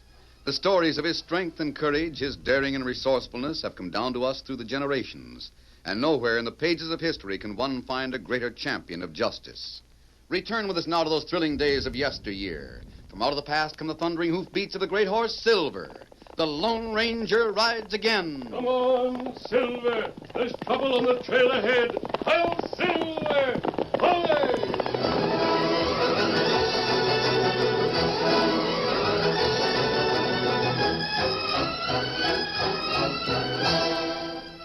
Ordinarily, Cass Greenstreet, president of the state bank at Dawson, Nevada, didn't have lunch with Saul Conroy, his head teller. In fact, today was the first time in 10 years that both men had left the bank at exactly 12 noon. Say, Cass, folks might think this is kind of funny, both of us going to lunch at the same time. Nobody will notice it, Conroy. Come on. We'll eat over at the hotel dining room.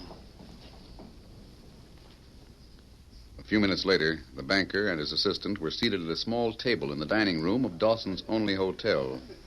Then Cass Greenstreet consulted his watch. Well, Conroy, it's 5 minutes after 12. Nothing's happened. It'll happen all right. I'm not worried. I am. How can we be sure this hombre, whoever he is, will follow through and hold up the bank? Because I told him it would be easy. Who is he, anyway? Well, I don't know. Just a tramp I picked up in Pineville. How about Sheriff Tuttle? Did you get word to him? Yeah, I wrote him a note. I slipped it under the door of his office last night. Wrote him a note?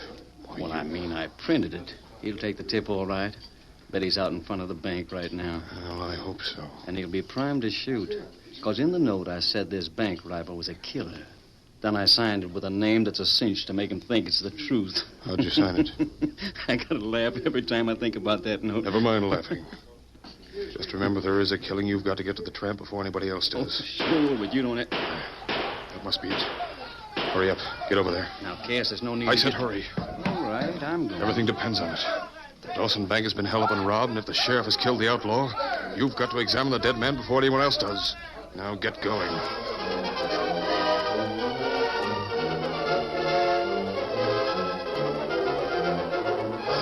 Oddly enough, the fears or hopes of Cass Greenstreet had been true. A masked outlaw had tried to hold up the bank just a few minutes after 12 o'clock. And it had been a simple affair because there had been no one there except an old bookkeeper. But when the outlaw had emerged from the bank with a sack of gold under his arm, he'd walked into the point-blank fire of Sheriff Tuttle's 6 guns. He was killed instantly. That afternoon, just at sundown, a small crowd gathered on Boot Hill to witness the unhappy outlaw's burial. A rough pine box was lowered into the grave, then the local parson spoke a few words. The crowd departed quickly, and after a grave digger had filled the shallow trench and pushed a wooden marker into the earth, he too left the scene. No one noticed a rather quiet young man who remained behind to stare dubiously at the writing on the wooden headboard. That is, no one noticed him but two horsemen who had watched the entire scene from a grove of cottonwoods not far away. One of the men was masked and rode a powerful white stallion. His companion was an Indian. It was the Lone Ranger and Tonto. Tonto, I wonder why one man stayed behind. Oh, me not know. Maybe he's a relative of the outlaw they had just buried. Oh. Still, I don't... Now, let's go over and talk to him. Ah. Come on, Silver. Get him up, Scout. Oh, Silver. Oh, Scout, hold fella. Oh. A masked man. Well, this country's full of surprises. Who are you? Easy, big fella. I don't want to intrude. Well, I guess Boot Hill's public property. You've got as much right here as I have. Was the man they just buried a relative of yours? That's what I've been standing here trying to figure out. Don't you know? Tell you the truth, I'm a little bit mixed up. The army that's planted under that headboard held up the Dawson Bank at noon today. Yes, I know. And he was shot and killed by the sheriff. Well, what connection does that have with you? Go over and look at the writing on that wooden slab at the head of the grave. All right. Here lies Jack Potter, age 28. Shot and killed while attempting to rob the Dawson State Bank. May his evil soul at last find peace. Well, it just says that the outlaw was a man named Potter, age 28. Yeah, I know. Well, that's what's got me mixed up. Oh, what do you mean? Well, that's my name. You see, I'm Jack Potter.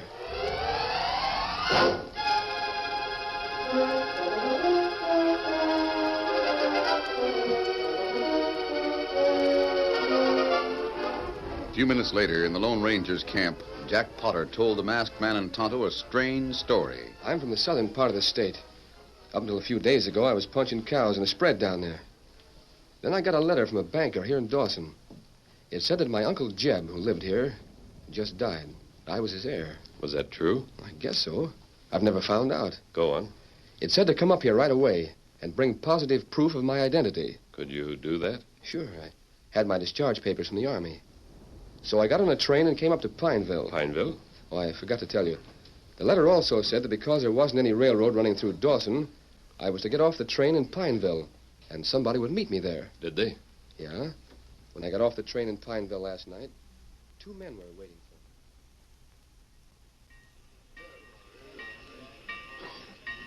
me. Are you Jack Potter? That's me. Well, welcome to Pineville. My name's Conroy.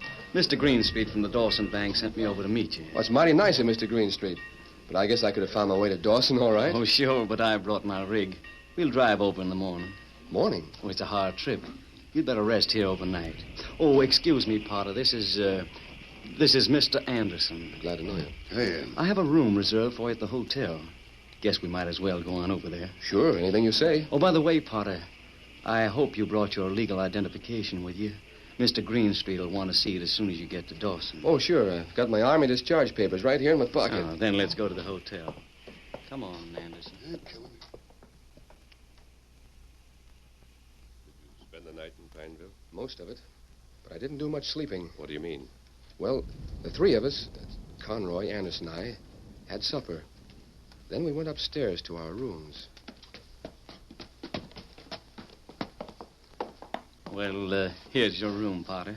Anderson and I have to go up another flight. Couldn't get all three rooms on the same floor. Oh, that's all right, Mr. Conroy.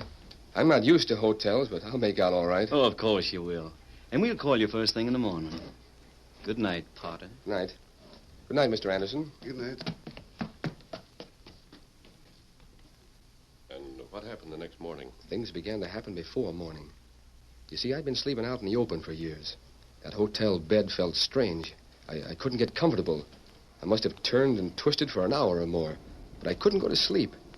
Well, finally, I decided I'd try putting my head at the bottom of the bed instead of the top.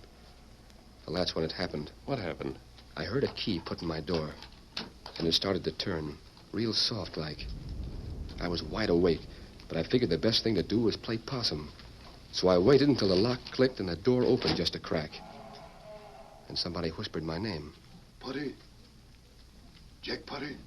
When I didn't answer, the door opened real fast, and somebody came in the room. But it was so dark, I couldn't see.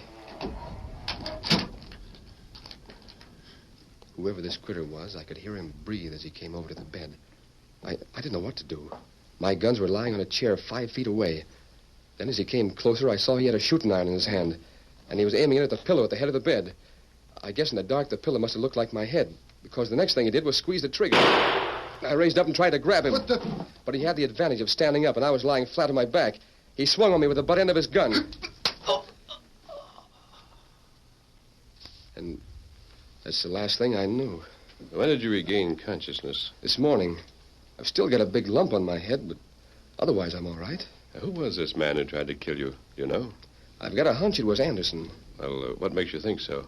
Because when I was able to move around this morning, both Anderson and Conroy were gone. So I rented a horse and rode over here to Dawson. Have you seen either of those men since you arrived? No. Because when I got in town, they were having that planting ceremony over on Boot Hill. And whoever's in that grave must have had my army papers on him. Well, why didn't you go directly to the bank and talk to Greenstreet or Conroy? I thought of that. Then I figured I'd have a hard time proving who I am. Especially when I just finished burying one hombre named Potter. You should have gone to the sheriff and told him about it. I was going to do that, too. But when the funeral was going on, I heard somebody say that Sheriff Tuttle knew this critter was a professional bank robber because he got a note from the Lone Ranger. What? What did you say? I said this Lone Ranger must have tipped off the sheriff. Did you hear that, Toto? Well, what's wrong? Everything. It seems, Potter, that you're not the only one who's involved in this attempt to bury a man who isn't dead. I don't understand. Neither do I. But I intend to find out. Here, Silver. I think I'll go to Dawson and look up this Conroy critter. If he thinks he can... Potter. Wait here with Tonto. I'll be right back. Easy, big fella. But what'll I do about this? Don't worry. You won't be alone. We'll both do something about it. Come on, Silver.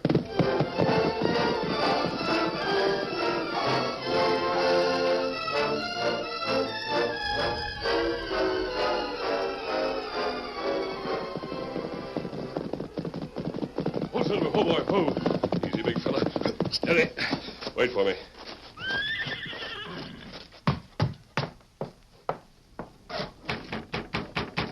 Come in. Good evening, Sheriff. The Lone Ranger. Where'd you come from? I understand you received a note from me. I sure did. I'm much obliged for the tip-off. Caught that bank robbing varmint red-handed. Yes, I heard about it. Nailed him right between the eyes. And we planned him on Boot Hill about an hour ago. I see that note, Sheriff. You mean... Why, sure. Here it is.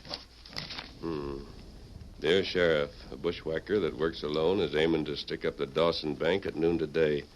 I thought you'd like to know about it. Signed, the Lone Ranger. Mighty nice of you to give me the tip. How'd you know? I didn't write this note, Sheriff. You didn't? Then how could you know Tell me, who was this outlaw? Did you identify him? Young buckaroo named Potter. Jack Potter. Sheriff, I don't know who it was who robbed the bank today. But I do know the man buried up on Boot Hill isn't Jack Potter. Isn't Jack? And I'm sure that Conroy and Greenstreet can tell you who it is. You mean them two hombres are pulling the shenanigan? They've already pulled it. Yeah? Well, I never did like them critters. I'll rustle them out of bed right now. No, Sheriff. I'm involved in this, too. And we need proof before we can accuse anyone of a crime. You say you didn't write that note. That's good enough for me. I'll get Conroy and Greenstreet No. there. It's always best to let crooks convict themselves. What do you mean? Wait a couple of days. I'll keep in touch with you. In the meantime, I'll ask a ghost to help us. A ghost? Yes, Silver. Steady, big fella. Sometimes fear is more powerful than lead, Sheriff. Come on, Silver. Well, I'll be. If I didn't know he was the Lone Ranger, I'd swear that man was loco.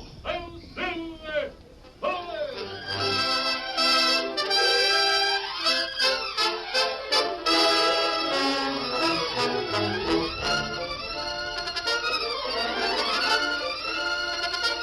The curtain falls on the first act of our Lone Ranger story. Before the next exciting scenes, please permit us to pause for just a few moments.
Now to continue our story.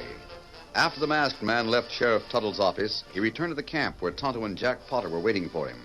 There he proposed a plan that would take several days to complete. Now, this is what I want you to do. Write a letter to Greenstreet. Pretend that you've just received his letter. Tell him you'll arrive in Pineville the following day. What good will that do? I'll explain it later. Write the letter now. Sure, I will. Where can I get paper and a pencil? Over in my saddlebag. Thanks. Tonto. As soon as he finishes writing that letter, I want you to take it and ride south. Where me go? To the town nearest the ranch where Potter used to work. Mail it at the post office there. Me do it. Then ride back to Pineville. I'll meet you by the river just east of town. Here. It's sort of scribbled, but I guess you'll be able to read it. That's all right. Here, Tonto. Now ride fast. I want that letter to arrive back here in Dawson by tomorrow afternoon. Easy, Scout. Me take letter. Come back to Pineville. That's right, and hurry, Tonto. Get him up, Scout. I guess I don't exactly understand what you're doing. It's simple. And that's the main reason why it should work. You and I'll go to Pineville, and then, day after tomorrow, you'll pretend you just got off the train. But why? Because tomorrow afternoon, Mr. Greenstreet will receive a letter he'll hardly believe.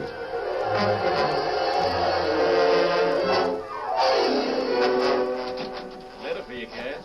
Who's it from? I don't know. It was the only mail on the afternoon stage. Let me see it.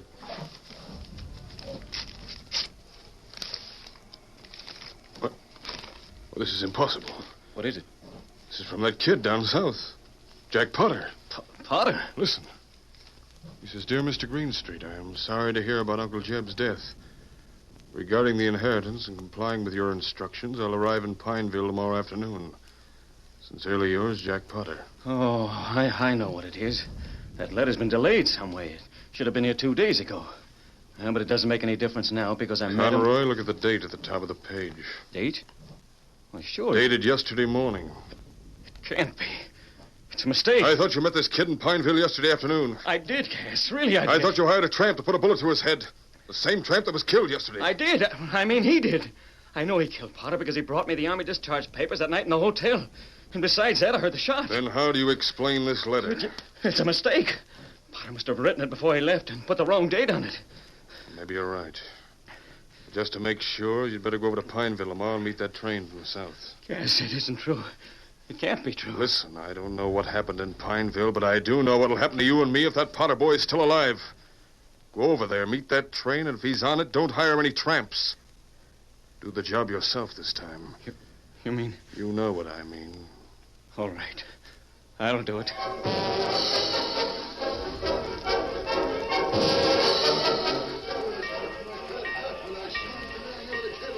Say, stranger, can you tell me how to get to Dawson? What? Why, sure. I'm a stranger in this neck of the woods, and I thought... What's your name? Potter. Jack Potter. I'm on my way to Dawson. I guess I'll have to catch a stage over there, but I don't know where to find it. Have you ever been here in Pineville before? First time I ever saw the place. Say, stranger, what's wrong with you? Nothing at all. You know, it's rather a coincidence you coming up and speaking to me like you did. That so? Yeah, you see, I came over from Dawson to meet a man named Jack Potter, and I guess you're him. Well, this is lucky. What's your name? I'm Sal Conroy. Mr. Greenstreet from the bank sent me over to meet you. It's mighty nice of Mr. Greenstreet. He sent word about Uncle Jeb dying, so I came right up. Guess he must have got my letter, too. Yes, he got it. Well, where do we catch the stage for Dawson? Well, there isn't any stage until tomorrow morning. We'll have to spend the night here in Pineville. Oh, that's so? Well, I guess I can use a rest. Oh, sure you can. I've got a room all reserved for you at the hotel. Well, it's mighty decent of you, Mr. Conroy. But you shouldn't have gone to all that trouble. Oh, no trouble at all. Glad to do it. You see, Mr. Greenstreet told me to be sure and take care of you. So I'm just following instructions. Oh, here, let me carry your suitcase. Thanks, Mr. Conroy. Come on, we'll go to the hotel now.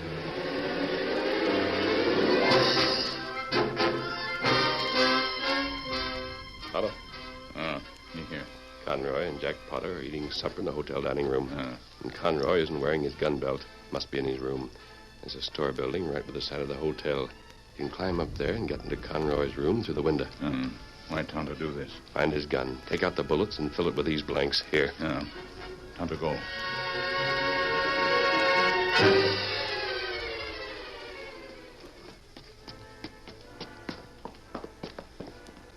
Well, here's your room, Potter. My bunk is one flight up. Couldn't get both rooms on the same floor. Oh, that's all right, Mr. Conroy. I'll make out all right. Feel right at home. What's that? No, there's something familiar about this place. What do you mean? Almost like I'd been here before. But... No, I must be crazy. Either you are or I am. What did you say? Oh, nothing. Good night, Potter. Good night, Mr. Conroy. I'll see you in the morning. Yeah. I'll see you in the morning.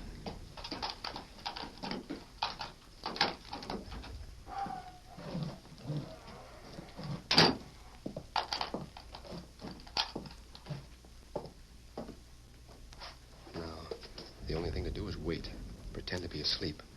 I sure hope that masked man or the Indian reached Conroy's guns before he did.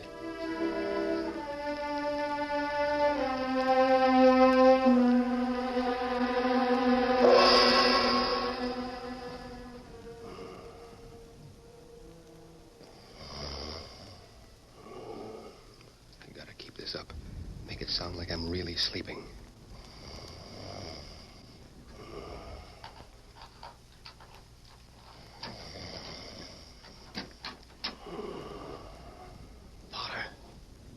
Jack Potter, are you awake?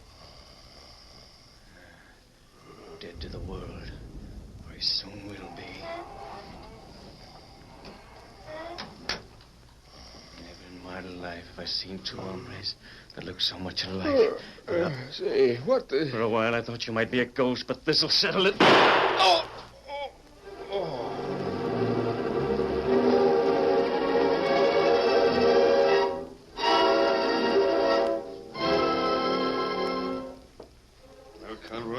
I met the train case yesterday afternoon. Well? And this kid, Jack Potter, was on it. He was. And who was the other critter? The one the tramp drilled, or said he did? I don't know. Those Army discharge papers the tramp gave to you. We planted him after he was killed. They belonged to Potter. What happened to the kid you met yesterday? I took him to the hotel in Pineville.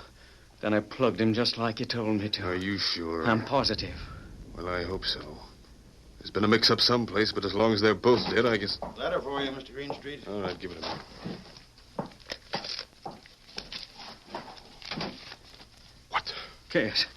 Cass, what is it? Listen to this. Dear Mr. Greenstreet, I'm sorry I missed the Pineville train yesterday.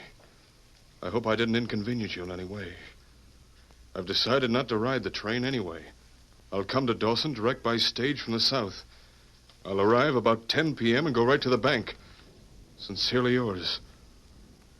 Signed, Jack Potter. No, it can't be from Potter. He's dead. It's right there in black and white. I don't believe it. I killed him. And dead men can't write letters. Shut up. We've got to figure this out. It's a ghost case, that's what it is. Jack Potter's dead. He's lying up there on Boot Hill. I killed a ghost last night. And now this is another one. Be quiet. How can I think with you sniveling like an old woman? But, Cass, I talked to him. I ate supper with him and I killed him. No, I didn't. Nobody can kill a ghost. That's why he's coming here tonight. Quiet. Oh, Cass. Only one thing to do. We've got to ride out and meet the stage tonight before it gets to town. Ride out and meet... No, I'm not going. I say we're both going. But this time I'll do the shooting. Cass, you can't kill a ghost. Somebody that's already dead. Stop yapping. A good solid slug from a 45 doesn't care what it hits. You and I'll meet that stage.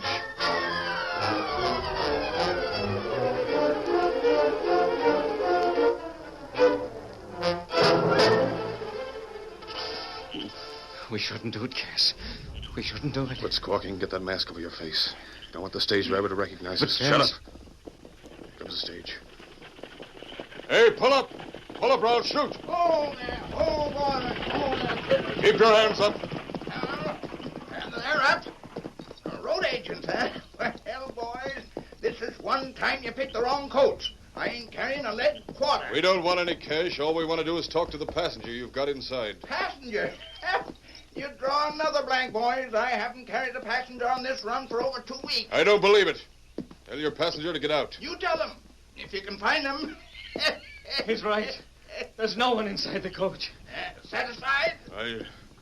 All right, get moving. Anything to oblige. Get up, Daniel.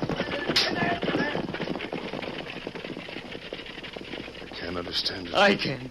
We're dealing with a ghost, a man who's dead on Boot Hill, but his ghost is plaguing us because we're stealing the money that's rightfully his. Shut up. Get on your horse. What are you going to do, Cass? Ride back to the bank. Come on. Get up, man. Get up.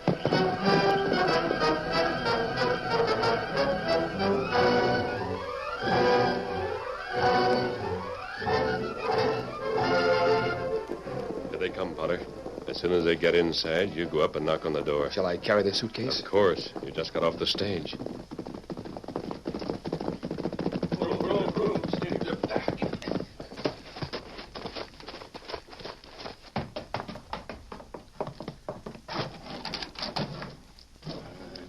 Sense. None of it. Cass, I told you what we're up against. If you mention ghosts again, I'll... See who's at the door. No. It might be. I'll open it myself. Mr. Greenstreet? Who are you? Seems kind of funny that you don't ask me in. I've had a long trip. I just came in on the 10 o'clock stage. You just... Yes. I thought you'd be expecting me. My name's Potter. Jack Potter. Cass! Cass, it's him. It's Potter. The man I killed. He's dead. Shut up. I will not shut up. You're talking to a ghost. This is what we get for robbing the estate. I came to see about the money that Uncle Jeb left to me. Oh, you did, eh? Well, I don't believe in ghosts, so get your hands up, both of them. Why, Drop that suitcase and get them up. That's better. Now, listen to me. I don't know what your game is, but you're not going to outsmart me. I'm not trying to outsmart anybody. Oh, yes, you are. But I'm going to plug you so it doesn't make any difference how much you know. Sure, I took the money from your uncle's estate. I've got every bit of it. And now I'm going to... You do nothing, Greenstreet. Why, you... Come on in, Sheriff.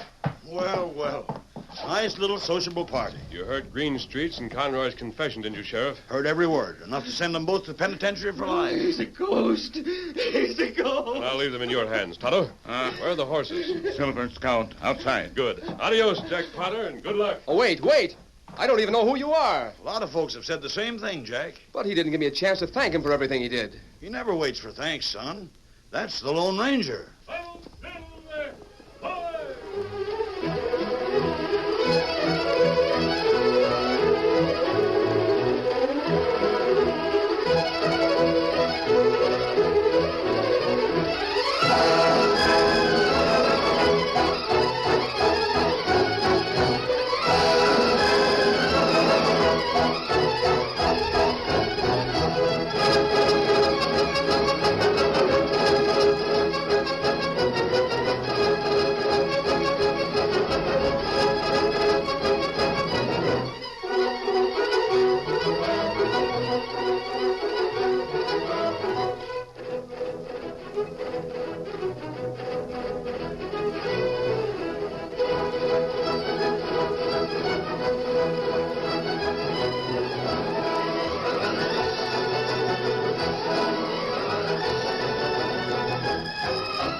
The story you have just heard is a copyrighted feature of the Lone Ranger Incorporated.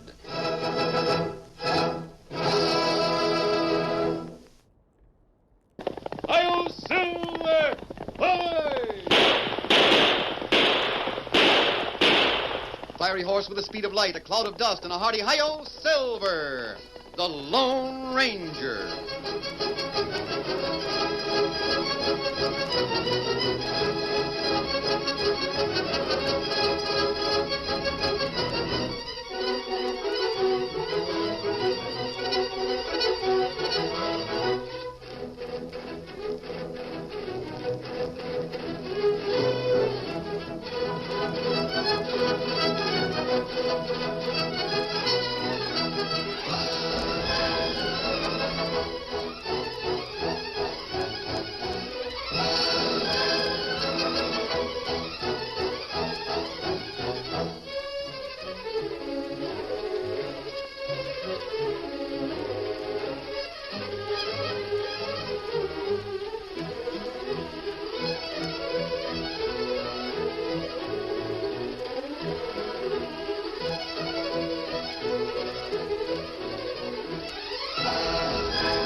faithful Indian companion Tonto, the masked rider of the plains, led the fight for law and order in the early western United States.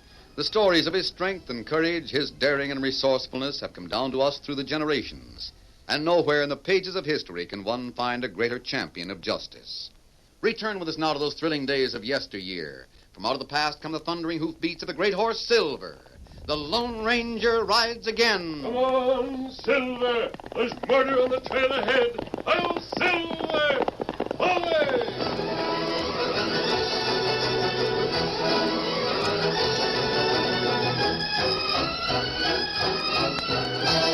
Excitement rippled through the hot, dusty town of Excalibur like a refreshing breeze. The tense whispers of men and women gathered on street corners and house steps rose and fell in the thick summer heat. Suddenly there was a hush as a bell tolled, and all eyes looked toward the courthouse. Paul Zenber, a young vagrant and stranger to the town, was on trial for his life for the murder of old Zeke Martin.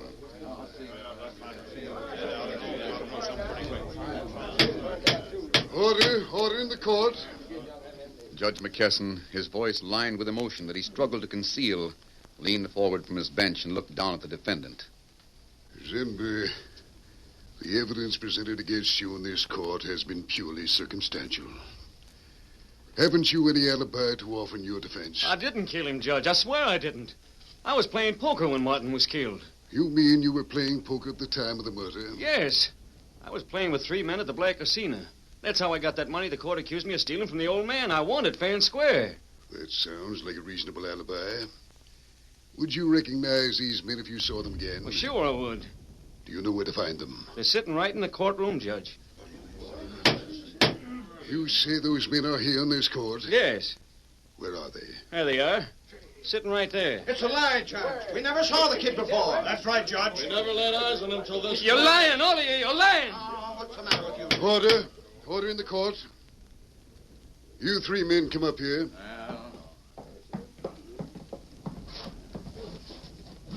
What are your names? Cole Rankin, Your Honor. Lem Parsons. Seth Hollins, at your service, Judge.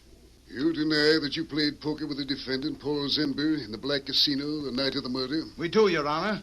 We ain't been in the Black Casino since it opened. He's lying, Judge. I swear it. That money they accused me of taking from Zeke Martin, I won it from these men. It's the truth, Judge. You've got to believe me. I didn't murder any old man. The kid's daffy, Judge. We wasn't anywhere near the Black Casino the night of the killing. That's right, Your Honor. You men are lying, and you're hanging me. You're just the same as murderers. Let's get out of here, Lem. I need a drink.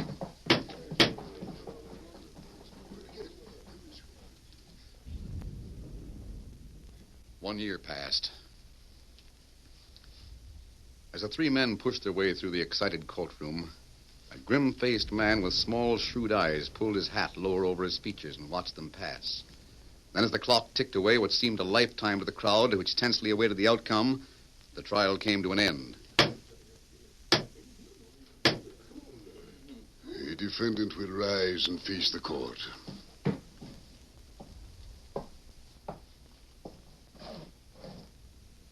Paul Zenber, you have been found guilty of murder. It is my duty to sentence you for the term of your natural life to the state prison. Life in prison. Come along, Zenber. But I'm innocent. Judge. Yes, Zenber? I just want to thank you, Judge. You and those 3 men who framed me. Today is my birthday. Thanks for the birthday present.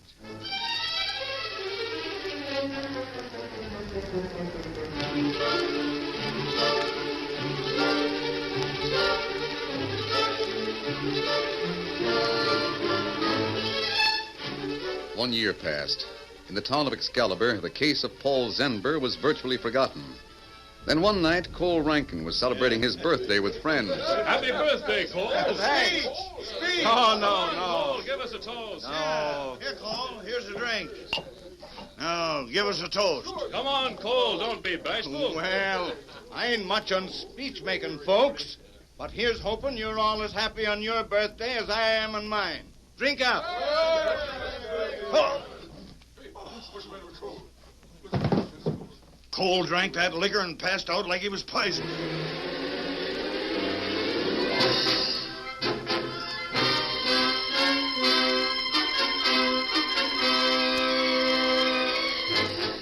Lem Parsons slept late the morning of his birthday. His wife, knowing him to be an early riser, wondered at this and finally went up to wake him. Lem? Lem, wake up. It's almost noon. Oh, drat that man wasting half his own birthday. Lem, get up. It's your birthday. Lem. A knife. Lem's been knifed.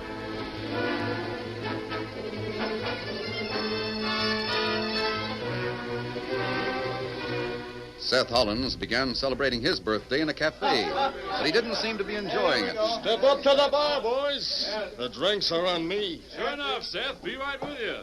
What are we drinking to, Seth? My birthday. Your birthday? You don't look very happy about it, Seth. I don't blame him. Look at what happened to Cole Rankin and Lem Parsons on their birthdays. Yeah, that's right. Forgot about that. There was just accidents. Nothing's going to happen to me. Of course not, Seth. Well, here's to you. Yeah, many happy returns of the day. Well, guess I'd better be going. Promised the wife I'd take her to the new tent show tonight. Sure, we know how it is, Seth. I'll see all you boys later. Sure, Seth. Have a good time at the show. Give our regards to the missus. His birthday, eh?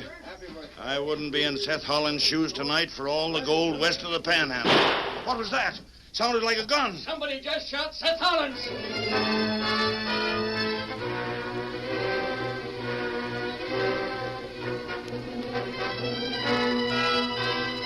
Once again, the hot, dusty streets of Excalibur buzzed with excitement, this time over 3 murders. The Lone Ranger saw the story of the sudden deaths in a copy of the local paper and took it with him to camp near town. What papers say? Doesn't tell a great deal more than we already know, Tonto. 3 men were murdered. All 3 by the same man. The fact that each was killed on his birthday proves that. But why on their birthdays? Me not know. All right, Tonto. I'd certainly like to. Now, wait. What? The last paragraph says that the Good Citizens League of Excalibur is holding a meeting tonight to protest the murders.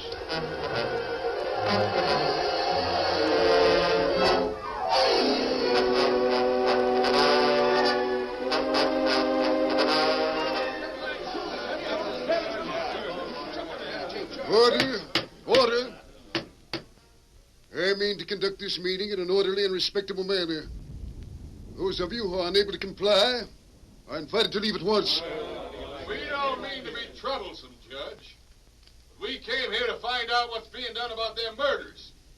We don't aim to leave till we do. That's right. Speaks for all of us, Judge. That's right, Judge. We want action. Very well, Shane, but I suggest that you address your remarks to Sheriff Tim Runyon like a gentleman. Well, Sheriff, what about it? Shane, all of you.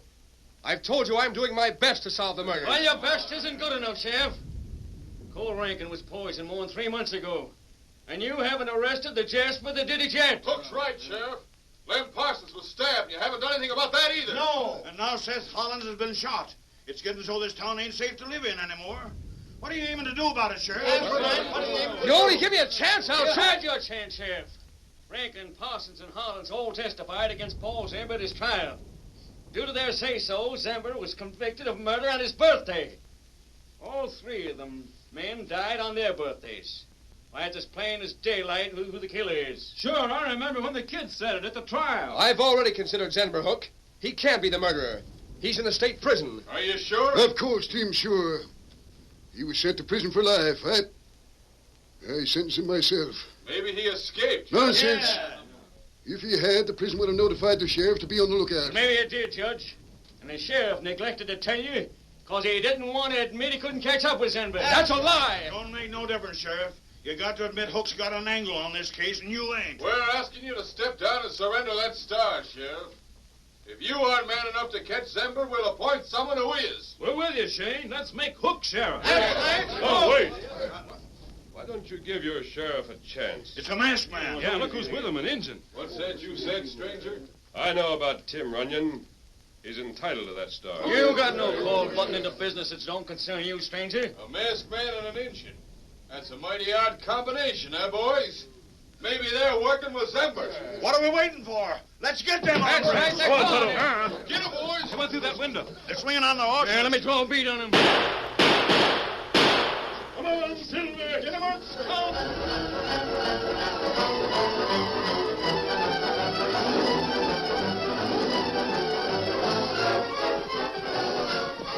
Thundering into the night, the silver-shod hoofs of the great white stallion and the flying feet of the paint soon outdistanced any thought of pursuit. All right, Tonto. They're out of sight. Slow down. Easy, Silver. Easy, boy. Steady, Easy. Scout. Steady, fella. Steady. Well, everything seems to point to Paul Zenber as the killer. Zenber must have escaped from prison and returned here for revenge on the men who convicted him. And what we do now? We're going to make sure of that fact, Kimosabe.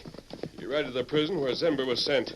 Find out all you can about him. I've got another job to do. Tonto Sabe. We'll meet at the camp. Get him up, Scout. All right, big fellow. We're heading back to town. Come on, Silver.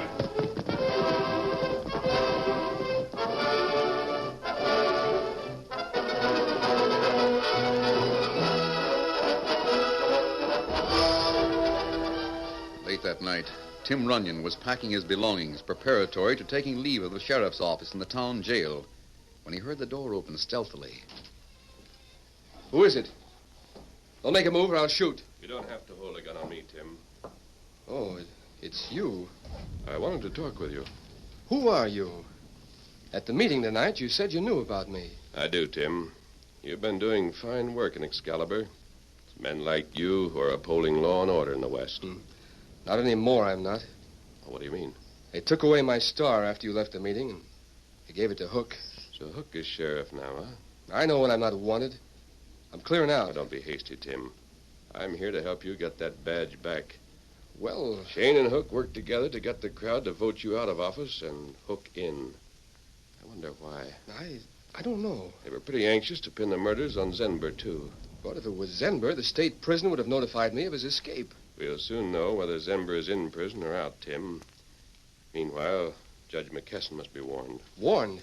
What about? Judge McKesson is even more responsible for Zenber's being sentenced to prison than the 3 men who were murdered. He may be the next victim. I'll go with you. The judge is my friend. His daughter Jane and I are... I understand, Tim. But you'd better wait here. The judge may be concerned that you're investigating the case now that Hook is sheriff. But I don't even know who you are. I've left something on your desk that may tell you. Something on my desk? What? A silver bullet. Come on, Silver! A silver bullet, a mask, and a white stallion. The Lone Ranger. Silver!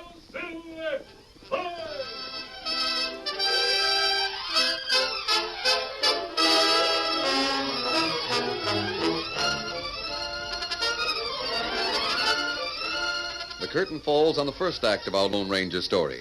Before the next exciting scenes, please permit us to pause for just a few moments.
Now to continue our story.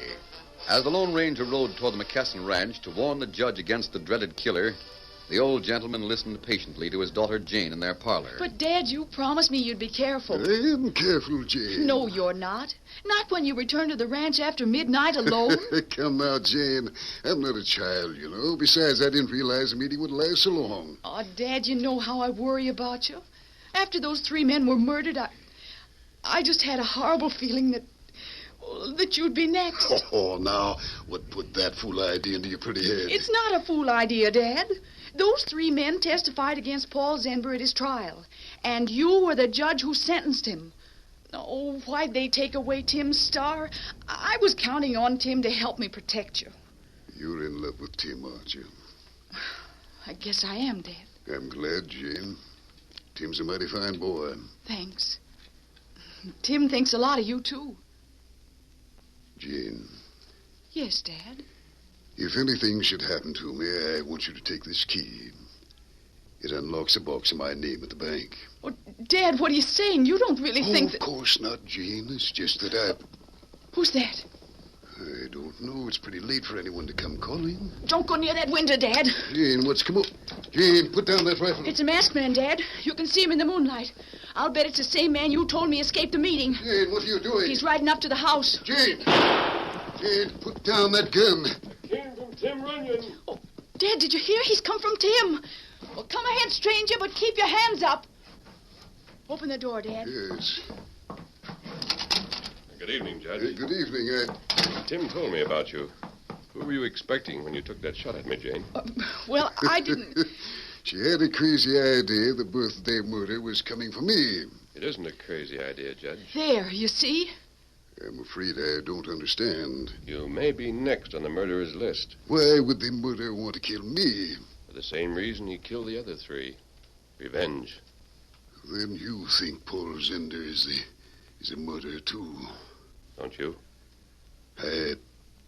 When is your birthday, Judge? Well, you don't think We can't be too careful, Jane. Well, it's Wednesday.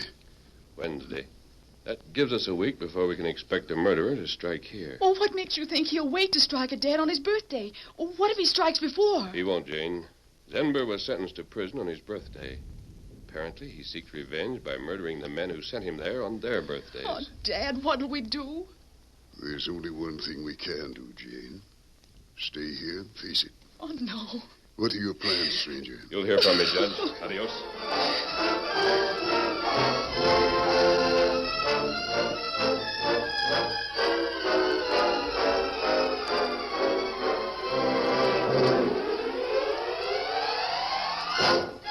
4 days later, a few miles from the camp, the Lone Ranger awaited Tonto's return. Oh, Scout, oh. What did you learn, Tonto? Must be important to make you ride Scout so hard. Plenty important. Tonto bring big news. What is it, Kimosabe? Zenber, him escaped prison. Oh, how long ago? Warden say 4 months. That would give him plenty of time to return to Excalibur and murder the 3 men who testified against him. But that not the only news. What else did you learn, Tonto? Zenber, him judge's son. Zenber? Judge McKesson's son? Are you sure? Judge make visit to prison after Zenber make getaway. Him bring pardon. You mean Zenber was innocent of the murder? No wonder he wants revenge, Tonto. His 4th victim will be his own father. We better head for town. Come on, Silver. Get him up, Scout. Why didn't the warden notify Sheriff Tim Runyon of Zenber's escape? Him say him send message by man named Hook. Hook? Him sheriff now. Hook took care not to deliver the message. I have a hunch he and Shane are mixed up in these murders, Tonto. They're as thick as thieves. All right, Silver, let's go. Get him up, Scout.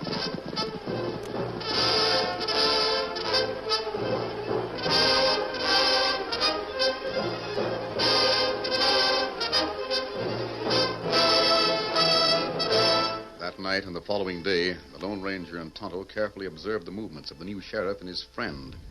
Then late the following night, their vigil was rewarded. They went into the office of the mining company, Tonto. That company was owned by the 3 men who were murdered. This may be the lead we've been looking for. Come on.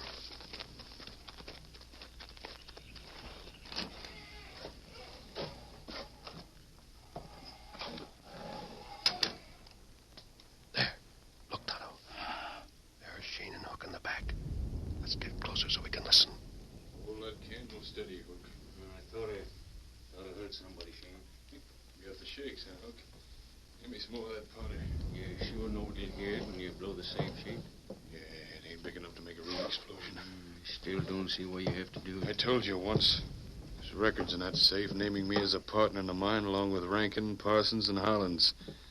If anybody sees them but us, they'll stop suspecting Zember as the murderer and start suspicioning me. Well, why didn't you get him before? Them 3 partners of mine left me for dead 10 years ago when they cheated me out of my share. They found the records missing. They'd have known I was alive and turned me into the sheriff. Oh, that's why you killed them all, huh? Yeah, that. To get back my share in the mine. And now I'm taking over the company. What was that? Just your nerves, Hook. Take it easy or you'll get yourself a mess of goose pimples. I'm regretting they ever let you get me into this mess. You're getting paid, aren't you? Yeah, but why'd they have to vote me in as sheriff? Because Tim Runyon was getting too curious. He was planning to examine the papers in that safe for a clue to the killer after Rollins died. What'll everybody say when they learn their safe's been blown? They'll say Zember did it, Hook. See, I'm leaving his pocket knife with the kid's initials, PZ, right here on the floor for you to find. Did you take that knife off the kid's body after you killed him? Yeah. Now, hand me some more of that powder, Hook. You sure are a slick one, Shane. Murdering your 3 partners and then framing Zember's escape from jail to make it appear he did it. Yeah, on their birthdays, too. That way, them killings led right to the kid's door. Being 6 feet under himself, he'll never show up with an alibi. Just the same, I never have agreed to free Zember if I'd known you meant to murder the kid. You got paid a mighty fancy bribe for that, Hook. More than you made in a year as prison deputy. I'm not complaining about the money, Shane. But I didn't know I was putting my neck in a noose. All right, stop worrying. Give me the willies. I can't prove nothing against you. No? What if the warden learns I never delivered his message to Tim Runyon about Zember's escape? He won't. Besides, it was necessary to keep Runyon from warming my 3 ex-partners before I could get to him. Yeah, but I can't help feeling that... Now, step back, Hook. I'm going to blow this thing up.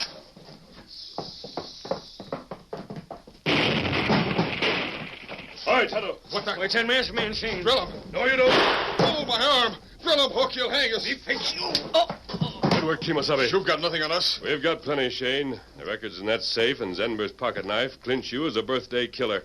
You can tell your story to the sheriff you ousted, Tim Runyon. Get the keys from Hook's pocket, Tonto. We'll lock these 2 in their own jail.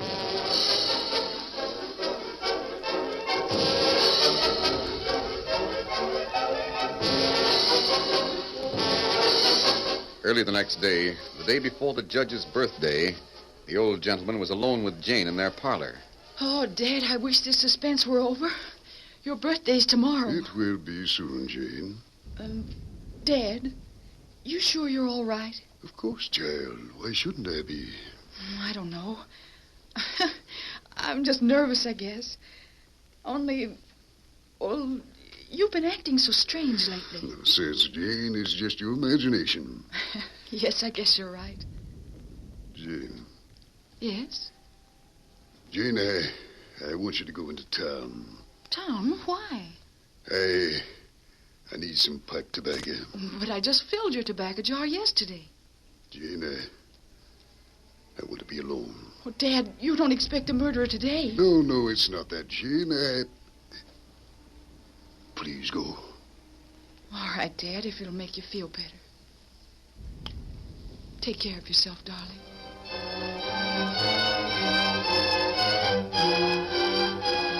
A few minutes later, Jane rode away from the ranch house and anxiously headed her horse toward town. Suddenly, she heard hoofbeats and saw the Lone Ranger, Tonto, and Tim approaching. Oh, boy. Tim! Oh, Tim! Jane, what are you doing here? Tim, I was riding to see you. I'm so worried. What is it, Jane? Well, it's Dad. He's acting so strange. He asked me to leave the house so he could be alone. Leave the house? Well, that's funny. Oh, Tim, if anything happens to Dad, Nothing will, honey. You leave it to the Lone Ranger. The Lone Ranger? You mean... Sure. Didn't you know? Oh, thank heaven my aim was bad the night I shot at you from the house. Dad! Come on, Silver. Get up, boy.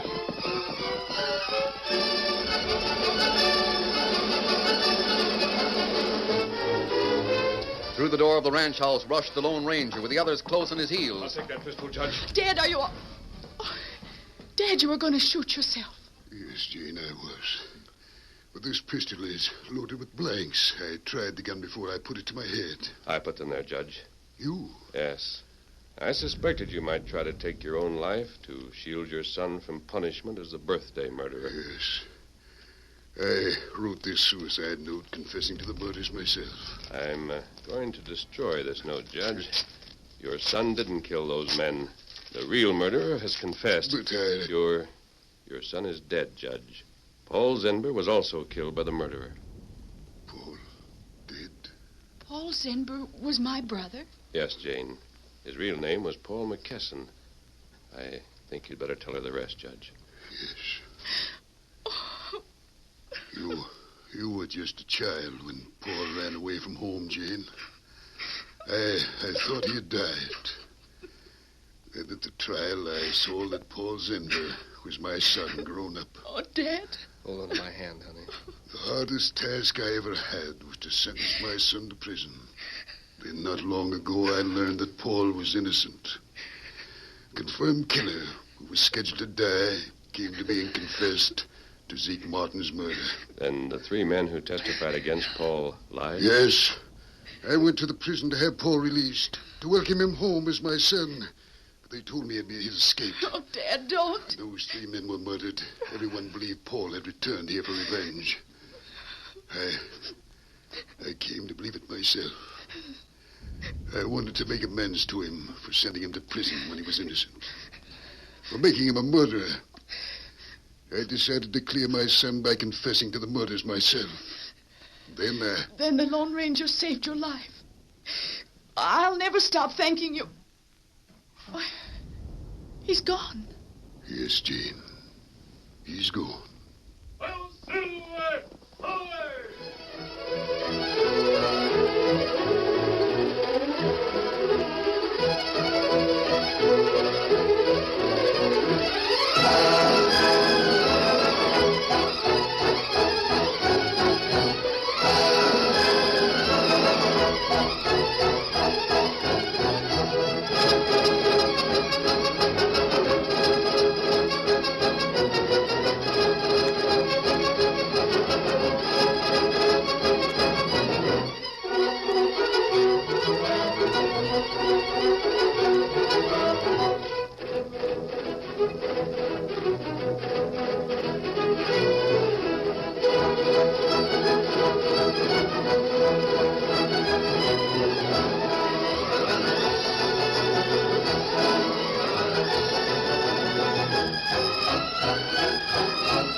The story you have just heard is a copyrighted feature of the Lone Ranger Incorporated.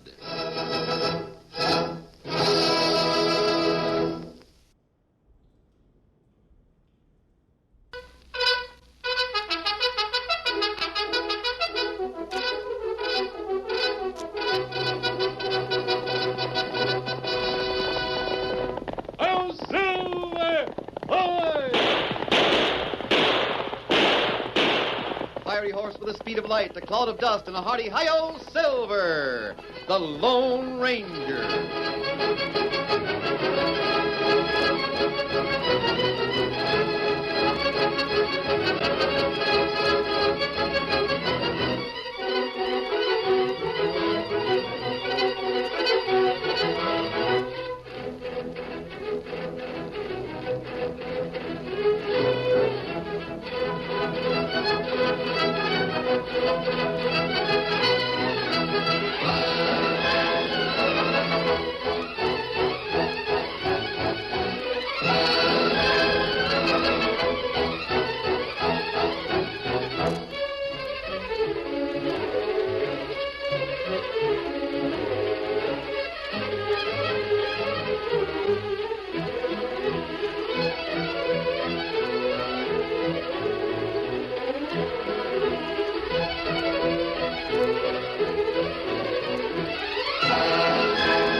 With his faithful Indian companion Tonto, the masked rider of the plains led the fight for law and order in the early western United States. The stories of his strength and courage, his daring and resourcefulness have come down to us through the generations. And nowhere in the pages of history can one find a greater champion of justice. Return with us now to those thrilling days of yesteryear. From out of the past come the thundering hoofbeats of the great horse Silver, The Lone Ranger rides again. Come on, Silver! There's danger on the trail ahead! Hi-yo, Silver! Away!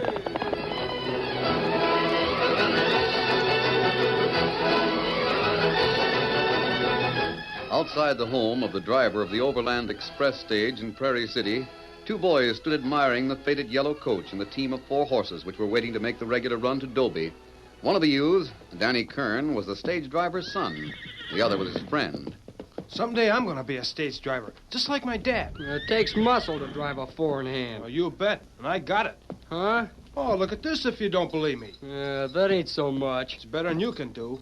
Well, I bet you can't drive a stage now. Oh, I bet you I can. I already done it. When? Well, lots of times. Whenever Dad takes me on one of his trips. You're just fooling. I am not. If Dad wasn't going to drive that stage soon, I'd show you. Go on. I dare you to drive it. I tell you, Dad's taking it out on his run. Yeah, it's easy to talk. Will you go with me if I do? You mean you'll drive it? If you go with me. Well, You afraid? Of course not. Well, come on then. All right, come on. Quickly, the two boys scurried to the driver's seat of the stage, and Danny scooped up the reins. With an air of authority, he spoke to the horses, then released the brake. Get up there. Get up, horse. We're moving. Well, of course we are. I told you I could drive. Where'll we go? Out on the trail. Then I'll show you some real driving. You sure you know how? Oh, Frady, can't look at him turning green. I am not. Well, hang on, then. Here we go. Get up. Get up there.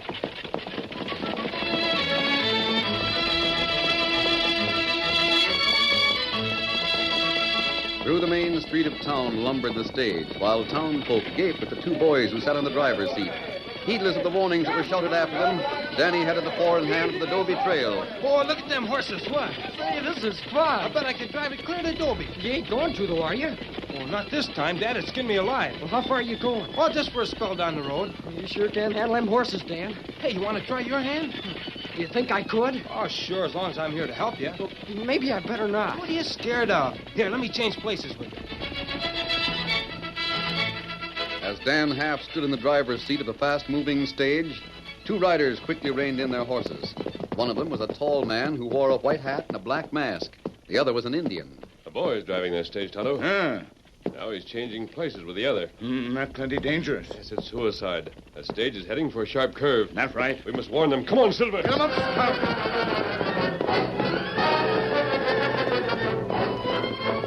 Urging the powerful white stallion and the sturdy paint forward, the masked man and his Indian friend rode to intercept the stage before it was too late. Faster, Silver. Get him up, Scout. It'll be close, Tonto.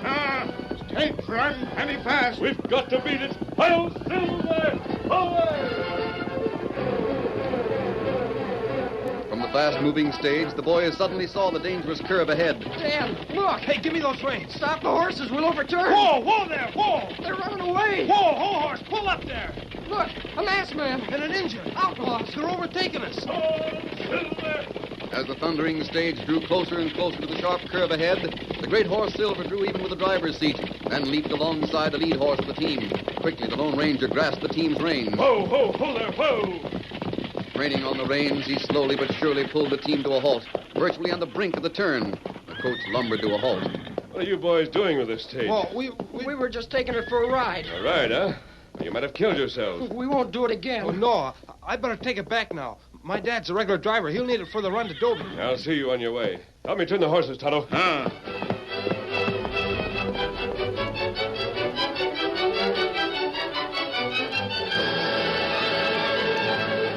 A few days later, across the arid wastes of a sun-bleached prairie, a puff of dust moved along a new wagon trail. Then a sudden breeze whisked the dust away, revealing a stagecoach bound for Prairie City. As the stage lurched wide around a bend, two horsemen watched its approach. There's something wrong with that stage, Tonto. Horses run away. Look at the guard and driver. Me see. Something's happened to them. Let's go. Get him up, Scout. On, Silver!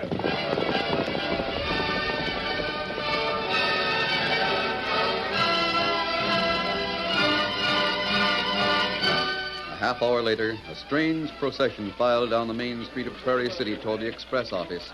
The townfolk gaped as it slowly lumbered past, then buzzed with excitement. Sheriff! Hey, Sheriff! Don't bother me. I'm busy.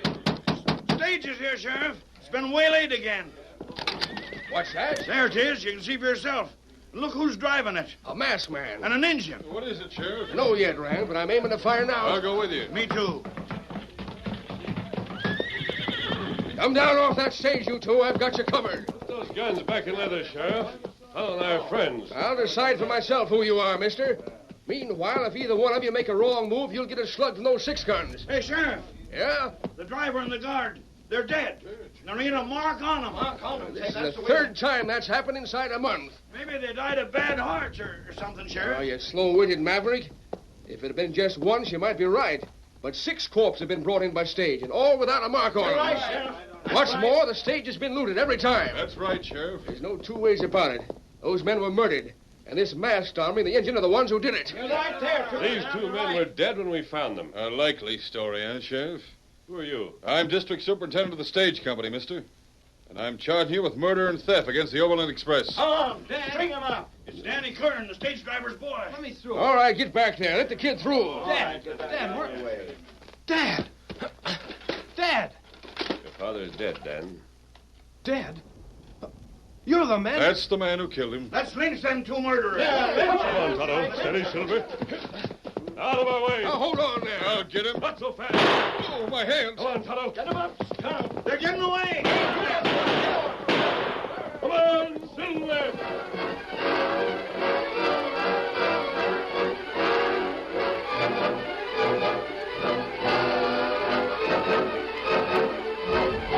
Sometime later, the Lone Ranger and Tonto rode along the new stage trail, seeking a clue to the mysterious murders.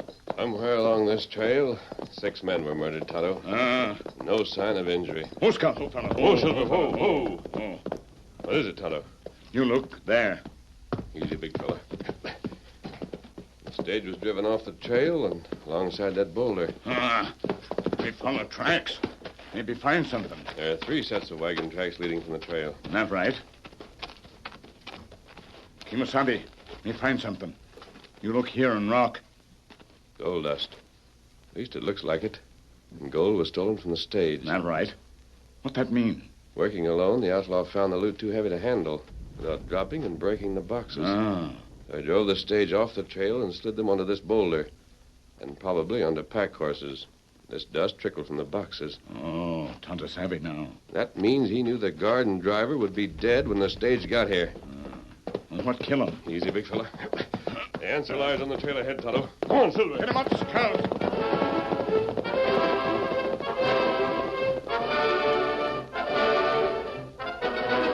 The next day, the sheriff was in the district office of the stage company, conferring with the manager. All right, as I size things up... Oh, just a minute, Sheriff.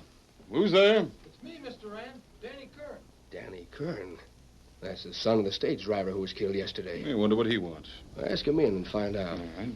Come on in. Sorry about your pa's death, son. Yeah, me too.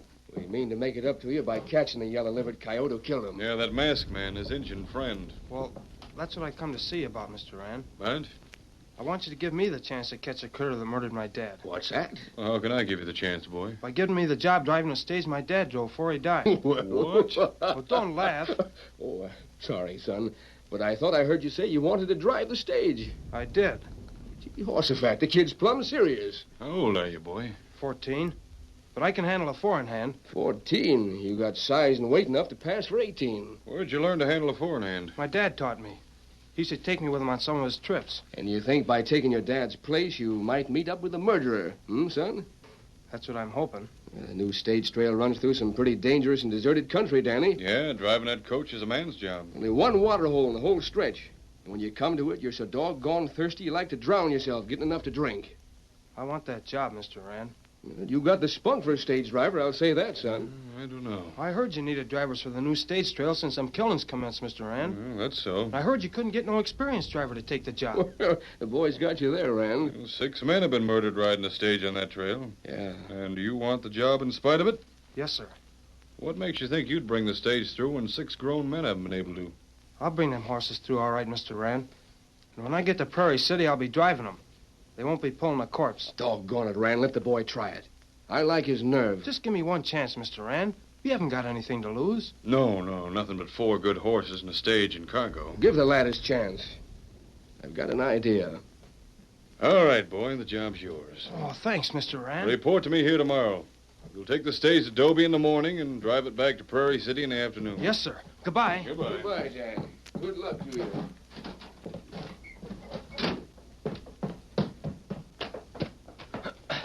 I got the job, Rex. Now I'll get the critter that killed my dad. Get up, boy. Get up there.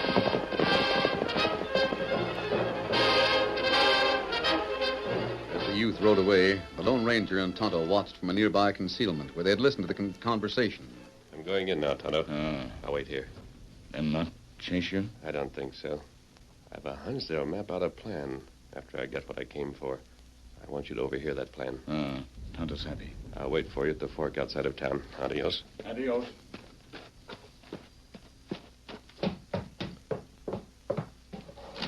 Hey, what the... The masked man. Keep your guns in leather. You're covered. Put them shooting irons down, stranger, and surrender in the name of the law. I didn't come to surrender, Sheriff. So you admit you're the killer? You'll think that, whether I deny it or not, Rand. And you are the murdering coyote. No, I'm not, Sheriff. I came here for information. Information? What kind? I want to know when the stage leaves here for Dobie tomorrow morning. When it's scheduled to leave Dobie in the afternoon. So you can murder more of our men and loot the coach again, huh? You're becoming insistent on that point, Rand. I don't like it. Pretty brave when you're standing behind them 6 guns, aren't you? You think you'd be a match for me if I weren't? I'd be twice the match of the likes of you, mister. Sheriff, here are my guns. What? Now, Rand, prove your point. I'll prove it. Miss that swing, Rand. Well, I won't miss this. Oh. That'll do for you, Rand. What a wallop you got, stranger. Flush on the jaw. Now, Rand, I'll take that information. It's against the rules to give to anybody except them who buys a fare. Very well, I'll buy one. Now, never mind, Rand. That chart on the wall seems to be the schedule. I'll just help myself. No, stop him, Sheriff. My gun, Sheriff, if you please. He's getting away. Stop him. Oh, gone it. I've never seen anything like that masked man. Never. Oh, Silver!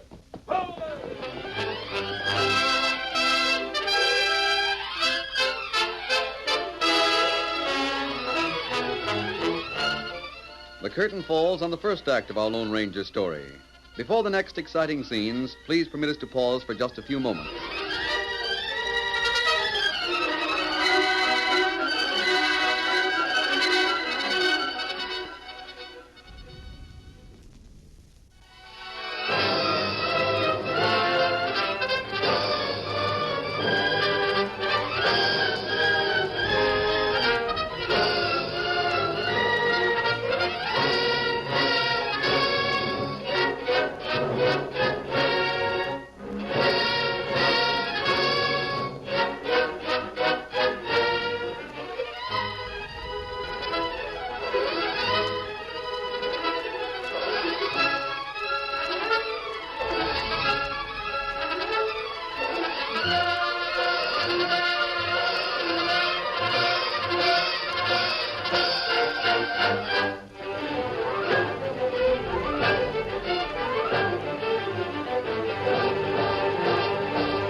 Now to continue our story. After the Lone Ranger escaped in a hail of bullets, Tonto crept closer outside the window and listened. That's the second time you've let that masked hombre get away from you, Sheriff. How you going to hang on to grease lightning? Well, you better do something to catch him pretty quick. Well, I'm aiming to. Oh. What's the stage freighting to Dobie tomorrow? No, nothing valuable. What's it carrying on the return trip? Gold. Gold, eh? You think we better move the shipment back a couple of days? No. That gold's going to stick to schedule. But I can't we'll afford... use it as bait to lure the masked man into a trap. Oh. What's your plan, Sheriff? I'll ride the stage on the return trip myself. I'll take the job as guard of the gold. You mean... And I'll swear in a lot of new deputies today to post along the trail. All along the trail? Yeah, but regular intervals. Well, ain't no sense in stationing them in Dry Gulch, Sheriff. That part of the trail's clean deserted. Ain't even a shrub for the murderer to hide behind. I'm not taking any chances. Well, I guess you're right. Yeah, we'll have that killer bottled up, no matter where he strikes. Yeah. Well, I'll be getting along. I've got a lot of deputies to swear in before tomorrow.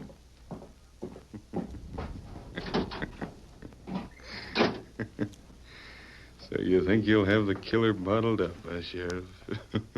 Set him up.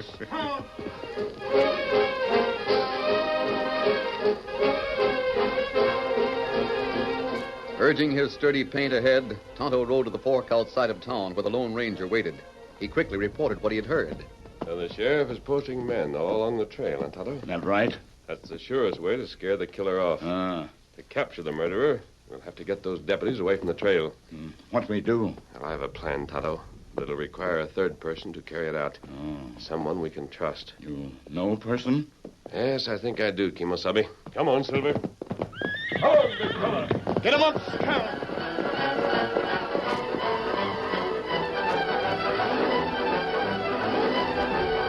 It was dusk when on the trail not far from town, Danny Kern heard the thunder of distant hoofs, and looking back saw a white stallion with a masked rider rapidly approaching.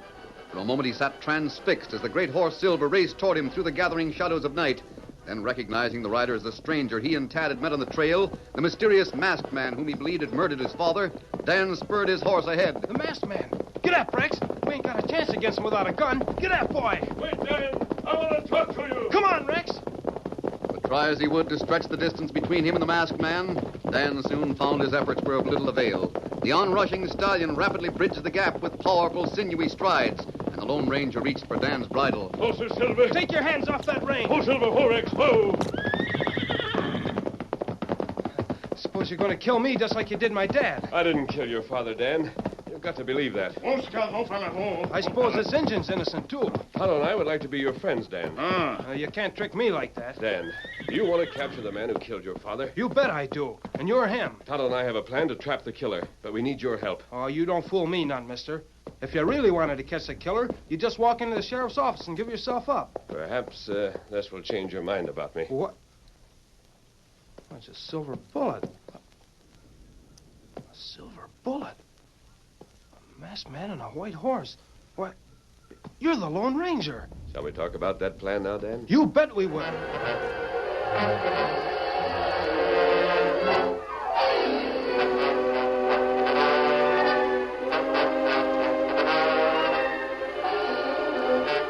Late the following afternoon, there was a bustle of activity before the express office in Dobie.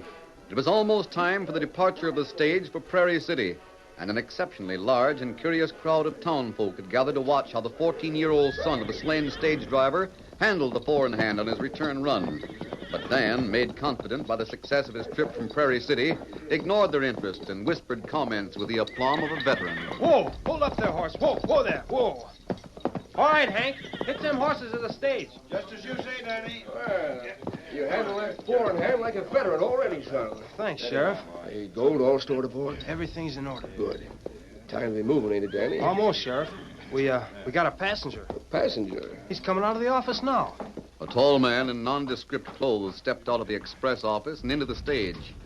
A secret preparation of wild berries and herbs applied to his face by Tonto had almost magically changed its appearance. Where not long before the Lone Ranger had stood, now walked an ordinary cowhand. Horses are all hitched, Danny. Thanks, Hank. Ready, Sheriff? That passenger. Better get moving if you want to make it to Prairie City on time. We're moving right now. Come on, Sheriff.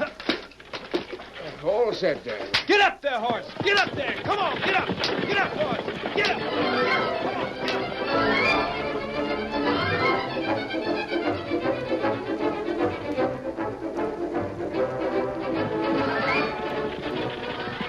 Leaving the outskirts of Dobie, the stage gathered speed, then settled into a steady run under Dan's expert hands. Unknown to the sheriff, the quarry he so eagerly sought as he fastened his eyes on the trail sat disguised as a passenger inside the coach. How far are we from the water hole, Sheriff? Quite a ways to go yet, stranger. Have your men seen anything of the outlaw? No. When that masked feller and his Indian friend hold up the stage this time, they'll find a mess of trouble. What's that? I don't know. It's coming from behind us. Why, it's your deputy, Sheriff. They're chasing someone. The Injun. Come on, Scout. Oh, go that redskin. Get up there. Get up there. Get on. Get up there. Get up. Get up. Get up. Come on. Get it. After him, boys. Don't let that Injun escape. We'll get him, Sheriff. Come on, man. Get up. Riding like the wind, Tonto dashed along the stage trail toward Prairie City with the sheriff's deputies in hot pursuit. Attracted by the thundering hoofs and the sound of gunfire, each man in turn left his post and joined the chase. You follow me. You come. Injun. Come on, horse. Get up there. Get up. Get up.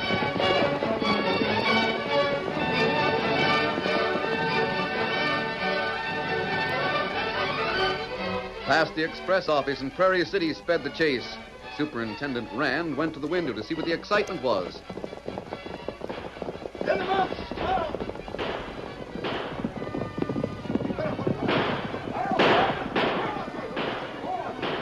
Stupid fools. All of them leaving their post to chase one innocent Indian. It's just what I needed to give me a chance at that gold.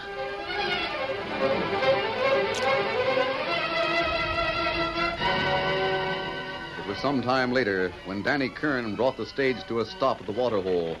The afternoon sun blazed down on the trail with an almost intolerable heat, and dust clogged the hot air as the stage slowly rumbled to a halt. Fidgeting beside Dan on the driver's seat, the sheriff eyed the waterhole with keen anticipation of a drink from it to cool his parched throat. Pull up there. Whoa, easy there, easy there. Whoa, whoa there. Whoa. Man, I don't know about you two, but I'm making for that water pronto. I'm so dry I could drown myself. Oh, just a minute, Sheriff. Come on there, horses. Oh, hold on, Danny. But you got no better sense than to let them horses drink first? They'll muddy up the water. Them horses are mighty thirsty, Sheriff. So am I. I ain't hankering to drink water after horses have stirred it up. Well, maybe you better wait till we get to Prairie City for a drink, Sheriff. You gone loco, lad? Get them horses out of here. Even muddy water's better than none. Suddenly, from the direction of the stage, a tall man who wore a white hat and a black mask and silver-mounted six guns hung low at his hips strode toward the sheriff. Don't drink that water, Sheriff. What? The masked man. Also, your passengers. You mean this... I removed my disguise in the coach, Sheriff. Jumping juniper. And all my deputies went chasing that Indian. That was necessary to give the killer a chance to expose himself. You don't have to expose yourself to me, mister. I know who you are. Dan, take this gun. Yes, sir. If he tries to drink that water, shoot him. What in thunder? Yes, Silver. So you two are in cahoots all the time. The killer's as greedy for gold as I think he is, Sheriff. I'll bring him to you. What? Easy, big fella. Remember, Dan, don't let him drink that water. Yes, sir. Come on, Silver. Well,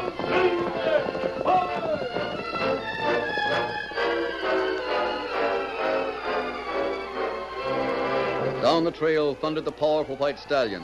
His flying hoofs struck sparks from jutting stones, and his nostrils widened as the masked man urged him to even greater speed. Then, partly concealed by a boulder, they sighted their quarry. Whoa, Silver, whoa, whoa. I want you, Rand. Keep your hands away from those holsters.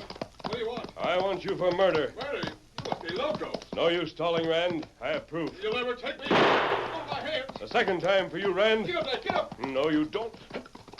Blast you. Oh, you roped me out of my saddle. You're coming with me, Rand. Come on, Silver.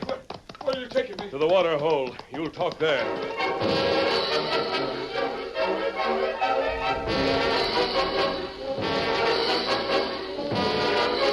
At the water hole, in the baking heat of the afternoon sun, Dan Kern kept his vigil, watching the angry sheriff grow angrier by the minute as his eyes thirsted on the water Dan's guns wouldn't permit him to drink. Pleas, arguments, offers of leniency to Dan in exchange for a mouthful of the water availed him nothing, and he lapsed into bitterness. To think I encouraged Rand to give you this job, and you working for the killer. I tell you, Sheriff, the masked man ain't the killer. I reckon your paw would say different. Well, the masked man will be back soon, then you'll see. Well, I want a drink of that water. My throat is parched. Oh, no, you don't. You don't touch that water. My throat's parched. Can't help it, Sheriff. My orders are you aren't to drink that water. Oh, boy. Whoa, Silver. Whoa. Doggone it, what's wrong with this water? It's poison, Sheriff. Well, Rand, what are you doing here? Arrest this man, Sheriff. Rand is a mysterious killer, Sheriff. It's a lie. When he saw Tonto chased by your deputies, he hurried to murder you and Dan as he did the others. Don't listen to him, Sheriff. I found him where I expected, at a boulder where he planned to rob the stage of the gold. Is that right, Rand? No, Ask him what he's doing on the trail with these pack horses, Sheriff. How could he kill 6 men and not leave a mark on them? He put poison in this water hole. Poison ordinarily used to kill insects. Oh, Dan's horses drank that water, and they're as healthy now as before. Horses aren't affected by the poison, Sheriff. Men are. Oh, so that's why you and Dan were so anxious not to let me drink. That's it, Sheriff. 1 hour after the 6 men drank here, they were dead. Rand waited at the boulder where he could be certain of it. He's lying, Sheriff. After looting the stage, Rand sent the horses on again. You'll find the stolen goods at his home. Why, you yellow-livered murderer. Don't touch me, Sheriff. I tell you, he's lying. If you want further proof, Sheriff, make him drink that water. Go on, Rand. Drink it. No, don't make me drink it. I'll confess. I killed him. I ought to drown you in it, you murdering scum. I told you I'd help catch some murderer, didn't I, Sheriff? Yes, you did that, Danny. If it wasn't for you and the masked man, why, gone. Yep, he's gone. Oh, Silver!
The story you have just heard is a copyrighted feature of the Lone Ranger Incorporated.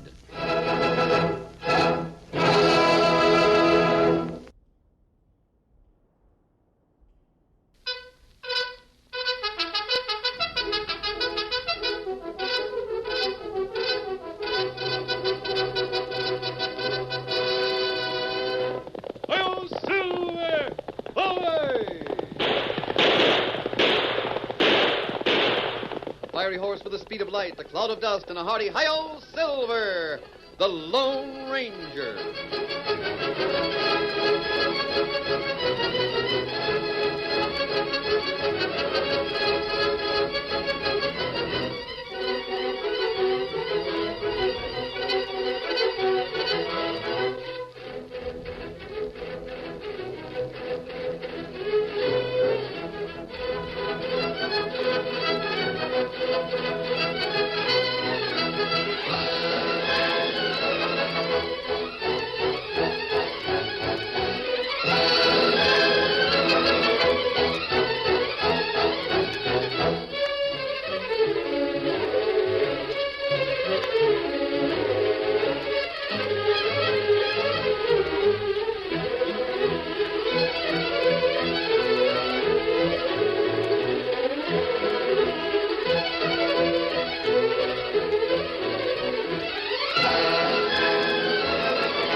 With his faithful Indian companion Tonto, the masked rider of the plains led the fight for law and order in the early western United States.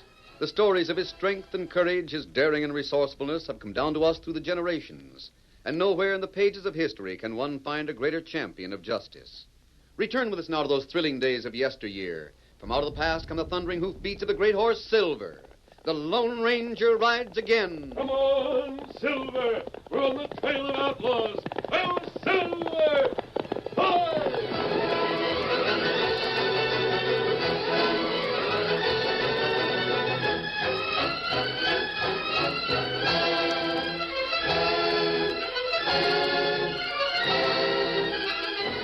Jim Blood ruled the town of Oneida with an iron fist. His business code was blunt and profitable. Peace at a price. Law-abiding citizens who wished to live unmolested were forced to pay him or suffer the consequences. Ruthless gunmen, masked riders who came in the night, terrorized those who refused, and no one dared defy them. Even the law was helpless, for Blood disguised his activities with a cloak of respectability. We find him talking to the owner of a cafe. Nice place you got here, Colby. I like it, Blood. How's business? Can't complain. Why? Just curious, Colby. Looks like you've got a mighty popular cafe. Be a pity if anything happened to it. What do you mean? Well, you never can tell with outlaws on the prowl. They'd better not come here. Huh? What would you do? I'd show them a trick or two with a 6-gun myself. Dave Finley tried that. You heard what they did at his place? Yeah, the low-down skunks. Beat up old Finley and burned his store to the ground. Don't seem to be any way to stop them outlaws. They're worse than outlaws. They're parasites.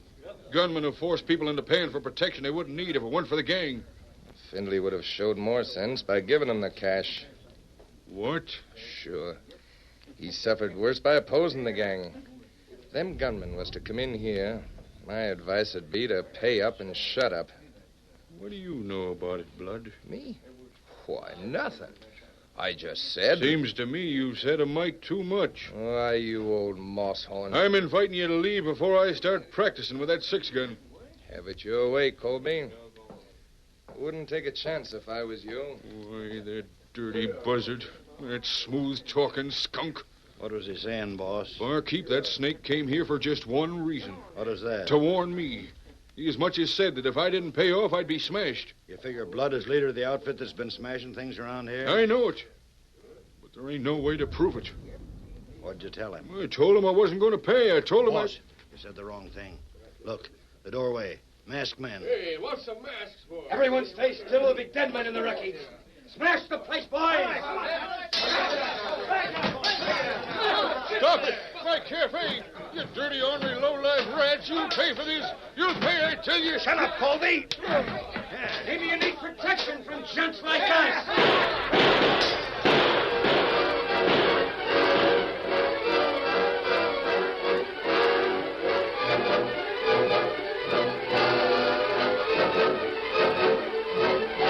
Blood's campaign of intimidation and terror held the town helpless in his grasp.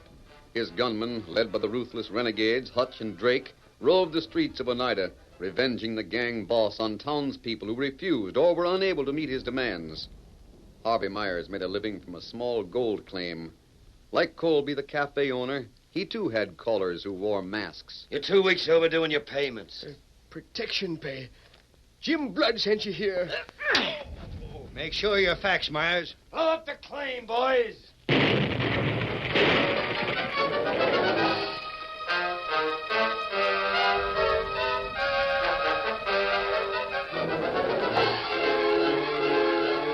Dane Whitaker was president of the bank. I'm not paying another cent. Give us a key to that safe. That's the depositor's money. Grab 'em, boys. Take the cash and wreck the bank. Come on.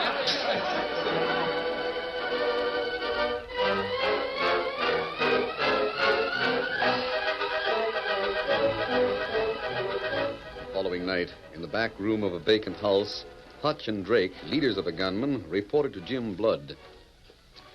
How'd it go, Hutch? Fine. Collect any cash? Yeah, here. Good. Got another job for you. Who? Tad Loomis. He owes us plenty. Tad Loomis, huh? That's the young squirt who just got married. Yeah, he's been shooting off his mouth a lot to the ranchers, too, Blood. You know, about the way we're running things. We'll take care of that. He's building a ranch just outside of town. You aiming for us to go out there now? Yeah. Only this time I'm going, too. Hey, thought you didn't want to be seen on any of the jobs. Yeah. I'll get Loomis alone. And he can't prove anything. His word against mine. Well, what about his wife? She's visiting relatives 10 miles from here. Gonna settle with him tonight and have an understanding. Now, you two will go along just in case you need it. But you can wait outside the house. Come on now, let's get going.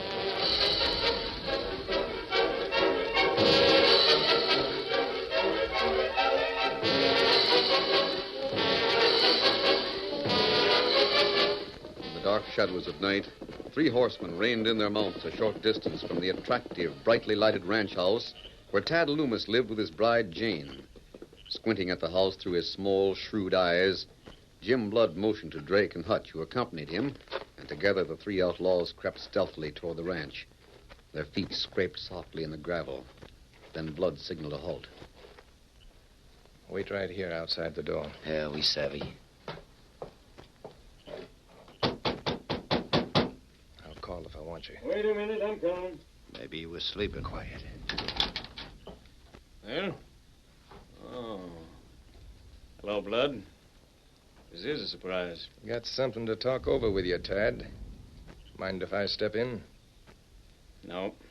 No, of course not. Come on. Well, what's on your mind? I suppose you've heard about the way certain people have had trouble. The banker and Colby in the cafe. What about it? I understand you were invited to hire some men that'd see that you didn't have any trouble. You know, lots of things could happen to this nice place of yours. What are you getting at? Well, you want the cards face up, huh? I can see the cards. It's pretty generally known that you're the boss of the gang of crooks. I suppose folks have a right to their suspicions. Surprised that you come here in person. Maybe I should be flattered at so much attention. Listen to me, you young pipsqueak. You want it straight, and you'll get it that way. Now, we're here alone, and there's no use you trying to make trouble for me without witnesses.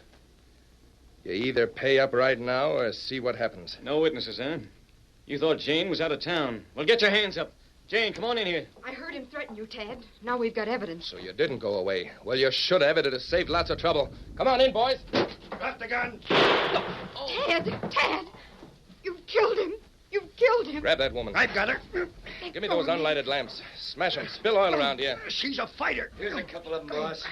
Spread the coal oil. We'll set fire to this place. You beast. You filthy beast. Hang on to her.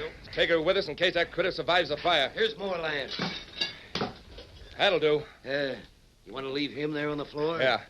Now, give me that lighted lamp. We'll start things going. Yeah, here it is. Let me go. Yeah, this place will burn like tinder. Give me a hand with this girl. Let me go. Let me go. Take her out. I'd sooner die here than go with you. Hurry it up. Hutch, give Drake a hand. Get her to the hideout and hold her there, and I'll join you later. Now, hurry up before we're trapped in this fire. All right, come on, you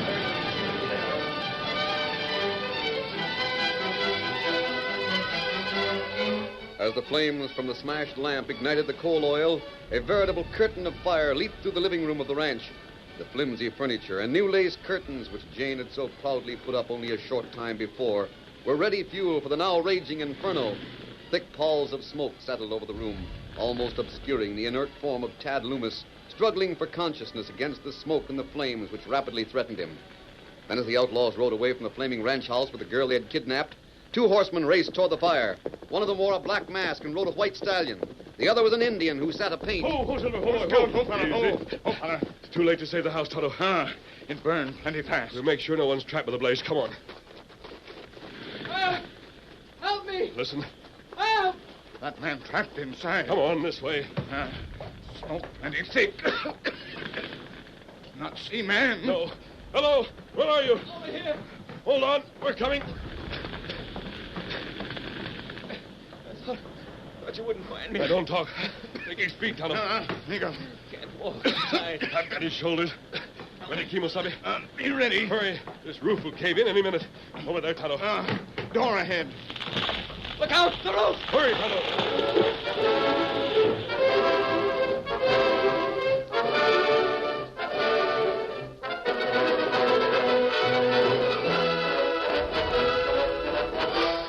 In an arroyo some distance from town stood a drab, weather-beaten cabin, half concealed by a clump of cottonwood trees. Inside the cabin, Hutch and Drake sat at a table playing cards, while from behind them came a girl's low, uncontrollable sobs. Your deal, Hutch. Yeah, blasted. What's eating Yeah, that girl, sniffling and crying. Can't keep my mind on the game. Yeah, she's been bawling her head off ever since we brought her here. What's Blood want her for, anyway? We took care of her husband. What are we saving her for? I don't know. Maybe he wants to guard against any slips, like Tad being alive with a mind to talk. Yeah, the only talking Tad'll do will be to the ghosts. If the bullet didn't finish him, where the fire did. Oh. Where are you going? To stuff a gag in the girl's mouth. If I hear another whimper out of No her... rough stuff. Boss might not like it. Come here, you. Let me go. Why, you little minx, you bit me. I warned you. Why, you... Hey, what's going on here? Oh, howdy, Blood. We've been waiting for you, boss. Let go of that girl, Hutch. I got plans for her. Just as you say. Murderers, all of you. You killed my husband. He had it coming to him. And if you don't do just like I say, you'll get the same. What do you mean? It's a big ranch your brother Ned owns on the other side of town. I reckon he has plenty of cash. You're wasting your time. Ned wouldn't pay you a cent any more than Tad. Well, maybe not. But he'd pay plenty to save your life. You don't mean... Jake and me was wondering why you wanted the girl, boss. We didn't figure on anything as slick as this. No. You didn't think I'd miss a chance for easy cash, did you, boys? Ned won't give it to you. Get a paper and pencil from that table, Hutch. Oh, sure. Ned will know you killed Tad. He'll have you hanged, all of you. He'd have to show proof first. Where'd he find it in them ashes that's left of your house? You fiend. Here's the paper and pencil, Blood. Give them to the girl. Here, you. I won't take them. Oh, yes, you will. Now, write what I say. No, I won't do it. You won't get a cent from my brother. I'll show her. Hold on, Hutch. I'm giving you one more chance, Jane. What? Write that letter. I tell you I won't. You can't make me. I'd sooner die than write it. Don't worry about that. We won't kill you. If you don't write it, your brother will die. Just like Tad.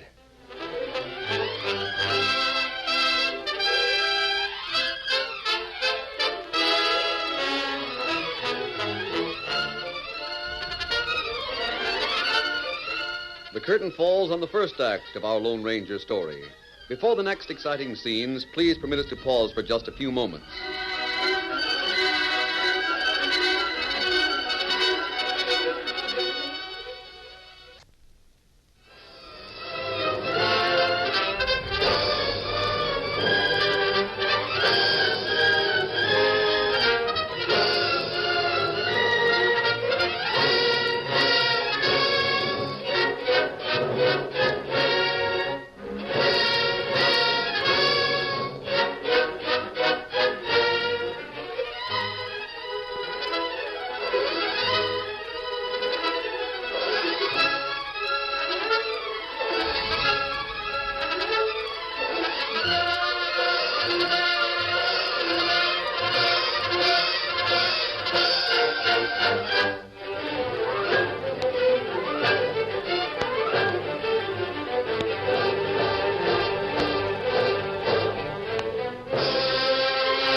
Now to continue our story. The day after Jim Blood's threat, a man poked among the blackened timbers of the once attractive but now fire-gutted ranch house where Tad Loomis had lived with his bride, Jane. Suddenly, he heard a commanding voice. Put up your hand. Masked? What are you doing here? I guess you know why I'm here. You're looking for Tad Loomis. What if I am? You came to make sure he's dead. Yes. I couldn't believe it. I wanted to find out for myself. And for Jim Blood. What? I suspected Blood would send one of his gang to make sure Tad couldn't expose him. You aren't fooling me. You're the outlaw. Blood sent you to spy on me. Don't lie. Why, if it weren't for those guns... You're coming with me. Well, where are you taking me? To face the man you tried to murder.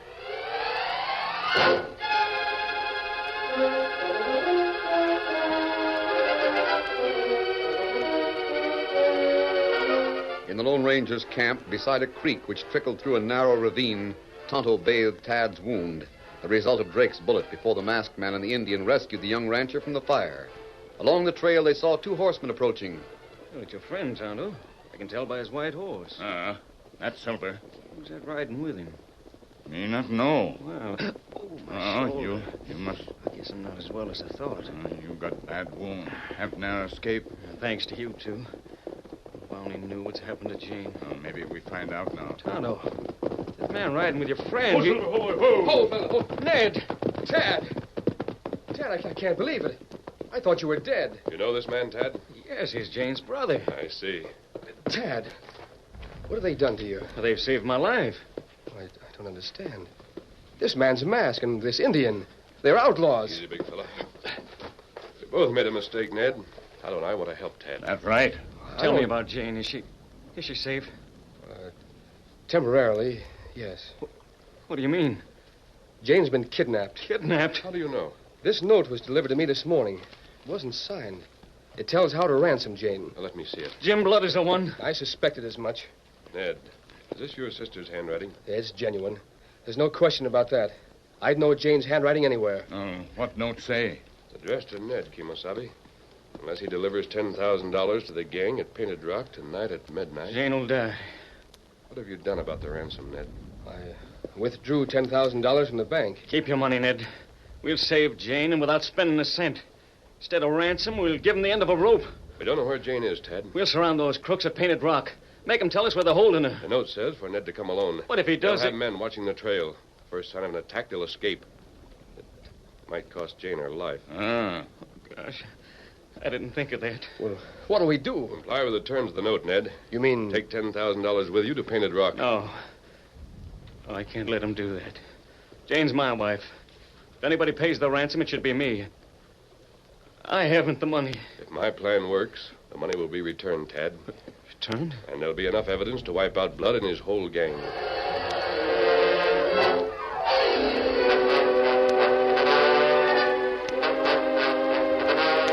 That night, in the glow of a full moon, the sinister shadows of creeping men stole into the dark patch cast by Painted Rock. Some took concealed positions overlooking the trail, and silence hung like a heavy pall as the gang settled down to watchful waiting for Ned's arrival with a ransom. What time is it, Drake? I don't know. Must be close to midnight, though. Yeah, I wish the girl's brother'd hurry up and come. This quiet gives me the willies. Yeah, you'll feel better when we get that $10,000 ransom, Hutch. Maybe he won't show. Yeah, he'll show. Blood says the girl and her brother are thicker than two peas. He'll put up the cash rather than take a chance. Reckon you're right. Listen. Hey, Hutch. What is it, Limpy? Horseman coming down the road. Looks like it might be Ned. Is he alone? Yeah. Let me see. If that hombre's double-crossed us and brought a sheriff's posse with him, we'll hightail it before we put our necks in a noose. Yeah, he's alone, all right. Ain't nothing besides him between here and town but gopher holes. That's why Blood picked this spot. Nobody can creep up on us. Oh! Lift them hands. You needn't worry. I'm not armed. Looks like you took your instructions to heart. I'll not take chances where my sister's safety is concerned. Good. You got the cash? It's in this envelope. Blindfold him. Blindfold me? What The boss is kind of particular about keeping the location of the hideout a secret. Round up your men. Right away. Get your horses, boys. We're ready to ride. All right, boys, get going. Get up there. Get up there. Get up there.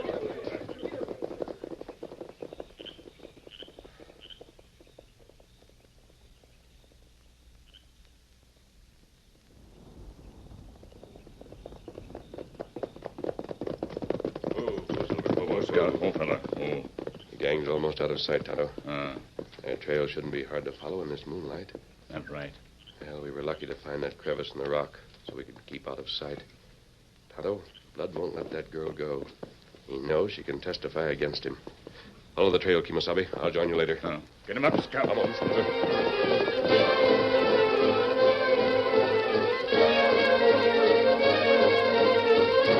Sometime later, the outlaws, led by Hutch and Drake, rode up to the hideout where Blood was waiting. Removing the blindfold from Ned's eyes, they pushed him into the dimly lighted cabin. Ned! Ned, oh, Ned. Jane, let me look at you. Are you all right? I'm all right, Ned. Regular family reunion, ain't it? Jim Blood. Break it up, Hutch. You heard him, you two. Break it up. Don't push me. I have a right to talk to my... Leave him alone. Sit down. You beast. You contemptible beast. Shut up or I'll hand you the same. Where's the ransom? Here it is, Blood, in this envelope.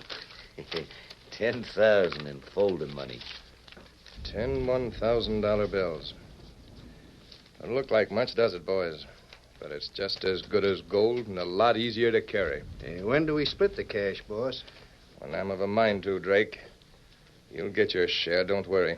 I've carried out my part of the bargain, Blood. I expect you to carry out yours. Huh? What do you suggest, Ned? Let me take my sister home. Did you hear that, boys? They want to go home. You take me for a fool? You ain't going anywhere. Either of you. He won't let us go. I tried to let you know in the note, between the lines. You dirty double-crosser. You knew you weren't going to let me take Jane when you made her write that note. You're getting warm. Blood, you've got your money. Jane and I can't mean anything more to you. Let us go. At least let Jane go.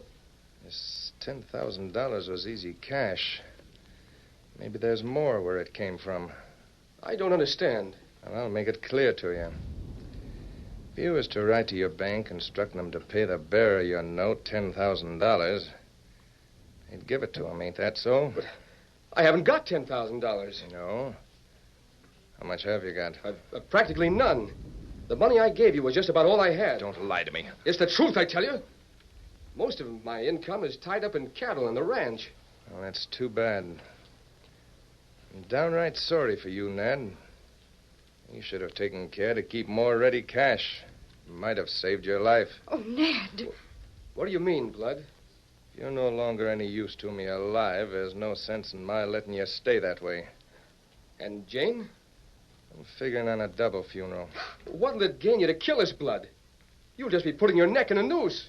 You're a little mixed up, Ned. I'd be inviting a rope if I didn't kill you. You and the girl would make mighty handsome witnesses for the sheriff to pin this kidnapping on me. We won't talk.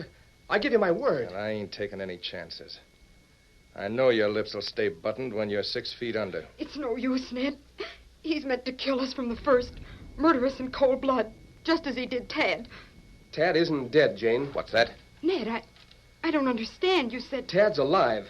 He didn't die in that fire. Tad alive? Oh, I can't You're believe lying. it. Don't you wish I was? We put a bullet in him before we started the blaze. We left him baking in the middle of an oven. He didn't have a chance to break out. He didn't break out. He was rescued. Rescued? Yes. 2 men saw the flames. They dragged Tad out just before the roof caved in. Thank heaven. Who are these hombres? One of them wears a mask. The other's an Indian. Blood, that sounds Does like... the masked man ride a white horse? Oh, yes. Calls him Silver. Silver? I'm hightailing it out of here. Me too, Hutch. I've been up against that hombre before. What's eating you two? Who is this masked critter anyway? He's the Lone Ranger. Yeah, and knowing him, he's on our trail right now. The Lone Ranger? You double-crosser. You've been in cahoots with that critter all the time. I didn't even know who he was. No? Suppose you didn't go to the sheriff for that ransom note either, huh? No, I didn't. Well, before I'm through with you, you'll wish you had. Watch the trail from that window, Hutch. You can see a posse approaching in plenty of time for us to make a getaway. Yeah, I'll watch for him. Grab a hold of that girl, Drake. Come here, you. Let go of me. I'm taking care of you now, Ned. Don't shoot. I'm handing you a one-way ticket to a graveyard. No, don't do it. Shut up, you. Your number's up next. Blood. What do you want? Something's wrong with the chimney. It's choking with smoke. What? Must be stopped up. Smoke's coming back down the chimney instead of going out. Well, then put out the fire, you fool. I can't. Fireplaces are full of smoke. I can't get near it. Do something, Drake. Open the windows. Ain't no use, Blood. Place is too full of smoke already. Oh, my eyes are smarting so I can hardly see. Can't breathe either. Open the door. Let's get out of here. Bring the girl, Drake. I'll take Ned. Come on.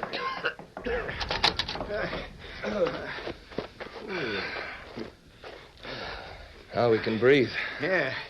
Get the smoke out of our eyes, too. Hey, look up on the roof. A redskin's up there with his blanket over the chimney. No wonder it was stopped up. I'll riddle that ancient. Oh, my hands! Him, the masked man. Put down your guns. We've got you covered, you low-down snake. The sheriff, too. We've been tricked. We ain't licked. I'll call the boys. We'll fight it out. You're too late. Your gang's already surrendered to my men. Take Hutch, Tonto. Me get him. Take your hands off me, Injun. Ed, you handle Drake. I'll handle him, and it won't be gently, the skunk. Oh! I want you, Blood. I'll fan leather first. I wouldn't try it. Stay where you are, you masked coyote, or I'll drill the girl. Come on, Silver. I warned you. You winged me again. Take over, Sheriff. Jane and Ned will supply you with enough evidence to jail the entire gang.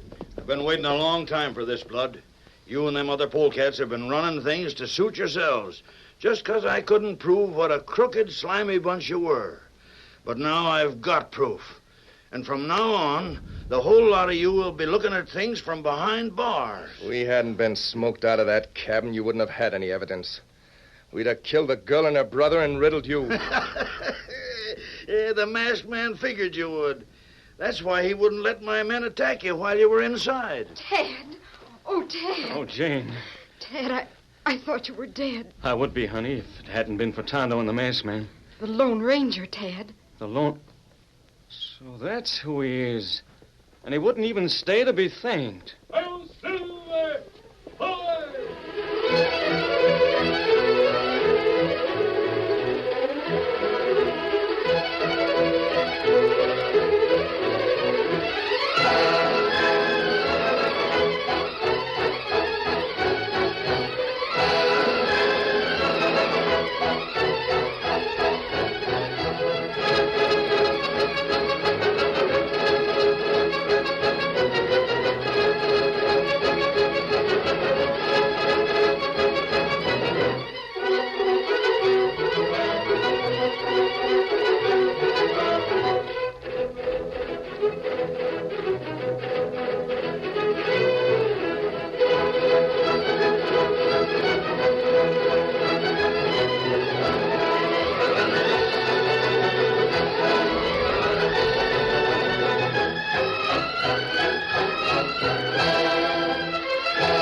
you have just heard is a copyrighted feature of the Lone Ranger Incorporated.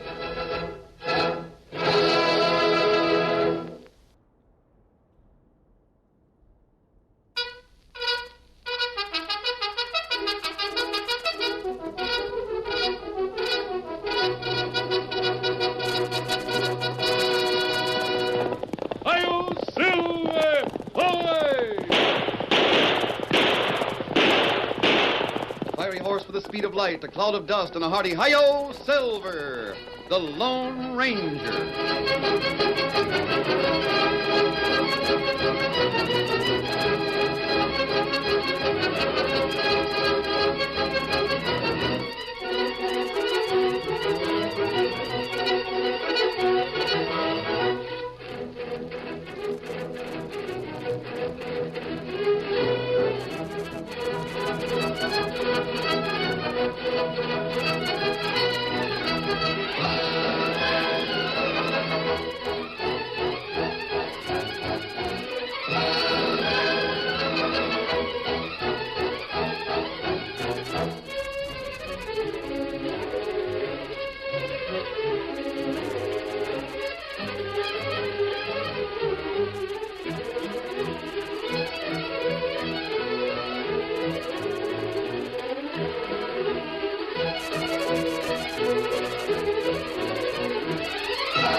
Faithful Indian companion Tonto, the masked rider of the plains, led the fight for law and order in the early western United States.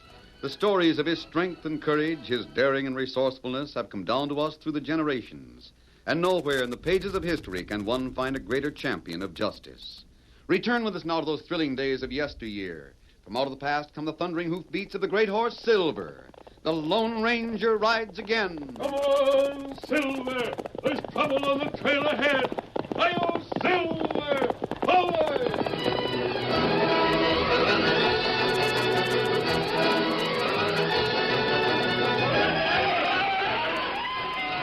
It was a sight to chill the blood.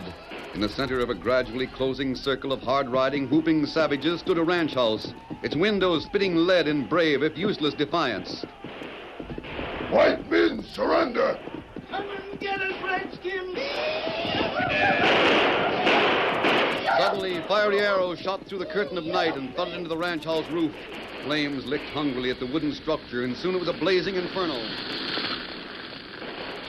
Run, fellas! They'll shoot us down! It's our only chance! Men and women fought their way through the roaring flames to the door, only to be met by the murderous fire of the Indians. Bullets and arrows spun them in their tracks as the savages leaped to intercept them. Screams mingled with the ear-splitting war whoops, then caught in the defenders' throats as death struck them down.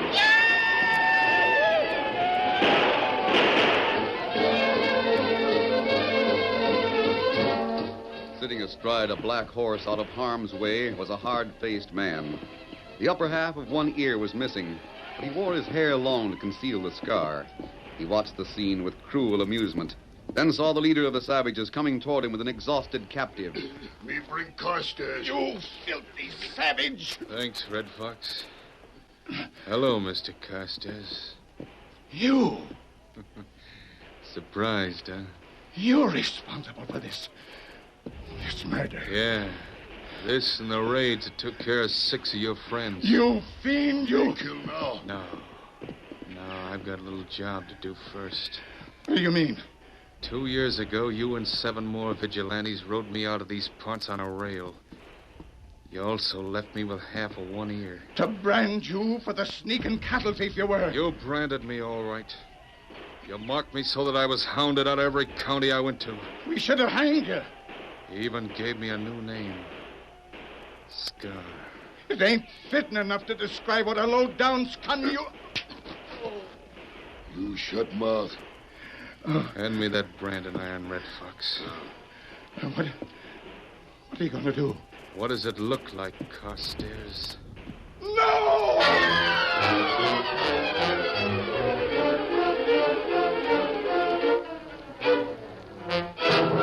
Leaving behind them the blackened shell of the ranch house, Scar and his Indian renegades vanished swiftly into the night. A short time later, the sheriff and the United States Marshal, heading a posse, reined in their horses. They looked about them at the charred wreckage of the once attractive ranch house and at the innocent victims of the Indians' cruel and unprovoked raid. It was a sight each man would long remember and secretly swear to revenge. We're too late, Sheriff. Yes, Marshal. Too late again. There doesn't look to be a soul left alive. Carson, take some of the boys and see if any of these people can be cared for. You three men, follow me. Here's Carstairs. He owned the ranch. Dead? Uh-huh. Dead and branded with the same Injun sign. Burned on his forehead with a hot iron. I don't understand it, Sheriff. I don't either. But every time I see that sign, I could strangle a redskin with my two hands. In all their rage, the Indians haven't left a single person alive. I've never known them to be so savage. Nobody can tell you ain't been west long, young feller. 6 months? I thought so. You didn't learn nothing about Injuns in that highfalutin Eastern school. There's nothing anybody can do for these people, Sheriff. Yeah, Maybe. have your boys take care of them, Carson. Right. Come on, Sheriff. With a full moon, we should be able to trail the savages. Trailing them is easy. Catching the critters has got us stumped. Maybe this time we'll find a clue to the mysterious way they disappeared. Yeah, maybe. But I ain't counting on it. Get up, horse. Come on, men.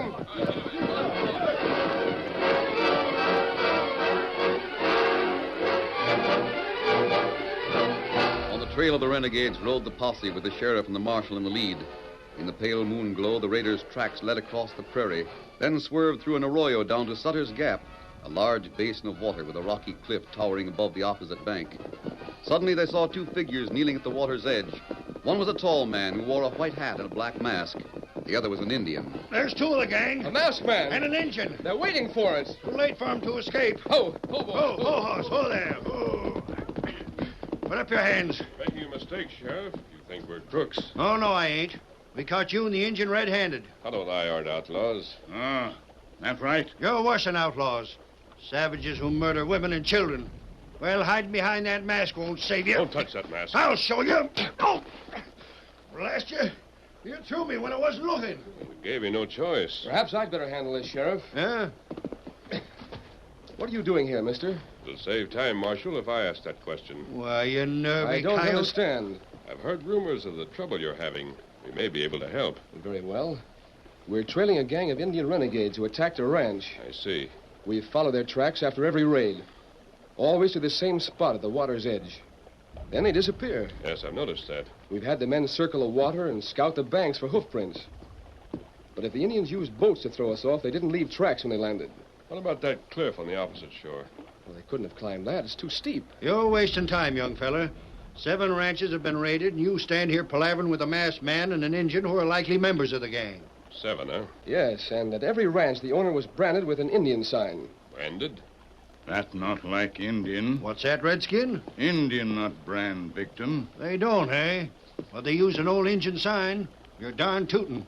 Them savages borrowed that stamp iron somewheres and used it so there wouldn't be no doubt about who done them killings. If we only knew when and where they planned to attack, we could capture them. I'm capturing 2 of them right now. Hand over them guns. Now, wait. Keep out of this, young fella. You don't learn about outlaws from books. You can't arrest us without proof, Sheriff. I've got all the proof I need.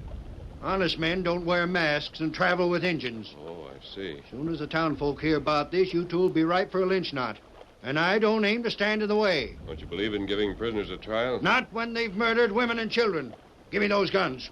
Very well.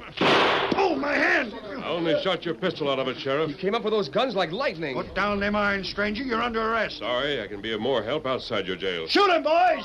You got move! Me got you covered. Here, Silver. Come, Scout. You'll hear from me, Marshal. Easy, big fella. Come on, Silver. Hit him up, Scout. Stop him! Shoot at him! Hold your fire, men! You young nitwit. They're outlaws. You and your new notions make me tired. I can't explain, Sheriff, but something about that masked man tells me you're wrong.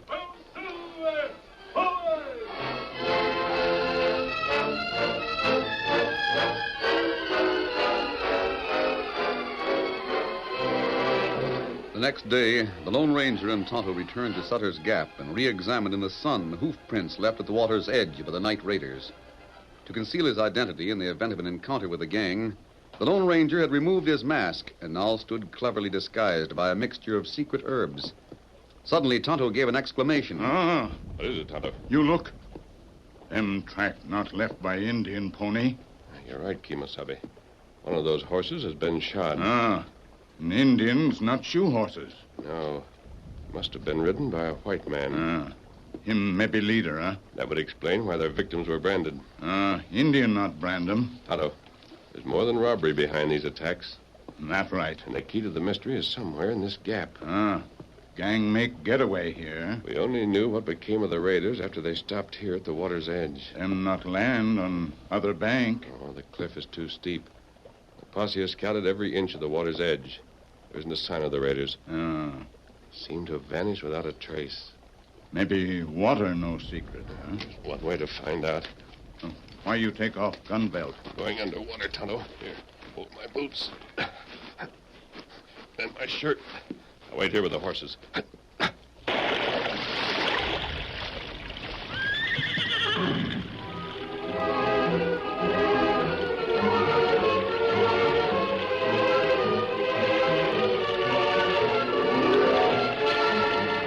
Swimming strongly underwater, the Lone Ranger searched for a clue to the mystery of the night raiders' escape. Suddenly, as his powerful strokes carried him near the rocky cliff on the opposite shore, he saw an opening slightly below the water's level and swam toward it. It was a cave inside the mountain cliff, a secret rendezvous whose entrance was a short underwater swim through a tunnel. As he came to the surface, he heard voices and realized he had located the gang's hideout. What are your brains beefing about now, Red Fox? Them say you double-cross him, Scar. What do you mean? Not get cash at Carstairs Ranch. That ain't my fault. Some of your bucks set fire to the house before you found out where Carstairs kept his savings. White men fight hard. Not give Indian chance raid house. Well, that ain't my funeral. Indian want plenty cash next time. Or not make raid. Tell them they'll get plenty cash. That good. When we go? Tonight. Where we make raid? You'll know that when the time comes. You'll not trust Red Fox? I don't trust that tongue of yours. A little firewater would loosen it up. Next thing I'd know, them ranchers would set a trap and the sheriff would put a noose around my neck. Law not know about you. Well, I ain't taking any chances. What do you do with map? Keeping a record of the raids. Tonight's surprise party will wipe the slate clean. What do you mean? I mean every one of them 8 vigilantes who branded me and rode me out of this county will have paid in full. You get plenty revenge. Yeah. Revenge with a hot iron and a death bullet. That's plenty smart. I wrote my signature on them hombres with a sign nobody'll forget. That's right. What was that? Me not know. Sounded near the tunnel. Come on. Me take tomahawk. Came from over here. There he is. Him not Indian. Get him, Red Fox. He get me. No, you don't. In the cave inside the mountain cliff that served Scar and his Indian renegades as a hideout, the Lone Ranger, unarmed, fought with his fists to defend himself against Red Fox's murderous attack. Back and forth in the narrow confines of the cave struggled the masked man and the Indian. Their breath quickened, and the muscles in their arms and legs tautened as they exerted all their strength to win. The Redskin's eyes flashed with momentary triumph as he lifted his tomahawk for the kill. Then beads of sweat gathered on his forehead as the Lone Ranger slowly but surely bent back the arm which held the hatchet. If you pale-faced spy be killed. He ain't armed, Red Fox. Drop that tomahawk. You not bend arm. Drop it. I'll get it, Red Fox. We get you for that. Here's one for you. I'll show you. Oh! There. Crack in the skull where your tomahawk fixed him. You fight like wildcat. There's no fight left in him now. We kill. No, not yet. First, we'll find out how much he knows and how he found this place. If he found it, someone else might do the same. Tell your braves to tie him up, Red Fox. You lot to me. When we get back, we'll make sure he'll never tell the secret of Sutter's Gap.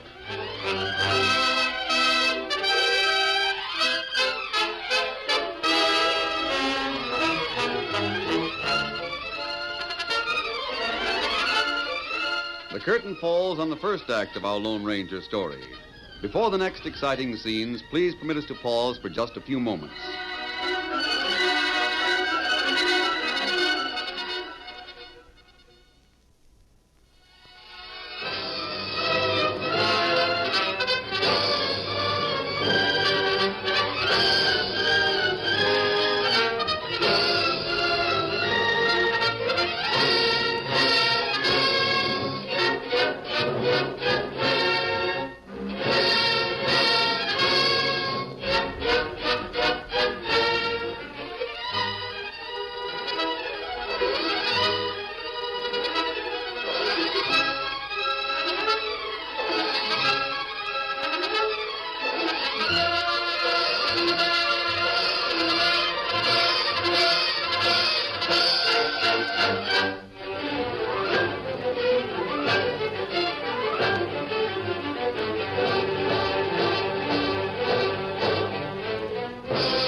Now to continue our story.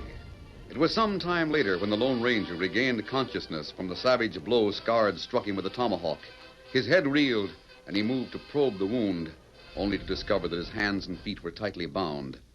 Back in the cave, he heard the voices of the renegades. Then a new sound arrested his attention. It seemed to be a signal, and the Lone Ranger quickly replied. A moment later, a shadow glided up to him in the half-light. It was Tonto, dripping wet from his swim. I was sure you'd come, Kimosabe. Oh, you got a bad wound on the head. I'll be all right. Loosen the rawhide around my wrists and ankles. You not want it cut? No, I just loosen them so I can get my hand out. Want the gang to think I'm still tied. If I escape, they'll change their plans. We'll lose a chance to capture them all at once. Me savvy. What you find out? The gang plans to attack again tonight. I've got to warn their victim. Who? I don't know yet, but I think we can find out. There. All right, loose. Thanks, Kimosabe. How we find out who gang attack? The leader of the renegades said he was keeping a record of the raids on a map. Map? Yes. Map there on ledge. Me see it when me signal you. Get it. Me get it. Here, paper. Thanks. Hold it to the light. Here, pencil, too. Look, he's written the names of the ranchers he's killed, marked across where their homes are located. Why him do that? It's his record of revenge, Tonto. Somewhere on this map is a home of tonight's victim. The first was Josh Hunter, indicated here. Then Cole Aiken. Todd Porter was the third. I wonder. What you see? The order of the gang's victims. They seem to follow a pattern. Here, I'll trace it with this pencil. Oh, Kimosabe. That Indian sign. Yes, but with the last leg missing. You think that... There are 7 here, Tonto. That missing leg leads to the next victim. Look. Here, I'll draw it in. Oh, that lead to Red Rock. Yes, there's only one ranch in that vicinity. Tom Henshaw's. That's right. He must be warned. Me right there? No, Tonto. I'll go there myself as soon as the gang leaves. Where's Silver? Me hide him near old Beaver Dam in Wood. You know place? Yes, Tonto. What me do? First ride to the Marshal, Kimosabe. Tell him to hurry with a posse to Henshaw's ranch. Then buy as much blasting powder as Scout can carry. What me do with powder? Listen carefully. I have a plan.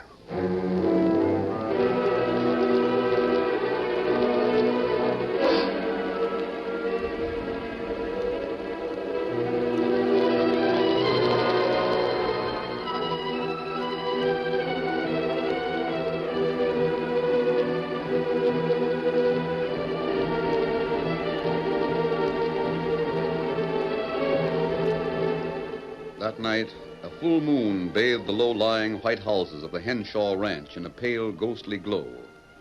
Tom Henshaw entered the living room of his ranch and sank heavily into a chair. His wife, Amy, eyed him anxiously, then went to him.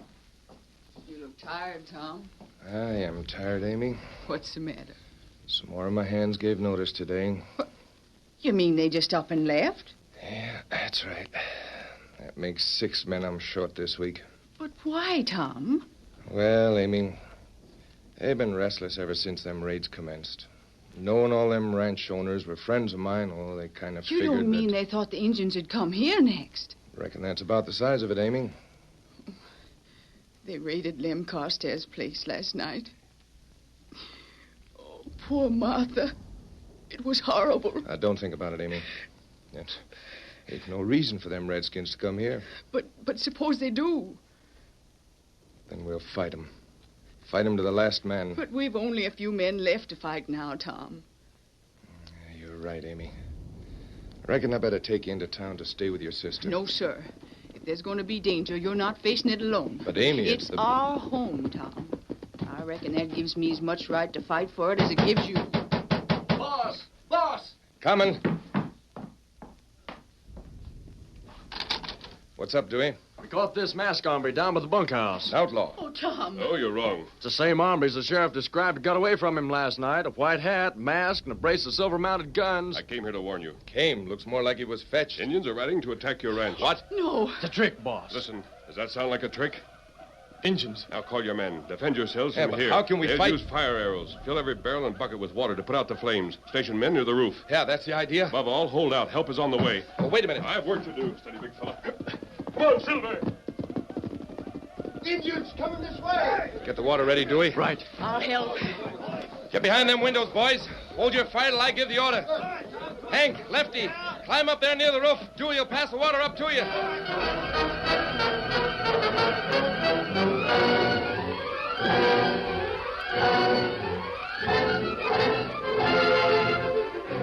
Heeding the masked man's warning, Tom Henshaw quickly made plans for the defense of his ranch.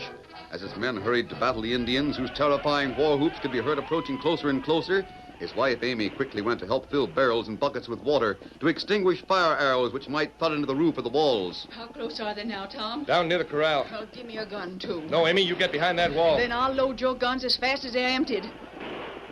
Now the savages were almost upon them. They circled the corral with shrill whoops and wild yells, then rode toward the ranch house, brandishing rifles and bows and lances.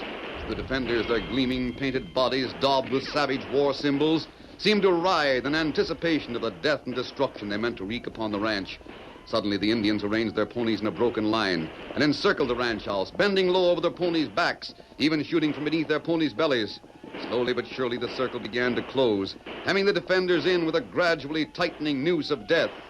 Here they come! Amy, I'm saving one bullet for you, just in case. I understand, Tom. Them savages get me first. Grab this gun for yourself. They're almost on us! All right, men. Let them have it.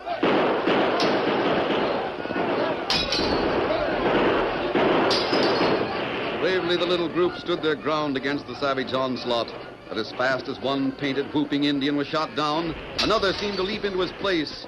Flaming arrows shot through the air like fiery crescents, thudding into the ranch house roof, even into the wall of the rooms where the defenders huddled. Flames licked hungrily at the wooden structure, but miraculously were always doused with water from the buckets in time. But it was all too obvious that the little group could not hold out much longer against the fast-closing circle of whooping, shooting savages. Then, crisp and clear in the cool night air, came shouts and gunshots. It's the sheriff's posse. The masked man said help was coming. Oh, look at them ride! The redskins, they're running. They're heading for Sutter's Gap. Oh, Tom. Tom, we're safe. Safe now and for always, Amy. They won't get away this time.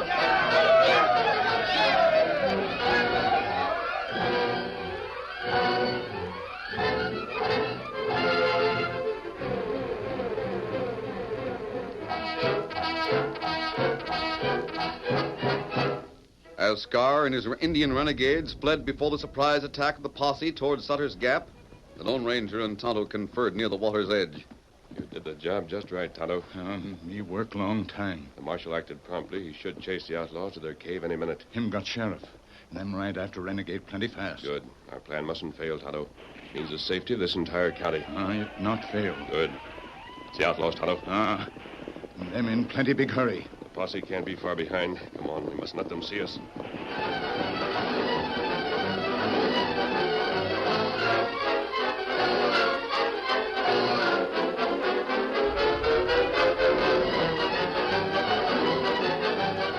From their concealment close by, the masked man and his Indian friend watched the night raiders cleverly execute the escape which had so baffled their pursuers. Then the posse rode up.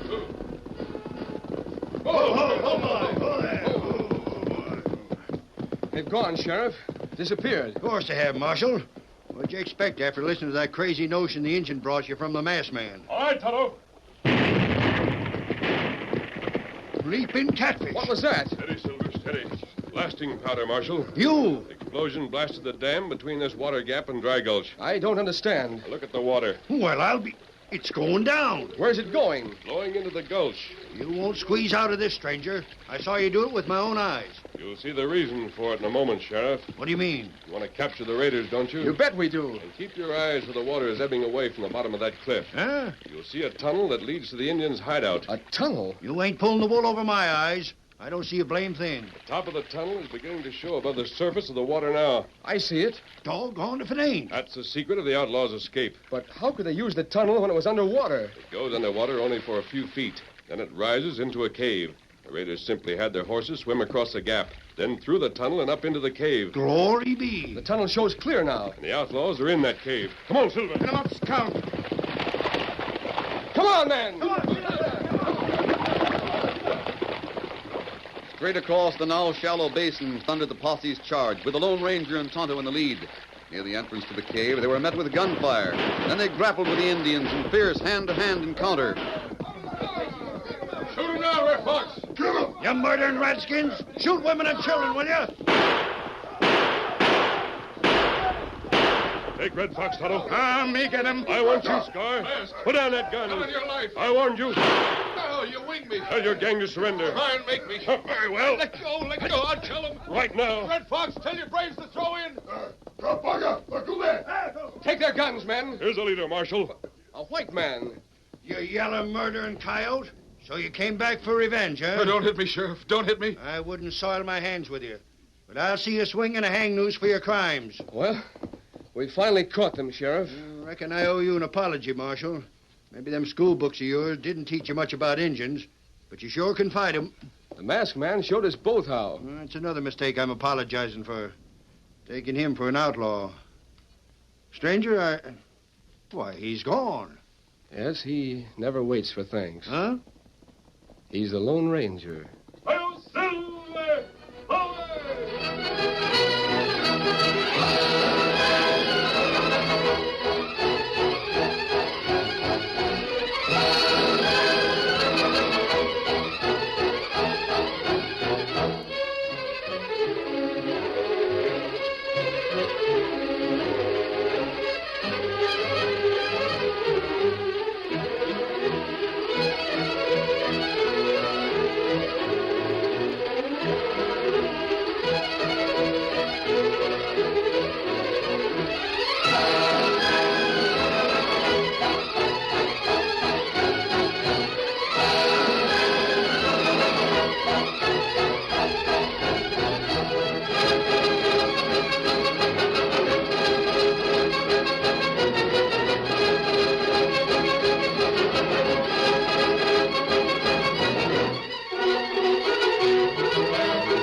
The story you have just heard is a copyrighted feature of the Lone Ranger Incorporated.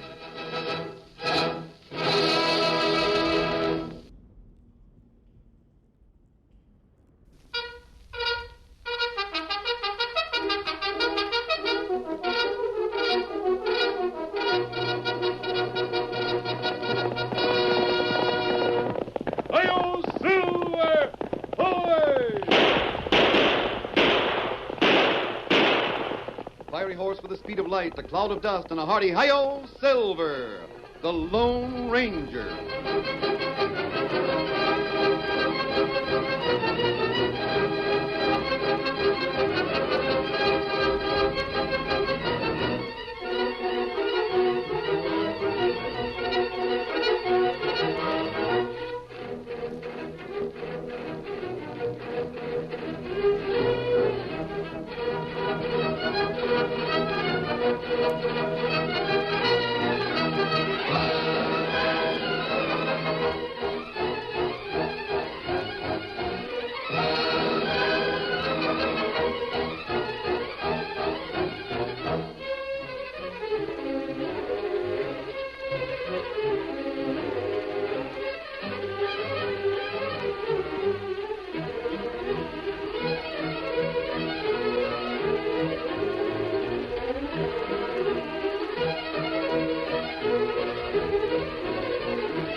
With his faithful Indian companion Tonto, the masked rider of the plains led the fight for law and order in the early western United States.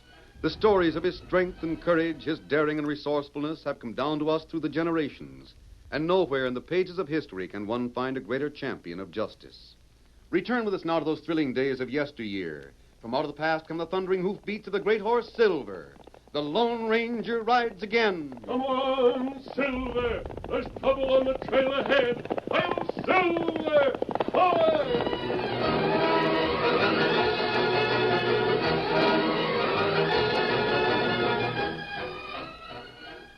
Night hugged the valley and cast grotesque shadows behind the sagebrush. Deep in the hollow, the tiny cluster of lights that was Sage City lay like a jewel in a black palm. Then far in the distance, along a wagon trail worn by countless wheels, a stagecoach approached. Concealed by a boulder, two men watched the faint flicker of its lanterns. One was the sheriff. The other was Todd Lang, gunman and thief. They'll drive the stage fast down grade, Sheriff. They'll slow up when they reach the pass. That where you arrange to stick up? Yeah. Knife is hiding in that brush by the bend. When they break the stage for the curve, he'll hit 'em off with a show of guns. That's the cue for your deputy, Vic Colton, to ride to the rescue, huh? Yeah. Vic knows the stage is freighting silver this trip. And I made sure he got wind of a plan to waylay it at the pass. But Knife won't have a chance. Vic's the fastest man with a 6-gun in the county. That's why I hired the breed to come here. Too many of the gang are lying on Boot Hill from trying to outshoot Vic. This time it'll be Vic's turn. They don't savvy. Well, Knife is a killer. His handle is a tip-off. You mean?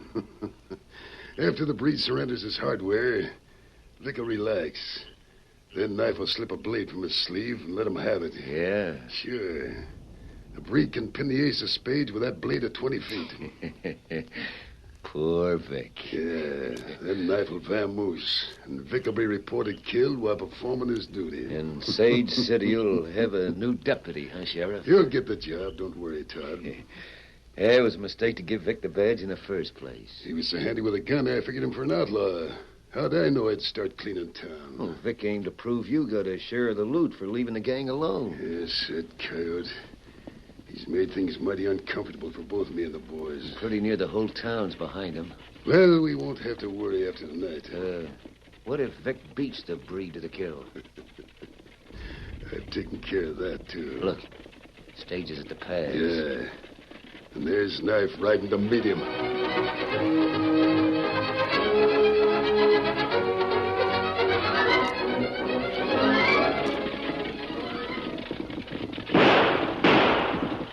Alto! Halt! Or I shoot! Over here! Oh! Pull up there! Pull up there! Oh! Gracias, señores. Now, if you please. The silver. Pronto. Better give it to him, guard. Them trigger fingers look kind of nervous. You're covered. Leave that silver where it is. Bristo. Big Colton. Don't shoot. Throw down those guns. You have the drop on me, senor. I will do what you say. And gun shy when the odds are even, aren't you, Reed? Ah, senor. But they are not even. You see, I have heard of your speed with a pistol. Is that so? Now you see how quick I am at jailing stage thieves. These handcuffs will look mighty handsome on you. Keep your hands up. Si, senor. But first... A knife! No, you don't! Sakes alive! Vic shot the breed. Yeah, but the breed knife, big shoulder. Right up, Todd. We'll find out about this. You men keep that stage right where it is. Don't move on. The sheriff has questions about the shots. Sheriff, it is your deputy that fired. Oh, you Vic. What's the matter with you? That breed tried to stick up the stage. Got the drop on him, but he threw a knife and got my shoulder. I shot him. I'm glad you're here. Kind of weak. How's the breed, Todd? He's done for. All right, Todd. Put handcuffs on Vic. Right. Handcuffs on me? Your yard's too thin, Vic. Even if you are a deputy, you can't rob the stage and murder the passengers. Are you loco? I suspected you had an eye on that, Silver. That's why me and Todd was hanging around this trail. Sheriff, listen to me. I heard there was a scheme to rob the stage. I came here to prevent it. Who'd believe that? You're the only one who knew the stage was shipping silver besides the crew and me, Vic. Well, that don't When prove... the passenger tried to stop you from stealing, you shot him. He isn't a passenger. He's the outlaw who waylaid the stage. You're lying, Vic. I'm not lying. He even knifed me. Hey, look. Search the breed, Todd. Sure, Sheriff. Driver, let me see the manifest. Yeah, here. Here it is, Sheriff. Well, I reckon that proves it. Knife Gomez is listed here as a passenger. What? And here's a stage ticket I found in the breed's pocket. Oh, you're framing me. Driver, guard. You know the breed wasn't aboard that stage. Tell him the truth. Well, if his name's on the manifest, he must have been aboard, Vic. Yeah. Ain't no sense in a man buying a ticket if he don't use it. Oh, you're lying, both of you. You saw Vic shoot the breed, didn't you, boys? Yeah. Plugged him like a lead nickel. Slickest shooting I ever saw. Oh, I had to. He threw a knife at me. Looked to me like he knifed you in self-defense when he saw you were going to shoot him. Ain't that so, boys? Well, it sure looked that way. That's right. You're framing me, Sheriff. You paid these two polecats alive for you. You're framing me for a hang noose. That guard and driver are helping you. Now, why would I want to frame my own deputy? It don't make sense. Because I've tried to make Sage City a decent place to live. Instead of a refuge for every crooked coyote who'll pay you to leave him free to rob and murder. That's a mighty pretty speech, Vic. Yeah. It's a pity a rope will strangle them fine words. Well, I won't be taken alive. Don't try fighting. I will. Todd, I don't want to shoot him. Haul him off me. Hold on. Two horsemen riding down fast. Let's go, man. Sheriff, those horsemen. Fight me, will you? I'll show you. Take him, fellow. Look out! Let me fix him. You drop gun. Vic, come up with me. What? Give me your hand. To the saddle with me. Steady, Silver. Oh, I'm on. Come on, big fella. Get away, Todd. Shoot him. Shoot. I'll get him. You not shoot. Oh. Come on, Silver.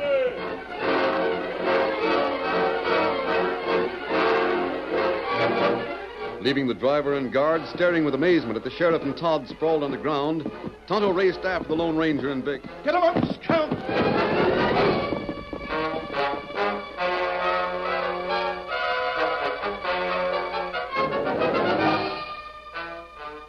Later, in the Lone Ranger's camp near Sage City, Vic sat with his back against a tree while Tonto bandaged his wound. I'm sorry, Vic, that we were too late. But you weren't. You were just in time. I didn't think you'd resort to such a bold-faced frame-up. Knife Gomez was a notorious killer. A lot of good that does me. Stage driver and guard would swear he was a passenger and that I murdered him. And the townspeople are your friends, Vic. They'd never believe such a trumped-up charge. What the people think wouldn't count in a murder trial. Sheriff would pack the jury with his crooked friends, and there'd be a noose around my neck before I could spell my name. The sheriff seems to run things to suit himself. He does. He and his thieving sidekick, Todd Lang, are mixed up in just about everything that's crooked in these parts. You could prove that. That's the trouble. I can't. They fix wound. Well, thanks, Injun. It's almost as good as new. Vic, when you're well enough, I want you to go back to Sage City. Go back? They hang me for sure. You don't want to spend your life being hunted. No. Doesn't look like I have any choice. Vic, that deputy's badge you're wearing. Huh? It's a badge of courage, Vic. Oh, I never thought of it that way before. The West needs honest lawmen, courageous lawmen. But I... Return to Sage City. Finish what you've started. You mean... Clean up the outlaws and make it a safe place for decent people to live. I'll need help. You'll have help.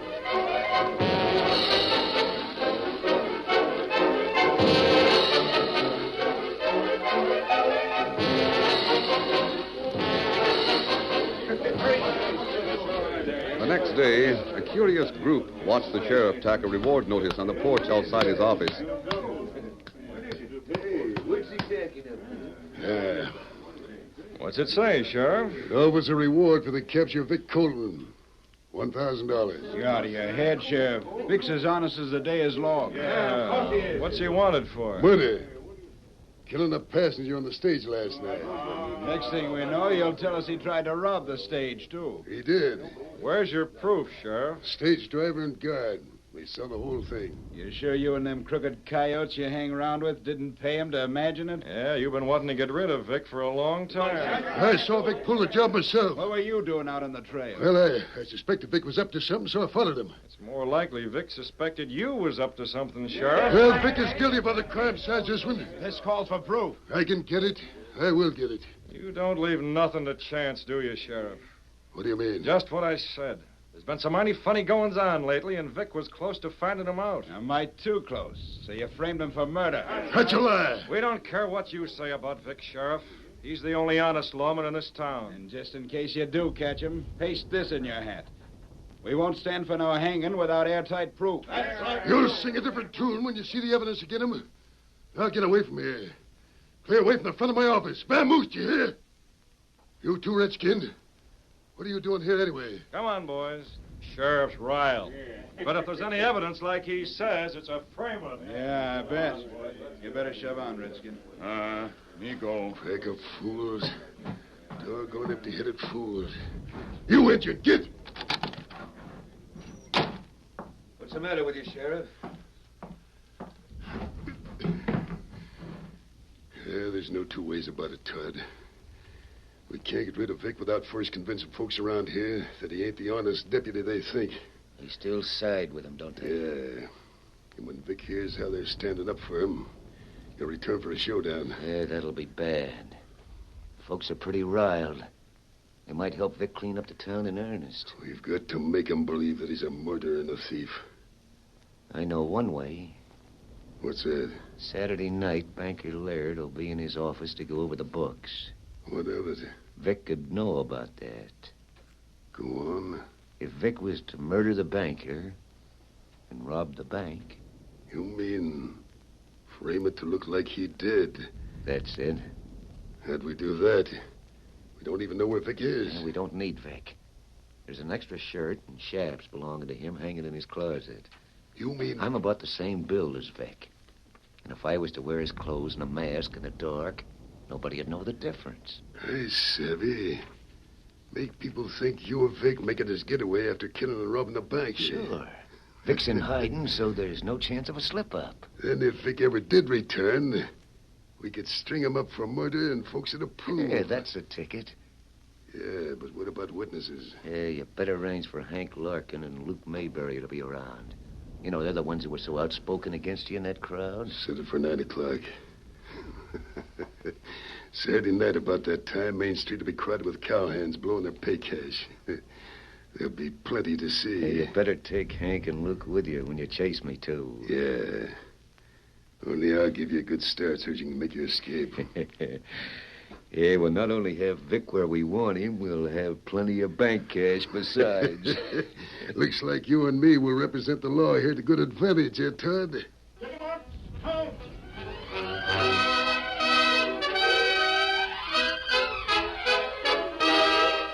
The curtain falls on the first act of our Lone Ranger story. Before the next exciting scenes, please permit us to pause for just a few moments.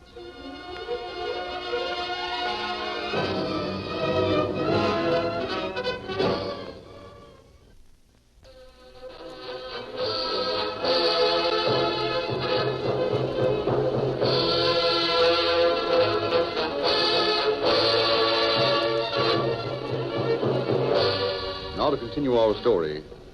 Main Street on Saturday night was, as the sheriff had prophesied, crowded. Cowhands rode in from the neighboring ranches, dressed in their best and ready with cash for a good time before their new work week began. In his office at the bank, Banker Laird was busy scanning the statements of the bank's books. Then 1 hour before the appointed time for Todd's masquerade and plan for murder, a soft footfall startled him at his desk. He glanced up quickly, adjusting his gaze to the shadows beyond the range of his light, whence the sound came. Who's there? I want to talk to you, Banker Laird. Masked. I'm not an outlaw. You came to hold up the bank. I came to ask you to help me. Help you? Your life's in danger, Banker Laird. What? At 9 o'clock, an outlaw is coming to murder you and rob the bank. 9 o'clock? Yes. He'll be dressed like Vic Colton. Vic Colton? Has he turned murderer? Oh, no. I don't believe it. You misunderstand. It won't be Vic. The purpose is to frame Vic for murder. Huh? Again? You seem to be on his side. I am. He was one man who fought for law and order in this town. With your help, you'll get it. Who are you? I'm a friend of Vic's. Prove it, and you're a friend of mine, too. The sheriff knows there are several men who aren't convinced that Vic is a murderer. Of course he isn't. That's why the sheriff has to frame Vic again. Is that thieving polecat behind this, too? Yes. He plans to have Vic take the blame for killing and robbing you. If I could get my hands on him... With your help, we can not only trap the sheriff, but clear Vic's name. You mean... He wants to get rid of the outlaws and make Sage City a safe place. By thunder, I've been living to see that day. And we can count on you? Right up to the hilt, stranger. Now listen carefully.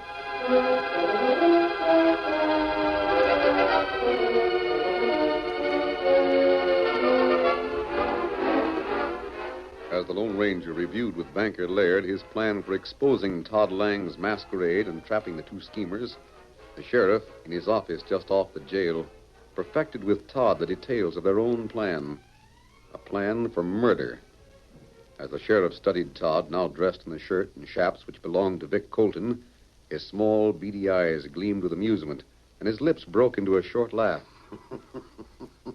You look enough like Vic in them clothes of his to be his brother, Todd. In the dark, I'm a cinch to be taken for. Now, make sure you get the cash before you drill the banker. He keeps it in the safe in his office. Yeah, don't worry. I'll make sure the safe's open before I drill him. When I hear your shot, I'll come running with the witnesses. Yeah. I'll leave by the back door. That way the crowd can see me wearing Vic's clothes as a ride-off. When they see you, they'll want to give chase. I'll lead one after you and make it look good. Now be sure to hightail it as fast as you can so there won't be a chance of them overtaking you. Yeah, I savvy. Vic will be tagged for an outlaw for life. Huh? Yeah, if we never see the stubborn cuss again, so much the better. And if we do, we'll entertain him with a hanging. With the town's support. Well, you better get going. It's almost 9 o'clock. Yeah, the next time you see me, I'll be loaded with cash. I'll go to the cafe and look up Hank Larkin and Luke Mayberry. I wouldn't want them to miss us.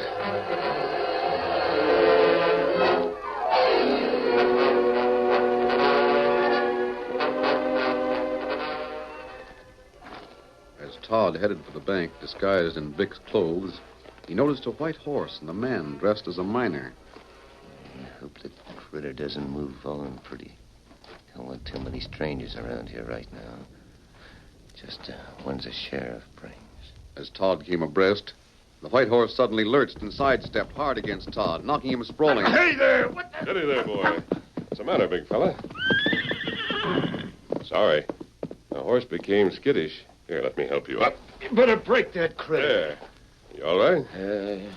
I guess so. Here's your gun. Oh, must have fell out. Come on, boy. Todd watched for a moment. Then, grumbling, he continued on his way to the bank for the 9 o'clock appointment. Appointment for murder.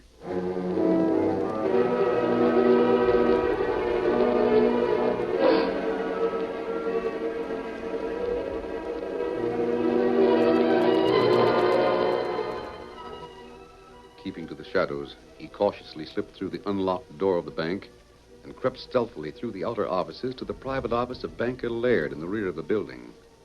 Suddenly, a clock chimed the hour, an hour that now seemed foreboding, sinister.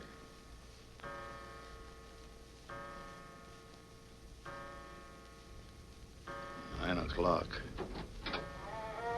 Who is it? Don't make a move or I'll drill you. Why, you. No, it can't be. Vic. Vic, you? Shut up. What do you want?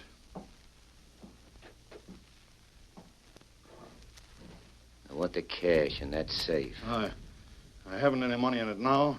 Saturday is the time. Quit stalling. Now, open that safe. And don't get any more notions of stalling, or I'll fill you full of holes. I'll open it.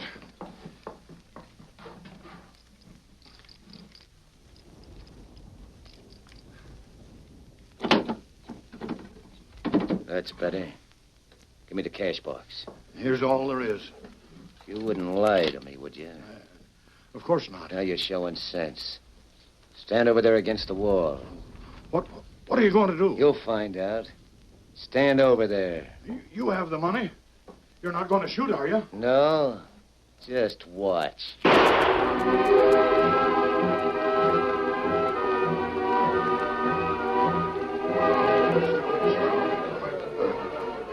At the sound of the shot, an excited crowd hurried toward the bank, with the sheriff, Hank Larkin, and Luke Mayberry in the vanguard.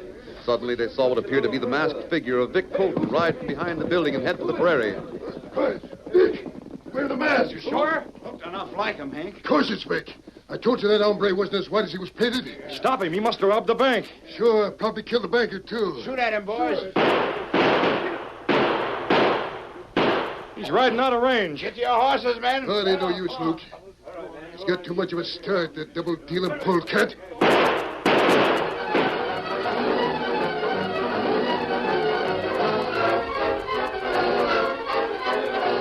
Suddenly, the group saw a lone horseman racing toward them. A short time before, this same tall figure had gone almost unnoticed in the drab disguise of a miner. But now he wore a white hat and a black mask and sat astride a powerful white stallion. Silver! Who's that coming? Masked man. Riding a white horse. What's Oh, that? Silver, ho.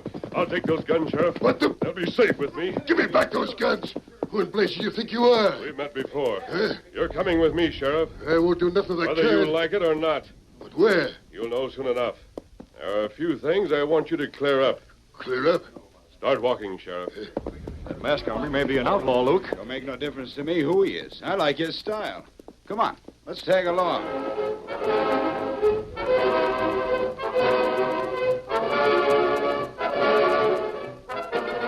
Meanwhile, on a trail not far from town, Todd Lang, still disguised as Vic, saw an Indian astride a paint flashing across the prairie to intercept him. The powerful strides of the sturdy scout lapped the distance between Tonto and his quarry with breathtaking speed. Get him up, Scout! He'll not hit us, Scout. We catch him. You rein up! Stay where you are, Injun, or I'll let daylight through you. Faster, Scout. You come any nearer, I'll kill you. You not hurt me. Blast you. Me stop you now. I'm warning you. Not another wrench, Redskin. Blast it. I got you square on my gun sight, but I can't hit you. Me get you now. Let go that ray. Oh, fella.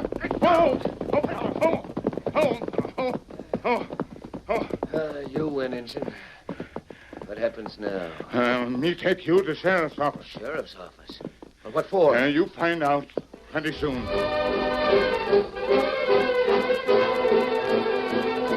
Back in Sage City, Tonto prodded his prisoner through the shadowy streets to the sheriff's office. Then, half pushing Todd through the doorway, he suddenly disappeared. Vic Colton. Yeah.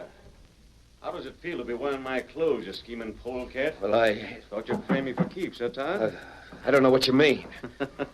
Well, don't look so scared. I'm really thanking you for what you've done. Thanking me? Sure. You not only gave me the chance to come to town and clear myself, but put your own neck in a noose. I don't savvy. You figured to pin the bank job on me, Todd. But while you stuck up the bank, I was in the cafe, and I've plenty of friends to prove it. And you knew about my idea. Yeah. Now you're on the spot you planned for me. From where I sit, it looks plenty hot. Now, they won't believe your story. Too many people saw me disguised as you riding away from the bank. They'll believe me when they see you masquerading in my clothes. And this 6-gun says they'll see. No, they'll hang me. I shot Banker Laird. I framed myself for murder. Well, it's too bad. Wait. None of your tricks, Todd. You haven't forgotten I have a sensitive trigger finger. No, I'll make a deal with you. Name it. My freedom for half the cash in this bank box. Oh, that's quite a haul you made. How about it? Sorry, Todd. Well, take all the cash. Just give me a couple hours start. No. The sheriff, He won't let them hang me. He's in this too deep himself. Who take your word against his? So that's it. That's why you were sitting behind the sheriff's desk when I came in. He's fixing to cross me. You ain't no good to him with a noose hanging over you, Todd. No, wait. We can work together, the three of us. There's plenty of loot for all of us. What's the sense of splitting 3 ways when we only have to split 2? Sheriff don't need you anymore. He's got me. So the sheriff's selling me out, huh? What do you think? Well, he won't get away with it. What do you mean? That double-crossing coyote was behind every crooked deal that went on in Sage City. Can you prove it? Sure I can. I got written proof right here. Receipt signed by the sheriff for stolen goods he took from outlaws. I acted as a go-between. Thanks, Todd. That's what we wanted to hear. What? That's a lie. Todd was gunning for Vic's job as deputy. He schemed the whole thing himself. Sir, you can't worm out of this, Sheriff. Todd's a witness to every double deal you made. Them two was in cahoots all the time. I'll take that bank cash, Todd. Gee, Banker Laird. Yeah, surprised I'm alive, eh? You murdering polecat. If it hadn't been for the masked man, I might not be. The masked man? The bullets in your gun were blank. But how? I switched guns when I bumped into you tonight. You were that miner? Disguised, yes. Framed. We've been framed, You Sheriff. stupid fool. The masked man made us wait to hear you confess. Looks like the time's ripe for a new sheriff. Yeah, I've already called a meeting for tomorrow to pick one. And anyone who isn't in favor of Vic Colton for sheriff will be run out of town on a rail. That's the spirit, That's it. Well, thanks, but it wasn't me who corralled these crooks. It was... Well, he's gone. Gone? Who? Well, the Lone Ranger. The Lone... Is that who that masked fellow was? Hi-yo, Silver!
The story you have just heard is a copyrighted feature of the Lone Ranger Incorporated.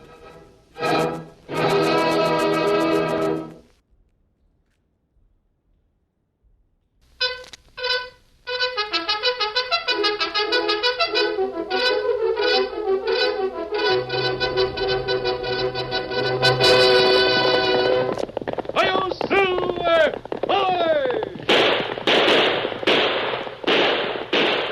Fiery horse with the speed of light, a cloud of dust, and a hearty hi-yo, Silver, the Lone Ranger.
With his faithful Indian companion Tonto, the masked rider of the plains led the fight for law and order in the early western United States. The stories of his strength and courage, his daring and resourcefulness have come down to us through the generations, and nowhere in the pages of history can one find a greater champion of justice. Return with us now to those thrilling days of yesteryear. From out of the past come the thundering hoofbeats of the great horse Silver. The Lone Ranger rides again. Come on, Silver! There's danger on the trail ahead! Hi-yo, Silver! Away!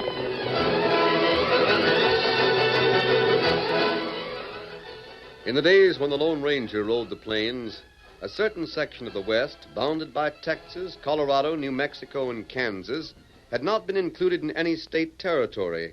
This strip of land is now the panhandle of Oklahoma. But in those days, it was a no-man's land, where the law could not be enforced, and desperados and outlaws used it as a hideout and a stronghold for the law of the six-gun. In a town close to this territory, old Judge Pepper was talking to several townspeople. No! I'm just as eager to enforce the law as any of you. I'm just as anxious to wipe out that nest of varmints as every man-jack in town. But I'm a judge, sworn to do my duty according to the rules. You can't arrest a man unless it's legal. And, gents, no matter what you say, once a posse crosses into that territory, it's got no more legal power. We can't arrest him. Judge, you'll pardon me for speaking up this way, but if the regular law says we can't, then the tarnation with the regular law. We got guns, we got horses. We'll go in there and whip them fair and square, man to man with 6 guns. Well, what do you say, gents? Who's ready to ride tonight? Who's with me? Oh, wait a minute. Rein up. Wait a minute there. Judge Pepper, you'll have to say a mighty lot of words to make us change our minds. I aim to, Jason. I'm an old man, a heap sight older than you fellas. I reckon when I was your age, I'd have done the same thing. But it won't work, gentlemen. I'm telling you straight, it won't work. Why not? The law is the law. You've got to respect it. When it helps protect outlaws? Jason, even when it helps protect outlaws. Law and order's a mighty funny thing. Sometimes it seems way out of kilter, like it isn't working right. But give it time and it'll straighten out. You can't take the law into your own hands. You can't. You're decent, law-abiding citizens. If you go out this way, you're no better than the outlaws you're chasing. You're outlaws yourselves. And furthermore, if you do this thing, I'll resign. What? Yes, I will. I give you my word. I'll resign quicker than scat. I love this town, this county, but I'd rather die of thirst on the desert than countenance disregard for the law. I reckon it's up to you, gentlemen. Judge, we're plumb ashamed of ourselves. You're right as rain. Well, I reckon we'll have to do like we've always done before. Chase those hombres just as far as we can. We'll catch them before they cross that boundary, well and good. But we won't chase them any further. Thank you, Jason. Thank you, gentlemen. I hope we figure out a way, a legal way, to corral those outlaws. It's mighty trying on the patience. Say, what in thunder? We got the cash. Let's ride. It's Slater and his band. The outlaws. They're on the bank. Come on, men. This is our chance. They're heading for no man's land. We can get them before they cross that boundary. On your horses. Remember the law, Jason. Remember the law. We'll get them, Judge Pepper. They won't get away this time. Come on, gents. Shoot your 6 guns.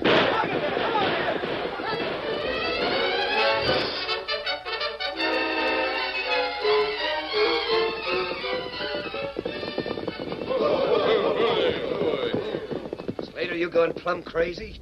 What are we standing here for? That parcel you'll be on us in no time. You're new here, Carson. Just set your horse and take it easy. Keep your guns handy, gents. They'll ride us down. We'll end up swinging on a rope. Yeah? Just watch what happens. Besides, we got more men they have. Dog me for a coyote. Start. Howdy, gents. Looking for somebody? We're looking for you, you ornery polecat. Why'd you stop? You know, all fired well while we stopped. You crossed the boundary.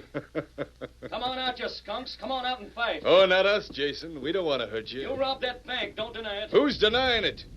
Gents, hold up them bags of gold for 'em to see. By gravy, that's too much. I told you, Slater. Here they come. We'll show you ride them down. Law and order be hanged.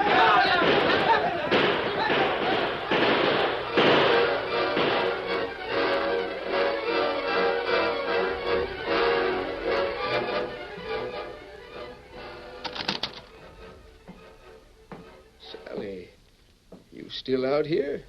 It's getting cold. Father, why aren't they back yet? The posse rode out hours ago. Worried about Jason? I love him, Father. That's no news to me, Sally. I guessed that long ago. Don't you fret, he'll be back. Do you think they caught up with Slater's band before they reached the boundary? I don't know. Slater's got mighty fast horses. Jason's so hot-headed, Father. If he led the posse across the boundary, there's sure to have been a gunfight. And that territory's swarming with outlaws. Jason won't have a chance. Now, easy, Sally, easy. No sense counting chickens before they hatch. Jason gave me a promise he wouldn't cross the boundary. Do you think he'd keep that promise? Oh, I understand what you mean. He means well, but... Yes. That's why I'm worried. What the... Well, where'd you come from, Injun? You gave us a start. Oh, me in town to buy supply. Where everybody go? There's a posse out chasing Slater. Slater? I reckon you're new in these parts, Injun. Slater's the kingpin outlaw around here. And the law can't touch him. Oh, me hear part of what you say. What matter the law around here? Don't say that, Injun. My father here is the judge. Old man's got a right to his opinion, Sally. I'm Judge Pepper, Injun. Oh, me, Tonto. My daughter Sally's a mite worried about things. Father. Yeah, it's the posse, all right. No prisoners. Those horses sound tired. I don't see Jason. Well, Flanders, what happened? I've got bad news, Judge. We went over the boundary. Where's Jason? That's the bad news. Slater had too many men for us. Jason isn't... No, Miss Sally, Jason isn't dead. But when our bullets ran out and we had to vamoose, Jason didn't make it. Slater's got him prisoner. Get him up, Scout!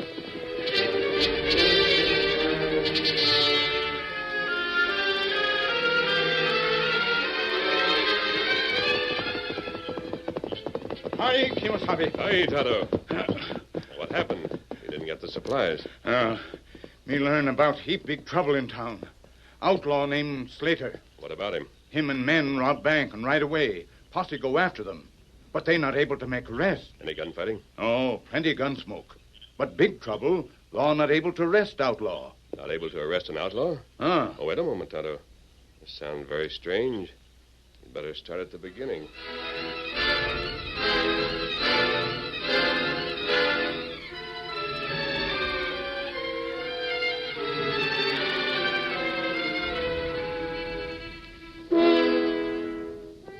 That's it. Strip of territory that isn't under any county or state law. A hideout for outlaws. Slater him plenty bad from what Tonto hear. And old Judge Pepper keeps insisting on doing things the legal, lawful way. Maybe this time him wrong, huh? No, get that idea out of your head, Tonto. The judge is right. Without respect for law and order, the whole West would crumble. The law will take care of that situation sometime. Oh, that's right. But what happened now? I think we can take a hand in this game ourselves. Let's mount and ride. Yes, Silver. Steady, Scout, steady. Kimasabi, where we go? We go to town, maybe? Talk with Judge Pepper? We'll do that later, Tonto. First, we're heading for this no man's land. Huh? We go an outlaw hideout? That's right, Tonto. But Kimasabi, Slater, him, heap bad hombre. He maybe shoot you. We'll take that chance. Steady, big fella. Come on, boy. Get him up, Scout. On, Silver!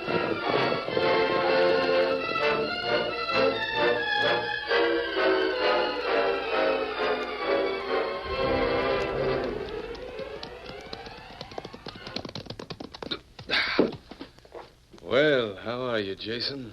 Nice and comfortable? Get these ropes off of me. Get them off and I'll fight you fair and square.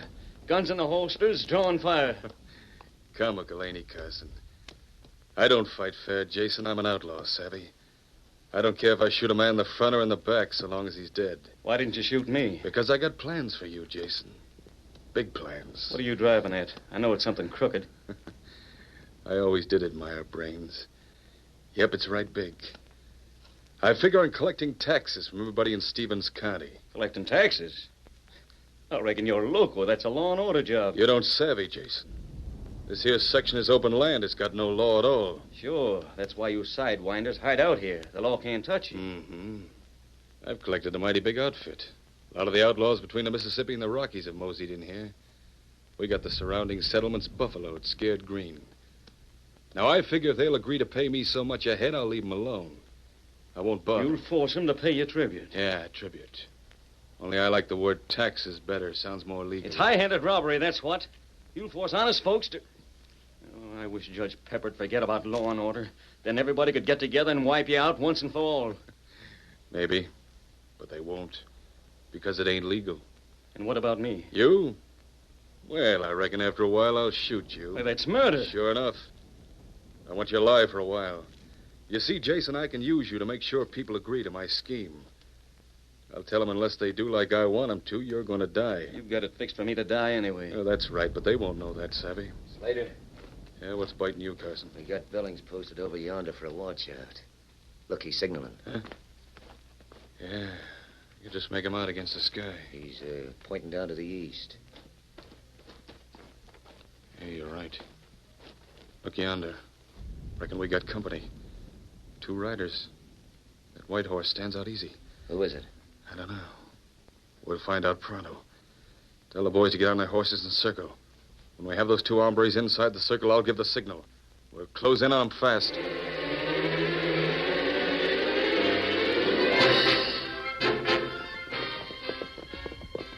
Kimasabi. What is it, Tonto? Me notice something. There are men on horse all around us in circle. They think we not see 'em. Yes, I spotted them, too. I imagine they're planning to capture us. What we do? We do nothing. Huh? We came here to find out about the outlaws. This is as good a way as any. Let them come, Tonto. No, Kimosabe, no gunplay. Leave your guns in your holsters. Don't move, gents. The next time my boys shoot, they'll aim right at you instead of over your heads. We're not moving. Fell right into the trap, didn't you? Keep 'em covered, boys. I'll ride in and get a good look at 'em. You know, Slater.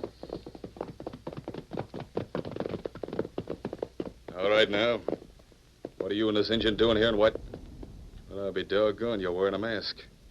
You must be Slater. Yeah, but I don't know who you are. Never mind. Maybe before I get through with you, it won't make any difference. Maybe you'll be dead.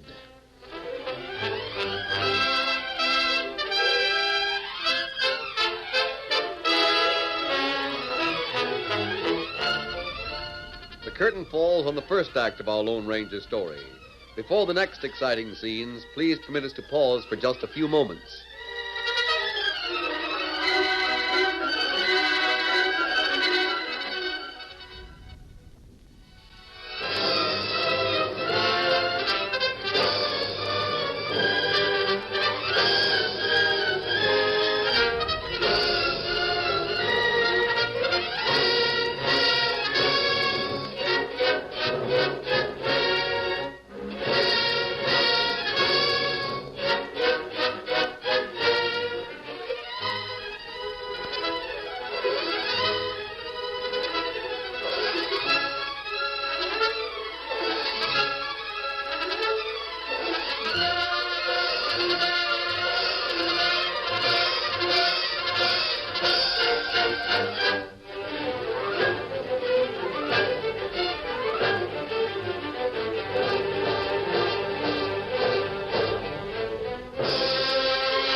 Now to continue our story.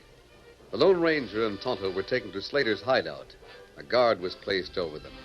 But somehow or other, no one dared to take off the Lone Ranger's mask. Oh, I don't know what it is, Slater. Something about that masked hombre, the way his eyes look at you. Sort of freezes me inside. I wouldn't try to take off his mask for $1 million in gold specie. And that Injun's mighty strong looking, too. Yeah. Whoever that hombre is, never mind. Let him keep his mask for now. We got time. He can't escape without getting to his horse, and we got his horse on the far side of camp. Do you take him for an outlaw, Slater? He's wearing a mask. Yeah, but he don't act like no outlaw. Okay, now, skip it, Carson. Maybe you can find out in town. Town? I'm going to town? Yeah, you and Jose. You're going to see Judge Pepper. Jumping cactus, Slater, not me. Why, if Jose and I go in there, we'll get lynched quicker than you could shake a stick. No, you won't, Carson. Don't forget we got Jason as a hostage. You just tell them, and if you don't get back, Jason will be dead by dawn the next day. Oh. Yeah, that's right. Yeah, it'll be safe, I guess. What's it all about? Jose's got the horses ready. And here's what you tell the judge.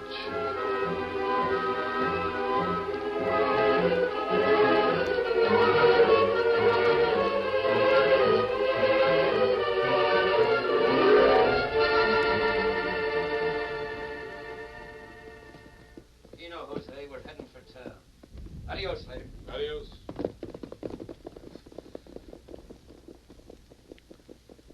Mister, Masked Man, you awake? Yes, Jason. Did you hear that? Slater sent Carson to town. Yes, I heard it, Jason. I heard the whole thing. Do you think the settlers will agree? Yeah, that's the trouble. Sure, they'll agree. Oh, not to save my life, you understand, but most of them don't like trouble. They figure it'll be better to pay off Slater and avoid a lot of gunfighting. If this territory was only under regular law and order. Don't worry about that. It is under law and order. Hmm?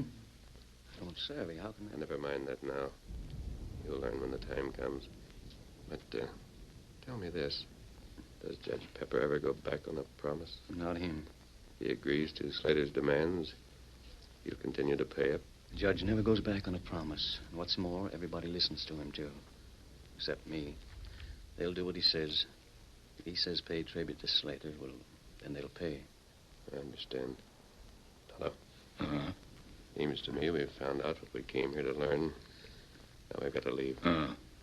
Tonight, when it get dark, huh? What in blazes? Mister, you say that as calm as I'd say howdy. You can't leave. We're guarded. We haven't got a chance. No. Wait till tonight, Jason.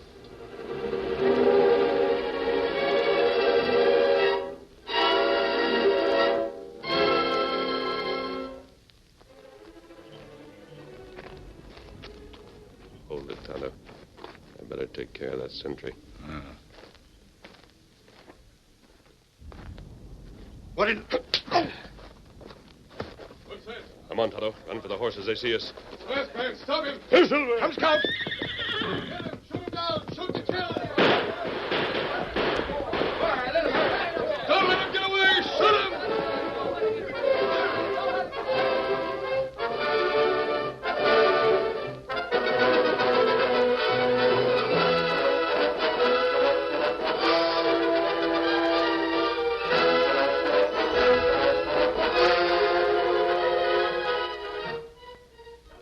Carson, you mean to say you have the gall to make a suggestion like that?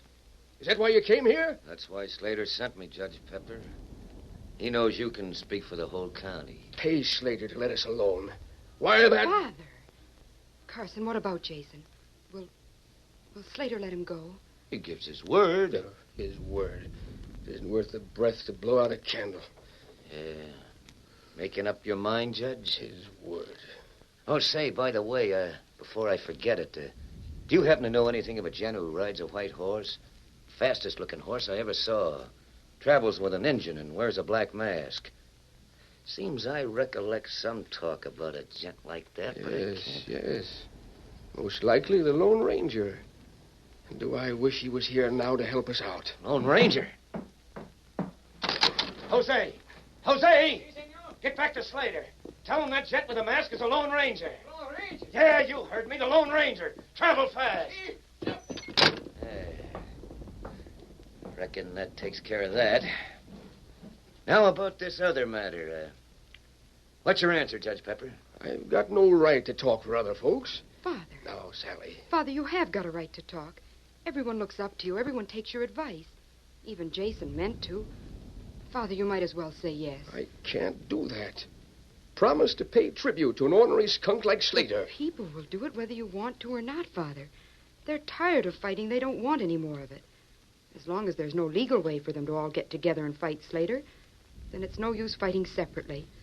You say yourself Slater is outside the law, that the law can't reach him. Sally, it'll take time, that's all. It takes time. And meanwhile, Slater goes on robbing and killing. And think of Jason, Father.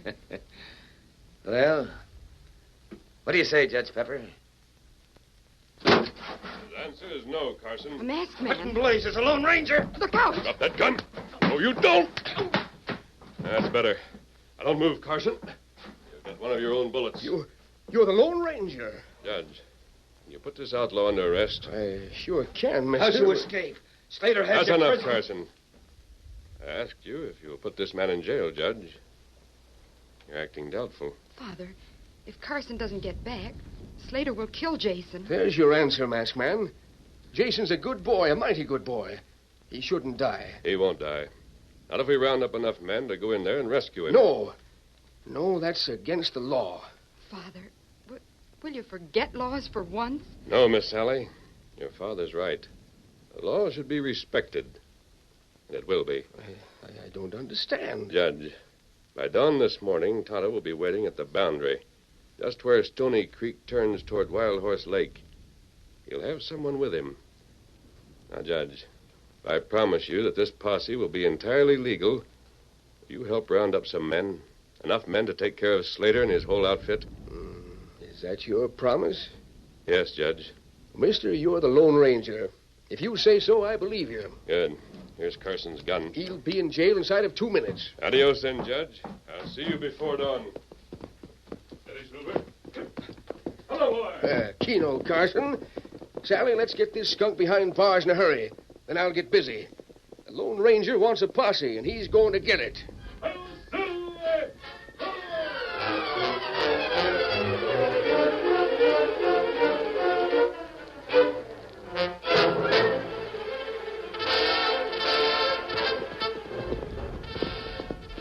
So that's where Slater's hiding out, is it? Yes. He's got a lot of gunfighters in there. Bad country. Hope your plan will work. I think it will. The only thing we've got to worry about is Jason. He's a prisoner. He's got to be rescued before Slater shoots him. I savvy. I reckon that'll be Tonto now. Hi. Judge Pepper coming, Tonto? Him head this way now. Me see him. How many men has he? Him got plenty. Maybe 50, 60. That ought to be enough. Provided your plan is carried out. Tonto and I will start out now. Mister, you and the Ancient are the coolest hombres I ever met. Here you're going ahead, just the two of you. You're riding straight into Slater's camp, and it doesn't even bother you. Tonto and I are used to danger. Besides, it'll create a surprise. While Slater and his men are concentrating on us, you'll bring the posse in at a gallop. You can sure count on that. You'll have no trouble with the posse. Just ask for Judge Pepper and explain things to him. Steady, Silver. Easy, big fella. Ready, Tonto? Me ready. And it's adios. We meet later. I'm praying we do. Take care of yourself. Come on, Silver. Get him up,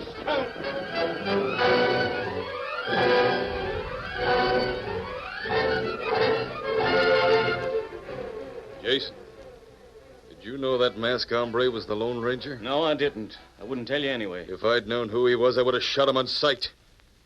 The Lone Ranger. And I let him slip through my fingers. I let him knock out my men and get on his horse and... him and that engine. Yeah, and I was cheering for him every minute. It's enough out of you. Jose's back already, Savvy. But I'm still waiting for Carson. As soon as he gets here with the news that the settlers agree to pay me cash if I leave him be, that's when I take care of you, Jason. Might as well shoot me now, Slater. What's the difference? I just want to make certain there's been no hitch, Savvy. But don't worry, Jason. You're as good as 6 feet under right this minute. What in thunder? Sounds like the Lone Ranger. Well, Jose, Billings, Pike, bring your guns. There's a masked man in the engine. Why, they're heading straight this way. Yippee! Shoot him, let him have it. Use your guns, Tonto. Drop those guns or you'll win you. I'll take care of you right now, Jason. Stop that, Slater. My hand. Hold him off, Tonto. You get Jason quick. Come on, Jason. Behind me on Silver. Carry double. Come on, big fella. Get him up, Scout. But don't stand around with your mouths open. The Lone Ranger's got Jason. His horse is carrying double. Get your horses. Right after him. This time we got him for good.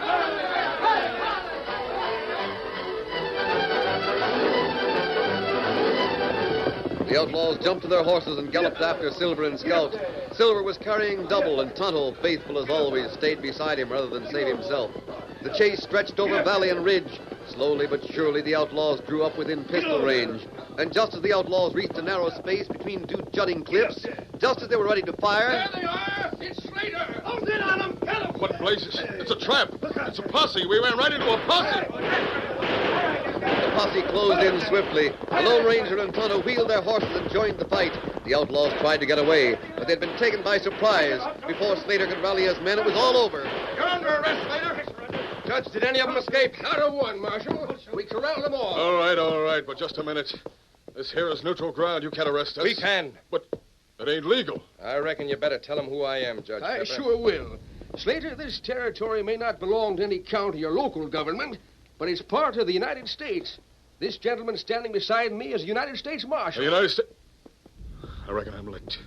Who in tarnation thought of bringing a U.S. Marshal down here? Who do you think, Slater? It was the Lone Ranger.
The story you have just heard is a copyrighted feature of the Lone Ranger Incorporated.